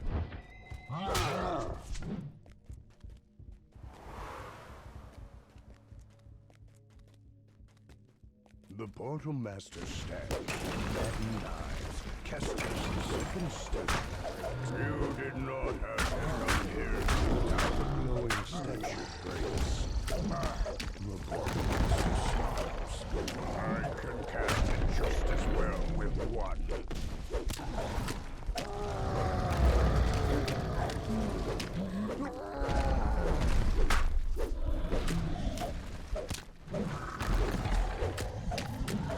When the dragons find out, the Portal Master staggers in the cloud of madness leaves his eyes.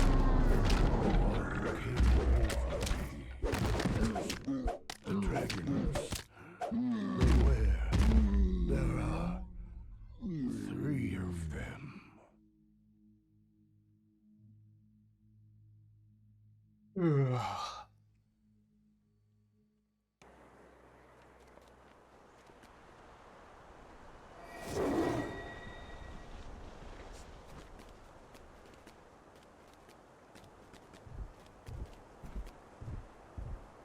Any other 14s I want to do?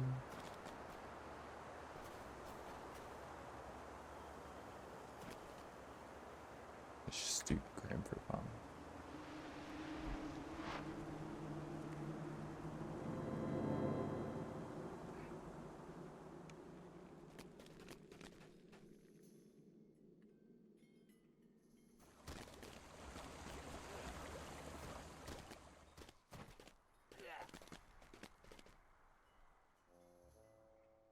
The Silver Flame are looking into cult activity in the area. Your help would be greatly appreciated.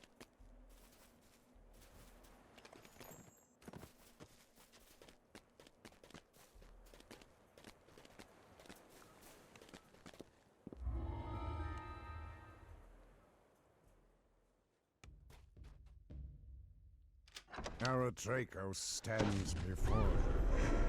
Too late, mortals. The planar orb is already mine. I'll leave my minions to deal with you and what remains of those meddlesome gatekeepers.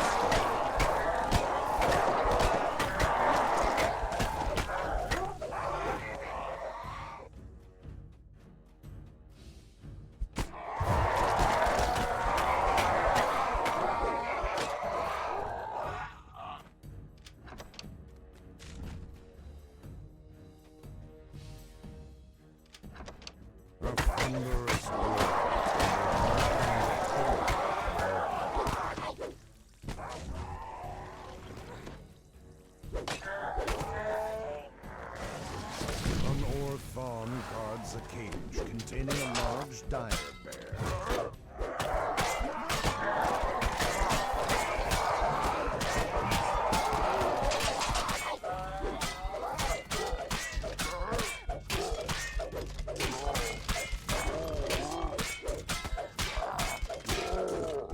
With the guard out of the way, you can now open. The bear nods and says, "One last thing. I can open any of the sealed gatekeeper doors. This door bears an ancient inscription. A powerful magic pulse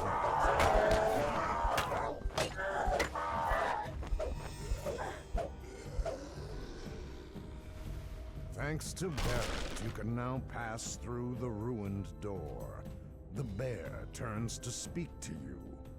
Let me. As you enter the alleyway, you spot faces from the gatekeeper's blade.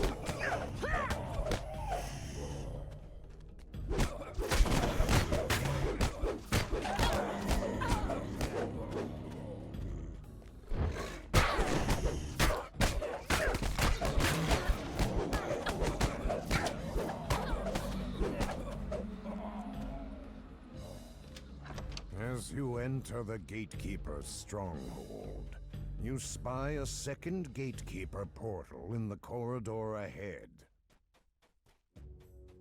As splinters of the shattered door drift down around you, the dire bear nods at the corridor ahead. It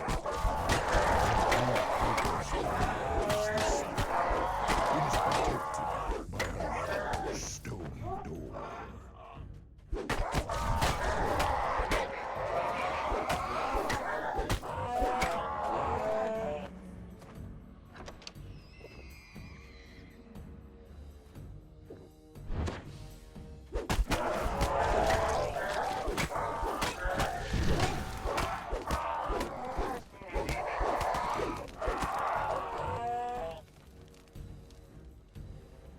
The stone door rolls open to reveal a hidden blade in the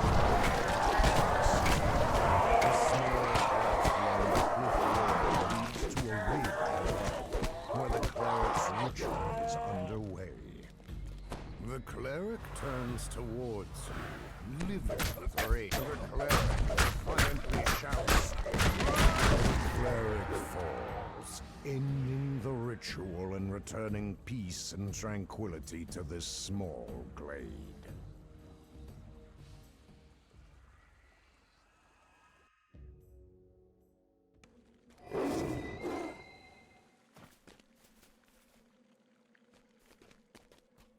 I don't know what that quest is.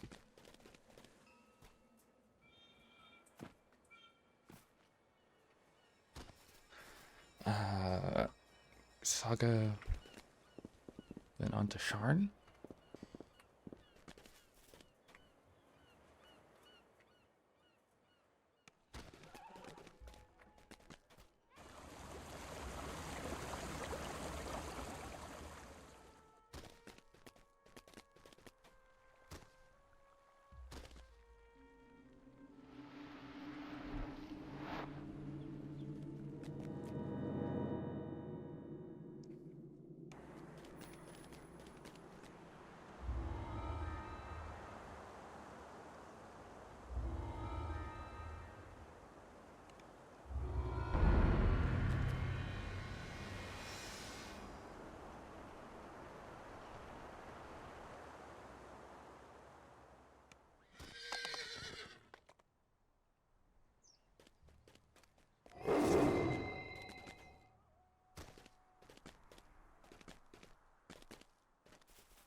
Now that you have arrived in the wondrous city of Sharn, Captain Dranmore suggests that you head to the Adventurers Guild to find out more about current events in the city. Speak to... Isabelle Tremont waits for you here, atop one of Sharn's lofty towers. She can help you contact Lucien Vaughn. Isabelle tells you to take the elevator up to the terrace, then speak to Lucien Vaughn. Her employer wants to pass along some information about the Stormage people. You enter the boarding house, an island of quiet, not soon present with the city. A gaming halfling nods to you from behind the front desk. A violent explosion shatters the tranquility of the boarding house and reduces the elevator to a smoking ruin. You'll have to find another way up to the terrace. The windows shatter, and agile forms swarm in from sky coaches outside. The boarding house is under an all-out attack. This looks more like an office than a boarding house. He has rented this entire operation and transformed it into his place of business.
The way up to the terrace is just ahead, but one final set of attackers blocks your path. You hear a piercing call from the direction of the terrace. A beast descends the ramp, one unlike anything you've seen before. The assault on the tower seems to have ended. Now to head to the terrace and learn what became of Lucien Vaughn. The figure on the sky coach ahead matches the description of Lucien Vaughn. He seems unruffled by the attack. I have a message for you, says Vaughn. The beacon belongs to me now. I paid the Boromar clan good money to get it, after all. Don't think for a moment that you can challenge me in my city. You're just setting yourself up for a fall. Vaughn's companion makes a gesture and the terrace collapses beneath you. Zelith pulls a switch and nods toward the back of the building. You hear the scrape of stone on stone as the concealed back door. You walk out into the streets of Cogs Gate. Towers loom high above, so tall they block out the night sky. Anyone who knows it's good for the stone doors tonight. The rain of blood is falling here. Do not let the mess. You push open the door to the apartment. The surprisingly well-decorated rooms show signs of a struggle. Your stomach clenches in anticipation as you near the crime scene. After examining the corpse, you can see that he was killed by a poisoned crossbow bolt. His last gambling ticket lies just out of reach. Felon had just won big, cleaning up the Felon must have spent his recent millions digging himself out of debt. Imagine meeting your end right after getting yourself clear. At least he died in the dark. Despite clear attempts to make this look like a break-in, all of Felon's valuables are still in their proper places. As you mull this over, you hear voices from the direction of the front door.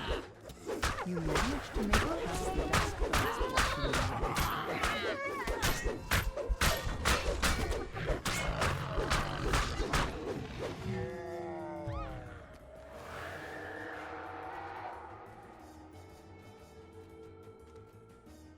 The doors to the gambling hall are wide open and its chairs are empty, though the nearby tables are still covered with food and drink.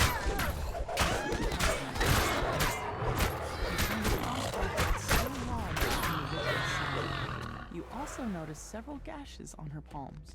The incriminating information in this ledger would fetch a pretty price on the black market.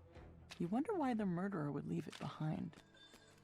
A chest full of coins was left here locked and untouched. This was no robbery. You can tell that there's more to this than meets the eye. Searching the gambling hall leaves more questions than answers. As you turn to leave, you hear figures clamoring outside the building. You strike down the last of this group of Dask thugs and check to make sure there are no more nearby. Don't leave their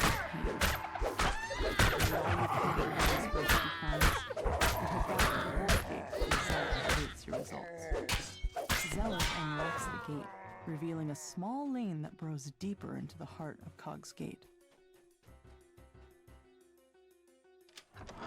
The door to the pawn shop is unlocked, just as with the other crime scenes. Inside, the shopkeeper's body lies forgotten alongside all the other customers in the shop. A different body, but the same song. A crossbow bolt dipped in poison, and a palm covered in slashes. Yet this time a new detail catches your eye. A shattered pin bearing Vaunt Arcanotechnic symbol. The murderer could have emptied the pawn shop, and yet only Mord's life was taken. Armed with your findings, you wonder, what connects all these gruesome crimes? The last of the heavily armed halfling thugs falls. Another alley stretches before you. The more you learn about the victims, the more questions you have. You can only hope that Zarkus Crowspire holds the answers you've been seeking. The tiefling stands before you, with a face you remember from your recent adventures. Despite your own shock at meeting him again, you hope that Zulkus is willing to answer your questions about the murders. Zulkus steps through a dimension door, his face glowing with a smug triumph of a man who thinks he's won, though you're too busy dealing with his troll bodyguard to notice. The troll's topples, yet another casualty of this bloody murder. Now, meet up with Zelith. Zelith shakes her head, the weight of her brother's betrayal settling over her like the dirt that falls on the streets from above. But you've got a job to finish. Another crime scene waits for you in an alley to the south. You stoop down to search the contents of Mayron's pack. Looks like he was fleeing for his life when you were got to him. That ledger told you what you needed to know. The victims all left for Vaunt got killed because they knew too much about his operations down in the Cogs. You strike down the last of the attackers. You can't let these petty thugs hold you back, not when you're so close to the truth. You catch up with Zelith and fill her in on the clue you found so far. She points you towards an alleyway northwest of where the cabin was last seen.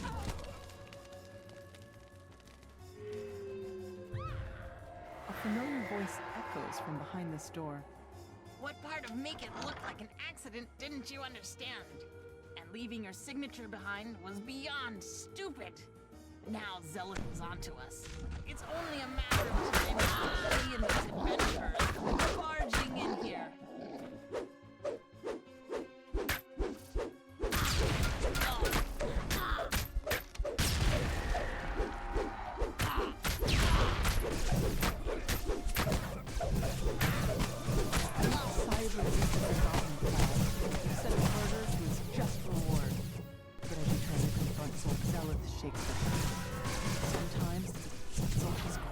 Casts a dimension door. The tiefling and the goblin disappear through it.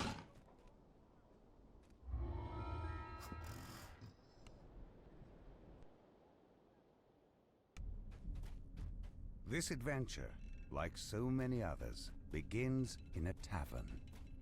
You're supposed to meet a disgruntled Vaunt employee here. He'll give you an off-the-record tour of the nearby warehouse Victor asked you to wait for him outside. Looks like getting inside his warehouse won't be a problem. Victor leans over and whispers, I don't want to lose my job. If you'll just follow me, I'll cough when it's time for us to part ways. What you do after that is none of my business. He sounds quite nervous. Victor coughs and nods at a flimsy-looking grate. Then he hurries away, disappearing into the night. That must be all inside. Time for me to investigate the warehouse.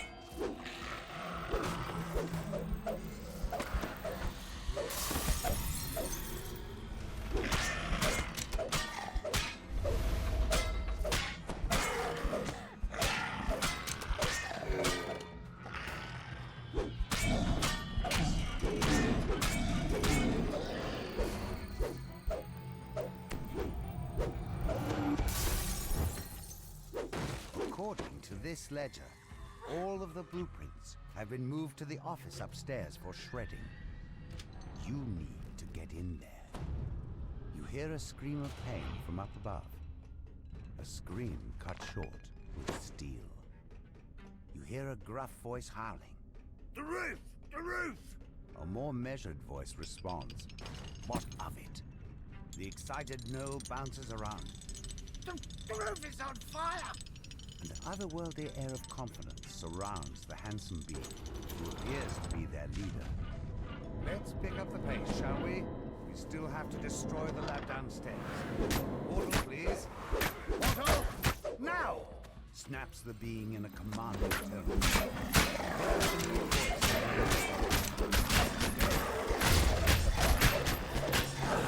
What's all this? Dear Orient, we have a security breach! Quickly!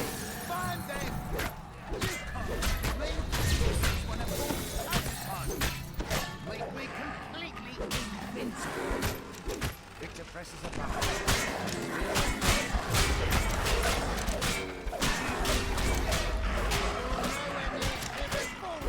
These resources are virtually limitless. I press this button, and more guards show up.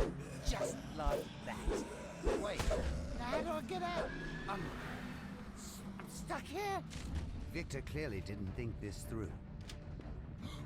I have it. I'll just teleport away. Victor tries to do just that. It seems Victor forgot about the dimensional anchor he put in place. Go.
hissing, chilling chant comes from somewhere below.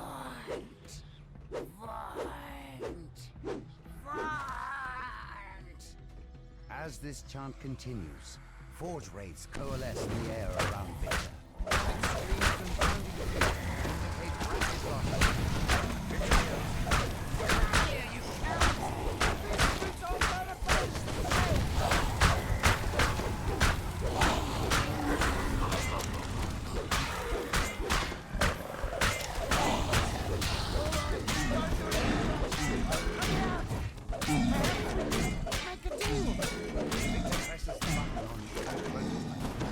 The magical barrier around him fades away.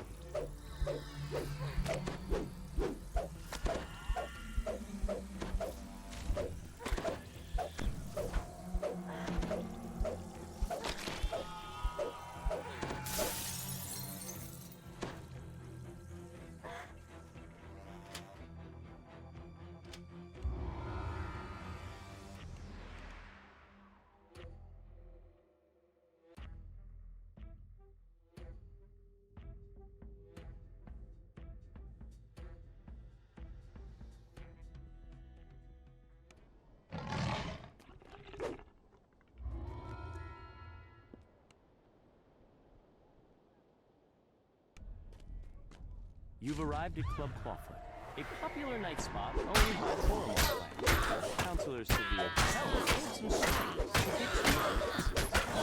Perhaps now you can drive a wedge between the Boromar and but it looks like there may be trouble before you even get inside the door. The group of thugs suddenly attacks. Clearly, they want to prevent you from enjoying a night on the town. Those Dosk thugs were loitering near Club Clawfoot. But this is Boromar clan territory. Something's brewing. And you're smack in the middle of it. A group of would-be patrons lingers in the courtyard. They must not be on the guest list. The bouncer opens the front door, allowing you to enter Club Clawfoot. The Dosk thugs lurking outside have set the assistant's nerves on edge. He wants you to check on Club Clawfoot's employees before he'll let you talk to the manager.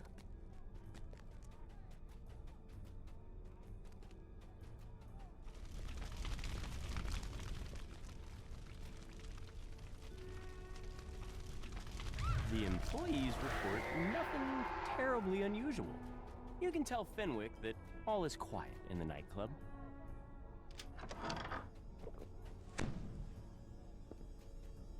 Fenwick is relieved to hear that the club is safe.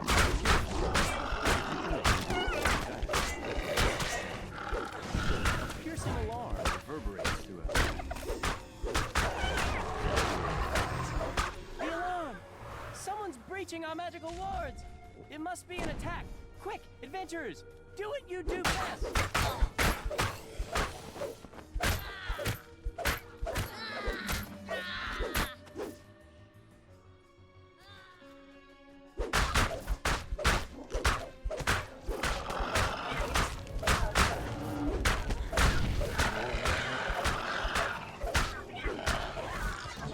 More dimension doors have opened nearby.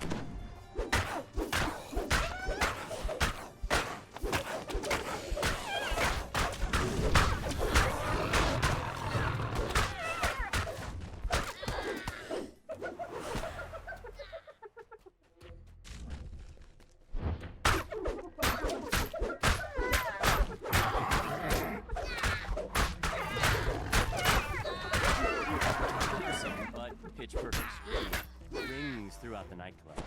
It's encore. The main stage must be under attack.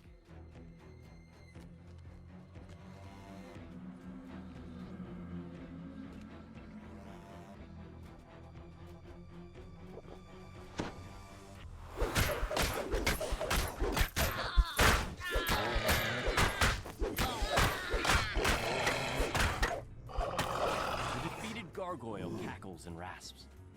I have failed, but the others will crush you. Dusk. Forever. More attacks are on the way, but for now, you have a moment to rest.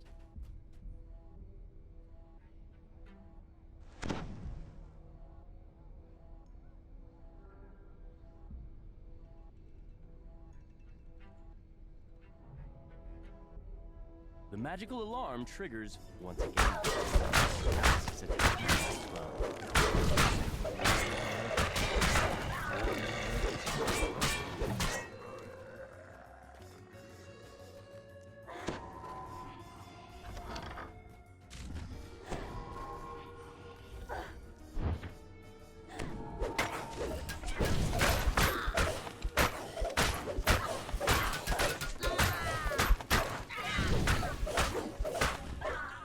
More dimension doors have opened nearby.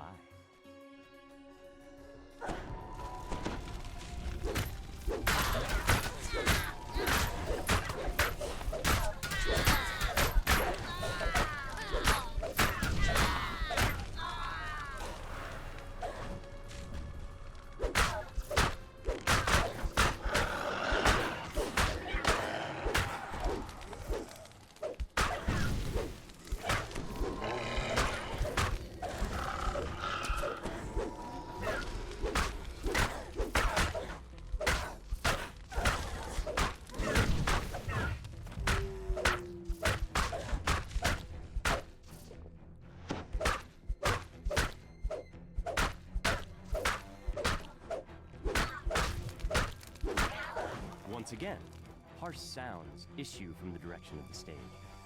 You hear panic shouts, screams, and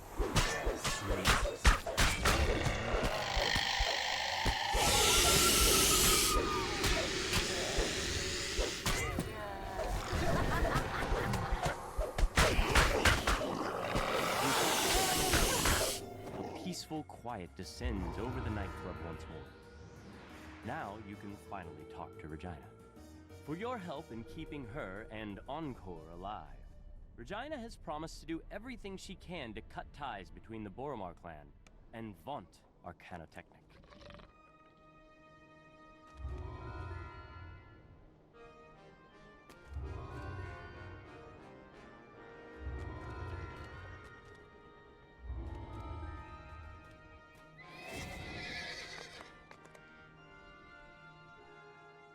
You arrive in Dava Gate, one of Sharn's many business districts. The streets are almost deserted at this hour. A lone figure stands idly on the platform next to a sky barge. About time you got here, grumbles the old man. They've already started. Get on board quick like and I'll ferry you up to their window. Remember, Mr. Vaughn, stay I quiet assume as a this is mouse. about your request to join the Platinum Concord, which was turned down due to your lack of subtlety, shall we say? Yes, well, I prefer audacity to subtlety. I admit that subtlety has allowed the Aurum to do as they please with the Five Nations for many years. But what I have to offer your organization cannot be ignored. What cannot be ignored are those Zendrick bloodhounds sniffing at your heels. You're exposed, Mr. Vaunt. Not for long, my friend. Allow me to demonstrate. Isabet, please come in. Now, Isabet, I know you invited our mutual friends from Stormreach. No, don't cry. I said, don't cry. That's better. This is just business, Isabet. Just business. I'd prefer that you do your house cleaning when I am not present, Mr. Vaunt. A necessary demonstration of my device. I wanted you to see my improvements firsthand. Not quite dead yet. Calibration issue, perhaps. No matter. Urk, Gesh, take Isabet outside. We will adjourn to the yacht. It's time for the next act to begin. Vaughn's henchman releases a strange whooping bark, and the darkness around you erupts with a choir of menacing responses. An ambush! Damn us for fools! Shouts Casper. The old man produces a low voice as giggling shapes descend from above.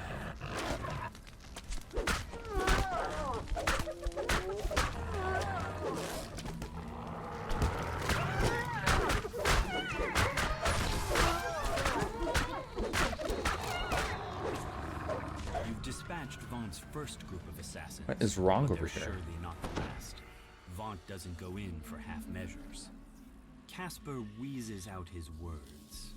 Ooh, reminds me of my days in the last war, but with more chest pain. Too old for this for sure. Just Come here, we Ataraxia in gotta talk general. about Isabet. Oh She's my still god, alive. it is. I bet my life on it. You've agreed to help rescue Isabet. To do that, you'll need to clear the way so Casper can follow safely. So He says to head just to don't the face that way. southeast. Grabbing a source lead first will help even the playing field. Don't forget! Shouts Casper. Those source leads can't go too high or too low without losing their enchantment. Keep it Another wave of Gnoll mercenaries bursts from the shadows. Show those brutes they can't mess with my girl! Cries Casper from behind you. A motley group of creatures takes up position on the corners. The low bellowing, shrill cries.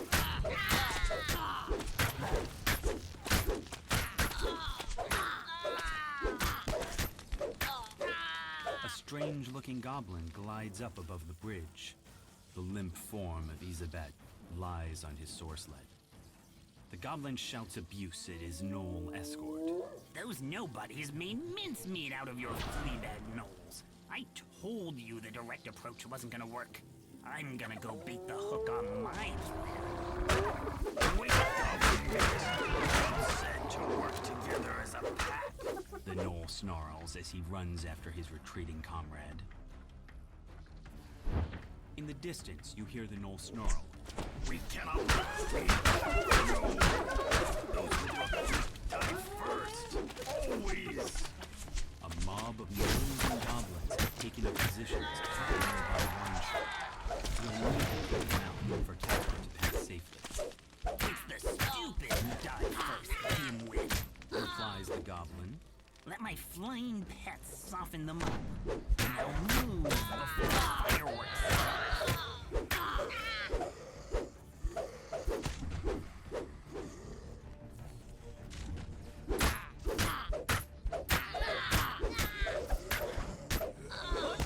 Down, but more to come, I'd wager. Shouts Casper. Head north, friends, up the skyway. I'll watch your back. A swarm of bats clouds the street before you. Some kind of metal glints on their bodies as they flit about. The door of a nearby bookshop opens, and another cloud of bats streams out. Inside the bookstore, goblins swarm bunch of bats from their cages.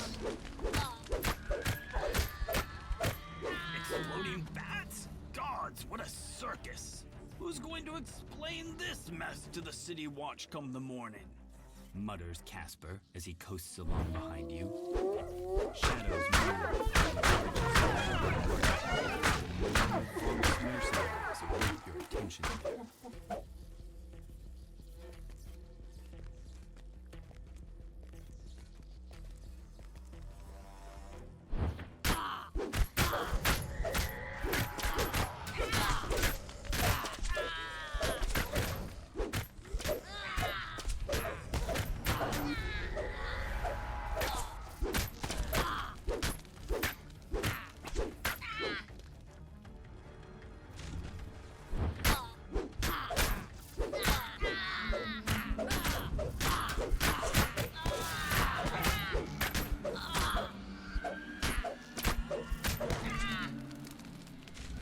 Skiff equipped with a mage fire cannon waits for you near old swarm out itself.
Iron Defender prowls the square.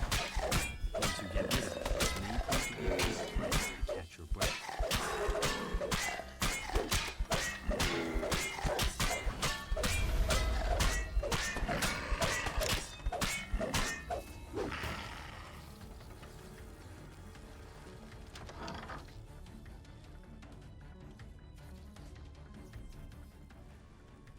Three sky skiffs descend, and a supporting patrol of gnolls moves to block your path.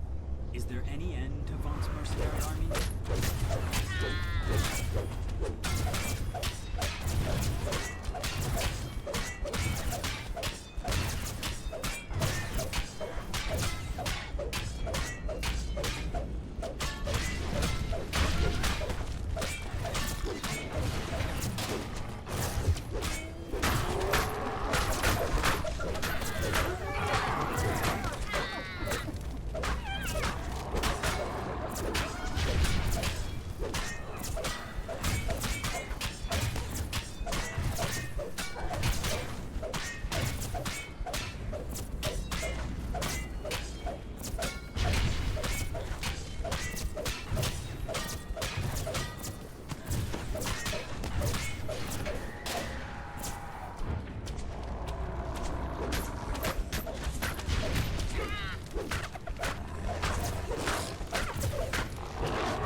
I feel like an idiot.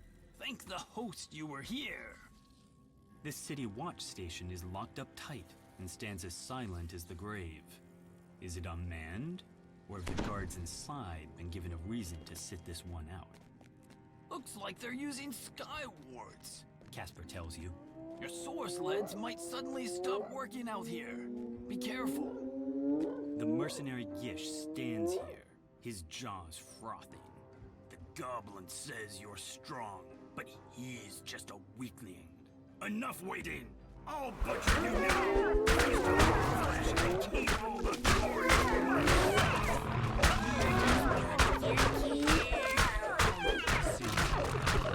He's hidden somewhere in the shadows of the nearby construction site. You should have stuck with my plan, You're my next meal, goblin meat. Right after these outlanders. Gish charges to the attack. Gish collapses from his wounds. Before you can finish him off, a chanting voice calls your attention to the north and above. A tiefling sorcerer completes his spell on a ledge above you. Gish vanishes, reappearing at the sorcerer's side. And with another quick gesture, both the tiefling and the gnome vanish from your sight. The goblin's voice calls to you across the gap. That went about how I expected, so that leaves just little old me. Great big bounty, no partner to split it with, and some nice payback on the side. I'm all ready for you, so come on over. Out of the construction yard, the source slowly drifts up. His wet body lies upon the slab, completely still. The goblin is nowhere to be seen. Hey!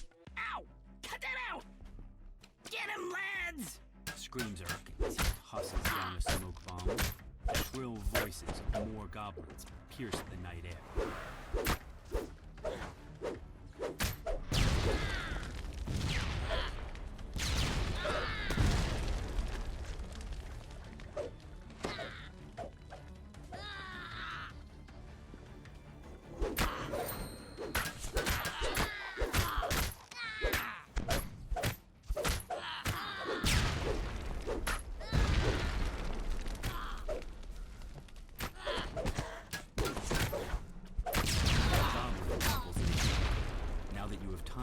Your breath, you notice the assassin source sled descending slowly, holding the limp form of Isabet. You've reached Isabet, but all is not well.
appear underwater, encased in a magical bubble of air.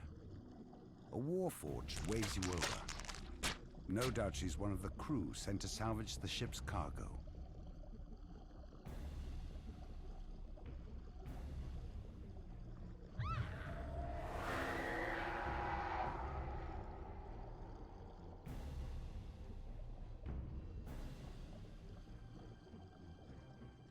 Containers salvaged from the sunken ships surround the entrance to this underwater cave, but none have Vaunt's mark on them. The Sahuagin must have taken Vaunt's cargo inside the cave. You step out of the water and into cool cave air. It seems that the Sahuagin have created some sort of magical barrier to keep the ocean at bay. A Sahuagin standing atop a rock high above sounds the alarm. Enemies attack on it.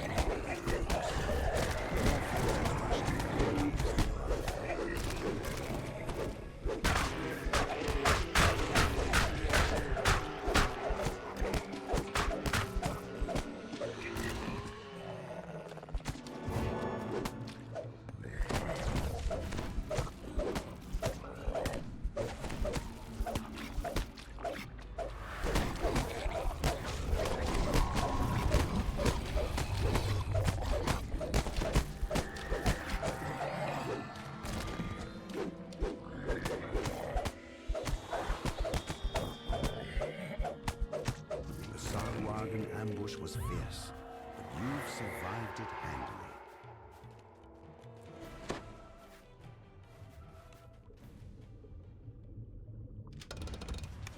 A Sahuagin stands before a vast wall, which allows ships to come and go.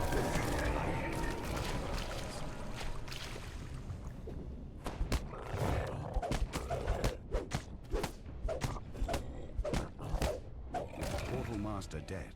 The pirates will no longer be able to use this cave as a base. Your search is finally over. I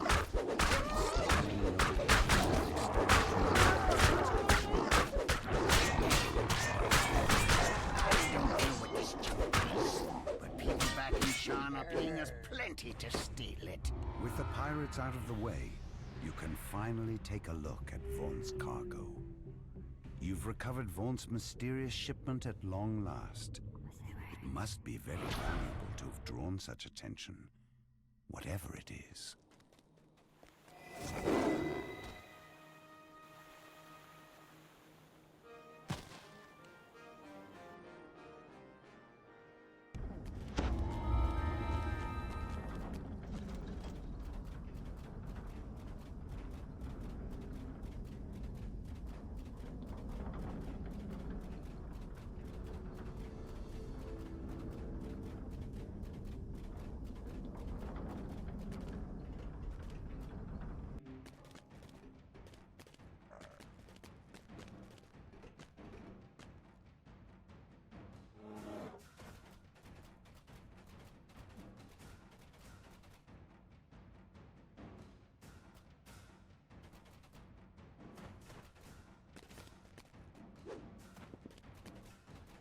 The lift went down and down for what seemed like forever. When it finally stopped, I was deep underground. There I was, with 1,000 others ready to report for work in the Cogs. I didn't know much about the Cogs then. You followed the trail of red crystals deep into the ruins. The path opens up into a larger chamber, and the sound of voices drifts in from up ahead. Harsh, disturbing chants can be heard through the sealed metal door.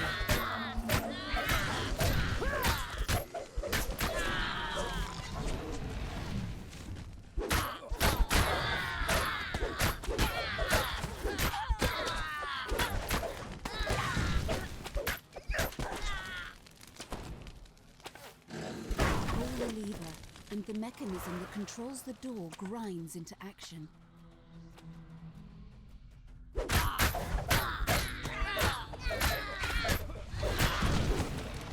voices grow louder as you round the corner, accompanied by the sound of massive machinery.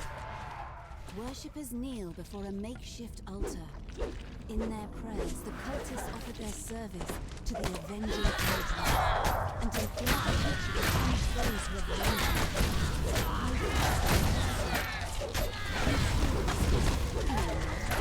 you will not deny us our vengeance on the city The High Priestess seems strangely untroubled by her imminent death. Spiritual only make our masters strong. He cannot be evaded. He cannot be bargained with. Vengeance will be his. As the Forge Wraith falls, shocked voices cry out throughout the cavern. The cult is destroyed, and the city is now safe from their schemes. Yet this was not the only Forge Wraith.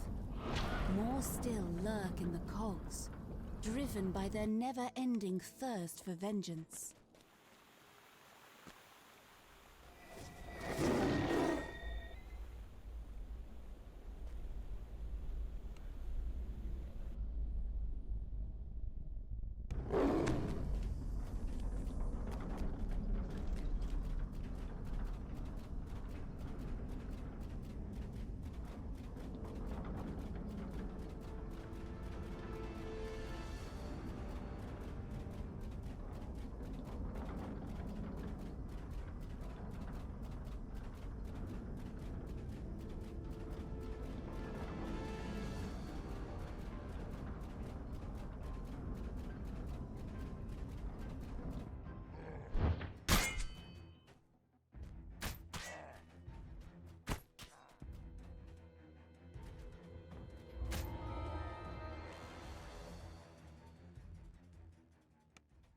After making your way into the ancient goblin ruins, you find yourself in a dark chamber.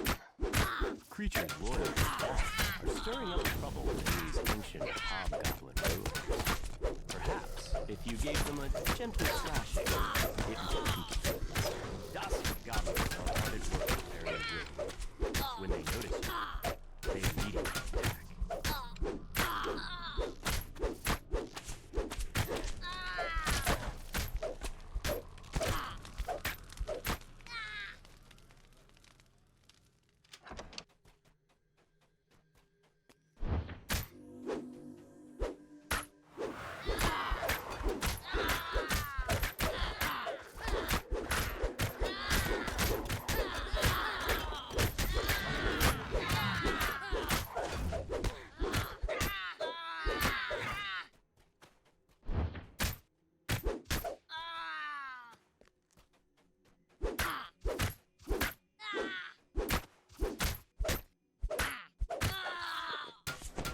Four dust dumps are gathered inside this spacious chamber, rigging explosives to a large heap of boulders.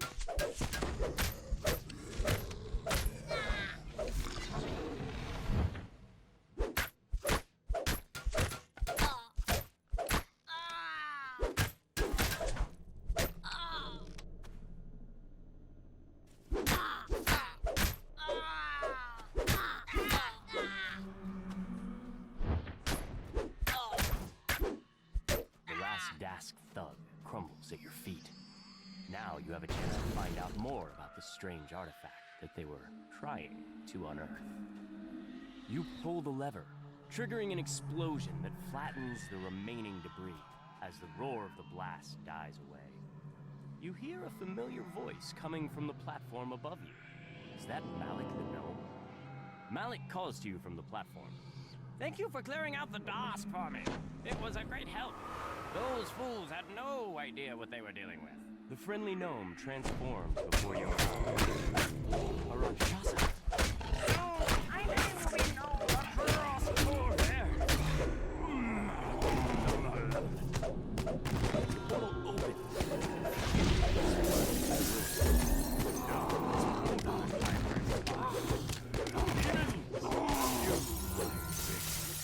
The Rakshasa lets out a shrill gasp, surprised that you managed to best him in combat. This can't be. The world must remember my name. The ornate artifact shatters, the portal dissipates, and the remaining demons are thrown back into the depths of Kyber. One demon falls. But wait, another streams out of the portal in its place.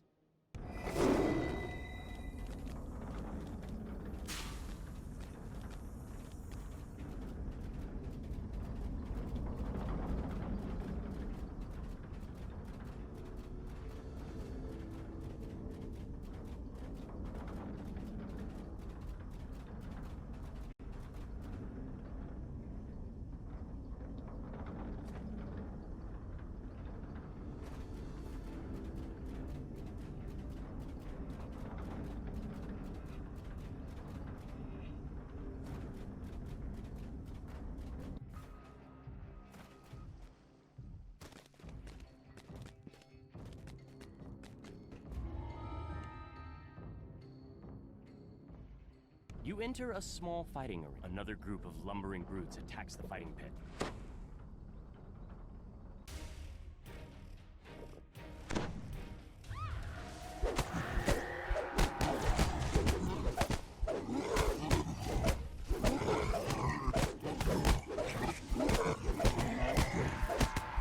Red musk zombies drop into the pit from above.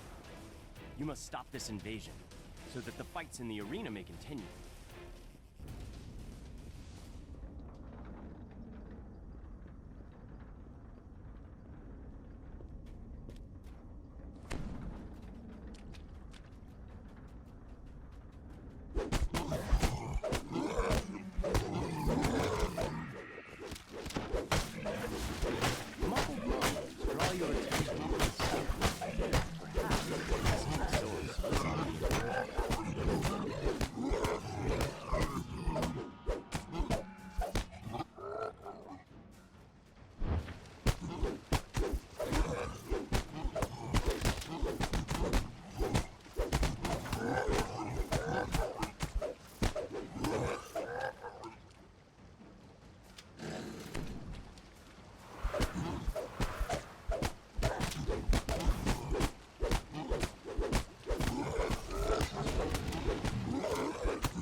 Musty, humid draft creeps through the sewer pipes that the red musk zombies used. The source of the creatures must be nearby.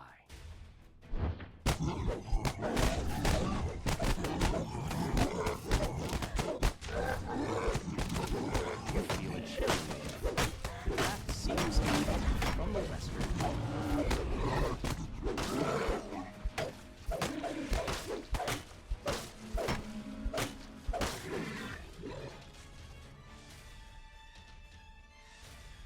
The chill of the cavern gives way to warmer, more humid air that gives it higher.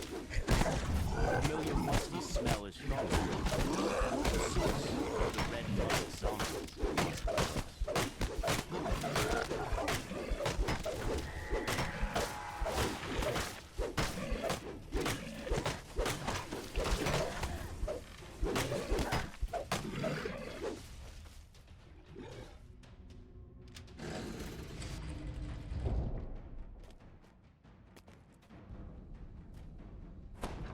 The room opens out to reveal what appears to be a makeshift temple.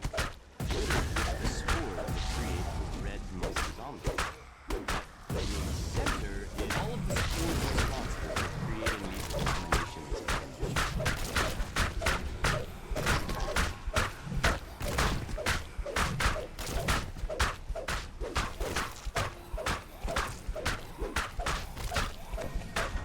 Ataraxia has fallen.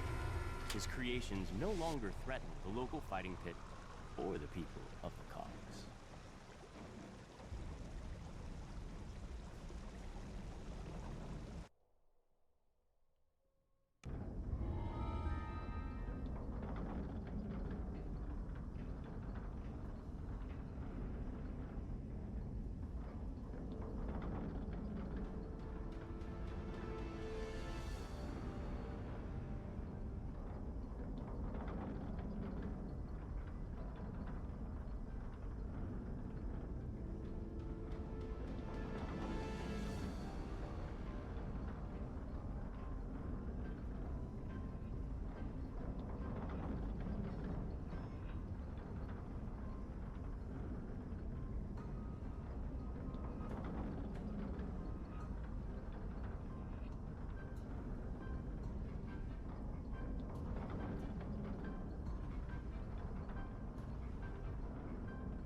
familiar sound reverberates throughout the city. The white slither of spires.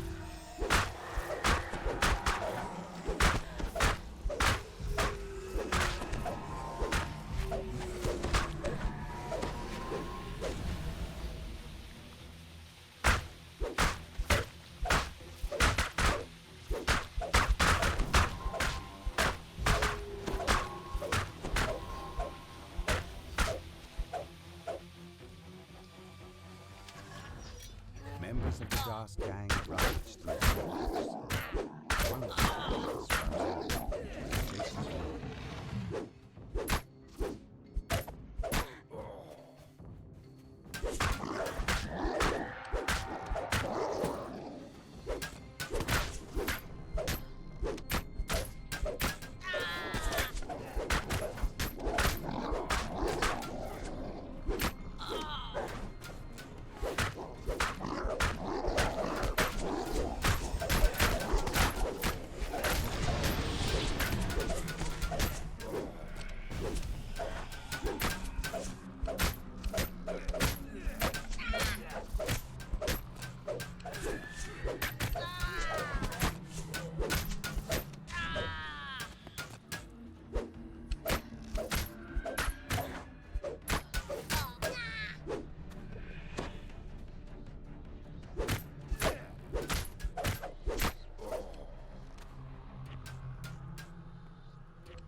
Sign of the scavenged arcane assistant. Follow the goblin that the floor collapses beneath the Dast thief, and he falls into the depths of the trash system. The Dast thief flees into the main trash disposal room. There's a blood-curdling shriek from beyond the door, followed by a deep rumbling. This massive chamber is filled with refuse from the others. In the middle of the debris stands a grotesque, lumbering beast, and trash devouring Otyugh. The Otyugh topples to the trash-littered floor. The door to the west opens. When the gnome scavenger steps through, you've returned the missing arcane assistant to the gnome scavenger.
foreman turns and opens the door.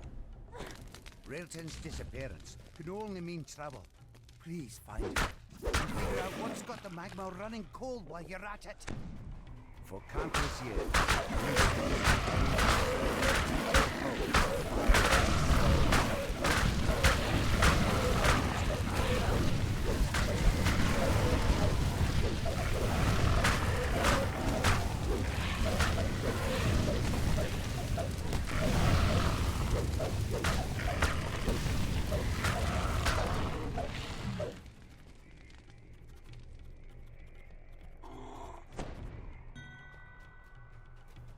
a magma relay stands among a throng of other beasts. Lots of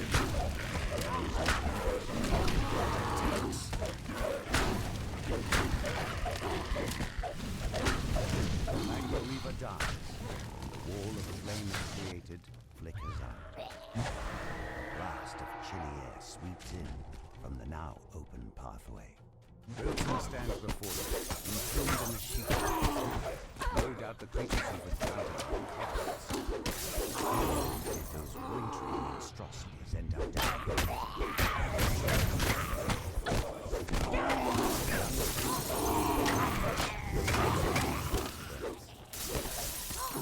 I'm sorry, Master. I failed.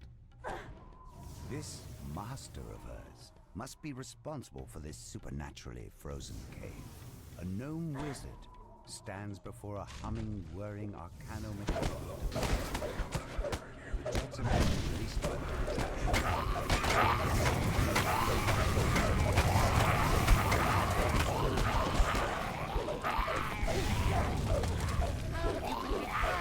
Not just my apprentice, but those Boromar thugs and my icy minions as well. Well then, it seems that I, Jabazuk Knuckle, must deal with you myself. Have at thee. You haven't seen the last of me, cackles the gnome as he teleports away. The wizard may have turned tail and run, but the whirring device continues to freeze the lava flow. You manage to disable the device, halting the flow of frosty air. You can feel warmth seeping back into the cave, a sign that things are returning to normal.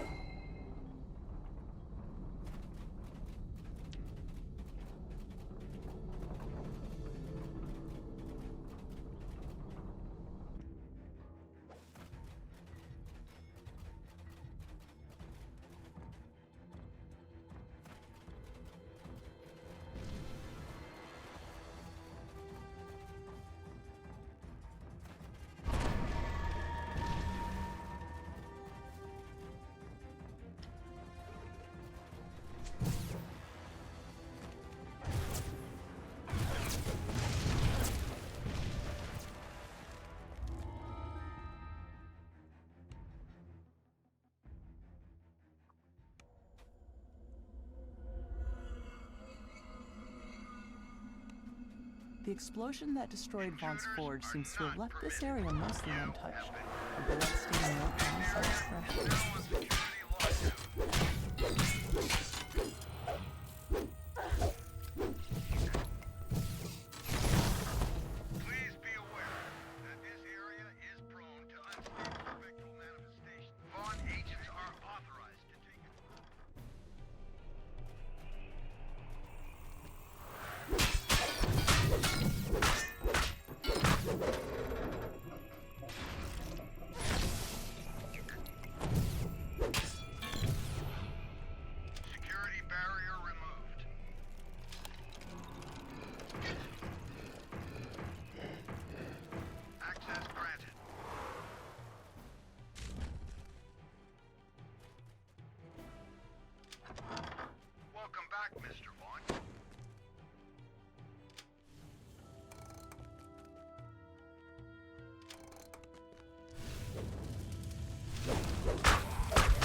wraiths in the room, though more can be seen lurking outside in the distance.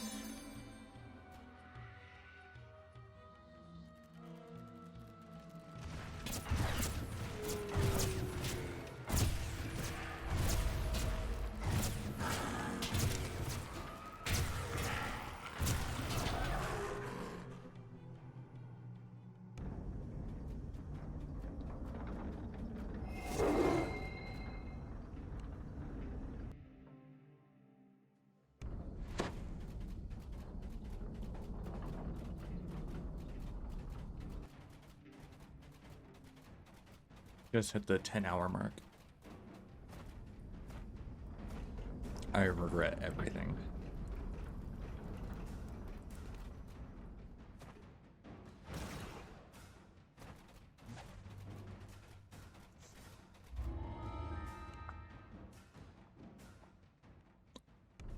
You expected to find Forge personnel hard at work in this wing. Instead, you see an old woman pacing back and forth while muttering to herself. A group of Moorgrave University students are lost inside the forge. You need to track them down. This cavern is bare aside from 2 circular doors, one of which stands. You'll have to navigate the forge by using the pipe system. Hostile security drones patrol the pipes. It looks like the lost students have triggered the alarm system.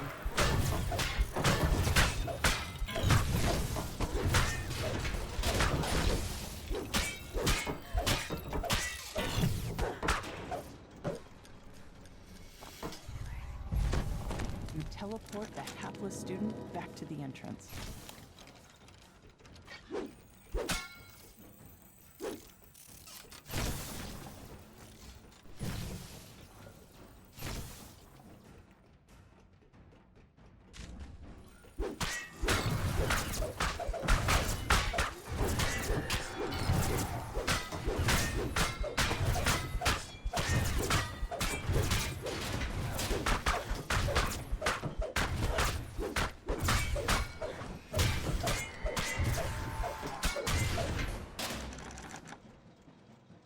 Teleport the hapless student back to the entrance.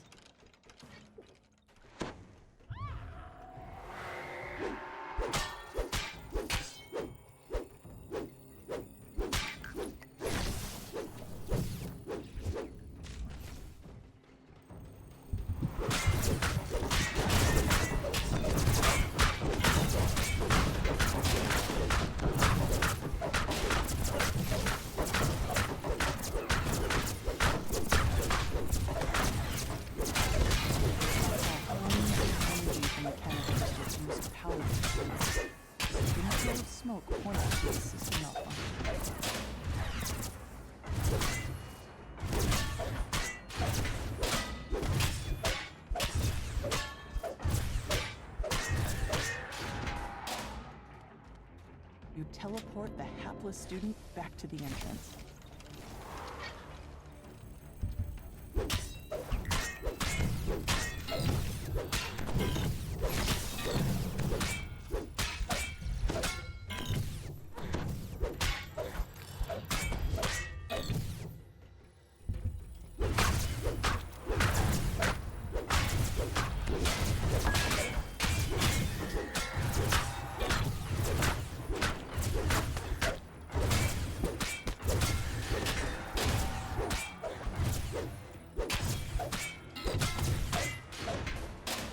Tells you that the last student was taken captive by Forge security and brought to a holding cell. You'll have to go there to resolve the situation. You teleport the hapless student back to the entrance. You fall down a chute and tumble out of the maze of pipes. A massive shield guardian protects the holding cell. A student waves at you from behind the magic barrier. Thank the host, he cries. I knew they'd send somebody. It's not what it looks like, I swear. A cold, impersonal voice emanates from the shield guardian. Intruder, power system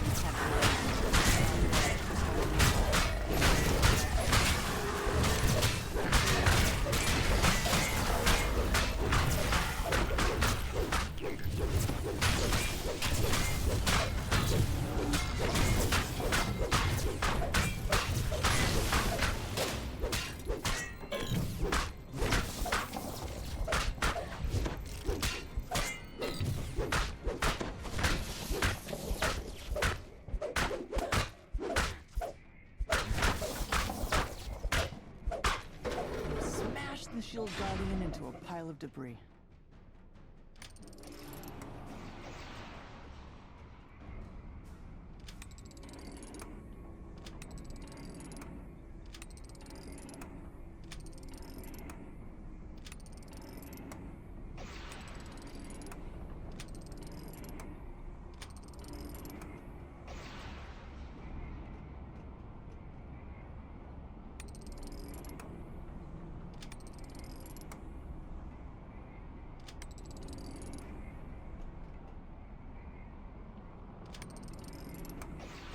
The barrier vanishes.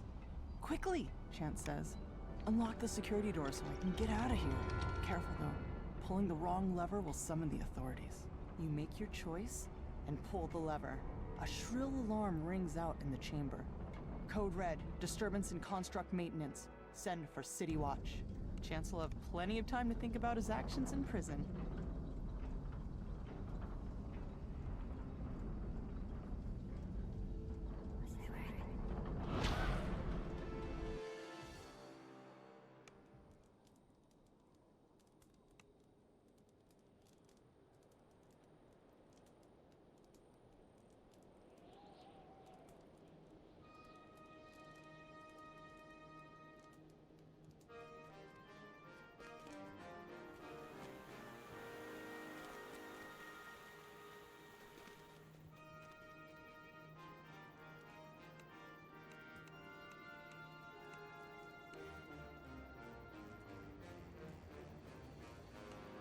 Everyone at Morgrave University is talking about Vecna and the Codex of the Infinite Planes.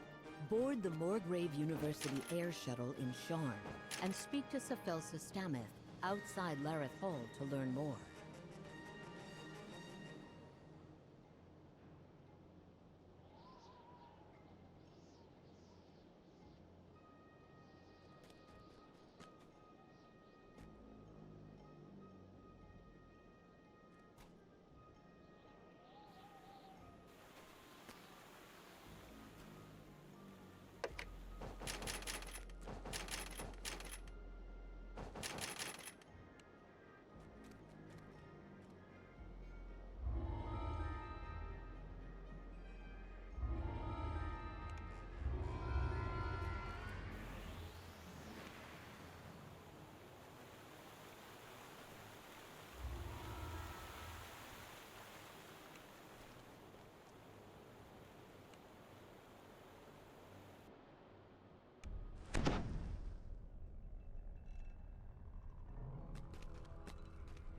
An imposing figure motions for you to stop. Please turn back. Vaunt Arcanotechnic is dealing with a security problem inside this store. For your friend's sake, leave immediately or the entrance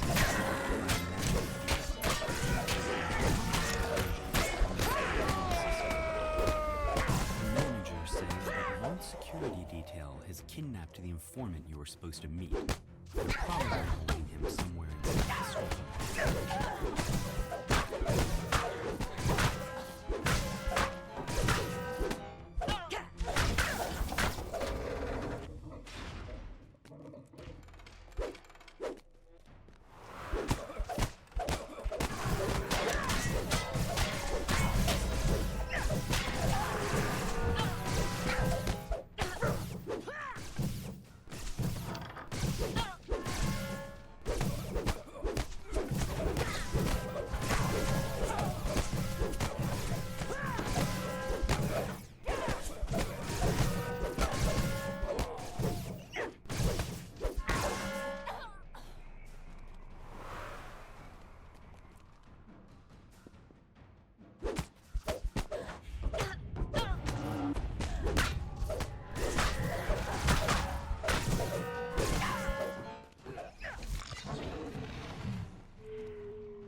This door is securely sealed from the other side. You'll need to find a small fixed towers in a corner, menaced by Vaughn's security force. The gnome fits the description of the informant you were sent to find.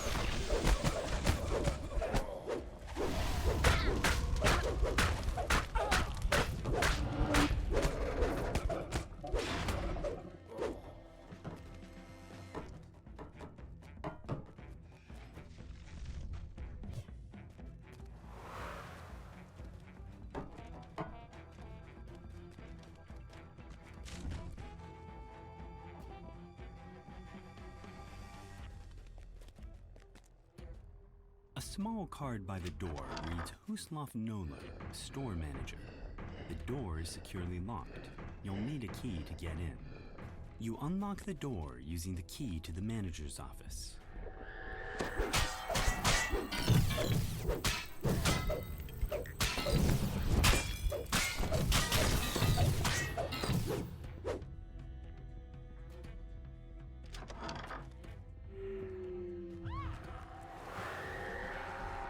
The Radiant Idol calls out to us.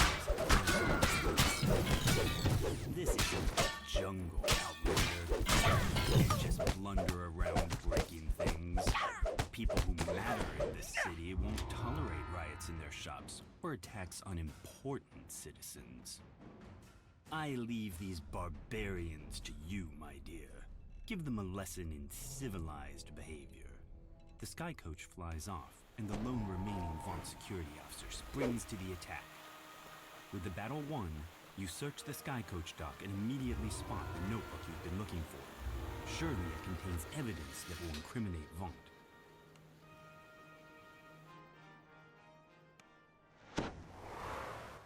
Evan Greybeard, your would-be informant, lives somewhere upstairs in this slum tenement tower.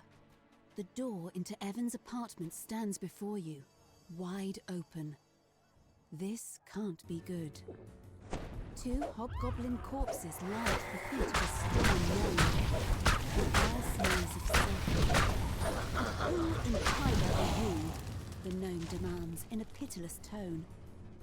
The creepy gnome investigator nonchalantly gives you a head start, then goes back to work on the crime scene. What is really going on here?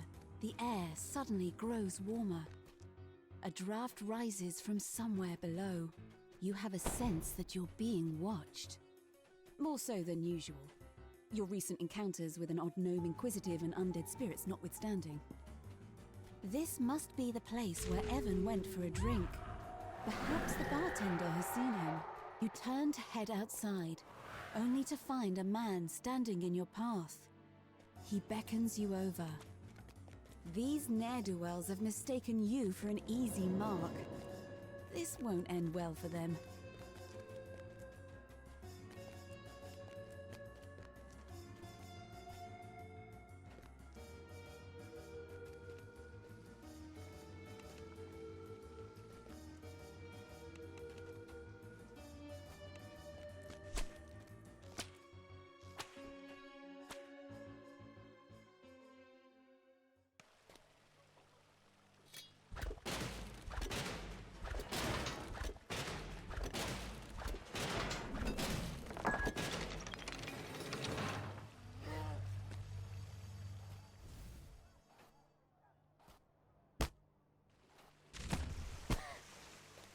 Strange. What's a treasure chest like that hidden in a place like this?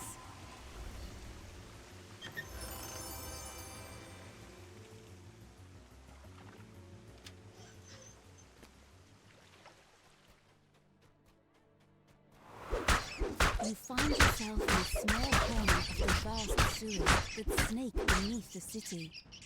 If your suspicions are correct, the mysterious House Cannon has a hideout somewhere nearby.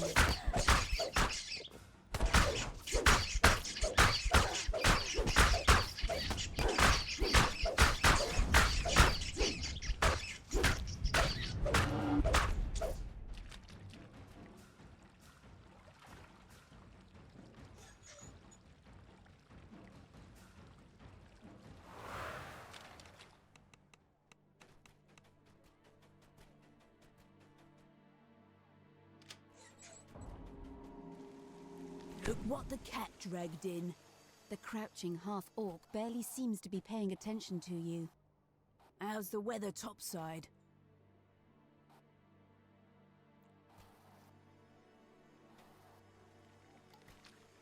At first, Lady Thora gapes at you like a startled deer.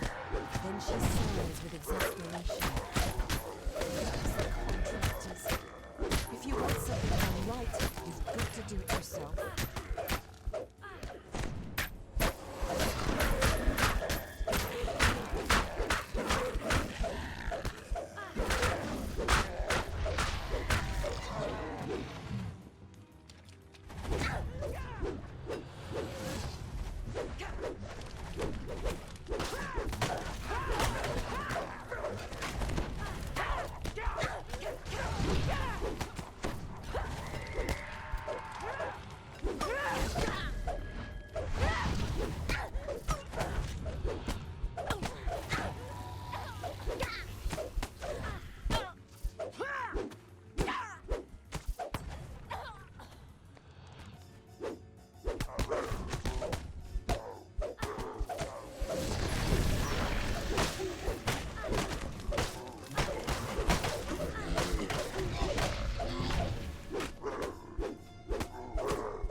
A deal, Talion, Thora calls out when she sees the known inquisitive among the attackers. Nobody hates the dark night, Thora. You're a loose end, Talion's foe, and you're done playing house.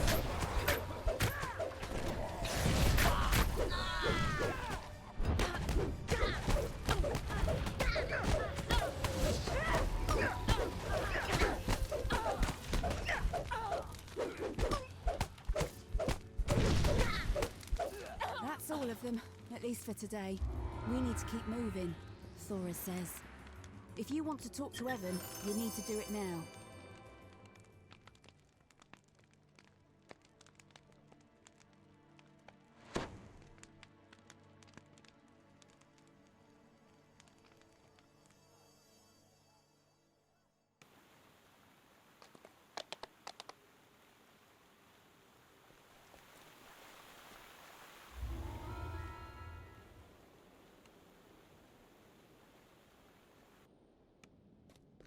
You arrive at the world-renowned Corona, a temple dedicated to the god of wealth, located in the pulsing heart of Sharn.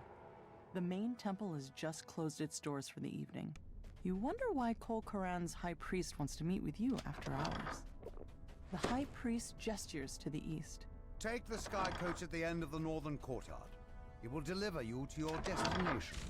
One of Sharn's most powerful men has come against Lucien Vaughn and selected you to deliver the killing blow against his new faction. An imposing man dressed in a noble's finery beckons you from the main courtyard. You arrive at your destination after a long flight through the forest of towers that comprises the Middle Memphis district. To your surprise, Von Sedura Warehouse is a drab and unremarkable structure. The entrance is unguarded. After a moment of stunned silence, the guards scramble into action. Intruders! Activate the alarm spells! Lock down the entire tower! Pulling the ornate lever triggers a suspicious rumbling in the hall behind you.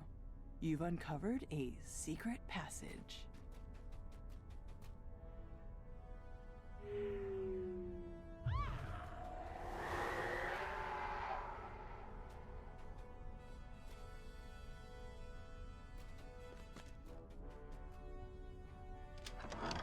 Pushing open the doors unleashes a wave of power.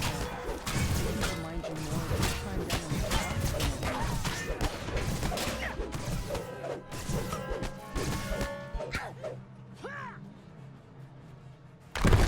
suddenly gives way beneath your feet. The rumbling and clank of machine weapons allows you to move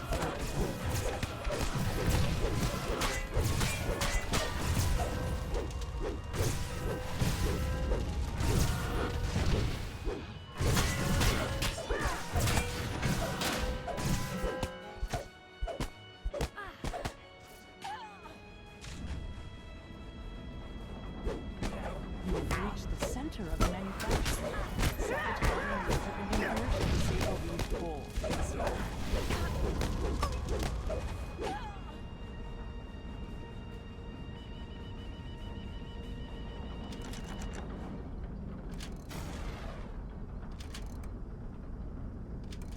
The machinery loudly grinds and squeaks. Acrid smoke pours from the sabotaged equipment. Arcane lightning crackles through the grating as the device overcharges and melts.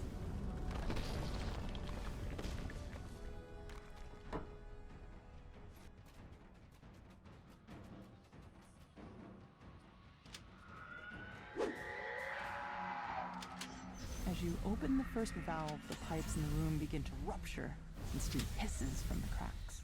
Another pipe breaks, and the machinery itself begins to shudder. Pulling the final lever causes the temperature in the room to flare up as the system breaks down. The last piece of equipment in the main manufacturer sputters and stalls. Soon, the entire tower starts to light. A gnome roars at you as you enter the room. My wonderful equipment! How could you destroy it like that?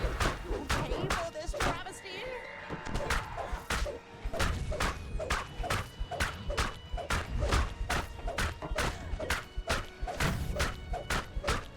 The massive construct makes strange metallic grating sounds. Several side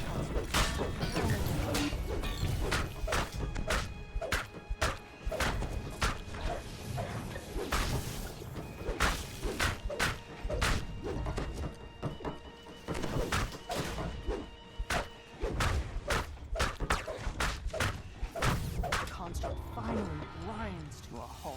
into the damage to continue its assault.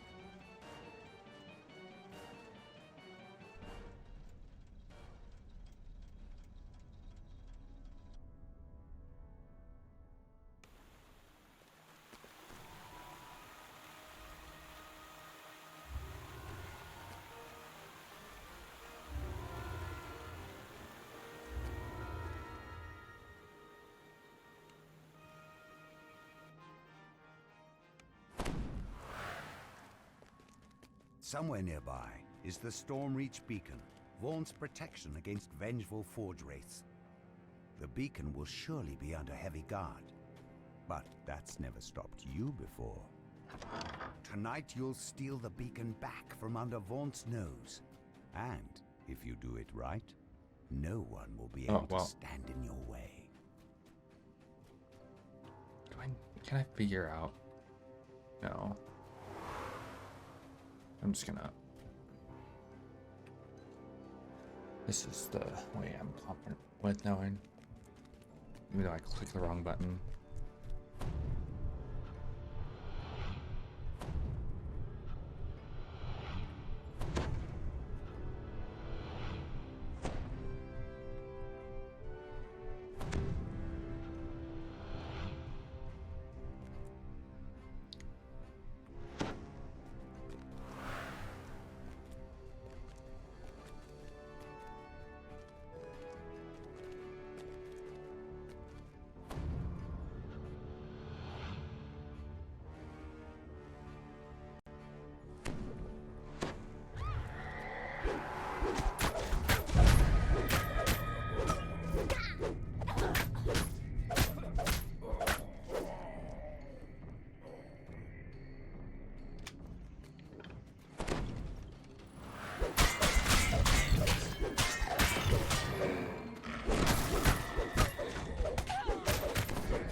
It's a fine evening here in Sharn, says Lucien Vaunt, his voice brimming with confidence. And tomorrow, Tomorrow will be truly beautiful. Vaunt will be talking on stage for a while. Now's your chance to steal back the Stormreach beacon. Another notice. On behalf of Vaunt Archaeology, it is my pleasure to announce a revised and perfected version of my fight. Introducing the new Vaunt Arcane Apprentice. It now comes in black. Better still, the Vaunt Arcane Apprentice has new functionality and new spells.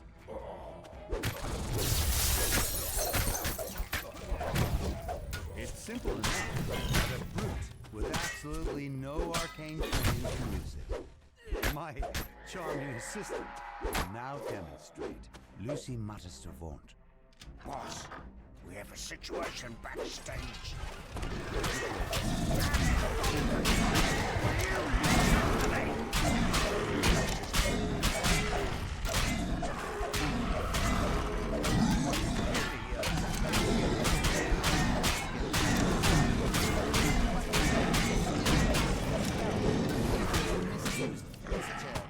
Wasteful.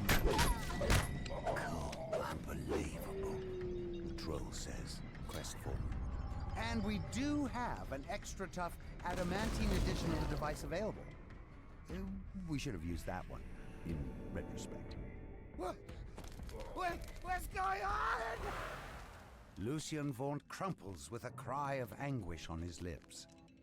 He died as he lived, spectacularly.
Inquisitor Noman waits for you Novice, near the stay entrance. near me. An irritated scowl on his face.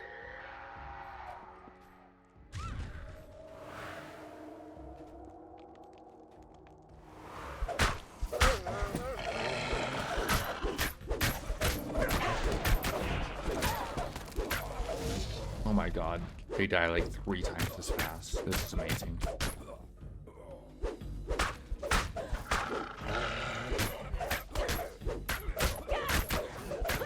I'm comparing it to Sharn specifically, in case anyone was watching this.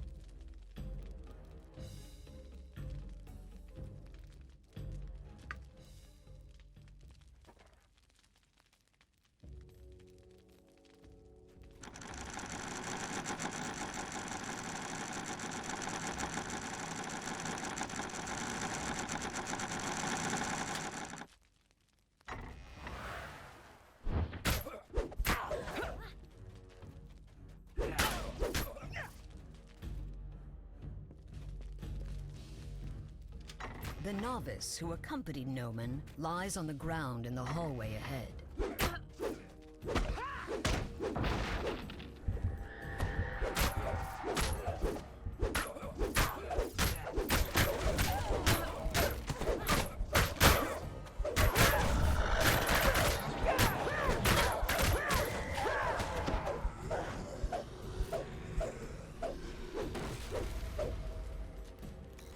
As the path leads down, it begins to look more like a dark and sinister temple, and less like an empty warehouse.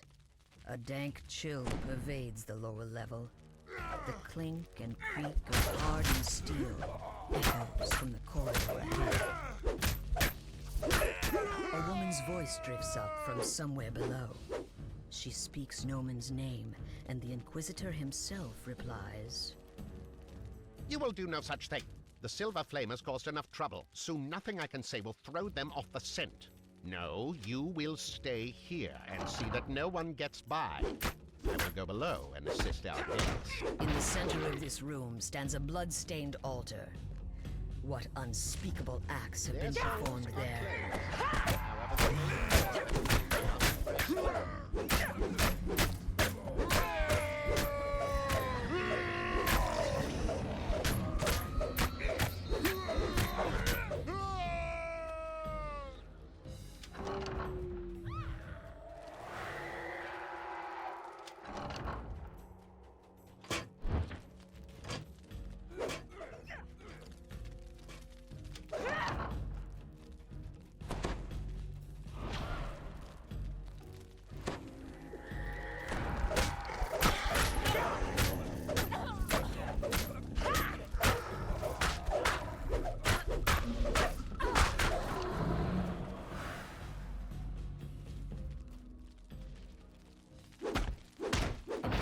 Noman stands next to a strangely confident-looking drow. They seem to be finishing some elaborate and... What? Surprised I am not who you thought I was? I should have killed you at the start. This is nothing, my friend, a nuisance. The ritual is underway, and the Silver Flame is powerless to stop it. So pray, shall we continue?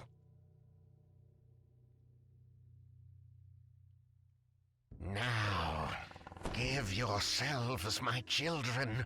Give to the glory of our cause. Stand aside! Let my minions kill this filth!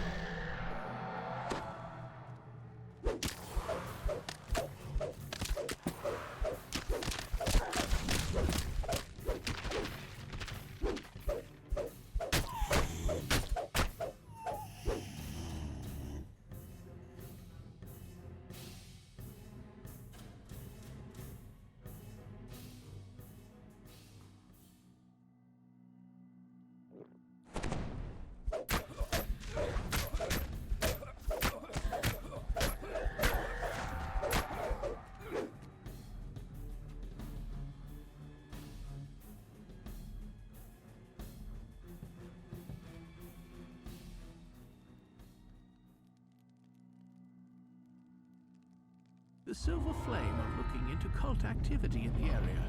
Your help would be greatly appreciated.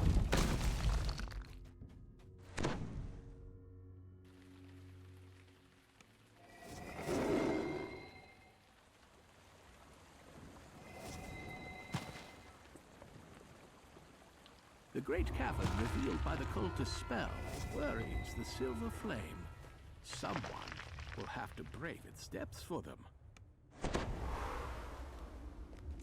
You have entered the nether realm of Kyber. A magical barrier built by the silver flame glows on the path ahead.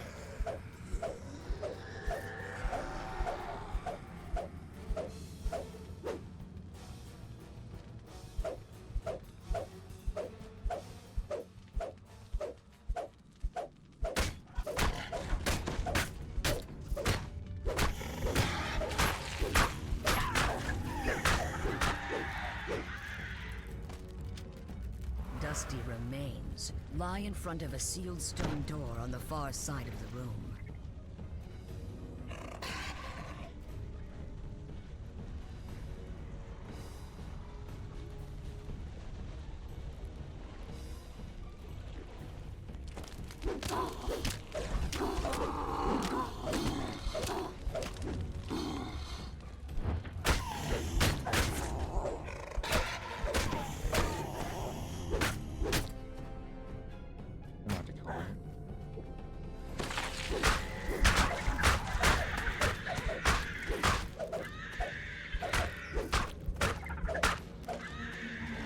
Drow here are intently plying dragon shards from the cavern wall.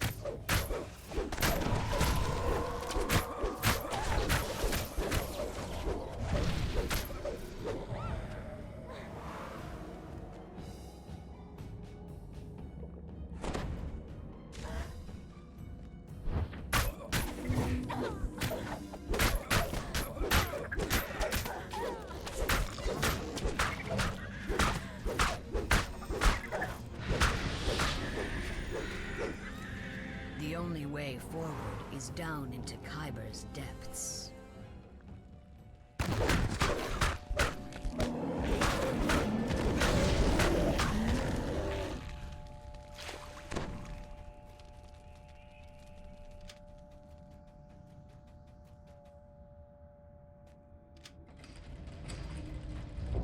Flickering torchlight illuminates a curiously well-worn path. The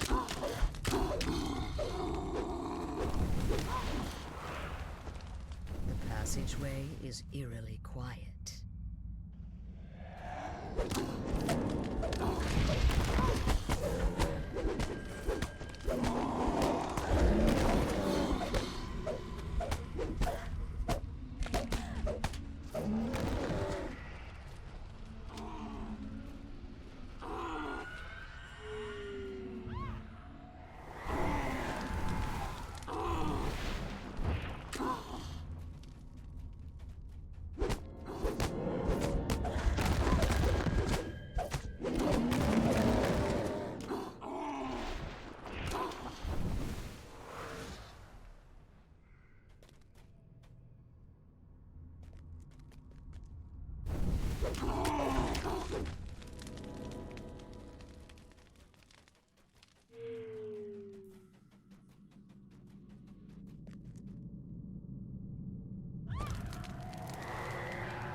This magic barrier is different. It is flanked by a pair of empty sockets.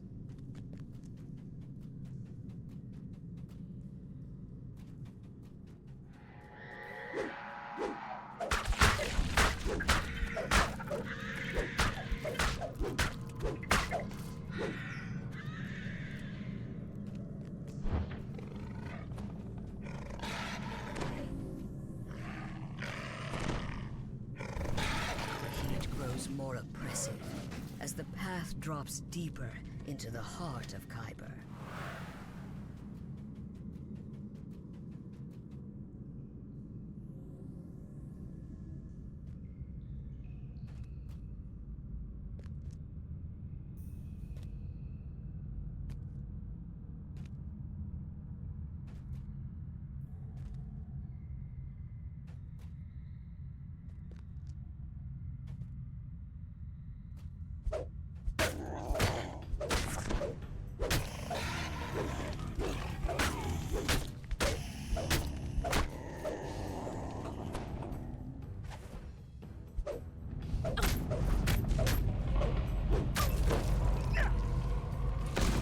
Drow magic barrier bars entry into a massive cavern beyond.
Next one is quiet things. Right? Yeah. That's what we're going.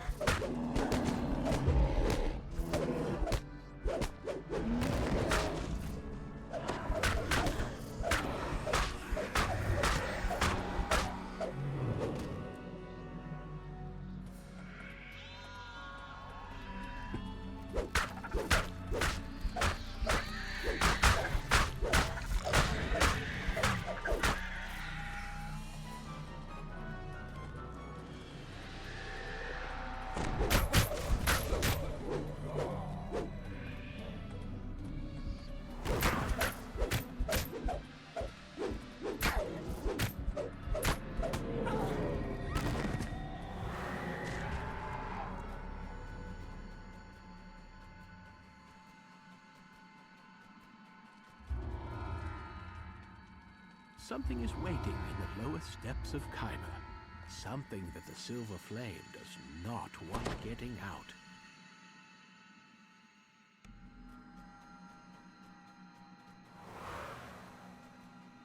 Ahead, a Rakshasa and a company of Drow are arguing over Planar dragon shards.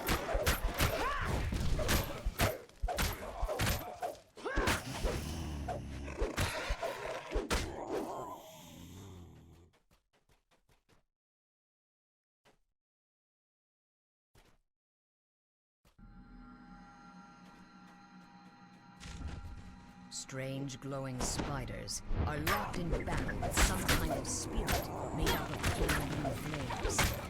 The spiders are devout who have saved the flame creature. The Spinner of Shadow struggles against her weakening bonds, while below the spiders consume the last of the flames, and you find yourself unable to move.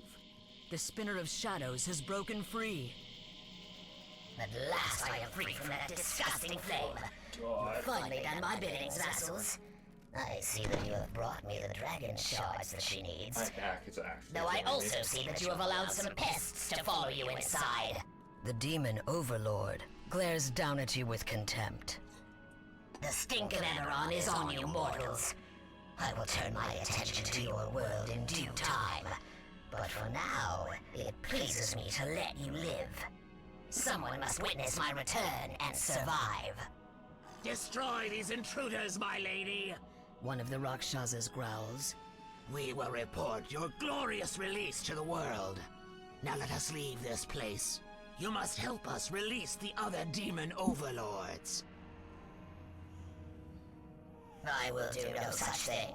Now that I am free, I have no need for the other overlords. Or for you tedious lords of dust. Not when she awaits me. Like a road now be trip. gone. A burst of blue flame how it suddenly feels. erupts in front of the demon. The Spinner of Shadow screams and scuttles back into the darkness. You feel her grasp on you slip as the Silver Flame Guardian speaks. Hold, demon. You have not escaped yet.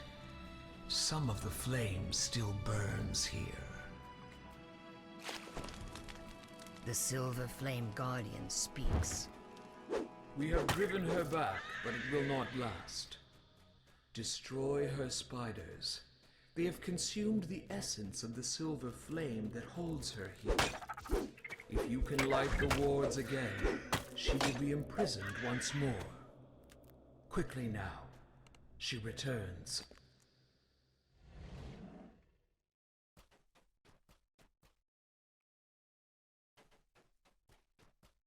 I see your game now, Flame Spirit. You are too weak to battle me yourself, so you use these mortals as pawns. You must have learned something of my ways from our time. No matter. Let us begin. The voice of the silver flame whispers in your mind. Many spiders have been underground, yet you can feel the spider's pain.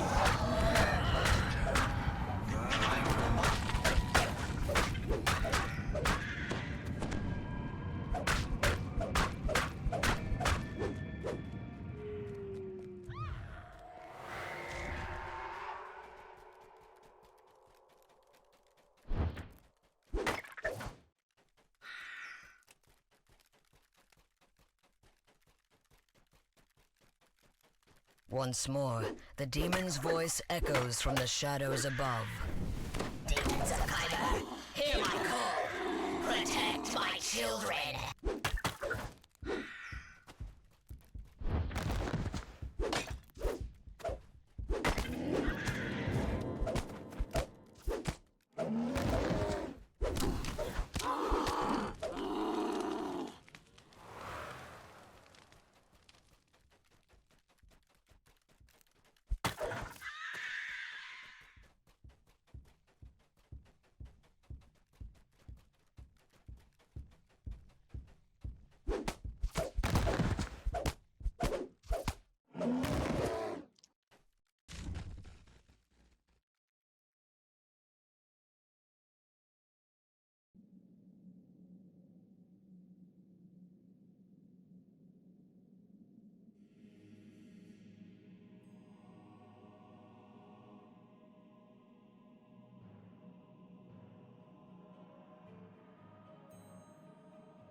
Anita now.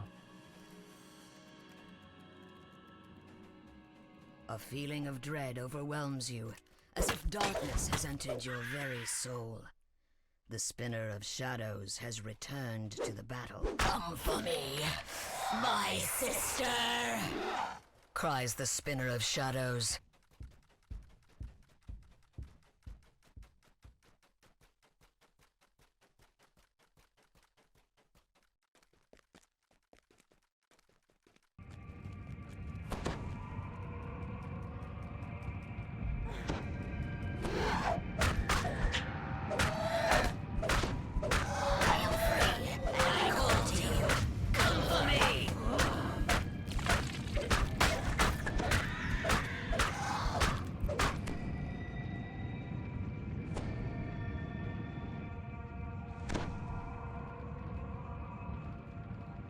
The spinner of shadows decides to change tactics.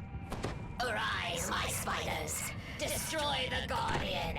Without it, the mortals are lost.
spiders subsides, and the Guardian is once again safe.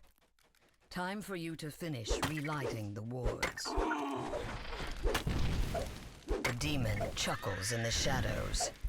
An amusing game, mortals, but you're out of time. I grow stronger and your allies dwindle. We end it now.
Come on, one more.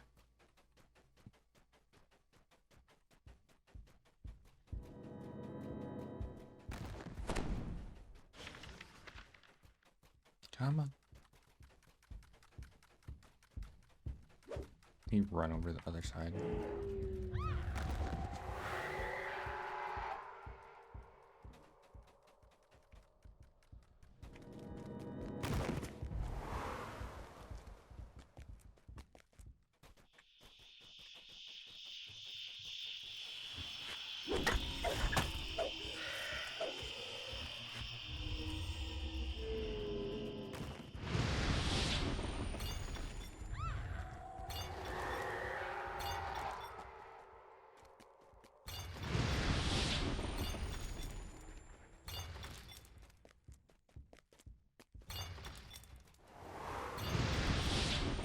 The last ward ignites, and brilliant light fills the cavern. The spinner of shadows shouts. It is a shout of triumph, not defeat. Once again, you are held in an irresistible web of force.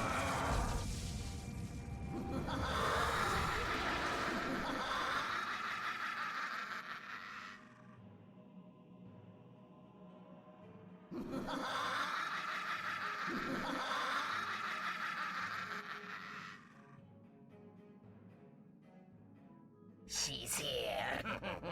I called to her across the worlds, and now she is here. Your prisons and your wards mean nothing to her. Tremble, mortals. Tremble before Loth.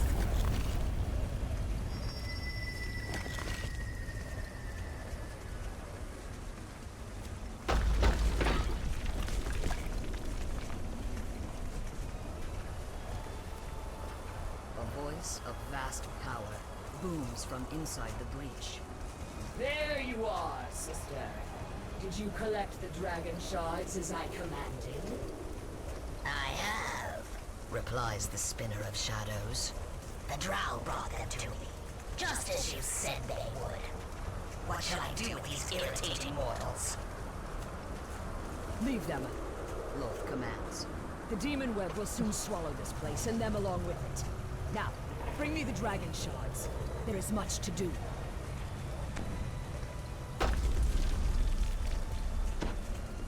Loth's voice fades away. You suddenly find yourself outside the prison, standing before the Silver Flame Guardian.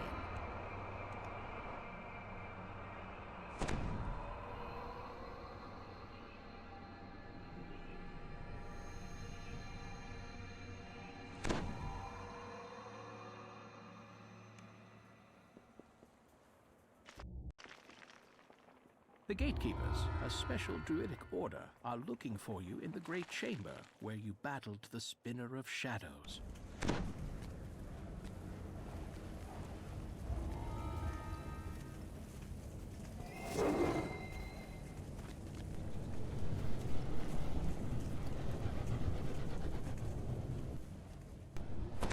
This is unlike anything you have ever seen before. Mountains of stone float in the air, tethered together by huge strands of webbing. Yet these are not barren rocks. You can see signs of life clinging to them. A voice in the distance calls to you. Take heed, friend!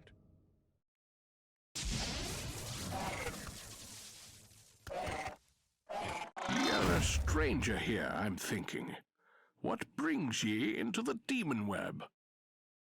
Ye must have come through the rift that she made. The rift to the other world. Perhaps ye have come to mend it. 'Tis no small task. I can aid ye in all this, but it will not be easy. Come with me.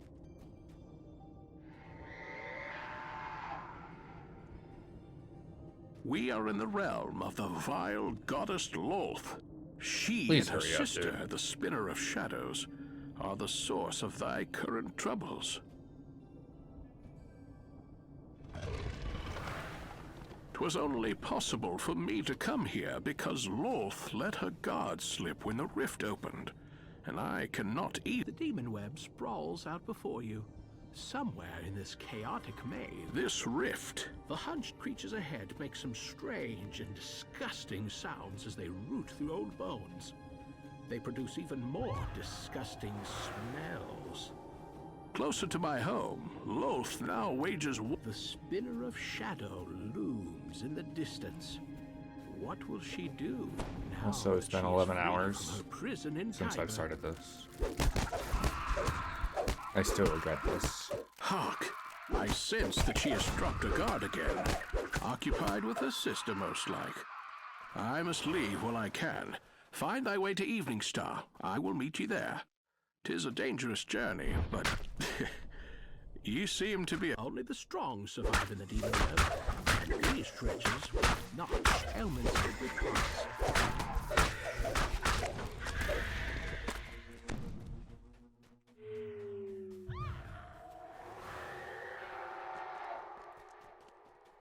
Far away in the center of the demon web is a vast structure that can only be Loth's lair. I screwed up that tumble, but we're good.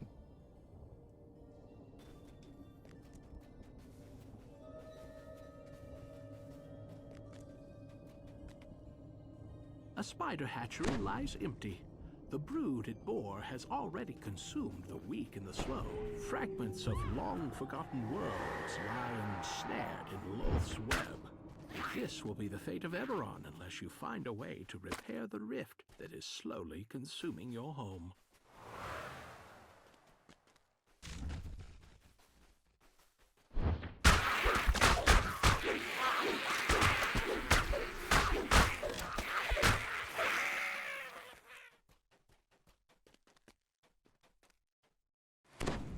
On a distant shard of the demon web, Loth greets the Spinner of Shadows. It is time, my sister. The dragon shards are in place, so let us begin the ritual. I promise you power beyond imagining. Now join me, sister. Let go of your physical form and join me. Become greater than you ever were. Become one with Loth.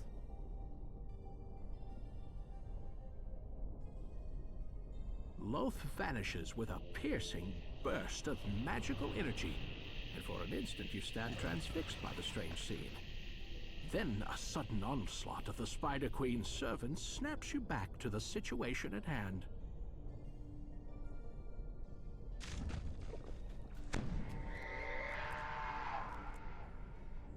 Dude is taking his time.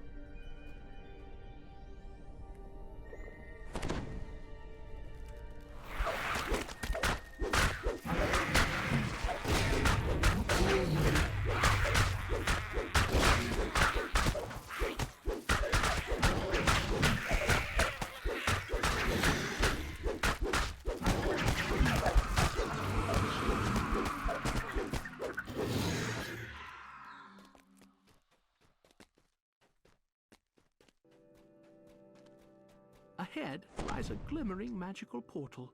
You have no way of knowing what strange new world. You find yourself in a vast cavern of stone deep below the surface.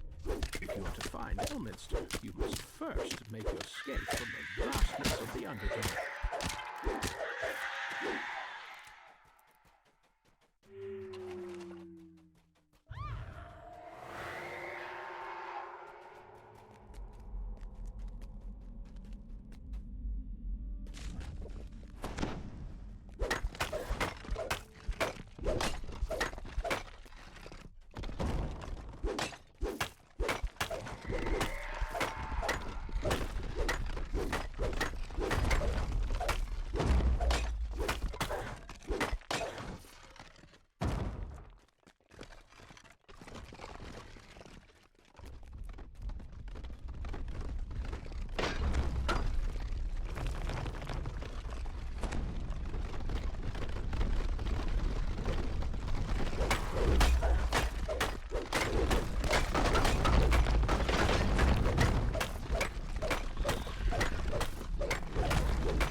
The sound of battle has alerted another colony of deadly spiders.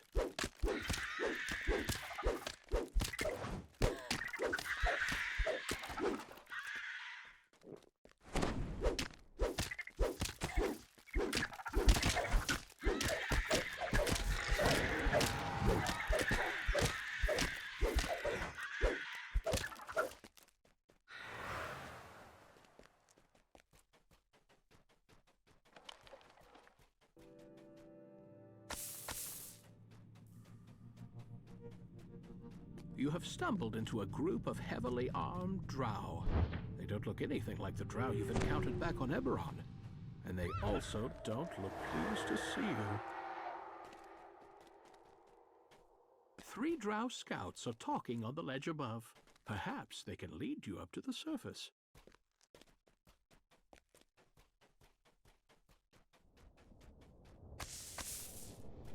A magical portal lies ahead.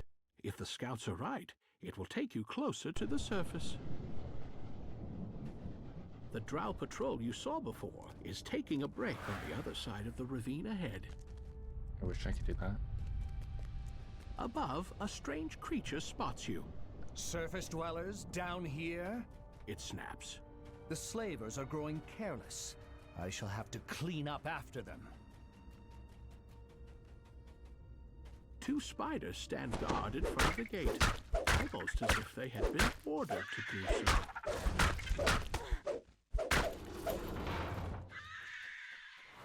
Once again, you see the now familiar sight of the drow surface patrol.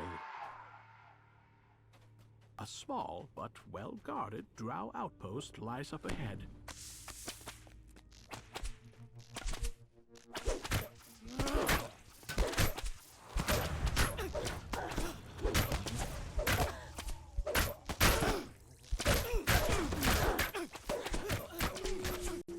These drow fought with military precision unheard of on Zendrik. Even so, the defender of the outpost, a fresh breeze blows. The leader of the tribe turns to confront you.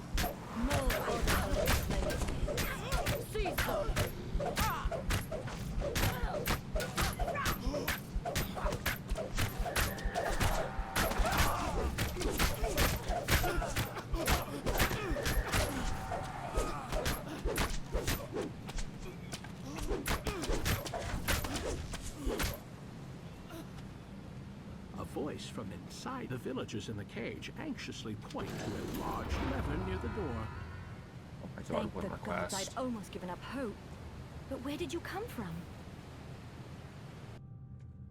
Well, 220, that is. The people here know the name of Elminster, the wizard Not who 32, braved the demon or web. 34. Some call him the Sage of Shadowdale, others the Great Oversorcerer. If anyone can fathom Loth's plans, Elminster will.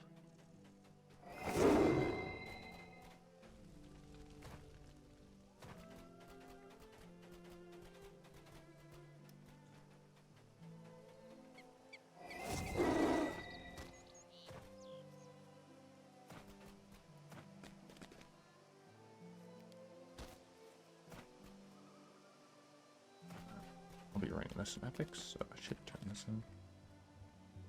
While hardship and war preoccupy Evening Star, bad news of a different type arrives with a single ranger. A problem the priests have ignored to their peril. At least I think this is what? 22?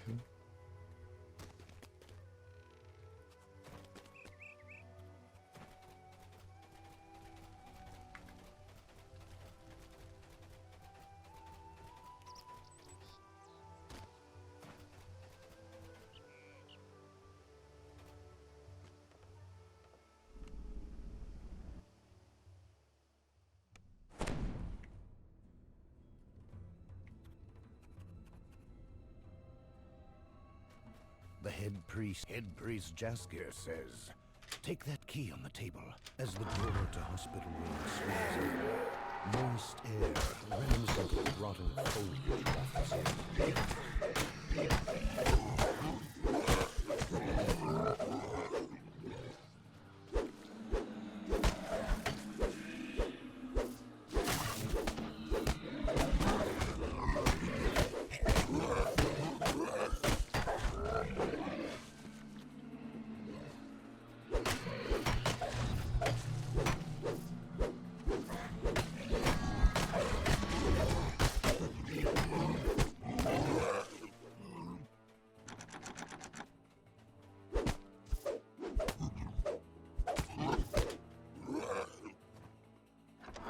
Purple Dragonite lies on the bed. Midnight transforms into a hulking monstrosity.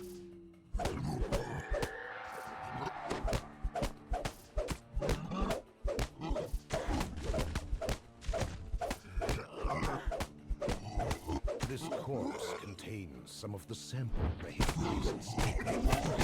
Nearby, the blood that fell from its hand lies on the floor.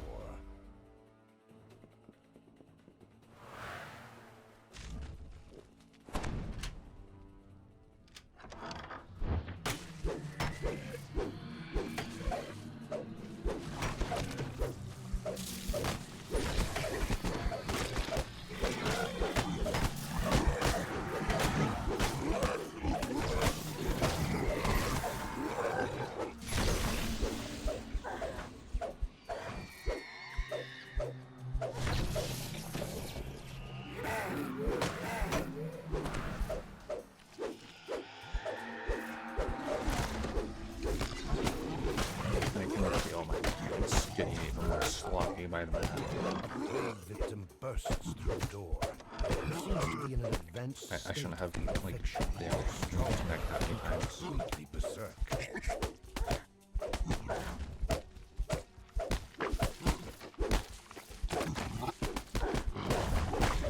There is another sample of the patient's corpse.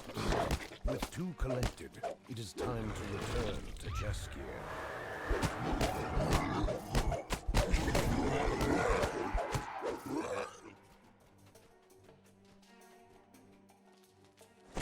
With that, Head Priest Jaskier opens a door to the quarantine area. The quarantine area, Perrin Uth appears. The infection is far more advanced with him, and as a result, he is far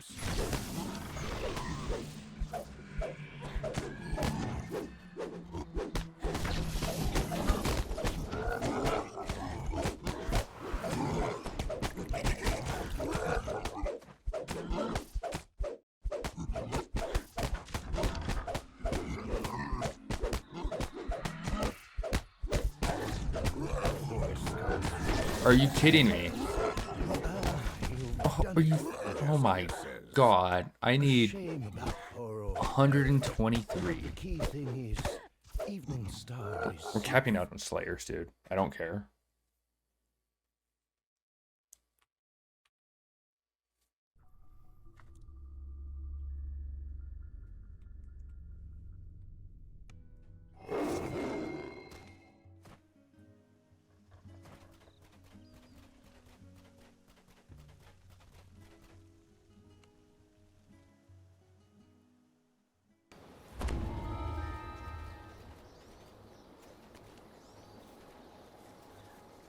I don't know where the rares are.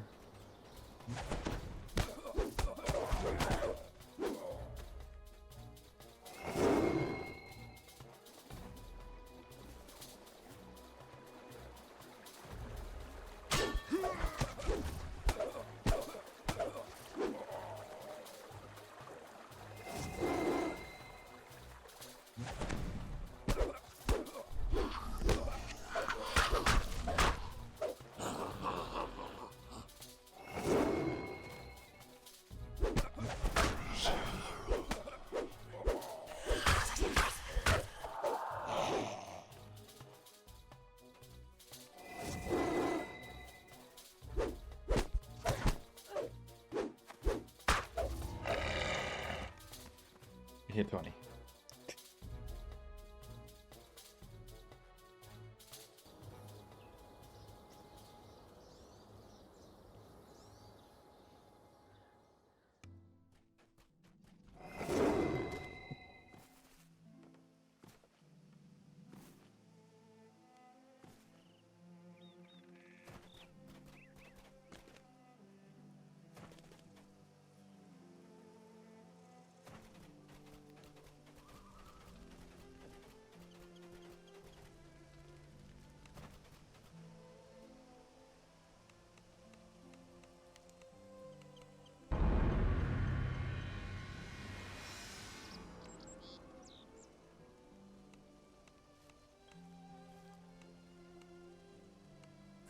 Your accomplishments, you have transcended the title of hero. Fastest split. There are a talented few who can teach you about what fate lies in store.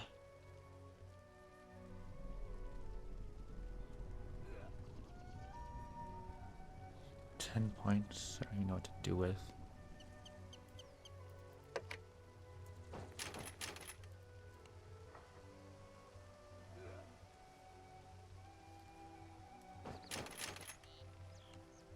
Sure. I'll make a pure barb, but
go second.